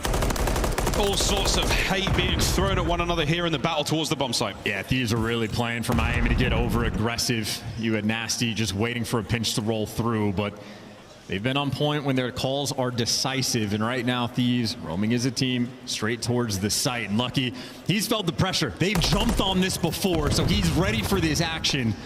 Playing a bit more passive this time. Going to be a 4v4 retake. 2 players from Miami on the pinch. Ghosty, he's in trouble. He's been spotted out. He's now got a bit of damage dealt. He gets a bullet or 2 in, but it's not going to count. First blood goes away at the Heretics. And they're hitting out. They've done this before. Metals reads it and gives you at least 1. Lucky get out of the mix, but look at the repitch. Lucky, he's seen him before. You show him the same hand, and he calls your bluff. Ice on that stage for Miami. Fool him once, shame on you. We know how it goes, but Heretics, all the way from Spain, they don't play that game. They load the chopper, let it rain on you. We're all tied up 4-4 here on 6-star. That is a tough one. Oh dear. Lucky pushes himself into the positive KD at 7-6 after that 2-piece with the old Renetti. The rat-a-tat-tat up there by the bar is enough to give them the equalizer. Now you're in a very tough spot. Thieves, what an advantage they had coming into this map, into that round even. And now it's all square. Yeah, we're just watching Heretics make some gorgeous adjustments on the map. You got to continue that sort of prowess, though. Another 2-2 split on the attacking rounds. Heretics maybe a default look for him as Real getting active, taking a decent bit of space over towards B, but we talked about how Thieves were waiting for an overcommitment, someone to make a mistake. Now Heretics doing the exact same thing. Vikul sees Kremp, knows the player on the other side of the statue, and Real ends up getting the first blood. There's that strike, and it's off the back of the call out from Vikul. Information on point for Miami. Totally surrounded of YA. Nasty makes a little bit of number noise. 6 didn't hear it. He just kicked that bad boy open. Kool-Aid Man is all the way through. He's gone. And the play's not here. Nasty's gone. Ghosty wins his fight in the middle of the map. He might be able to double back. I mean, I'm sure the coaches, the LA Thieves, just thrown up in their mouths. Man advantage. Well, maybe not for long. You just got to get this bomb down. Trophy out and about as well. We've seen Thieves able to take this back. They had a 2-man hit through you, waiting for the flank to roll through. Well, Nasty's in prime position. Ghosty and Joe Deceives trying to set something up, and Heretics trying to sniff it out. A fresh trophy as well. Vikul, he's got the weapon for this situation. Whoa! Nasty does as well. Metals, can he get 2? No, that's the win. That's the round. Nasty and Joe Deceives from opposite ends, and I'll tell you what, Nasty managed to save himself a tremendously difficult spot to be in there. Having to double back through security and somehow winning that fight. That was the decider. The Thieves take the lead, map point. And possibly Nasty might have had the Deddy popped when he kicked that door open, so maybe a little bit quieter for the players on the map. But however, that pans out. Super mixy round, where this time it's Thieves that get first blooded and then just make the adjustments. They were winning some insanely difficult gunfights as well, but a back and forth battle. Thieves a round away from tying this series up. Unbelievable. Well, we'll find out exactly how this one goes down. Smokes and Deddy at the ready. In Krem goes. Metals on the deep U. Oh, that's Vikul from the hop up. He comes in through Secret Real. You're being cut to pieces. This is the makings of a round 11. Krem, get out of there while you can, mate. You're in so much trouble. Nasty. He snuck through. He might be able to get at least 1 or 2 here and make this very... There are not many words in the tongues of men or elves to describe, but we've just seen it's a round 11. That is a stinger. Oh, Byron, I'm so sorry we caught you in 4K. That is painful, and Miami just hit him with the day 1 6-star strat. Vikul, no time wasted, just jumps from underground and has the instant pinch on you. So Heretics are going back to day 1 when they're playing against Thieves as well. They have shown us so many different looks. What do they have for the round 11? I suppose Nasty was owed one after what he did in top security. He's saving it for this round. He's saving it. Here we go. 2-2 split once again from the Thieves. This is an attacking round to give yourself a fighting chance here in the series. Real. Ruthless aggression. Another on stairs. Can't get it. It's Kremp with 2. It's now down to Lucky. And will he be that in this 1v2 situation? Here they come. Finds the first. Oh my God! Lucky!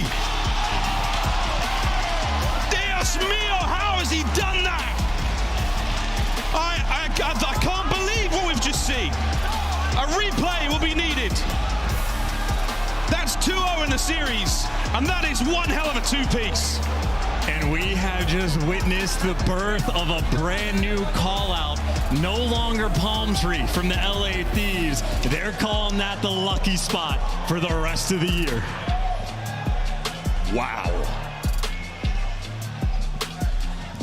This venue exploded for the folks at home. I watched a kid jump out of the VIP section. He nearly hit the roof.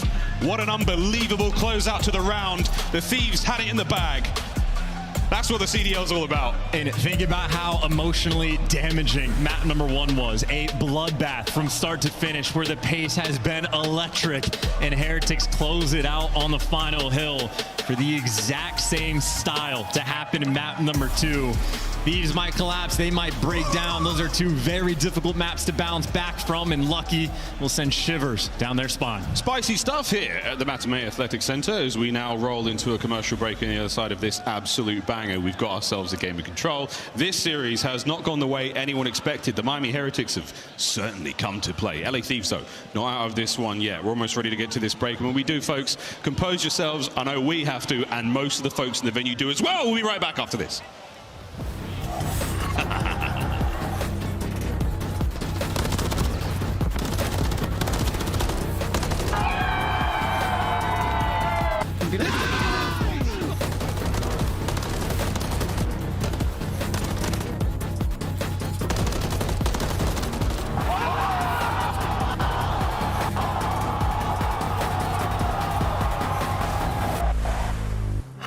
Upgrade your game with the Scuff, the official controller of the Call of Duty League. The Call of Duty League is brought to you by Monster Energy, the official energy drink of the CDL. The Cataclysm Pack is available now. This bundle includes the Cataclysm Operator Skin, Dystopia Weapon Blueprint, Iron Lung Charm, Vroom Animated Calling Card, Alpha Vinyl Guiding Light Emblem, and Scratch Tally Weapon Sticker. Use these items in both Call of Duty Modern Warfare 3 and Call of Duty Warzone. Available in store now using Call of Duty points.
Welcome back, ladies and gentlemen, the Scuff play of the game. Well, you know it, you love it. It's that round 11, and Lucky going wild. I mean, Crank gives you 3, puts his teammates in a 2v1, and yep, this is the Lucky spot. They just get done to bed.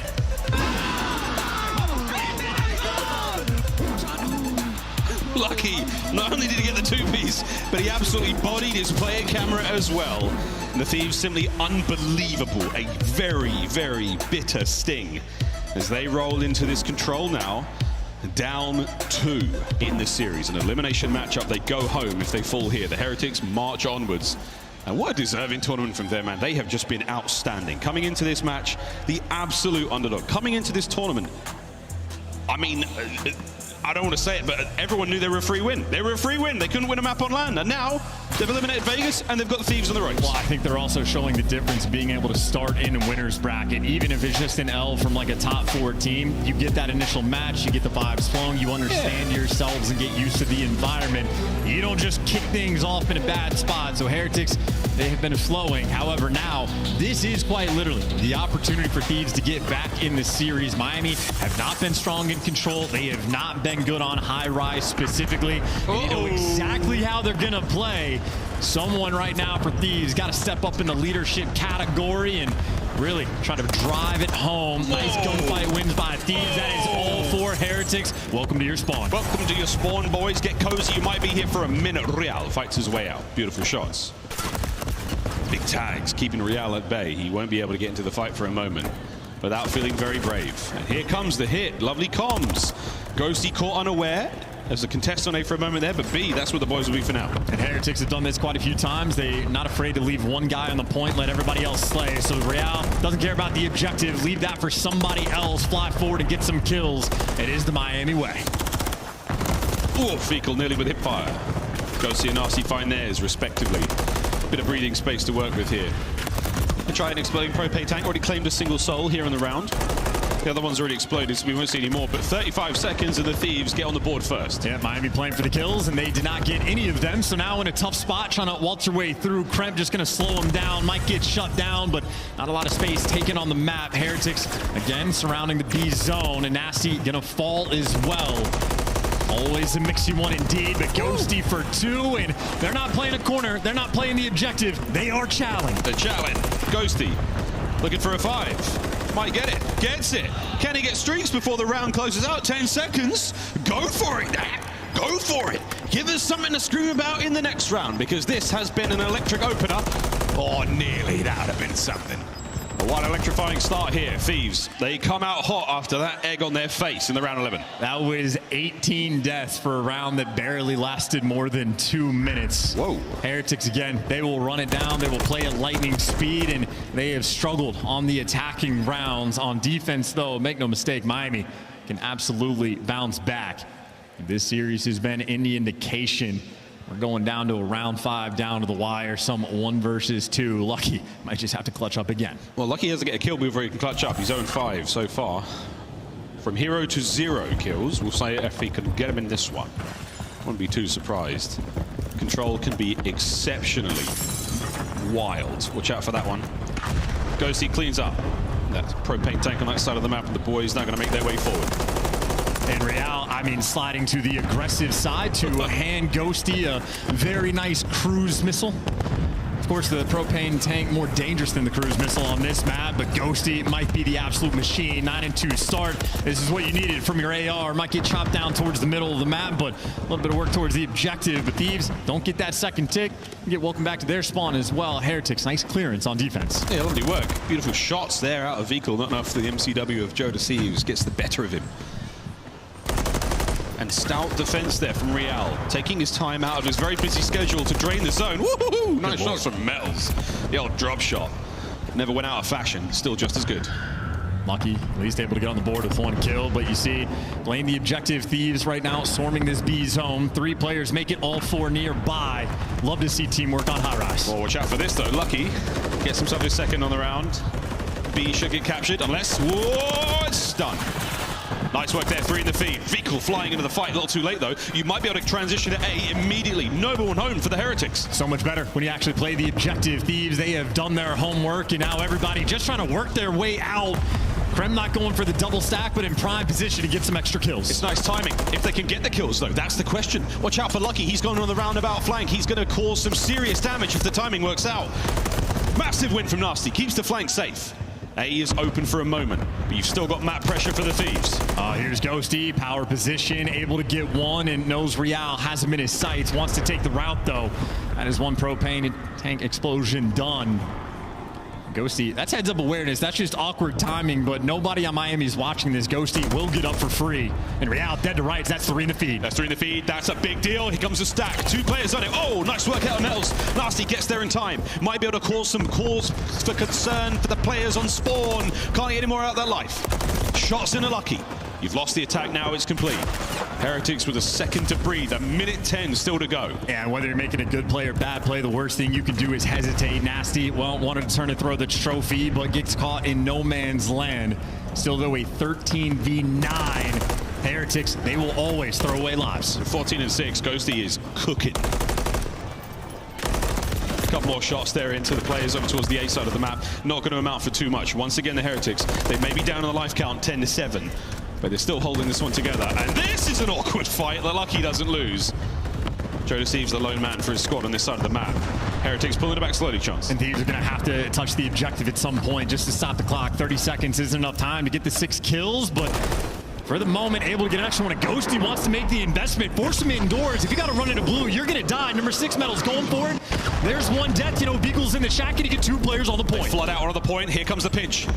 Joe Thieves guns up at the ready. Can they take care of the attackers? Nades, no trophy, no trophy. Vehicle's in. Oh, he gets 2. He may have just saved the round right there. And who's the guy behind enemy lines? Nasty, the one in position to be near this zone. Waiting to strike on the map, and there's Nasty actually making the move, so no respawns remaining, but someone's got to touch this zone. They have to get on it. They're going all over the place. Check the pinch. Oh my. 3 down. Oh my word. The Heretics suffocate the Thieves there in that round, and they burn the cruise. We're all tied up 1-1. I mean, that is a hell of a round to tie it up, but we know if this is going to a round 5 for defense, those 5 ticks are going to be massively beneficial for Thieves. Still, though, it is a moment on high rise. Offensive teams can absolutely win it. I know Heretics are trying to do it in the slaying category. They will continue to run it down. Yeah, that's the thing with the Harrow's game. Initially, it was very, very attack heavy, a little defense heavy every now and then. It's quite an even affair. It just depends on if you can get those clean and decisive 3 and 4 down. You deal with the next wave of attacks, you're all good. We'll find out. No one falls prey to the propane this time round. Here we go. Krem with the first blood. And Beagle gonna dice his way up towards this B zone. Not your trophy player though, so all these players off spawn for Thieves. They're gonna be sending nades of Equal's way. Has to jump off the point and maybe reposition. And at least leaning towards this A zone. He's gonna make it out, but I'm assuming hunting players down. Doesn't want to stop the clock just yet. Wants to be right next to it instead. Smooth work there. Thieves again. Defensive work. Krem's gun is going, man. He's looking fantastic so far. Rio! See you later, mate. Joe Thieves finds 3 right off the rip. A lot of space to work with here. Nice multi-kill as well. Ooh, no! Wins. And that's good looks. Joe, he's keeping it going. On the other side of green. Whoa, that's shots from Joe Thieves. And Nasty at the top heli position. He backs out. Has he given up this spot a little too soon? No. It's the tags in the vehicle. That's 3 down in the feed, 25 on the clock. Yeah, and again, 15 lives have been extinguished. Heretics, I mean, these guys just can't do anything on offense. They have been absolutely strangled since this one started. They've barely been able to do anything when it comes to getting on the zones. The clock hasn't been stopped yet. It's 10 seconds on it. There is no way they get out here. This is absolutely brutal. So again, if this goes to a round 5, which potentially we're shaping up for it, Thieves absolutely going to be secure for that final defense. So this is looking like they are singing sweet. Still though, can't take the foot off the gas. You want to build as much momentum into that potential map 4. And this is map point right now for the LA Thieves. There was a brief moment there in the player cams. They let out a roar as that round ended. So even though they know anything can happen here on high rise, we see a lot of round 5s. Trying to close it out here, trying to stay alive here in the tournament. And make no mistake, this is not the invasion special. Thieves, it's not like offense is that much more difficult. It is still vaguely close to 50-50. They can absolutely get it done here. All 4 players positive. You are outslaying by just a gargantuan amount for the moment. And they're trying to bully out B Street as well. Thieves, everybody gearing up together, getting rid of that propane first. Oh yeah, 3-1 split. Whoa, Lucky's nays land. Krem's going around the outside, 3 down. Jonas Thieves over by A, wins his fight and gives an open lane for his boys to funnel through. They've got to get through vehicle in their spawn though. Done. 1 problem complete. Here comes Miracles number 2 and 3. He's just a nuisance right now. And Metals, I mean, he's stuck himself in the back of his spawn. Jonas Thieves fighting these players back and able to live. 2 more players going to come off spawn for Jonas Thieves. This is an opportunity just to keep it flowing. Everybody on Heretics has to get past Joe. 1 segment down. Joe cannot be stopped right now. 1 more for the Cruise. And Vikul has danced around it, and there's the Cruise. Joe is shooting hot right now. He's got wall hacks. Has he read this next player? Ooh, and then he got lucky as well. Doesn't matter, his zone's gone. We're over to be in a moment. Yeah, Jonas Thieves put in some serious work and then some. Extra minute to the clock, 2 minutes, plenty of time because they're capturing B as well. Jonas Thieves called game. Why don't you? 2 players falling from Heretics. Lucky meets his demise, and Metals hasn't made it out of the windows right now. Nasty just wants a little bit of help. A little bit of help, a little bit of time, maybe a trophy in a moment. He's about halfway to it, watching out for the jump ups. He's stunned. Here comes Segment. Get rid of that nade. I don't want it. Get out of here. Get out of here, Real. Nasty. He's cleaned house. He might be able to get this done alone. Here come the rest of the boys. And here we go into the next map. The Thieves strike back.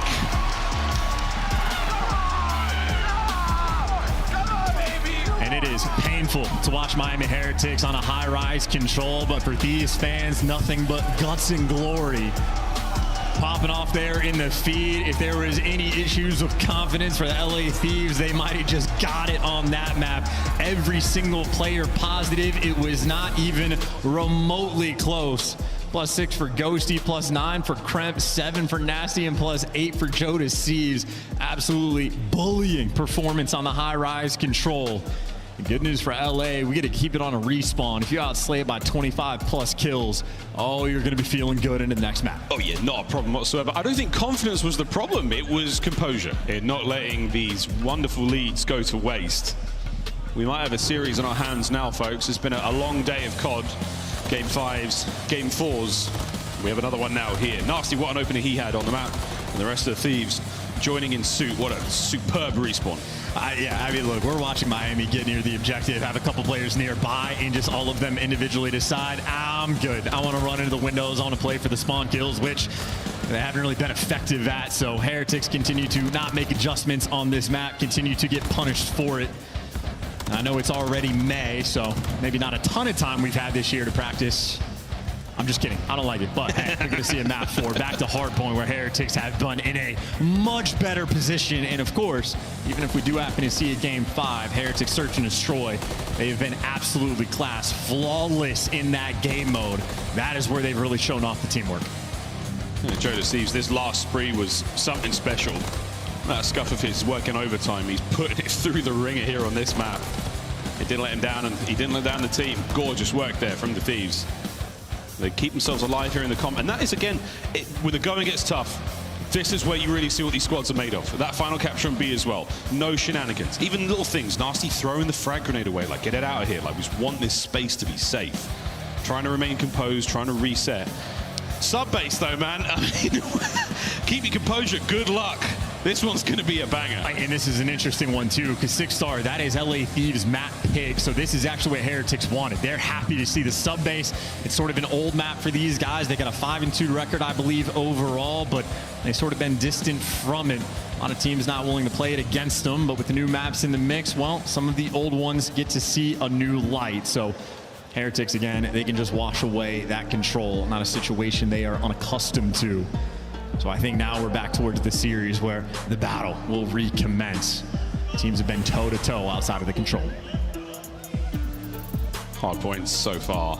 Both teams 2 and 3. The average margin is interesting, Chance. I mean, right now the Thieves on a bit of a spree. 2 wins back-to-back is enough. Prior to the 6-star, at least. Yeah, prior to that. LA Thieves. Okay, a calm moment for them to just regain. Heretics, the pace has been so good. Everything has been working out for you. You've worked so hard to get here. Can you close it out?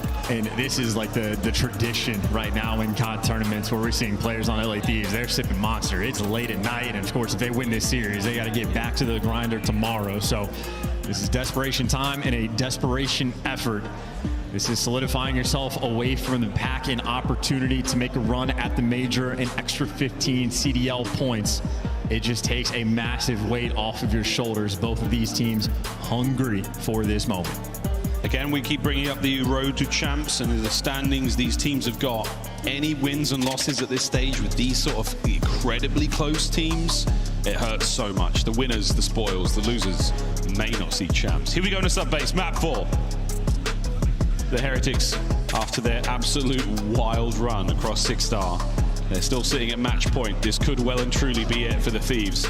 Can they survive and force the game 5? 4 and 3, so my memory doesn't serve me as well as I'm hopefully used to, but on the side of LA, again, a bit of a distant map for them, 2 and 6 record overall. A good chunk of that has come from different rosters, but it'll be interesting to see how well this one can provide. Of course, Miami, honestly, I mean, with mostly the same team, at least a core 3, the rotations, you want to see him take a little bit better advantage of.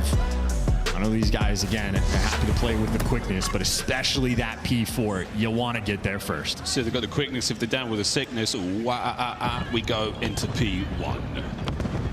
We're not going to be able to get a full 60 because it takes a moment to get hit, boys, but there we go. Joe's in. We have not stopped shooting. 3 to the feed. Oh, those are easy reads, too. That's a hell of a stack on P1 as well. Basically, all 4 players on LA getting involved. They weren't worried about the warehouse push at all, so maybe a little bit of that sub-base homework. And, hey, get an A+ on the assignment. First 20 seconds go your way, but Metals and Ghosty responds. 3 kills of his own. Heretics, well, back to square one again. Unbelievable. What an opener for both teams. Ripping through the middle of the map. Joe staying alive for as long as he possibly could there. Nasty picks up what he can. Whoa, as smooth as you like. Real nearly gets fell there. Well, P1 was memorable. Let's go to P2. Yeah, they didn't trade him out either. They actually let that one-shot player live, so maybe a bit of a passive moment. And now Joe DeCease full sands out. He picks up one before he falls, but that's going to leave this hill empty. Kremp wants to play for the kills first before he just becomes baited. Lucky is chowing. Heretics just run straight through, and they flip the spawns. A missed moment there from LA, and Heretics, well, they're going to provide. They take the advantage. They're going to get what they can. Metals on a 3 spree. Real, hold the back.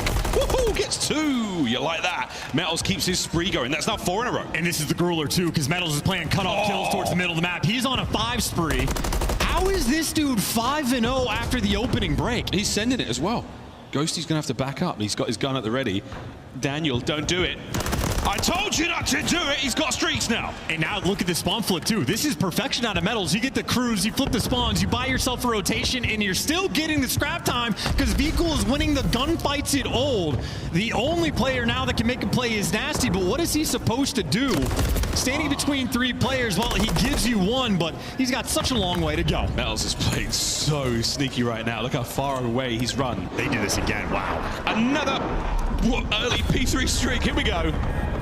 Eyes on. Catches one out. Ghosty still alive up top. Joe DeCease backing him up. They find their respective kills. Lucky from the stairs. Can he get another? Wow, another two-piece from him. Joe Thieves keeping the fight alive for the Thieves here over by the hard point. This is so interesting. We're getting the sort of the parallel spawns on the left side of the map when Wild number 6 and number 7 spawn in. Heretics, the only team I feel like I've seen happy to utilize the cruise missiles on P3, but they're gonna get such a massive amount of time seemingly off of it. LA Thieves, they want to strip it away, but it's not gonna be easy. I mean, this has been a near perfect full 60. Heretics have been running this score up. And that is, again, it's the teamwork and the assist that we saw from map number 1. The Heretics have started it off that way as opposed to having to catch up. Good looks out of Nasty there up close. Brings Vehicle down. New hard point almost at the ready. And Kremp and Joe Thieves are in position. And Kremp's new nickname for the moment going to be Owen. That is 0-7 on the map thus far. Looking for his first, but Nasty, nice cutoff kills. Maybe good vision from Kremp in the water, but yeah, he is struggling to find him. Either way, this is the best time you're going to collect. You have to know he's there. Thank you, Joe Thieves, for your stuff in the water hit to roll through. No trophy on time, though. Has to do a little dance to continue to collect this time. Joe's doing more than a dance. I popped a hip trying to do that. Nasty gets a couple of tags in. Oh, look at this jump. He's managed to put himself in the mix, though. Real picks that up. Vehicle brought down. Trade's now good. But it's the Heretics who are fighting forward. They've got themselves into the point as well, 20 to go. And how do they get through the front of time? Kremp has been alive in the back of the map, and he just lets them walk through to go kill Joe Thieves, and yeah, make it 0-8. Heretics, they get the break over on P4. They didn't need a cruise missile for it. They just do it. All gunny, no breaks. And our Canadian crowd is certainly letting Kremp know how his stat line is sitting. He is not having a good run so far. Real from the deep back. Kremp in the hard point time. Will he be able to get his first here as the onslaught continues from the Heretics? And look, I know Canadians are typically kind, but they also have hockey players, so different worlds we're experiencing. Here comes Nasty. Oh no! Joe with an aid. Unfriendly fire. Yeah, 0-9, they're not wrong. They can all count as well. Now, certainly counting is the Heretics. Putting all these seconds together, what a lead it is here on Subbase. They're just so flat right now. Another hill where Heretics bully you, lighting up the kill feed once again. That is all 4 down and Vehicle on a 4 spree, and this is exactly where Miami wants them. These are painful spawns to be getting. So much time for Miami collected. Gonna have a 100-point lead after the first set of rotations. As Kremp, no kills through 5 hills. Just get the trade. Thank you. He's on the board. Oh, the crowd goes wild. While the crowd composes itself, we're going to go for a listen in with the Miami Heretics.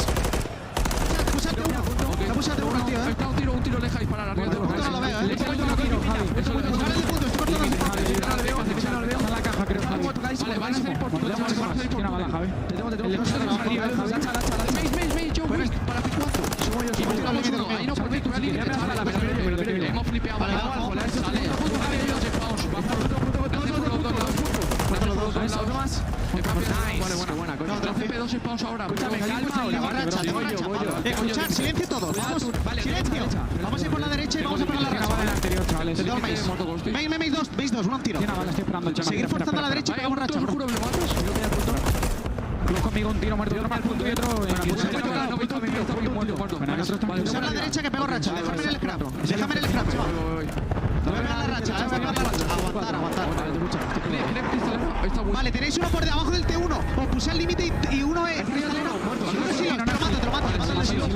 Sí, lo muerto. Vale, está por clip punto. Le puse por el Secret dentro, Secret crack. Cuarta y que estoy abriendo medio. Me estoy cristalera yo. SNB, un tiro nasty. Me esquineo, Cuidado el side. SNB un tiro, bro. Quédate tumbado, Vale, tengo yo el cristalera. Pica el bacalín un seguido. Eso me hace dos. Están todos Alex, 3 o 4. Otro más, Secret y otro Sider y Sider un tiro, le dejáis parar. Hay que tener cuidado ahora, ¿vale? Abajo del almacén. Nieve arriba. Abajo del almacén, Ghosti. No lo veo, está arriba. Se cuela Ghosti, muerto. Arriba. No te salta. Arriba tocado. Arriba, chavales. Voy para no ha venido para mí, sigue tumba por ahí, bro. Vale. Va por nieve, bro. Sigue por ahí, bro. Ha tenido nieve arriba. Office. Yo tengo una escalera, ¿vale? Me doy a la derecha. And this is the heretics of old, the run you down heretics, the make you look like clowns heretics. They are absolutely turning the thieves inside out here on Subbase. And this is the hill where these guys have just been on point. Cruise missile or no, they win every single gunfight. They cannot be stopped. This is the map they wanted for the map 4, and you get to witness why. Potential 100-point club on the horizon. Heretics, they are looking thirsty for this top 6. Oh my God, but kids, put your shoes on, grab your things. We're gonna try to beat the traffic. We're leaving. The heretics are doing it. This is a sensational run on Subbase. Jonas Thieves clawing his way forward. Hard point in the hands of the heretics. They cannot win it here. And Krem knows that. I mean, maybe they do, honestly. It's just an interesting moment. So Thieves at least have to make that much of an investment to get them off. Maybe a small bit of good news. You get a rotation over towards New. No cruise missiles for Miami, but one break, and they just get to call game. And with a lead like this, I mean, Thieves, look, it's going to have to be 4 hills you chain on a map like Subbase. It is near impossible. We're just waiting for the final strike. Here comes the final strike. Vico from the ladder. He's been pushed back at bay. And now we get to orchestrate the moment Miami find it. A bit of calm here as Jonas Thieves holds his teammates back. Now, is this going to be a slow and steady collapse? It is going to take an incredibly long time. That's a few sweet kills from the Thieves. Technically, it's not over yet. You can just take your sweet time, though, if you're Miami. Absolutely no rush at all. There's the first kill on Jonas Thieves. Buy yourself a little bit of space on the map. Nasty. Maybe the next guy in line to fall, but Real doing the smart thing, playing it patient. You only need 5 seconds, and they might be just chalking this up and going for the rotation. Real being a nuisance at all just to keep the players nearby. Metals is here first. Nasty gets caught sprinting. They're here, ready to call game. A few seconds away. Here we go. Hard point at the ready. Thieves, one shot at the break to stay alive, and they couldn't get close. The heretics, Madre de Dios, they absolutely destroy them on Subbase. Commiserations to the LA Thieves. But this is the new heretics we're talking about, and they are something fierce. Belittled them and broke them down. Thieves had nothing to offer on Subbase. It was 2 nail biters on the first maps where the clutches were just out of control. It was the teamwork and the pace on 6-star. Heretics lighting it up, and then tip your hat to guys like Lucky for the absurd clutches, especially a 1v2 in round 11. You could not ask for anything more. And there you go, Miami. These guys started off the year 5-2 in stage 1. Things were looking sweet, but then land time came and they couldn't win a map. Took them a major 3 to find their roster, get the vibes flowing, and here they are, top 6, still fighting. So you will, the heretics sometimes are maybe good, sometimes they hit, and they were hitting today. Congratulations again to them. They move on in the tournament. They take down 2 top teams. I saw that. 2 top teams today.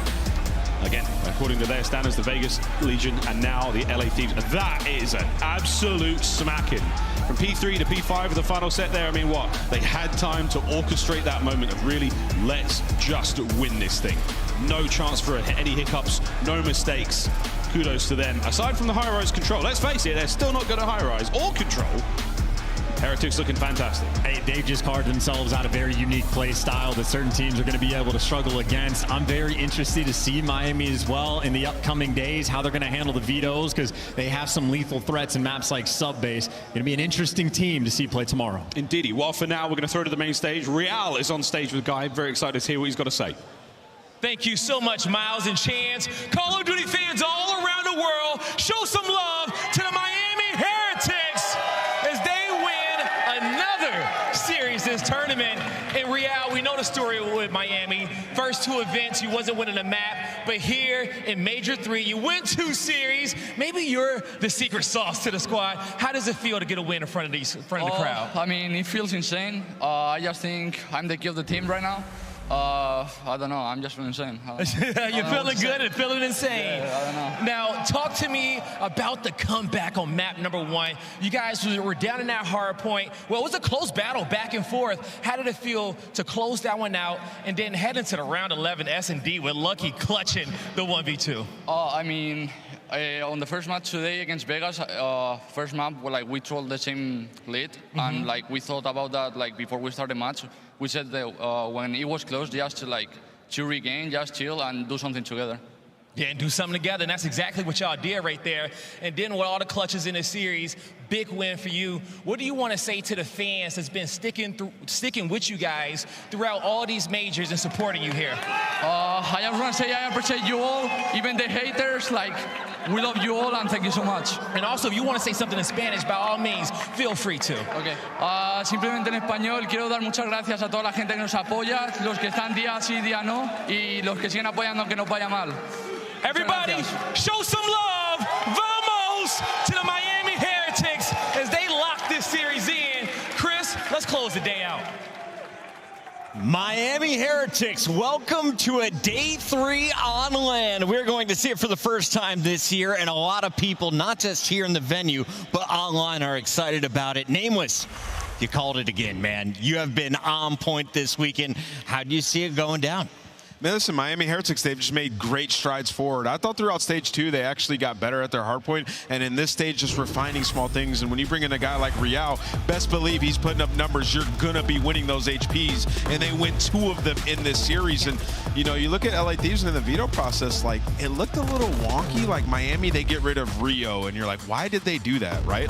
You beat them by 101 on it the last time you played it. Well, they bait LA Thieves to picking 6-star, where Miami feel very comfortable. They take that, and then you get a sub-base where Thieves are struggling on it for majority of the season. Miami obliterated them on that map. So great job by the coaching staff, and then great execution by the players. Yeah, and if there's any map to go back and watch today that you want to get your heart racing, I'd 100% suggest that 6-star versus Miami and LA Thieves. Easily one of the most exciting maps I think I've seen at all today. And we've had 5 matches to get through, but to follow through with that, if you're LA Thieves, I mean, you are kicking yourself in that 6-star S&D. You put yourself in a position to close it out. One of the best S&D teams in the game. It's a round 11. It's an aggressive push through mid. The trades go your way. You secure the 2v1, but it is lucky. The IGL, the team leader for Miami, that clutches it out in the 1v2.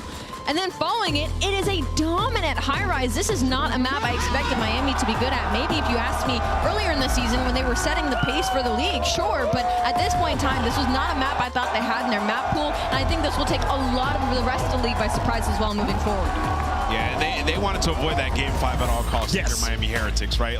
You did not want to go Game 5, let alone play them on Karachi, a map that Thieves have been good at. And you can see people already taking to Twitter, man. They're feeling good. This is who we truly are. It took them 3 majors to find themselves, but they're here, and it's the new rook, the stud, Real, popping off once again. Alley Cat, we got to recap all the day because we had 5 matches, and yesterday we had pop-off individuals like Scrap. Yeah. You saw Beezy have a monster game. Who are some of the studs from early on in the day? Well, when we started the day, it was actually Miami versus Vegas Legion where they got their first win to start it off. And it was Real once again throughout the entirety of that series, throughout the respawn, throughout the search and destroy. He was simply that guy, dropping a 32 bomb that map number 1. And it was lucky with the huge clutches in the map number 2 and 6-star. Yeah, I mean, just a beautiful series out of them to get it going. These guys played absolutely incredible. And then we also had another banger when you talk about LA Thieves and Boston Breach. You went all the way to a Game 5, and they were able to do it by winning 2 search and destroys. I mean, today, honestly, was just a true test of will. You know, these guys, they're trying to make it into champs. All these teams in the lower bracket having to have these incredible moments. And you also have to have endurance, right? Because you could potentially play at the end of the day, which, you know, Heretics had and LA Thieves did not.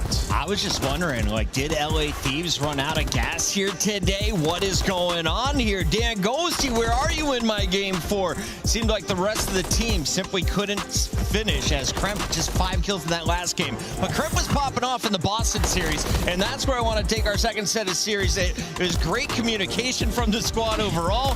Boston goes to another Game 5. 10 straight series losses, 7 of those Game 5 L's. Chris, your heart was in the right place, but you did have it flipped. Dan Ghosty had an incredible series versus a Boston Breach. On the flip side, Kremp unfortunately could not get it going in the respawns, negative in all 3 across the board. He went 18 and 26 in the Karachi control, where Thieves should have had a very comfortable win. That should have been a sign-off in this series, but they clutch up in the Game 5. It's an insane round 11 where they set the pace. Ghosty goes 10 and 4. They win the first blood battle to force themselves to get into that last match of the day, but unfortunately it wasn't enough. Yeah, for Thieves, I mean, we've just been waiting for them to ascend to that next level, right? Like, they have not been the same on LAN as they are online. It's something that's going to be a struggle for them.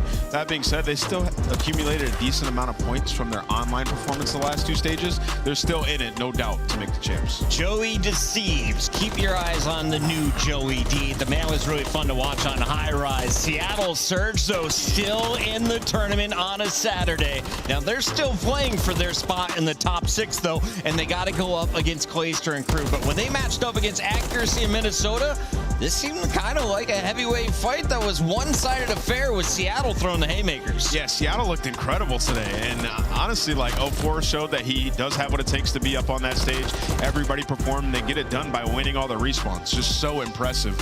And, you know, for Seattle, they do have a big matchup against Carolina. And, like, that is the most exciting match to me right now in the lower bracket. It's going to be a true test of who is ascending up the leaderboard. I completely agree with you. Seattle Surge has been the most surprising team for me this weekend. I mean, the fact they were able to take 3 respawns versus Minnesota Rocker, I still cannot wrap my head around, and they're expanding their map pool while they do it. I'm really excited to see how they go up against the Carolina Royal Ravens team that has also been succeeding in the respawns as they were that following match, but also their search and destroy has just literally been flawless. I love the statement cruise missile from 04. The man, his first major here on the stage, getting it done. Surge powering through. They will play against this team as it was Clayster and Fellow, the vets, leading the way. It's not just Gwyn this tournament on LAN. Everybody chiming in.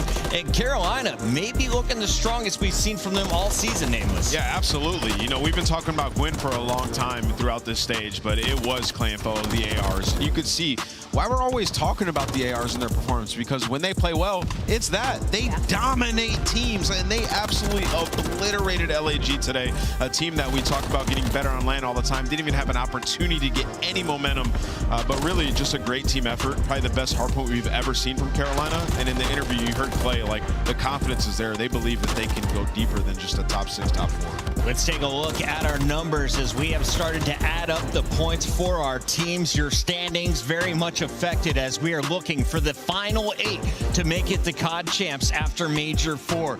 If it ended tomorrow, Carolina and Rocker still in the top 8 right there with LA Thieves and Heretics now as high as the 5th spot. That's crazy to me that Minnesota Rocker is still hanging on to that 7th seed, but I doubt it's going to be for long because Carolina Royal Ravens and Seattle Surge are both still in the tournament, and one of them will still be moving on, so they will be bumped out here soon. That's right, and of course, I want to find out, who do you guys think is a better matchup for Miami? Because they're waiting to find out who will fall down to them. Will it be Toronto Ultra or Optic Texas? Nameless, if you're a Heretics fan, who do you want? I mean, it's tough. I feel like you're sitting here and I mean, either one, right? Like, I probably just want to go up against Optic in the green wall. Why not? I don't want to play through. Both of them are our home crowd. You know what I mean? It's either Ultra or Optic. Like, you're going up against a home crowd. But yeah, I mean, you want to get it done. You want to get it done versus Optic because then you really start a crazy run. And of course, all eyes will be on those winners bracket semi-final matches as teams are fighting for their spot in the top 3. Allie, let's talk about the big ones at 3 o'clock. New York Subliners versus Atlanta FaZe. 4:30, Optic Texas versus Toronto Ultra. Which of those two? It's a harder matchup. Definitely Optic Texas versus Toronto Ultra. I cannot wait to hear the crowd tomorrow. I'm definitely going to need my noise-canceling headphones. I want to give a big shout-out to everyone, especially the crew that came in here bright and early, ran to the front row. It was a 10-hour day in the venue for everyone behind the scenes, so we're going to make this quick. Nameless, biggest takeaway from day 2. Carolina Royal Ravens are here to play. They're the dark horse for this tournament right now. I think they can continue to make a run. Allie, what did you earn today? I'm tired. Yeah? All right. If you want more information, you got to follow us on the social medias, and we will meet you there tomorrow, 1:15 p.m. right here on youtube.com/Godly. Thanks for watching.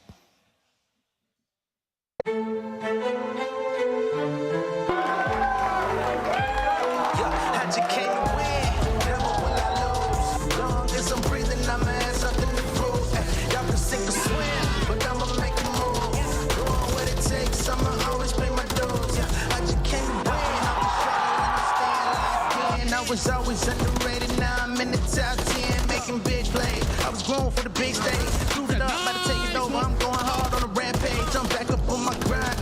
Y'all be on the grind, watching from the sideline while I'm steady getting mine. Even on the road, we've been on the winning streak every day.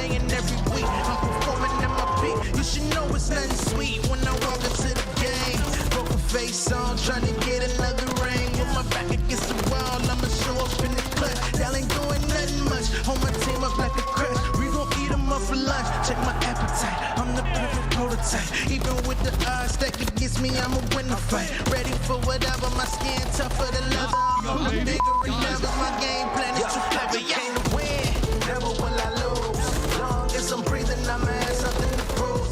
Y'all can sink or swim. What it takes, I'ma always play my dues. Patrick came to win, never will I lose. Long as I'm breathing, I'm ass up in the proof. Y'all can sink or swim, but I'ma make a move. What it takes, Patrick came to win. One shot. Oh, bro, how did we lose that, bro? Oh, you should have waited one more second, bro. Oh my God, Kyle. Fame. Glitch is one shot. Okay, that was Fame. Glitch absolute. Glitch absolute. Glitch dead. There's two mid guys. Soda. They're hitting Soda. It's not Fred. I'm dead by Fred. One shot. I'm Soda. Three. Missing Flames or Escher. No, just nice. say, Missing Flames. We win. Missing Flames. One could spawn behind us. I spawn Coops. Yeah, watch our back pinch. Soda. I'm a god. Go, baby. God. I might be a god, bro. You just needed some marksman. I might be a god. You just need a little bit of marksman. Yo, I don't know where I put my water.